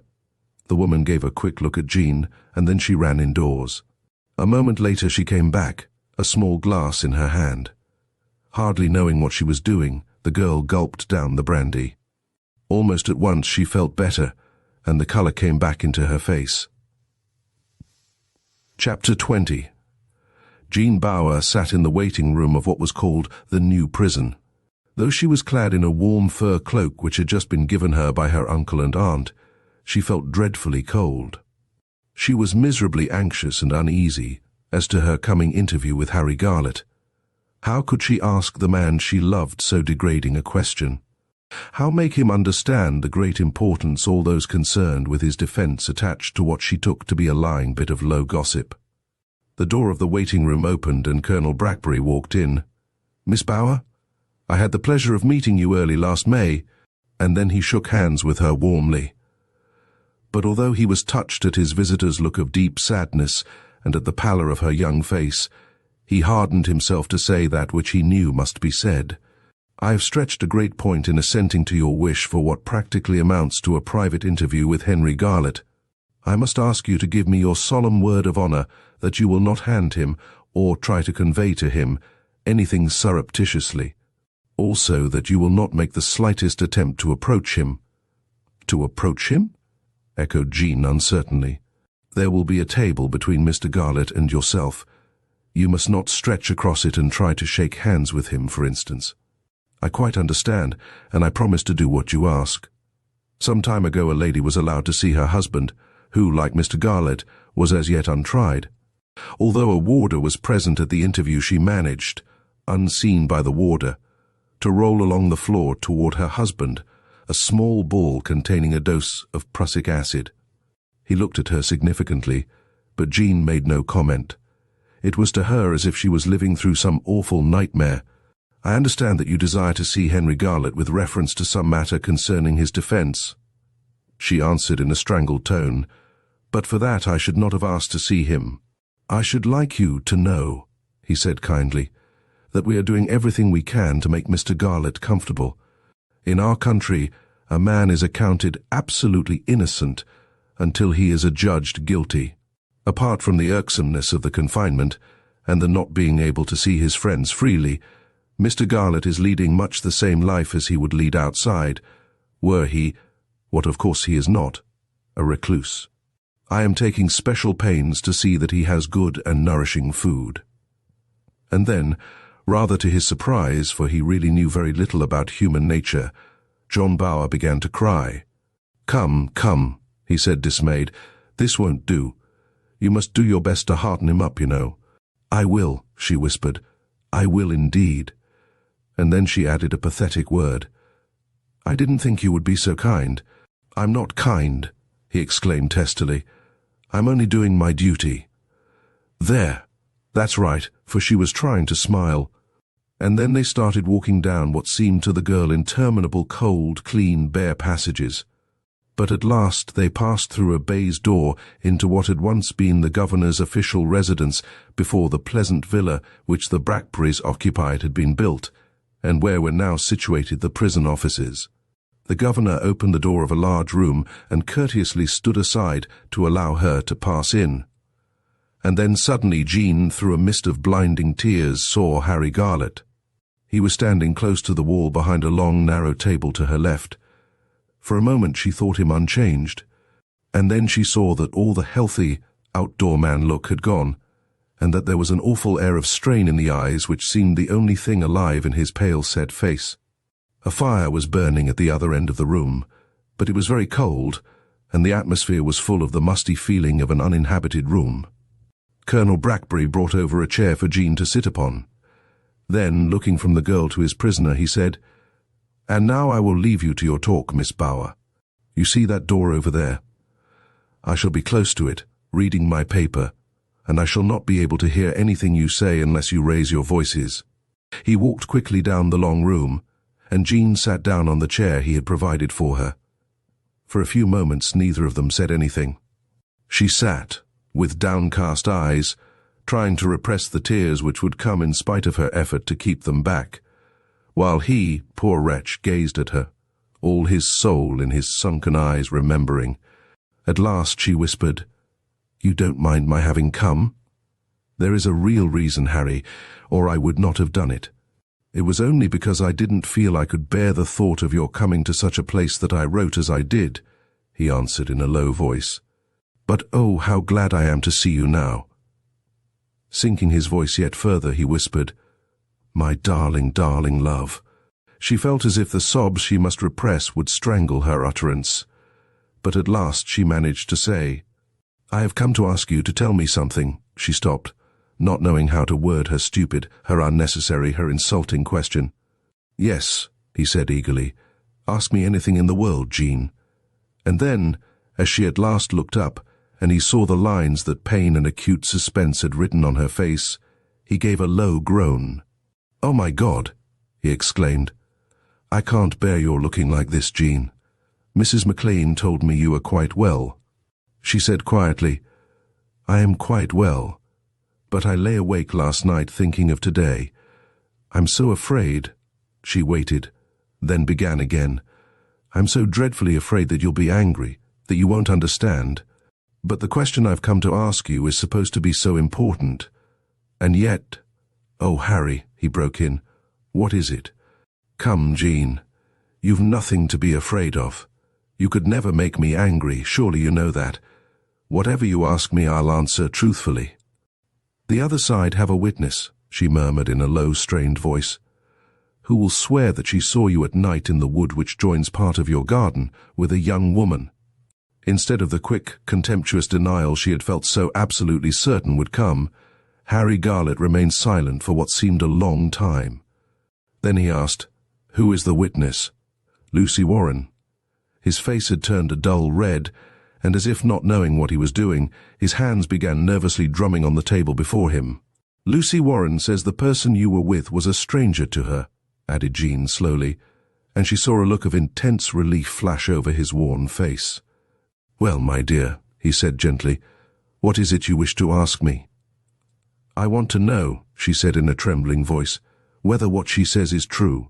Before he spoke, she knew from the look on his face what his answer, if he spoke the truth, must be. And her heart was contracted for the first time in her life with a passion of anguished jealousy. She looked at him fixedly, and something of what she was feeling showed in her set face and wide-open eyes. At last he said slowly, as if the words were indeed being dragged out of him, "Yes, it is quite true that I was there twice at night, and with a woman. But the fact has nothing remotely to do with my forthcoming trial for murder. So you must not ask me who the woman was, Jean. It would be most unfair to drag her into this terrible business of mine. I am sure you will understand that." He was looking at her straightly, but speaking with obvious embarrassment and unease. "Of course I was a fool to do a thing so likely to cause poisonous gossip," he went on, "but you will believe me when I tell you before God that it was not my fault. There are certain things concerning his past life that no man has the right to reveal, even to his nearest and dearest." Then more confidently he exclaimed, "Jean, you do understand, you do agree that it would be a shame to bring someone who has nothing to do with the matter at all into such a case as mine will be?" "Of course I agree to that," she whispered. "And yet, Harry, and yet—" She looked at him so imploringly that for the first time he leaned forward, in his eagerness, across the table which separated them. And there came a warning cough from the distant half-open door. He straightened himself quickly, and over his face she saw flash a painful look of impotent anger. She said desperately, "You really feel you ought not to tell who was with you that night in the wood, not even to me? Not even to you? I'm not a quixotic fool, my darling. If I thought it would make the slightest difference, of course I would obtain permission from the person in question to reveal her identity. But it would make no difference. It would simply—" He stopped. Then, choosing his words carefully, he concluded, "draw a hateful, vulgar red herring across the path. I'm afraid that is the object of the people who want me to give you the name of this lady who was with me in the wood." As she made no answer to that, he looked at her searchingly. "I have a right to ask you to believe that I did nothing of which I am now ashamed." And then there fell on them a long, long silence. Jean felt overcome, dazed with miserable suspicions. It was as if this man, whom she still loved with so absorbing a passion, had suddenly revealed himself as being quite other than what she had thought him. Again, there came the sound of a little cough, followed by the rustling of a newspaper being slowly folded up. Jean did not look round, but she could hear Colonel Brackbury coming toward them. "Miss Bower, I'm afraid your time is up." He looked at his prisoner. "Come round to the end of the table, Garlett. I know Miss Bower would like to shake hands with you." He turned away deliberately, and then Harry Garlett took the poor girl in his arms. "I swear to you," he whispered brokenly, "that you have been my only love." She raised her face, her lips to his. "I do know that, God bless you, my own darling." And then quickly they fell apart, for with a warning, the governor, without turning round, exclaimed, "Come along, Miss Bower." Jean Bower walked away from the prison gate in a maze of such misery as she had not believed a human being could feel. For the first time in her life she realized what some people learn very soon, and others never learn at all, even if they live to be quite old people. This is that we do not know, with any real knowledge, even those whom we most passionately love and trust. She had felt so sure, so absolutely certain, that the story of Harry Garlett's meeting a woman in the wood was a malicious lie, and now she knew that it was true, and that there was some strange, painful mystery behind it. She had seen his pale face flush, and the look of embarrassment, almost of shame, with which he had muttered, "There are certain things about his past no man has the right to reveal, even to his nearest and dearest." Her mind hastily surveyed the young women known to her who lived in and about Grendon. There were at least a dozen with whom Harry Garlett was on easy terms of acquaintanceship, but no young people had ever come openly to the thatched house. Mrs. Garlett did not care for girls, and Agatha Cheall was well known to have no friends, with the exception of Miss Prince. She walked on, threading her way as if blindly through mean and shabby streets, and, as she looked furtively to the right and left, she knew that in every one of those little houses there were people who were honestly convinced that Harry Garlett had poisoned his wife for love of her. Small wonder that she hurried on, till at last she was in the open country, with not a creature in sight. There, standing on a field path, she stopped and burst into bitter tears. Crying did her good. It seemed to lift something of the load weighing on her despondent heart. She dried her eyes, vaguely telling herself that she would walk on till she felt too tired to go on. Then, turning back, she would in time reach Terraford village. She had been walking for close on an hour, her nerves sensibly soothed by the fresh air, when all at once she saw in front of her a farmhouse which she knew to be the home of Lucy Warren. The sight of this place reminded her that her next painful task must be to see Lucy Warren, to try to persuade the girl to tell her that thing which it was so vital she should know, and which yet she knew Harry Garlett hoped she would never know. There are people, perhaps more women than men, who delight in discovering that which those about them do not wish them to know. But Joan Bower was the exact opposite. She had an acute, some people might have said an absurd, sense of honor. It would have seemed to her dishonest to try and worm a secret, even a little secret, out of a child. She wondered uneasily how she could see Lucy Warren without Miss Prince becoming aware she had done so. And then fortune favored her, for as she took the turn which would soon bring her to Terraford, she saw Lucy Warren coming toward her. The two met in the middle of the field path, and Jean saw an eager look leap to Lucy's eyes. Lucy would have passed any other young lady by with a curt nod, but this particular young lady was not only always kindly, and even friendly, in her manner, but was also the heroine of the most exciting affair which had ever happened in the recollection of the whole neighborhood. "Lucy, I am so glad to meet you." And then Jean held out her hand. The other grasped it warmly. "You do look bad, miss," she exclaimed, real concern in her voice. "I feel very tired," faltered Jean. "Won't you come to the farm and rest a bit? There's only Mother there. I'd rather stay out here." "Oh, Lucy, I know that you have it in your power to help Mr. Garlett," with the caution always shown by the more intelligent of her class when face to face with the unknown. Lucy Warren remained silent for a while, gazing, however, fixedly into Jean Bower's troubled face. "How might that be?" she asked at last. "The gentleman who is to defend Mr. Garlett says it's all important to find out who was with him in the wood the night you saw him there," answered Jean in a trembling voice. "I do implore you to tell me who it was, Lucy." "I promised Mother I wouldn't say nothing," said Lucy hesitatingly. "But your mother's a good woman. She wouldn't want you to keep anything back that might save an innocent man," cried Jean wildly. "I always said to Mother that I should have to say summat, sooner or later." Jean stared at the girl in breathless suspense. "The young lady has met Mr. Garlett in the wood," said Lucy at length. "Was Miss Cheall." "Miss Cheall? Are you sure of that, Lucy?"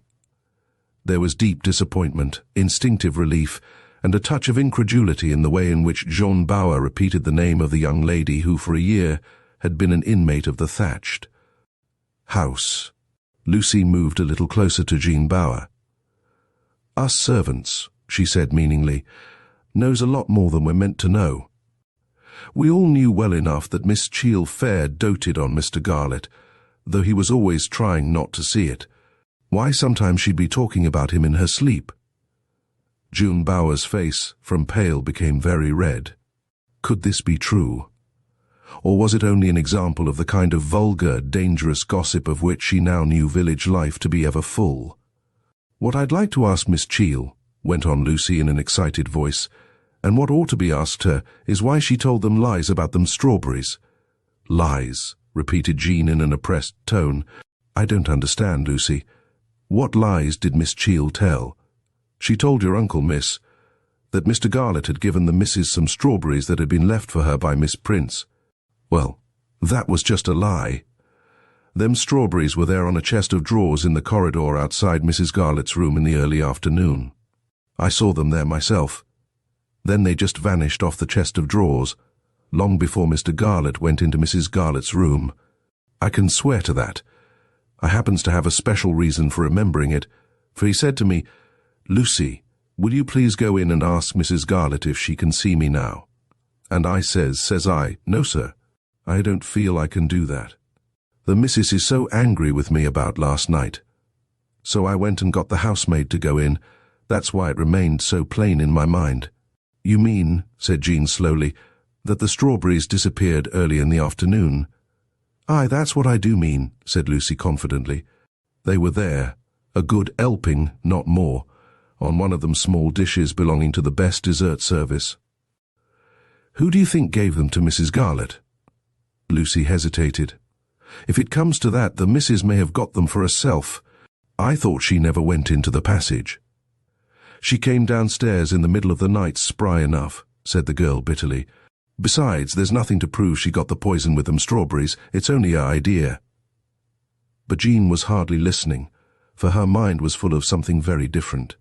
You are quite sure, Lucy, that it was Miss Cheall who was in the wood with Mr. Garlett? I'm more than sure. I saw her quite plain. Then there's nothing more to be said. But I'm bitterly disappointed, said Jean sadly. Somehow I had hoped that whoever was in the wood with Mr. Garlett would, she did not quite know how to frame her meaning, would well provide a clue, she ended. Lucy gave an odd glance at Jean. She felt very sorry for Dr. McLean's niece. Miss Cheall was in the village the very day Mr. Garlett was sent for trial, she muttered. That's impossible, said Jean quickly. She was ill in London that day. Her evidence had to be read. She couldn't have been anywhere near Grendon. She was at our place at the thatched cottage early that afternoon, and in an awful state too. I heard her tell Miss Prince that she knew Mr. Garlett was innocent. You heard her say that? Yes, I did, went on Lucy excitedly, and don't you forget that it was Miss Cheall who always saw to Mrs. Garlett's food. She had got it out now, that suspicion, that almost certainty, that hope that had long tormented her. But why, asked Jean in an oppressed, bewildered tone, should Miss Cheall do such an awful thing? She felt as if she was living through one of her terrible nightmares. Miss Cheall, said Lucy firmly, thought that if she could get Mrs. Garlett out of the way, Mr. Garlett maybe would marry her. I can't believe that, Lucy. Anyway, she was terribly upset when she heard that you and him was going to be married. She took on awful. I heard what she said to Miss Prince, though they thought as how I was out. I had come in, unbeknown to them, and heard it all.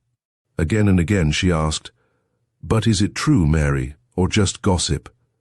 And Miss Prince, she kept on saying, "It is true, Agatha, only too true. I asked Mrs. McLean, and she admitted it." Then she says, "You must pull yourself together, and call on your pride." Do you think it would be any good if I went in to Miss Prince and asked her about Miss Cheall? Asked Jean in a hesitating tone. I mean, couldn't she ask Miss Cheall what she meant by saying that she knew that Mr. Garlett was innocent? A look of terror came into Lucy's face. Oh, miss, you won't go and do that. It would get me into terrible trouble. They're such friends, she'd never say a word against Miss Cheall. I know she wouldn't.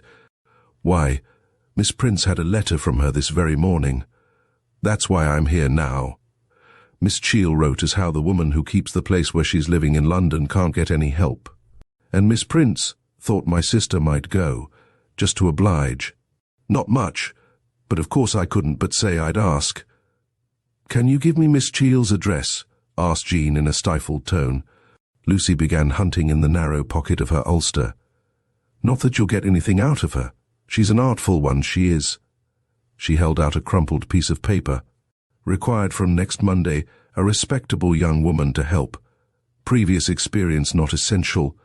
Wages, 15 shillings a week and all found. A comfortable home for the right person. Apply Mrs. Lightfoot, 106, Coburg Square. Jean Bower gazed down at the piece of paper now in her hand for some time. Lucy was looking at her anxiously, not liking to speak. Had she been wise to confide her great secret, her frightful half-suspicion of the woman she hated, to this young lady? At last Jean turned round. "Lucy," she said, "I'm going to trust you with a secret." She spoke with a touch of solemnity which impressed the girl. "I'm going to London to take the situation offered by." She looked again at the paper. "Mrs. Lightfoot, you never are." "It's my only chance of getting at Miss Cheall, of finding out anything she may know. I can't believe, that she had anything direct to do with the poisoning of Mrs. Garlett. But she may know who did it. And now I want to know if I may go to the thatched farm and write out 2 telegrams, one to Mrs. Lightfoot, the other to a friend of mine with whom I mean to spend a night in London. Would you take them for me to the post office?" "That I will," said Lucy, as they walked toward the farm together. It was as if there sounded loudly in Jean's ear the words Sir Harold Anstey had uttered a couple of days ago, Find the man or woman who wrote those anonymous letters, and I promise to save your lover's life." Jean Bauer now felt that she knew who had written those letters. Chapter 21. To Jean Bauer. It was an extraordinary stroke of good fortune that today, for the first time for many weeks, Dr. McLean had persuaded his wife to accept an invitation to luncheon. Thanks to that circumstance, the overwrought girl was able to go back to Bonnie Doon, pack a small bag containing the clothes she felt she must take with her, write a short note to the kind folk to whom she stood in so curious a relation, and finally enjoy a comforting talk with Elsie McTaggart. Somehow she now felt much more at ease with Elsie than with either her uncle or aunt. Elsie was a wholehearted believer in Harry Garlett's innocence, and a believer, too, that he was sure to come out, as she put it, all richt. So it was that at the very last moment before quitting Bonnie Doon, she knew not for how long, Jean went into the kitchen and took tight hold of Elsie's work-worn hand. "I'm going away, Elsie," she said, "in order to do something that may help Mr. Garlett. I can't say more, and if I did, they wouldn't approve." The girl continued, somewhat bitterly, "They've wanted me to go away. They've longed for me to go away. Well, now I am going away. I don't know for how long. Here's a note in which I've given an address where I can be written to, and of course I'll let them know how I am now and again." Then as she heard the sound of a motor, the colour rushed to her face. "They can't be back yet," she exclaimed in a dismayed tone. Elsie smiled. "That's the machine I just telephoned for to Grendon. You were never going to walk to the station? That would have been a foolish thing to do when maybe you've some hard days in front of you." Jean took Elsie in her arms and hugged her. Then she kissed her on both cheeks. "Goodbye, Elsie. I know that you wish me well." "Aye, indeed, I'll be doing that." And so, very quietly and without consulting anybody, Jean Bauer started on what was to be her great adventure. It was such a comfort to feel that to Rachel North, at least, she owed no explanations that she did not choose to give, no duty of any sort, only gratitude for present kindness done. It was also soothing to know that in London she would be but one of millions of people intent on their own business and not on hers. How different from a place where she could hardly walk a few steps in the daylight without knowing that even the village children were pointing her out to each other. Cuthbert Street? Belgravia? The address sounded grand to her country ears, but she knew that Rachel North in faraway days had had a large circle of friends. Perhaps it was some kindly survivor of those distant days who had lent her a flat. On and on her taxi took her, through the dark streets, for it was a late Saturday afternoon, and to Jean, looking out of the windows, the long dreary streets seemed to grow shabbier and shabbier. At last it turned into a thoroughfare which seemed interminable, and of which the houses had that depressing, almost terrible look of having seen better days. The plaster was peeling off the stucco walls, and here and there a window was broken.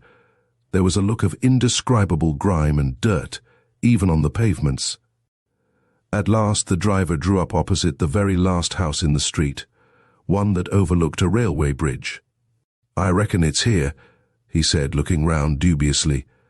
Jean told herself that there must be some mistake. The house looked even more forlorn than did its neighbours, and while she was glancing up at the grey crusted walls and dirty windows, she heard the shriek of a train, and a moment later there came a deafening roar. "Come, miss. This is Cuthbert Street right enough. You give me my fare and let me go off," said the man rather roughly. "I'm on another job in a few minutes, and this is such an out-of-the-way part." She paid him the big sum marked on the taximeter, took her hold-all out of the cab, and with a slight sensation of fear, as well as of deep surprise, she pressed the top one of the 4 knobs, which seemed to indicate that the house had 4 occupiers, for what seemed a considerable while nothing happened, and she pressed the second knob. Then, at last, a slatternly-looking woman opened the door and looked at her disagreeably. "You're not wanting Mrs. Stratford?" she asked. "Does Miss Rachel North live here?" "I've come to stay with her," said Jean, trembling a little. "As I've had the trouble of opening the door to you, you can walk up. It's the top floor, but you'd no business to press my bell." "I'm sorry," faltered Jean. "We're not allowed to put our names outside the door. And it's a shame that it is. I'm always coming up from my basement just to open the door to some other lady's visitors." The woman turned round, leaving the front door open. Jean shut it and began slowly walking up the narrow, dark staircase. The house looked more than dirty, it looked degraded. On and on she went, past frowsy-looking landings, till she reached the top floor. There, a change indeed. A piece of linoleum, scrupulously clean, was on the landing, and, as she moved cautiously forward and knocked on the door opposite the top of the staircase, a voice which had once been very familiar called out, "Come in." She turned the handle and saw before her a plainly furnished but pleasant little sitting room, and a girl who she knew was Rachel North rose from a low chair by the fire and came forward. "Why, Jean, I didn't expect you for another hour. I looked out the trains from Grendon. You must have come by a slow one." "I did," she answered rather breathlessly. "I was in such a hurry to get away." "I know, to get busy," said the other, nodding her head. She was a reserved girl, and she did not kiss Jean Bauer. Instead, she took both her visitor's hands, held them firmly, and gazed into her face. "I won't say much," she exclaimed, "but I should like you to know that I do understand what you are feeling, what you are going through, and I'll do everything in my power to help you. You know I'm engaged all day. I'm so glad today happened to be a Saturday. But for that I shouldn't have got your telegram until after you'd arrived in London." And then she drew Jean toward the bright little fire. "It isn't a bad place," she said critically. "Once one's up here. The rest of the house is filthy." She took Jean's hold-all. "Is this all you've brought?" "Yes," said Jean, and there crept a tone of defiance into her voice. "I think I may as well tell you at once why I've come to London. I'm going to take a place on Monday as general servant in a house where someone lives who, I believe, might help, if she chose to do so, to prove Harry's innocence." "I see," said Rachel North slowly. "A bit of detective work. Knowing how sensible you used to be, I suppose that you're acting under advice, eh?" "Not altogether, but yes, I think I may say I'm acting under advice. Perhaps I ought to go out now and get clothes of the kind needed for that sort of work." There came a troubled look into her face, and the older girl felt touched, even a little amused. "Don't you worry about clothes," she exclaimed. "I came very low down in the world at one time, and I've kept the things I wore then. They're awfully shabby, but they're quite clean. I don't quite know why I kept them. It was a sort of superstitious feeling. I felt that if I gave them away, I might want them again. But now, well, my dear, you know I've all sorts of queer ideas. Now I think I was probably intended to keep them that I might help you. That this question should be settled so easily and so well was more of a relief than perhaps Jean would have admitted even to herself.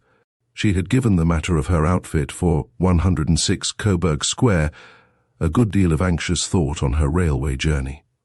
She realized that the whole of her scheme would fail if the woman to whose employment she was going suspected that she was playing a part. She was too sensible to suppose that she would be able to pass herself off as a simple country girl of the working class.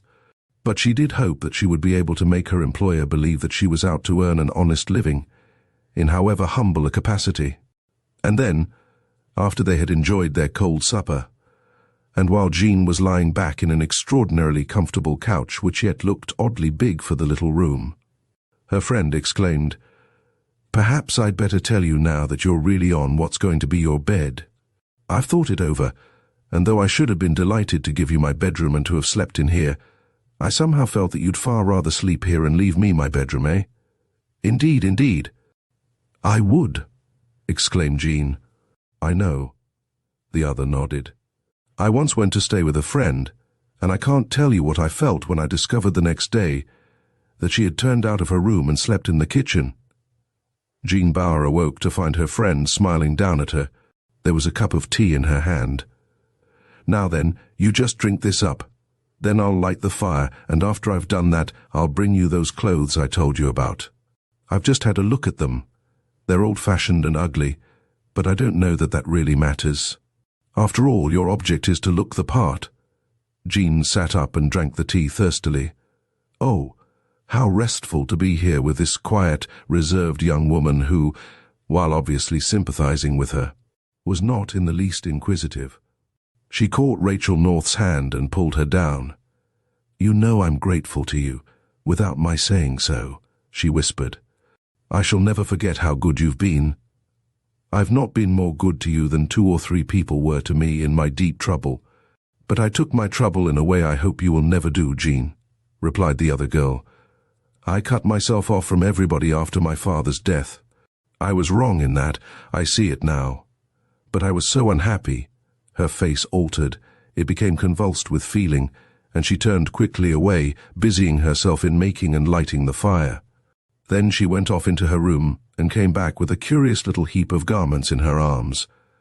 There was a brown serge coat and skirt, the skirt unfashionably full, while the coat was short and skimpy. Then there were 2 clean, washed-out-looking flannel blouses. "This, I take it, is the sort of thing you want. But I strongly advise you to buy some thick woolen underwear. After all, the woman won't see what you're wearing underneath your coat and skirt. How clever you are, Rachel." "I should never have thought of that," said Jean admiringly.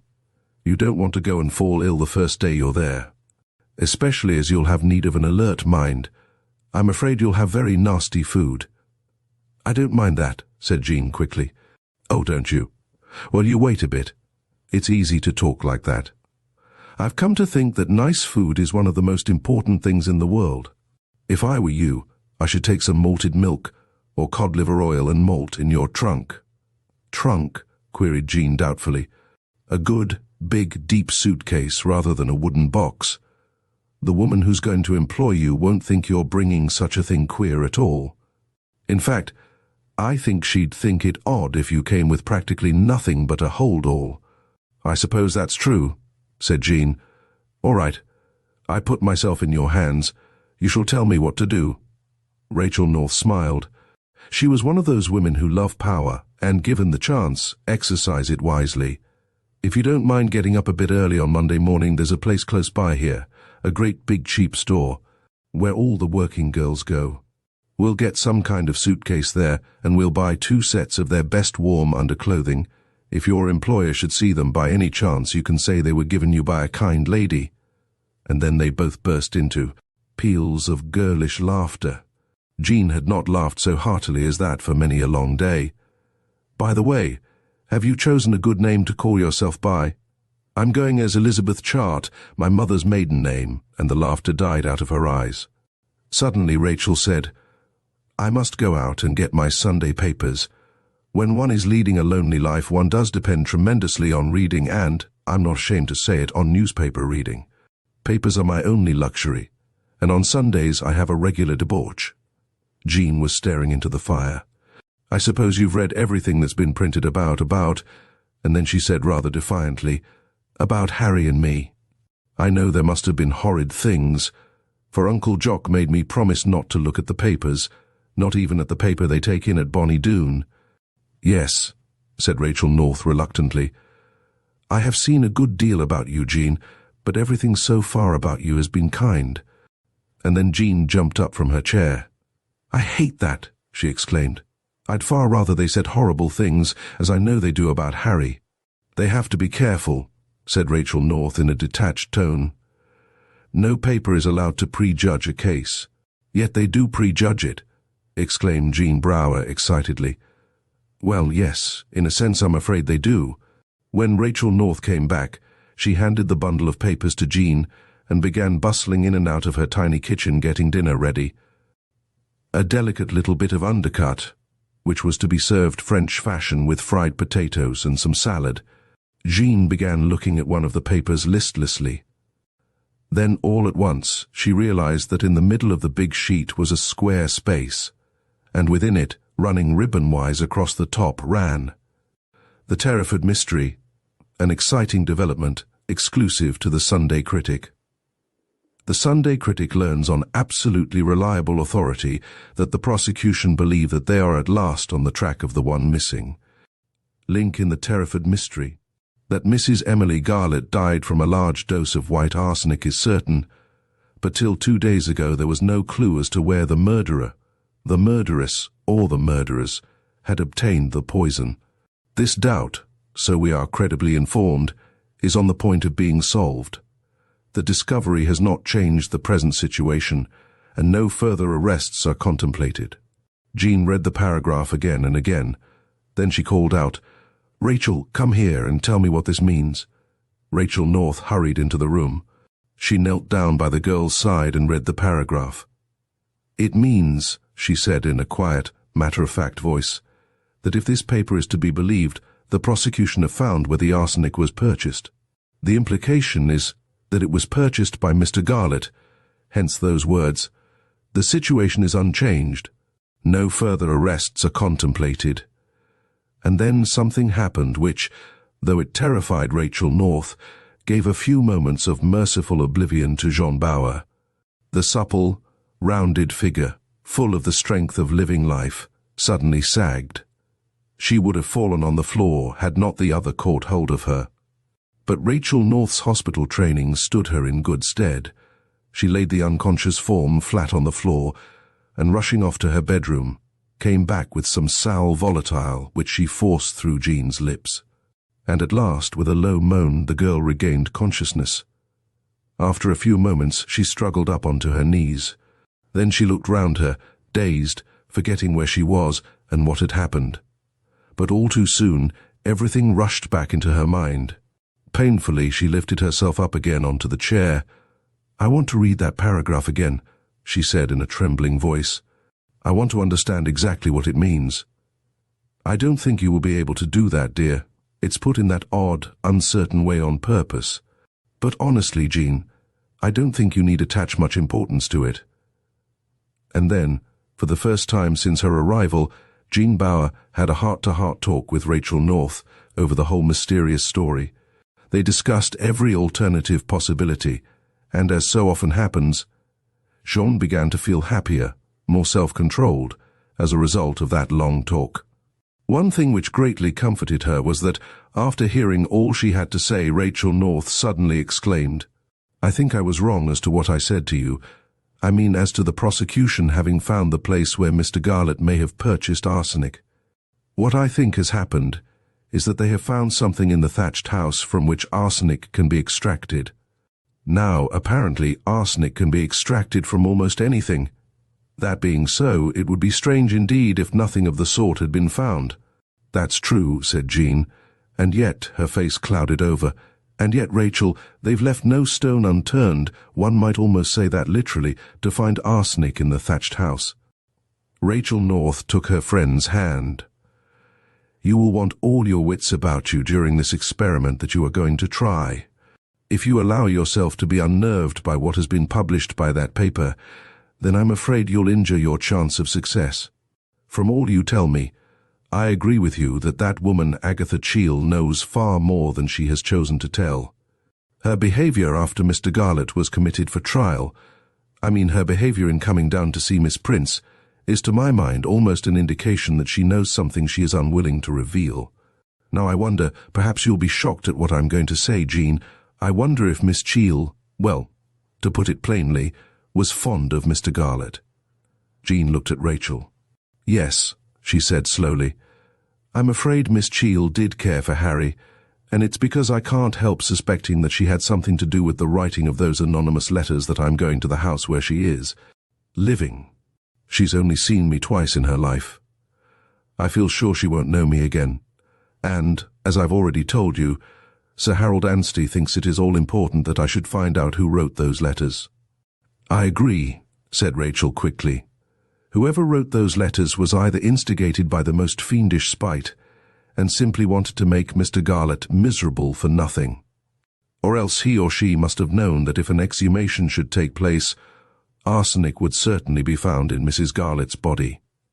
I think Agatha Cheel wrote those letters to make Harry wretched, to punish him for not having loved her. If I thought she knew Mrs. Garlett was poisoned, then I should regard her as—" She broke off in what she was going to say, and the other exclaimed, "A murderess. Yes, that's the only logical conclusion." Chapter 22. "Can you tell me the shortest way to Coburg Square?" "It's round by the Foundling Hospital. I'm going that way myself, so you'd best come along with me." The man peered through the dark, fog-laden air into the young, pale face, looking up at him from under the brim of a singularly unbecoming plain brown straw hat. He was an old bachelor who never, if he could help it, spoke to a woman. But he had been mollified by the sweetness of her voice. The Foundling Hospital. It was a comfort to her, in her present forlorn condition, to think of all that that great house of human pity and sympathy had done for innumerable deserted and friendless orphans. For the first time in her life she was assailed by that most unnerving of companions, Little Devil Doubt. What she was about to do was surely a terrible risk. If she failed, as she might well fail, and her desperate enterprise were to become known, would she not be universally condemned? Might it not even get into the papers? Harry Garlett's betrothed taking a place as a servant for his sake. She could almost picture the terrible headlines. She felt so nervous, so excited, that when the deep voice of her conductor suddenly interrupted her anxious self-questioning, she stumbled, and would have fallen had not he put out his hand. "If you just turn down to the left here," said the man, "and then turn sharp to the right, the house you want will be within 3 or 4 of the corner of the square." In response to her word of thanks, he took off his hat and went his way. Jean then walked on slowly, and now and again she stopped. This was her last chance to change her mind, to give up what she well knew. Most of the people who had known and respected her in her short life would consider a crazy adventure. When she came to the end of the long street which led into the square, she pressed her cold hand across her face. Her eyes were smarting, partly with the fog, partly from the tears she had shed in the night. She felt unutterably sad and discouraged. And yet deep in her heart she longed to engage in what she believed would be a duel between herself and that strange woman, Agatha Cheale. If Lucy Warren's tale were true, Agatha Cheale was the one person in the world who had had a vital reason for desiring Mrs. Garlett's death. Throwing off Little Devil Doubt, Jean decided to go on. She crossed over to the corner house of the square. To her left, she could dimly discern the railings of the narrow garden facing the dark houses to her right. There was no one in sight, and she felt strangely eerie walking along the wide, uneven pavement, trying to make out the number on each door. Even the street lamps seemed to gleam more dimly here than elsewhere. She found a 109. Then the gloomy-looking unlit house with the portico must be 106. Blindly she groped for a bell, and at last she felt a row of knobs. As her fingers slid over them uncertainly, there came over her a sudden feeling of acute fear. What if Agatha Cheale should open the door and recognize her? Then she told herself that her fear was absurd. She had only met Miss Cheale twice. The first time in the cricket pavilion, where Mrs. Garlett's housekeeper had been absorbed in looking after the numerous guests and their entertainment. Then, again, for a few moments on the morning, when Miss Cheale, livid with anger, was giving notice to Lucy Warren, and on that day she, Jean Bauer, had been wearing a large hat which completely shadowed her face. And then, with intense relief, she reminded herself that of course her way of entrance should be by the back door. Creeping out from under the dark portico, she felt along the iron railings. Yes, here was the area gate, and luckily it was unlatched. She pushed it open and found that it led to a steep stone staircase. Down she went, feeling her way from one worn step to the next till she reached the bottom. She was now in a small pit-like yard, and to her right, from behind what was evidently the kitchen window of the cavernous old house, there shone a bright light. As she could see no door, she knocked, at last, timidly on the window. A moment later a narrow door was opened wide, and she walked through into a stone passage lighted by a gas jet, while a not unkindly voice exclaimed, "You're Elizabeth Chart, I take it. Didn't think you'd come for another hour, my dear. Come into my kitchen, do, and I'll have some tea ready for you in a jiffy." The speaker was a grey-haired, red-faced woman, immensely stout, and dressed in an old-fashioned alpaca dress. She wore a paisley shawl neatly pinned across her vast breast with a cameo brooch. "Elizabeth's a mouthful, so if you don't mind I'll call you Bet." "I'll like that," faltered the girl. "Now then, Bet, You go right into my kitchen and get warm. 'Twill be a great relief to me, I reckon, having a country girl after them London sluts. I was that pleased when I got the telegram saying you was coming this afternoon that I could have danced. It was a homely-looking kitchen with a big red fire in the old-fashioned, wasteful grate. The bright light the girl had seen from outside came from a chandelier hanging in the middle of the ceiling. Under the light the two faced one another, Mrs. Lightfoot, the housekeeper, and Bet Chart, the new servant. With thankfulness, Bet noticed that her employer had a shrewd, good-humoured face, and, in spite of her huge girth, a brisk, cheerful way of moving about. "'Tain't no good taking you upstairs yet. You can just pop your things off in my room. This way, please."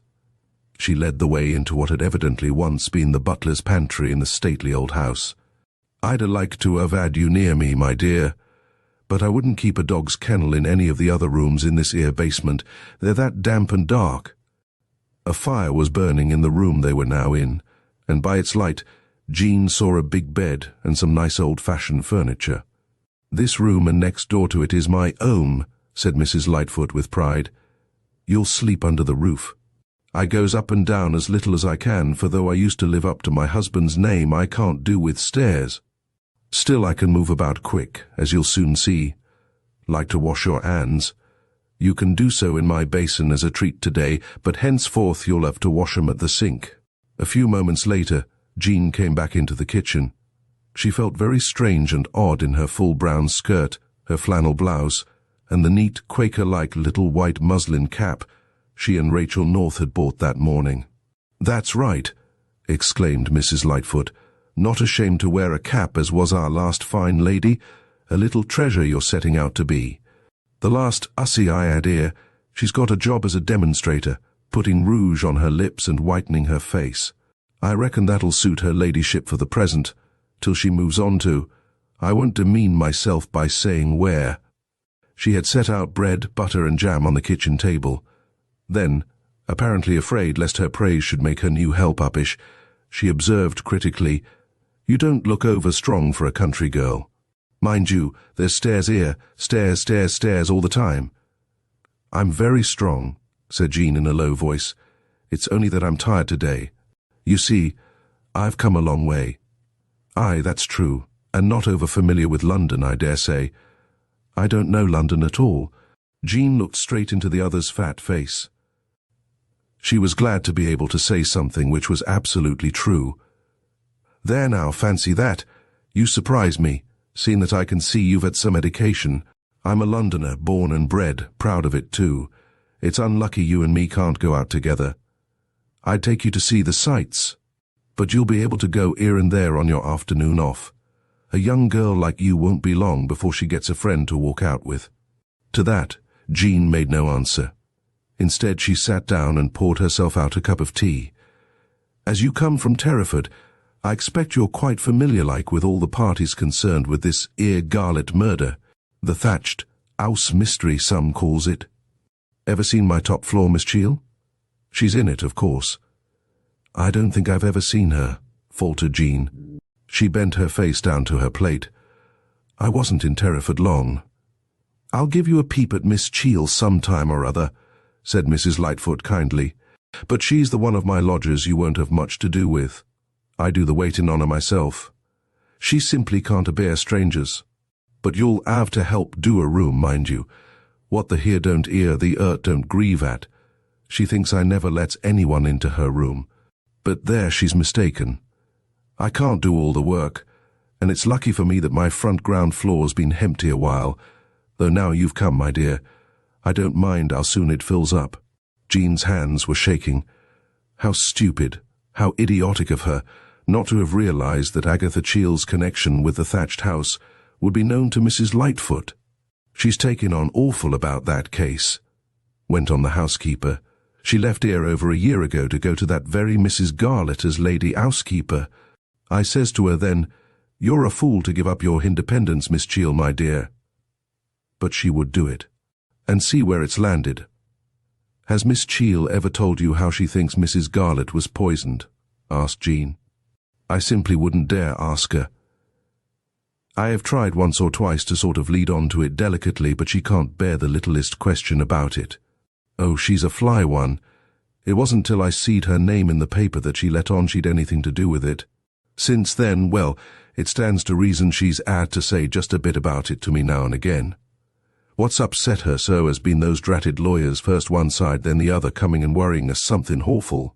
That's why she's had to speak to me about it, so that I should prevent 'em coming up to her. And I've prevented 'em, exclaimed Mrs. Lightfoot. Unconsciously she put her arms akimbo and assumed a fighting attitude. Many a fine bold lie have I told in a good cause. Be spot truthful when you're young, but as time goes on, allow yourself a little law. That's a motto for you, Bet Chart, and a good one too. After all, Miss Cheall can't say what she don't know, can she? No one knows anything, said Jean at last. It's a terrible, terrible mystery. And she pushed her plate away. Now you just go on eating, Bet. It's real butter. No cheap margarine for me. Never would have it in my house for all I've come down in the world, as the saying is. During the war, plain honest dripping as I got off a chef, I know. Since then the best butter. You'll find I live up to what I said. A comfortable home for a suitable person. So Jean forced herself to eat a bit more of Mrs. Lightfoot's excellent bread and butter. In a way 'tis a mystery, went on her employer, though in another way 'tis no mystery at all. Young man marries old woman for her money, gets fair sick of her, meets a pretty young girl, takes a fancy to her, and does away with the old un. So far all clear. As I says to Miss Cheall early this very morning, don't you take on so, miss. It's happened plenty of times before, and it'll happen plenty times again before the judgment day. Anyway, I says, it'll be all the same 100 years hence. But between you and me, Bet Chart, I've another idea. There are some people who think that perhaps Mrs. Garlett poisoned herself, said Jean. She had given up the pretense of eating, and was now looking fixedly into Mrs. Lightfoot's red face. Well, that I never will believe. Not if the king himself come out of Buckingham Palace and commanded me so to do. I've read pretty well everything that's been written about this here so-called mystery. I makes a special study of murders. Always have done so, though it turns me faint to drown a newborn kitten in warm water. I've been found right many a time, and that afore the judge and jury have made up their minds. And what do you think now? Asked Jean eagerly. More than once I've asked myself whether that forward hussy Jean Bower did it.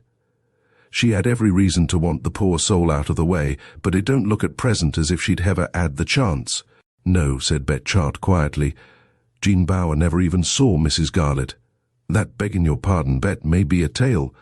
I don't see how you could know anyway. It would have been strange if they'd never met, living in the same place, and both being gentry. And she the doctor's niece. What's she like? I suppose you've seen her. Yes, said Jean. I've seen her.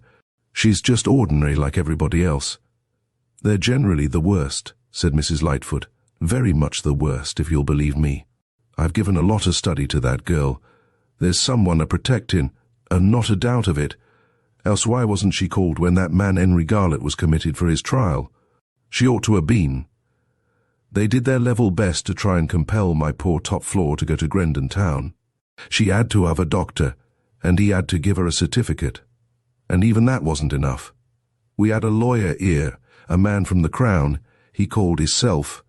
But I don't believe for 1 minute the king knew the way he went on. How it worried that poor young woman. She made me stay in the room all the time, and a good thing too. There he was, close up to her bed, with a big book and a fountain pen. Why, it wasn't decent. She wouldn't eat any supper after that. She cried and cried, and I was fair tormented about. Yet they left that Bower girl, that forward sly hussy, absolutely alone. What do you say to that? They didn't leave her absolutely alone, said Jean slowly. Someone came from the Crown to see her and cross-examine her too.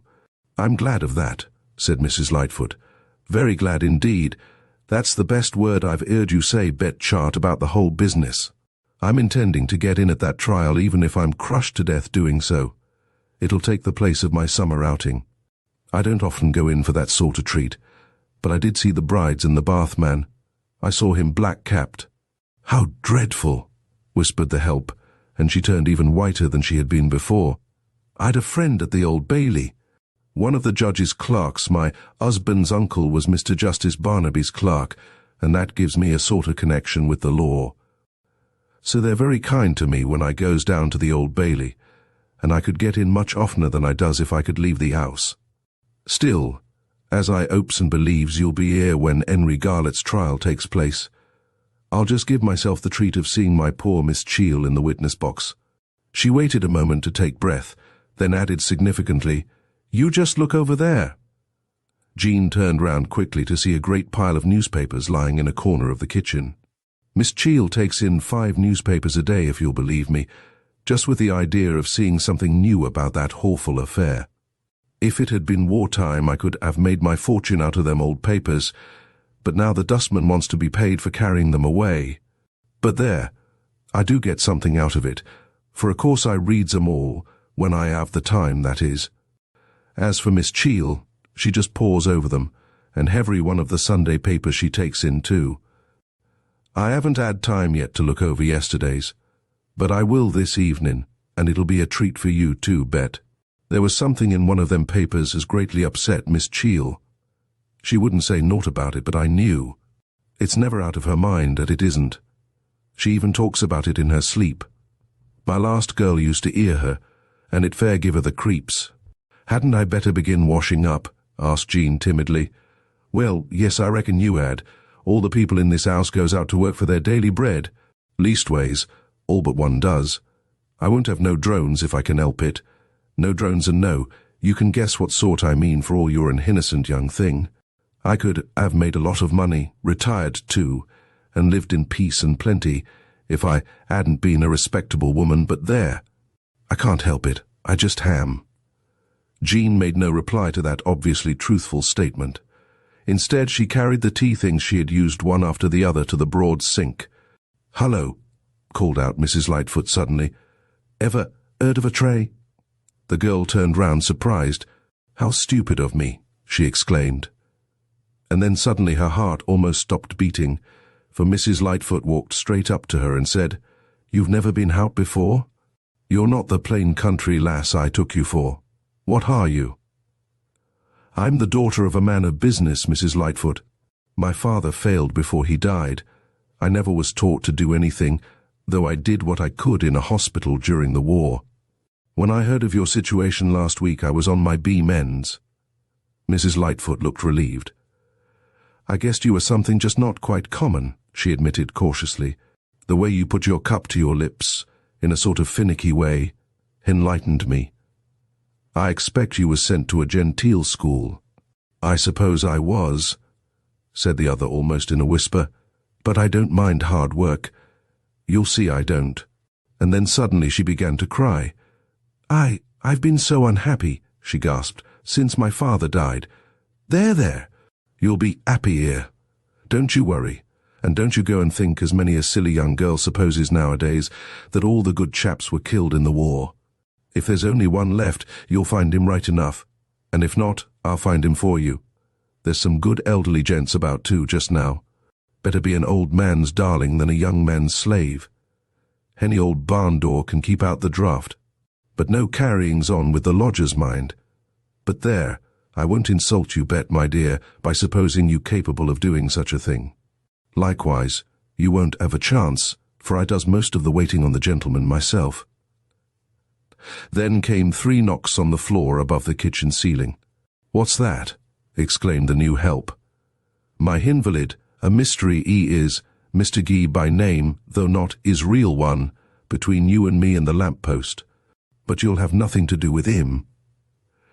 She went off upstairs, then came back and said suddenly, "Can you cook at all, my dear? Or shall I have to teach you that, as well as the use of a tray?" But Mrs. Lightfoot spoke very good-humouredly. "I can cook simple things," said Jean, "and I know some nice Scotch breakfast dishes. I don't want you to go a-spoiling my lodgers. Plain and good, that's my motto. Eggs and bacon weekdays, and midget sausages on Sunday for a treat. My gentleman pays for bed and breakfast.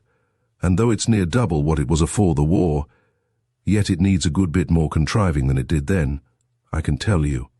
As to Miss Cheel, well, she goes on another plan. I just buys what she wants. She makes a tidy bit of money out of them Russians she works for.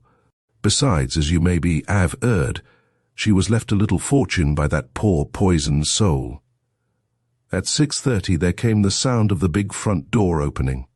Then it was shut slowly, carefully. "That's Mr. Robbins," remarked Mrs. Lightfoot.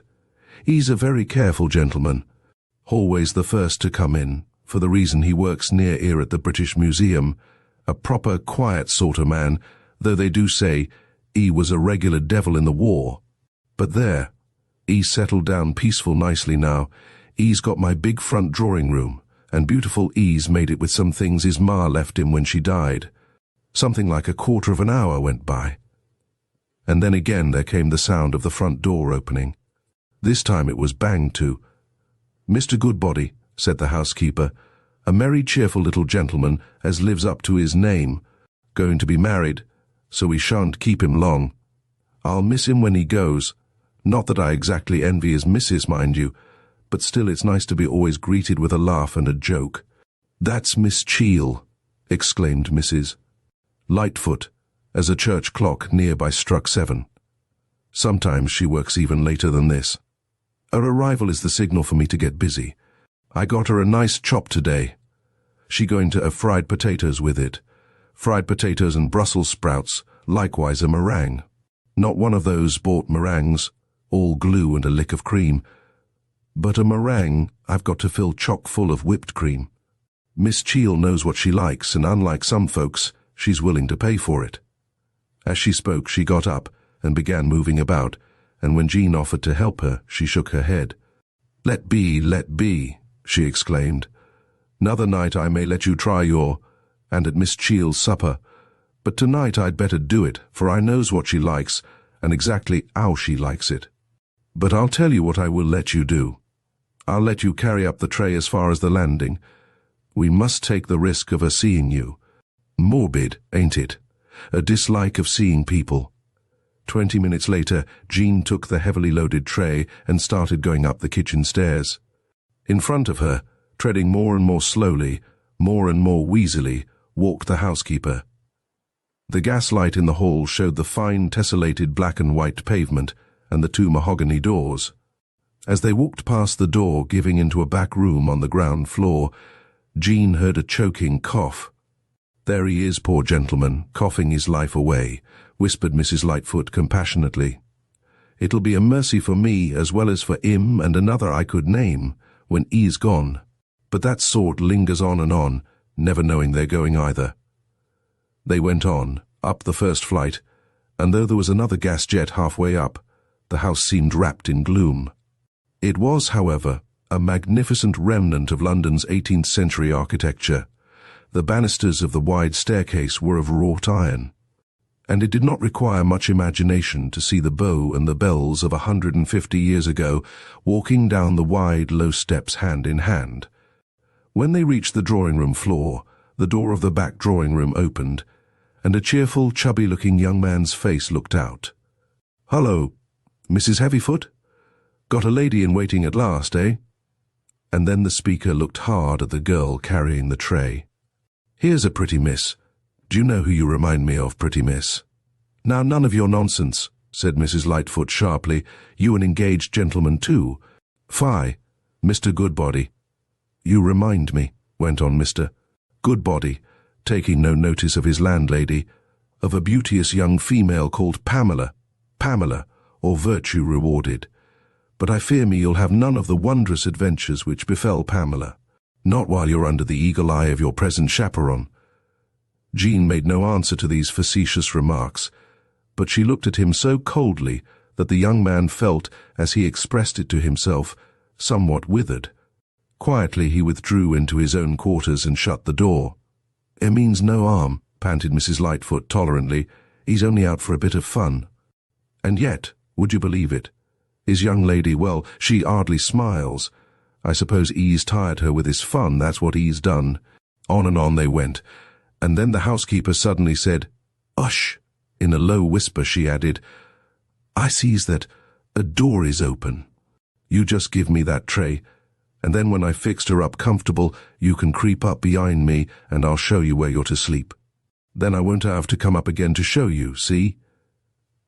And there on the dark staircase, the girl waited. It seemed to her for a long time, while murmurs of conversation came from behind the now shut door of Miss Cheel's sitting room. She felt extraordinarily strung up and excited at the thought that there, within a few feet of her, was the woman who claimed to have the key to the mystery of Mrs. Garlett's death. At last Mrs. Lightfoot came out of the brightly lit room and beckoned to her help, and Jean, hurrying onto the landing, saw a narrow ladder-like staircase. "No need for me to go up. You can't make no mistake, Bet, for only one of the two garrets up there has any furniture in it. I don't say you'll find it very comfortable, but 'tain't as if 'twas terrible cold just now. You can move about too, for all you're just over Miss Cheel's bedroom. They don't build houses like this nowadays. She's in a rare nervy state tonight. She's frightened of a fella that's been hanging about here a lot, name of Kentworthy. He's getting up this case for Henry Garlett. But he don't get much change out of me, though before I knew what he was up to, we became quite friendly like. Oh, he's an artful one, but he won't get over Jemima Lightfoot, and I told him so flat. Only once did he force his way into this house, and that was when I wasn't in it." Chapter 23. With a loud cry of, "What is it? What's the matter?" Jean, in the pitch darkness, sat up in her narrow pallet bed and listened. For a moment or two she didn't know where she was, and fear clutched at her heart. And then, though memory soon came back, it was accompanied by icy waves of terror, and it was with a trembling hand that she lit a candle. It was now quite still and quiet up there, under the roof of the huge old house. Then, all at once, the sounds that had awakened her began again. The sound of a loud, discordant voice, or was it two voices? That seemed terrifyingly near. Clasping her hands together nervously, Jean listened intently. It was a high-pitched voice, only one voice after all, uttering quick, eager, argumentative words, of which she could not catch the sense. The candle was burning more brightly now, and she looked timorously round her. Mrs. Lightfoot, with all her kind, hearty good nature, had never bethought herself of making the bedroom of her help even a little comfortable. It was a large garret, and the ceiling was so low that it gave its occupant a feeling of being pressed down upon. The flooring boards, which were not over clean, were bare, though by the pallet bed lay a dingy-looking string mat. A tub and minute iron washing stand were in a corner, and a rickety yellow-painted chest of drawers stood far away, under the dormer window, and on it was the cheapest form of toilet glass made. Jean had laughed when she had looked at herself in it, for so distorted a view of her face had never been presented to her gaze before. But now, sitting up in bed, the thought of that distorting-looking glass gave her a feeling of horror and of fright. The one chair in the room was dirty and very shaky. On it there now stood her light, cheap, almost empty suitcase. There were 3 hooks screwed into the door, but she had put her clothes on the bed, for in spite of Mrs. Lightfoot's remark, she had felt very cold. All at once she realized that the voice she heard was Miss Cheel's voice. Leaping out of bed, she caught up her outdoor jacket and put it on. Then, after listening intently, she opened her door, leaving the candle alight. For a moment the darkness baffled her. Then she felt along the wall, and at last found the cord which ran down along the side of the dangerous ladder like stairs. Putting one bare foot slowly, cautiously before the other, down she went, very, very slowly, terrified lest she should make the smallest sound. At last her feet rested on the landing out of which opened Miss Cheel's sitting room and bedroom, and as she stood there, the voice suddenly stopped. Was it possible that Agatha Cheel had heard the stuffless sounds which she had made while treading with her bare feet down the wooden stairs? Then, to her mingled fright and relief, she heard the voice begin again, speaking now loudly, now almost in a whisper. Tiptoeing across the lobby, she crouched down outside the closed bedroom door, and there at last she heard quite clearly the words that seemed tumbling out one after another. as if the lips that uttered them could not get them out quickly enough. And yet those words, those sentences, were punctuated with strange pauses. It was as if the speaker were taking part in an eager, sometimes embittered argument with an unseen opponent. "I am speaking up. I have nothing to conceal. A tall, dark man. I think I should. It is a broad corridor. No, I did not think of it. I thought him a workman. I did not know I was free to speak sooner." The staccato sentences were uttered with extraordinary energy. Then, with a complete change of voice, came the quiet words, "I always liked Mrs. Garlett very much. Yes, she was invariably most kind to me. Of course, Mr. Garlett was also kind and considerate, but I saw very little of him. I was naturally with Mrs. Garlett very much more, undoubtedly. As long, that is, as Mr. and Mrs. Garlett wished me to stay. £300 is not an exceptional salary. No communication with Mr. Garlett, once, just after the war." Then, with sudden passion, "You have no right to say that." There came an appeal in the voice. "My lord, am I compelled to answer that question? They were forced strawberries given by a lady who will, if necessary, confirm what I say. Miss Prince, my lord." And then at last, as if telling a story, and in a much more composed, quiet voice, Agatha Cheel continued, "I put the strawberries on one side, partly because I had before me the disagreeable task of giving notice to a servant. I forgot about the strawberries till early afternoon. I then put them on a Chinese dessert dish and took them upstairs myself. I placed them on a chest of drawers outside Mrs. Garlett's room." Then came a long pause. Jean's heart was beating. "Yes, I will swear they were gone when I saw the man I took to be a workman in the corridor. I thought no more of them till Mrs. Garlett first summoned me in the night. Mrs. Garlett did not say they had been given her by her husband. I will swear to that. I'm quite aware that everything I'm now saying is being said on oath." She said, "The strawberries upset me. I ought not to have taken them." She had had several visitors that afternoon. I cannot remember who they were. She was very fond of seeing people when fairly well. In a low, hesitating voice came the words, "Must I go into details of Mr. Garlett's sojourn in the war hospital, my lord?" Then, with a kind of cry, "He always behaved like a gentleman to me." There followed what seemed to the listener a very long silence, and Jean was just turning away to go upstairs, when again Agatha Cheel began speaking in an excited, defiant voice. "Certainly not. This is the very first time I have ever seen an anonymous letter. I am looking at it. I entirely deny that. I can't help what any expert says. I don't want to look at it again. I did not know Miss Bower. She was never at the thatched house that I know of."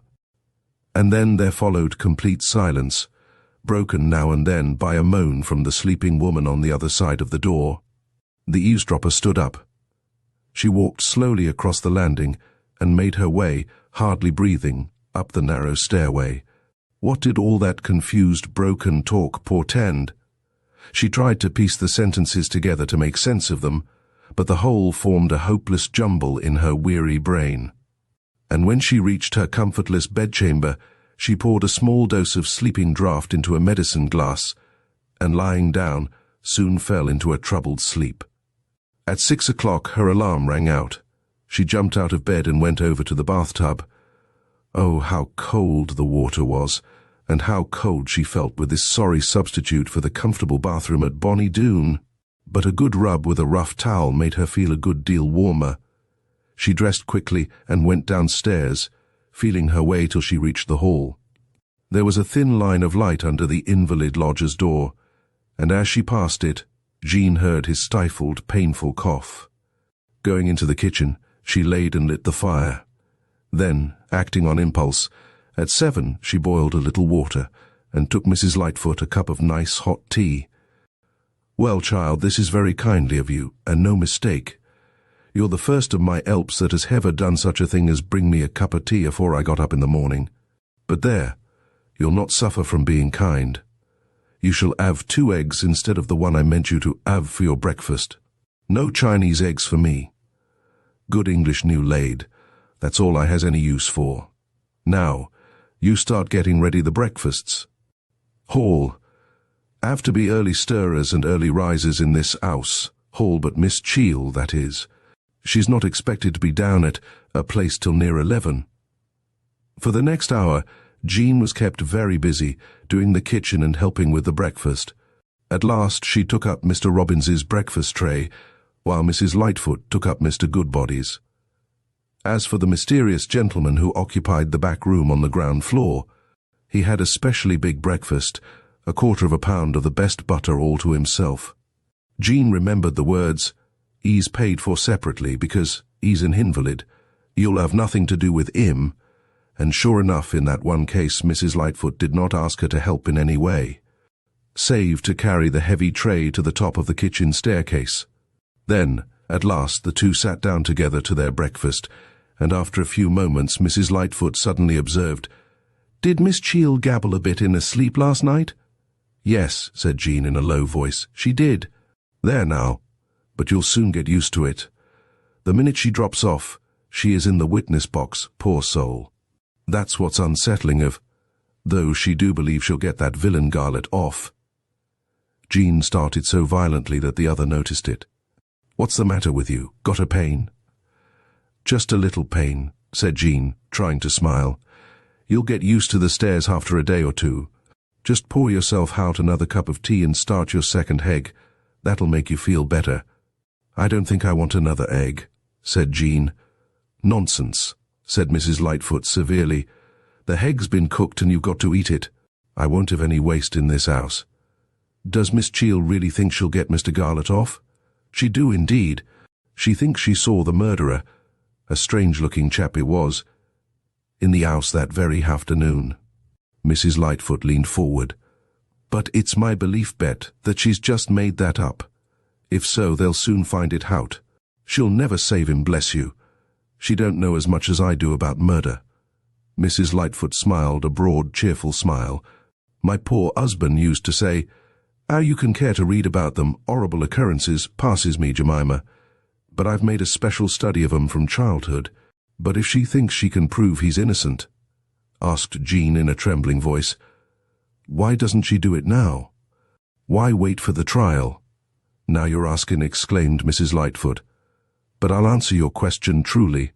Miss Cheel," she fixed her eyes on Jean's pale face. "Miss Cheel," she repeated, "wants that man Garlett to know she's saved him. Then she thinks, he'll give up that girl Bower, and maybe marry her," repeated Jean. "How do you mean?" "Miss Cheel," said Mrs. Lightfoot, "is sweet on that villain herself. That's been plain to me for a long time. If not, why take on so? She saved the man's arm, according to her account, when she was a nurse in France, and now she means to save his life. She's a deep one." "Then she says she saw a stranger in the thatched house?" asked Jean.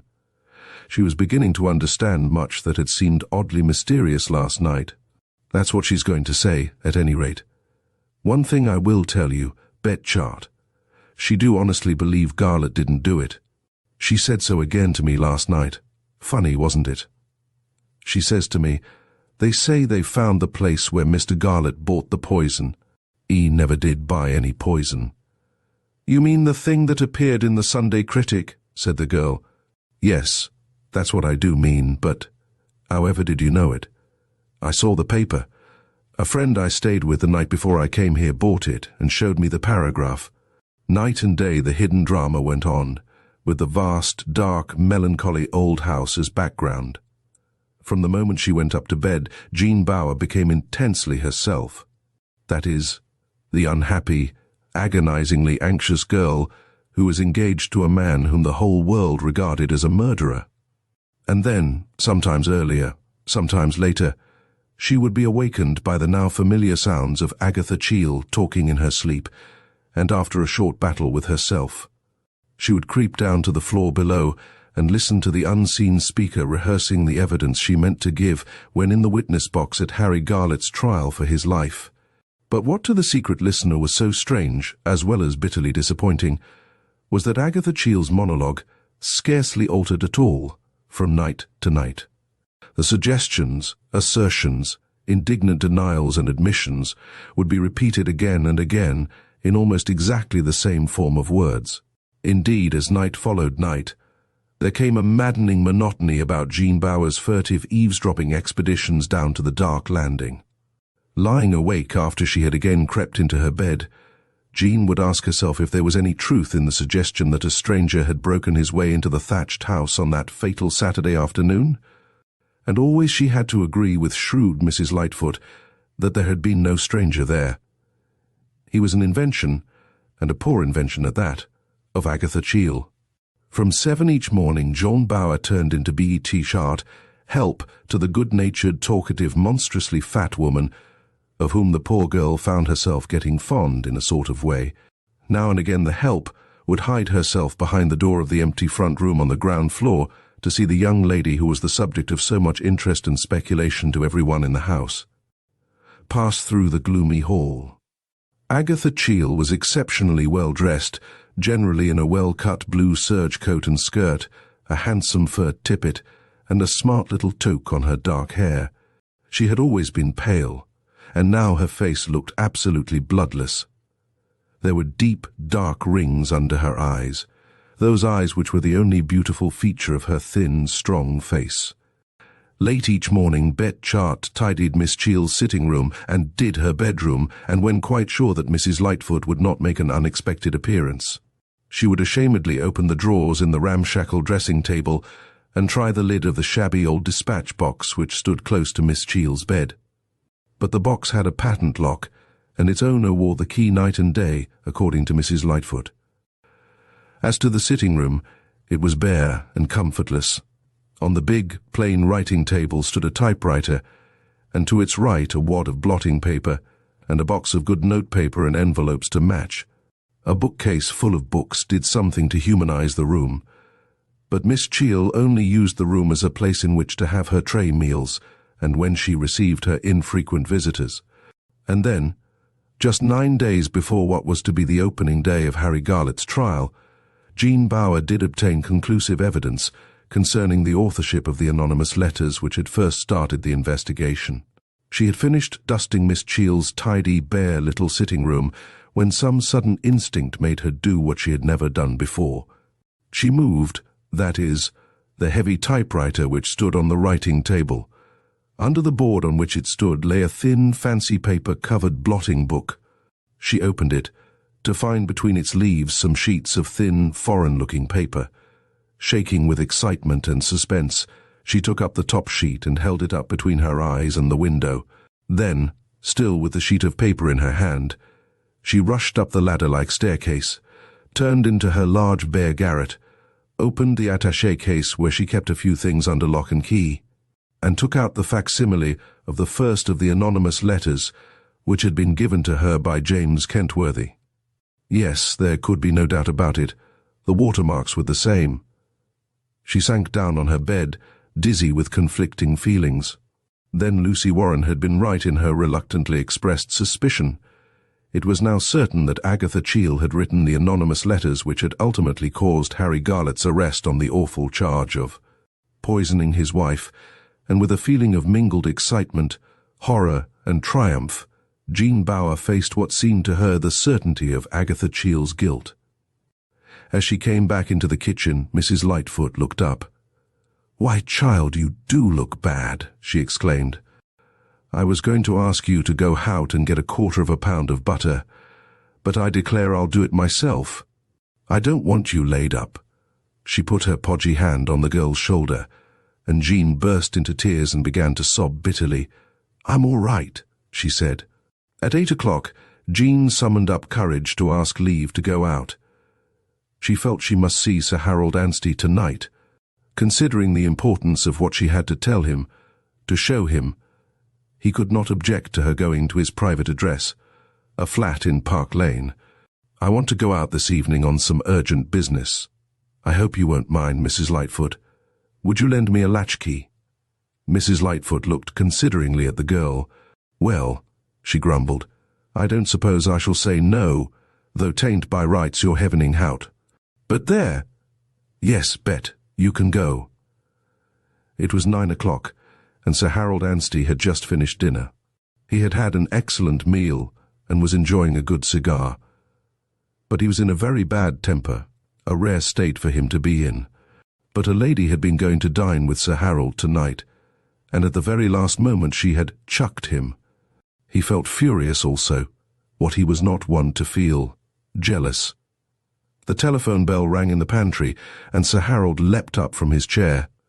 A lady, Sir Harold, on the phone. She asked if you were alone. She wouldn't give her name.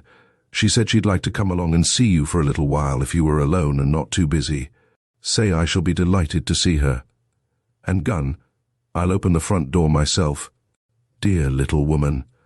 Her excuse that she had had to go and see a sick friend had evidently been a true one. But even to his impatient heart, the sharp electric ring came surprisingly soon. He hurried into his hall. But when he opened the door, instead of the beautiful woman he expected to see, a slight, shabbily dressed girl stood before him. "This is number 8, he said shortly. "You have made a mistake in the floor." "No, I haven't, Sir Harold. I'm Jean Bower. I telephoned and asked if you were alone." "Miss Bower. So it was you who telephoned. Come in by all means." Though he tried to speak pleasantly, there was a marked lack of cordiality in his voice. "As a matter of fact, I am very busy this evening," he went on. "But of course, if you've anything important to say, I will see you now for a few minutes rather than tomorrow morning in my chambers." But as he ushered her into the sitting room, the lawyer reasserted himself, and the mere man disappeared. "And now, Miss Bower, what can I do for you?" "I found out that Agatha Cheel wrote those anonymous letters. I think you will agree that this piece of paper provides the proof." Sir Harold scrutinized closely the watermark which had been so carefully drawn in on the facsimile of the first anonymous letter. Then he held the thin piece of foreign paper up to the lamp. "Yes, there's no doubt about it," he said decisively. Jean looked at him anxiously. She had felt so absolutely sure that he would be overjoyed at her discovery. Instead of that, there was a grim, almost an angry expression on his broad face. "I fear that I am going to give you a shock, Miss Bower. The whole situation has been changed most seriously to our detriment by the fact that arsenic has been found in a house actually belonging to Mr. Garlett." As she was about to break in, he put up his hand. "Let me have my say out, please, and then I will listen to whatever you may have to say. I have something to tell you concerning this woman, Agatha Cheel. She lately communicated to the prosecution a sworn statement that she saw a stranger in the thatched house on the afternoon of Mrs. Garlett's death. She further says she saw him close to Mrs. Garlett's bedroom door. The prosecution do not believe this story, and neither does our side." "Yet it may be true," exclaimed Jean desperately. The great advocate went on as if he had not heard her. "Now my theory is this. First, this woman, Agatha Cheel, was undoubtedly in love with Garlett, and she considered herself very much aggrieved when she learned of the man's forthcoming marriage to yourself. He saw John's face change, become discomposed, and speaking a little less harshly, he went on, Come, you mustn't mind hearing the truth. I take it you would rather know the truth." She bent her head. "Secondly, to me, and also, I may add, to my brethren of the law on the other side. It soon became practically certain that Miss Cheel had written the anonymous letters, so what you have brought me tonight simply confirms our view. Now, Miss Cheel, to the best of my belief," he looked at her significantly, "did this out of what I must call saving your presence feminine spite. I am quite sure she had no idea that Mrs. Garlett had met with anything but a natural death. What she wished to do was to give Henry Garlett, and no doubt yourself too, a very unpleasant quarter of an hour. If this theory is correct, the result of the exhumation astounded her and caused her to realize that, thanks to her spiteful action, the man to whom she seems to be still devoted is in great peril of his life. This is why she has hit on the absurd, though in such cases common invention of a mysterious stranger." He stopped speaking, and in a strangled voice Jean exclaimed, "So what I brought you tonight is not of the slightest help, Sir Harold." "I don't say that. I'm glad you brought the proof to me and not to the other side, for, of course, anything that tends to discredit Miss Cheel discredits her mysterious stranger. But I should not be a true friend. I should be a cruel friend, and now his voice did take on a far more kindly quality. "Were I to conceal from you, Miss Bower, that Henry Garlett is in the very gravest danger, till the admission made by Miss Prince—" Jean made a quick movement of surprise. "Yes, Miss Prince has at last brought herself to admit that there was actually a considerable amount of arsenic kept by her carelessly in an open cupboard at the thatched cottage. You are, of course, aware that there was one all-important missing link in the chain of circumstantial evidence connecting Henry Garlett with the death of his wife? That link has now, I regret to say, been supplied." As he saw the look of agony, of despair, on her young face, he hastened on. "I do not mean by all I have said, Miss Bower, that you are to give up hope.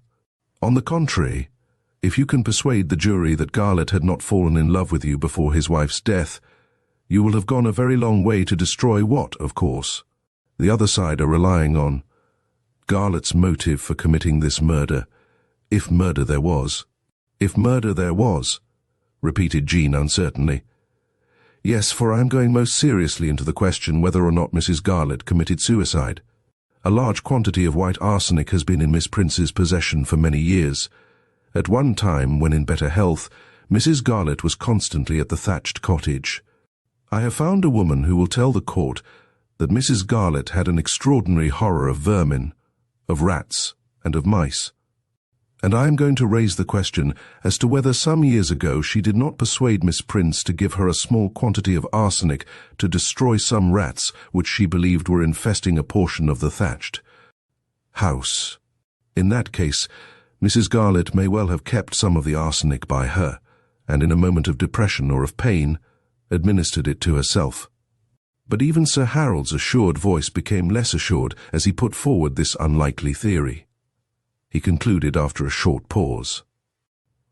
"The thing for you to do is to keep yourself as fit as possible during the days that are now going to elapse before the trial.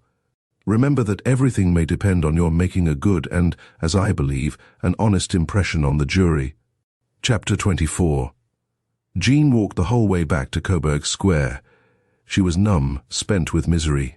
For the first time, hope, that elusive yet infinitely comforting and uplifting companion, had left her side, and she felt tonight as if he had never been there. The knowledge that she had failed to secure anything that really mattered by what now seemed to her an absurd and inglorious adventure added to the load of misery and discouragement she was now carrying.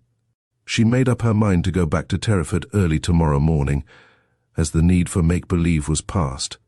It was nearly 11 o'clock when she reached the deserted square. Quietly she turned the old-fashioned latchkey in the big box lock. The hall was in darkness, but under the ailing lodger's door ran a thin streak of light. Did the poor man never go to sleep? She felt her way down the kitchen stairs, and turning into the kitchen, lit the gas. She felt extraordinarily wide awake, and yet tired to death. The thought of going up to the cold bedroom, where she had spent such excited hours of hope, suspense, and today of triumphant satisfaction, filled her with a feeling of sick depression. Suddenly she told herself that she would stay down here, in this warm, comfortable kitchen all night. Mrs. Lightfoot would never find it out, and if she did, what matter? She made up the fire quietly. With luck, there would still be a remnant of warmth when she awoke tomorrow morning at 6:30. She knelt down, but she found she could not say the simple, trusting prayers she had said from childhood, for she felt that God had forsaken her. She got up, and by the light of the fire she pushed forward the black horsehair-covered armchair in which Mrs. Lightfoot generally sat of an evening. Then she put her own chair in front of it, and lay down. Tap, tap, tap. Jean awoke with a clutch of fear at her heart. Was that the death watch of which her old nurse had once told her?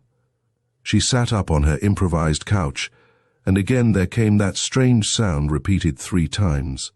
But now, being thoroughly awake, she knew them at once for what they were: a signal, a summons, from the invalid lodger who lived in the back room on the ground floor of the house. Jean did not wait to strike a match, but went quickly to the door. She was unwilling to be caught here, downstairs by Mrs. Lightfoot, so she walked on tiptoe past the housekeeper's bedroom. And then she ran lightly up the kitchen stairs and knocked on the sick lodger's door. "Come in," called out a clear, well-modulated voice. She opened the door on a strange and, to her, a most unexpected sight.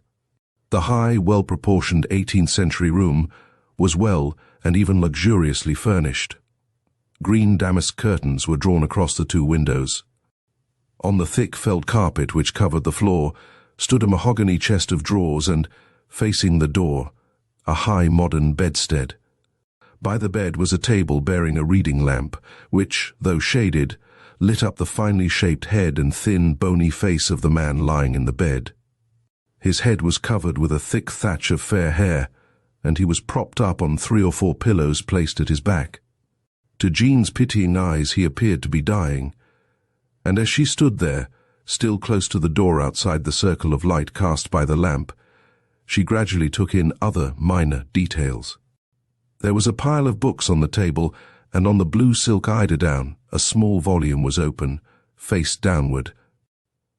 "Mrs. Lightfoot?" said the invalid in a doubtful tone. "I'm ashamed of having had to rouse you, but I feel much less well tonight, also parched with thirst." Jean took a few steps forward. "I'm Mrs. Lightfoot's help, and as Mrs. Lightfoot is asleep, I thought it better to come up." An amazing change came over the pallid face. It was suddenly animated with keen curiosity and cynical amusement. "Bet chart?" he exclaimed. "And most perfect of Hebes, according to good old Lightfoot. Come hither, fair maid." Jean moved back rather than forward. "What can I do for you?" she said quietly. "If you will tell me what it is you wanted Mrs. Lightfoot for, I will do it." He raised himself painfully on his right elbow and gave her a long, measuring, penetrating look. "Come nearer," he said in an authoritative voice. "You've nothing to be afraid of from the poor dying wretch I am now." She came close up to the bed, and then looking up at her, he said in a very different tone, "Your name is not Bet Chart. You are Miss Jean Bower, of Terraford Village." She clasped her hands together. "It's true," she cried, oppressed, bewildered. "But for God's sake, don't give me away to Mrs. Lightfoot." "Of course I won't. And now tell me, how is it that Dr. McLean's niece comes to be here, in 106 Coburg Square?" And his sunken eyes were alive with a mocking, mischievous curiosity. Instead of answering his question, she said again, "What can I do for you?" And then, noticing that behind the pile of books was an empty glass, "Do you want something to drink?" "I did, horribly, but now I'm no longer thirsty, or rather, I'm only thirsty for information." It was amazing to see how he had changed in the last few minutes. And yet, the long outlines of his body under the eiderdown looked like those of a skeleton. Jean Bower looked round. "The milk and soda water are over there, quite out of my reach. You may have already observed that Mrs. Lightfoot has nothing in common with Florence Nightingale." She turned and saw that on the chest of drawers there stood a siphon and a jug of milk. She went over and brought them both back with her. "Do you remember the scrumptious refreshments at that cricket match, Miss Bower?" She looked down into his pallid, smiling face, and as she met the direct glance of his heavy-lidded grey eyes, there came over Jean Bower a strong feeling that she had seen him before. "Can't you guess who I am?" She shook her head. "I have no idea who you are. Mrs. Lightfoot has never mentioned your name." Then he said in a singular tone, "Why should I make a foolish mystery of it? My name is Guy Cheel. I am Agatha's brother. But she hates illness, and as it makes her wretched to see me in this state, well, we don't often meet. It's my fault I haven't a nurse." And then all at once his hand shot out, his bony left hand, and took hold of her dress. "I know now why you're here," he exclaimed. "How stupid of me not to guess it. You've come to spy on Agatha. But, believe me, Miss Bower, you're on the wrong track. You're not going to help your friend that way." "I know that now," she whispered. "There's nothing to find out about Agatha, nothing that will help you at any rate. I suppose you know that she and Garlett were once great friends." "That's not true," she said the words with passionate conviction. "Not true?" he repeated. "Absolutely true. But one thing I'll grant you, Agatha was the one who cared. He didn't care, not even in the war hospital when he was so lonely, But she thought he did. As if speaking to himself, he added, "And I thought so too. I used to think that if anything happened to his wife, to use the conventional paraphrase for death, sweet, delicate death, he would marry Agatha." Jean stared down at him. She was torn with conflicting feelings in which repulsion and anger for the moment predominated. "I'm afraid you are very unhappy," he said suddenly. She whispered, "Very unhappy." And yet, though what he had said about his sister and Harry Garlett both disturbed and offended her, it was an astonishing relief to find herself with someone with whom she could be herself. "Bring up that chair," he said in a low voice, "and let us talk it over." She brought the chair close to the bed. "Ask yourself what use was Mrs. Garlett's life even to herself, and imagine, for the purposes of our argument, that your worthy rector, Mr. Cole Wright, having in him a secret strain of what some people call madness, but what I should term supernormal sense, told himself that it would be a duty, I will not say a pleasure but a duty, to send this poor woman to the heaven in which both he and she absolutely believe. Is that an utterly unreasonable supposition?" "Yes," said Jean in a low voice. "Utterly unreasonable." A sensation of mingled excitement, pain, and indignation filled her heart. She felt she was doing wrong in staying with this strange, sinister, cruel-natured man a moment longer than was absolutely necessary. Yet he exercised a certain fascination over her, and again she felt what a real relief it was to be talking to someone with whom she need not pretend. "Don't be hurt, Miss Jean, at my teasing you, for of course I am teasing you. I quite realize that in our present state of civilization the putting away of a human being is a serious thing, and not to be encouraged. Doctors alone are licensed by public opinion, as well as by decrees passed by themselves, to commit what other people call murder." She remained silent, and after a long pause, during which his eyes seemed to hold hers in fee, he asked abruptly, "When is Harry Garlett's trial coming on?" "In 9 days. That's very near," he muttered. "Nearer than I thought. Are you dreading the witness box? My sister is horribly afraid of it, I know that much about her." She made no answer to that, and he muttered, "Poor little girl, poor pretty little girl, too bad, too bad."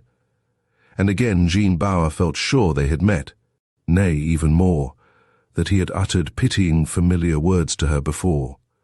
But as to when and where, memory supplied no clue. Guy Cheel lay back on his pillows. He closed his eyes, and Jean felt a pang of sick fear. Ought she to call his sister and Mrs. Lightfoot? Suddenly he opened his eyes.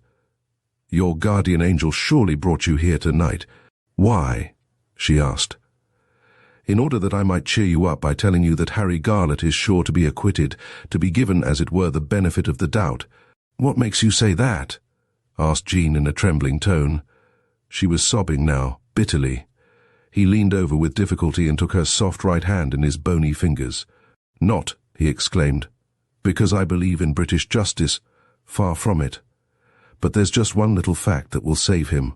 She looked at him, all her soul now in her eager eyes. "What fact?" she asked. "The fact," he said deliberately, "that no arsenic has been traced to Garlett's possession. Practically all the resources of the Crown have been used to find where he procured the arsenic, and they have failed." "They have not failed," said Jean quietly, "in finding where Harry could have procured arsenic. I saw Sir Harold Anstey this evening. He told me that Miss Prince, who is a doctor's daughter and lives close to the thatched house, has now admitted that she kept quite a lot of arsenic in her medicine cupboard. Miss Prince is Harry's tenant." The sick man dropped her hand and stared at her in dismay. "My God," he muttered. "That is a bit of rough luck." "I'm going home tomorrow," Jean went on drearily. "There's nothing left for me to do here. I'm sorry to be going so abruptly, because Mrs. Lightfoot has been very kind to me. Yes, she's a good old soul." He lay back and again shut his eyes. His face had gone very grey. For a moment neither of them spoke. Then he opened his eyes wide again. "Do you know Lucy Warren?" he asked in a singular tone. And suddenly Jean remembered the talk there had been concerning poor Lucy and the strange man who lay there dying before her, his body disintegrating, while his mind, his intellect, remained so sound and clear. The colour rushed into her face. "Yes, I know her quite well. Lucy's a good girl," he said thoughtfully, and then, "I didn't behave well to Lucy, Miss Bauer." "I'm afraid you didn't." "Did she tell you so?" he asked. "Lucy has never mentioned you to me. I don't believe she's ever spoken of you to anybody. I want you to do something for me." There was a touch of urgency in his voice. "It's to take down a message for Lucy at my dictation, and then in the morning to telegraph it to her. You will find some money over there in a drawer. I'd write it myself, but I'm too weak." There came a spot of colour into his cheeks. "There's a paper and pencil near where the siphon stood just now. I used to write notes to my sister, but I can no longer manage it." Jean brought what he asked for, and then he dictated, scarce hesitating for a word, "Miss Lucy Warren, the Thatched Cottage, Terraford, Grendon. This conveys an offer of marriage from one who is your devout lover. I am dying, and I want you. Lose not an hour. Come at once to 106 Coburg Square, London. Guy Cheel. It's a matter of supreme indifference to me that the postmistress of that gossiping little place should know the truth. And the doctor who looks after me here is a good chap. He'll arrange about getting the ring, parson, bell and book." As she looked at him, dazed, he said with a slight smile, "Deathbed marriages are not as unusual as you may happen to think them, Miss Bauer, and if there were more such marriages, there would be fewer unhappy wives." She smiled wanly, and in the midst of her own wretchedness, felt glad that Lucy would have her heart's wish. "They were more merciful in the old days," muttered Guy Cheel. "In the days of the rack and the stake, any poor wretch in prison for murder could marry his sweetheart. You're sorry that's not the case now, eh, Miss Jean?" "Yes," said Jean, looking down at him. "I am very sorry that that's not the case now. Still, there are various forms of prison, you know. I'm in prison here. Very much in prison, if I may say so. Oh, how I've got to loathe the look of this room. For all poor Agatha tried to make it comfortable for me. I little thought when I first arrived here, only 6 weeks ago, Miss Bauer, that it would become my marriage room. But in life, now don't forget this, for it's the last thing I shall say to you. In life it's the strange, the unexpected, the astounding thing that as often as not happens." "That's true," she said heavily. "I've got an idea, a good idea too. I'll be your mediator with the outraged Lightfoot. I'll tell her you had to go away, that it was really urgent. And then I'll break to her that a new help is coming, a good worker too, much more experienced than poor little Betchart is ever likely to be. A tall, dark, magnificent-looking girl, with a will of her own, mind you. So then Lucy will be sure, I won't say of a welcome, but of a greeting." She leaned down and began to shake up his pillows. "Give Mrs. Lightfoot her cup of tea before you steal away," he said, and as he caught a look of surprise in her face, "Mrs. Lightfoot is my only friend. If it wasn't that she is such a good, kindly-natured human creature, God knows what I should have done with myself. Well, goodbye, good luck, and thank you for what you're going to do for me. You won't be sorry, Miss Bauer, that you've obliged a dying man." "Sorry?" she said. "No, indeed, Mr. Cheel. I shall always be very glad we've had this talk." "I hope I shall," he said doubtfully, and helplessly began to cough. She stood quietly by his side till the painful paroxysm was over, and then, "Goodbye," she said, torn between a feeling of intense pity and almost equally intense repulsion. "Good luck," he exclaimed. "And remember that in this country we are taught to believe that no innocent man is ever wrongly convicted." A queer, mocking smile came over his face, and then once more he began to cough, and again she waited, till the painful sounds ceased. After giving Mrs. Lightfoot a cup of tea, she wrote a note of what she felt to be lame apology, and leaving it on the kitchen table, crept out and went to the nearest post office. The young woman who accepted the strangely worded telegram for transmission looked very hard at Jean Bauer. "This a practical joke, or what?" she asked suspiciously. Jean answered soberly, "No, it's not a joke. It's exactly what it pretends to be, an offer of marriage from a dying man. Some girls seem to have all the luck." 41 words. Jean was so tired that she slept away the journey which would otherwise have been so full of disappointed, bitter thoughts. And she felt as if she had been away months instead of days when she came out into the big station yard of Grendon and saw her Uncle Jock's familiar two-seater with him at the wheel waiting for her. He had not come onto the platform to greet her, and for that she was grateful, for she was shrinkingly aware that there were prying eyes and listening ears everywhere. Everywhere, that is, where she was recognized as the heroine of the Terraford mystery. Dr. McLean said very little while he drove his niece to Bonnie Doon. It was not till after she had taken off her things and come downstairs, feeling so strange, so little at home there, that it seemed almost impossible to believe she had been so short a time away, that her aunt suddenly asked, "I suppose Kentworthy has told you about Miss Prince?"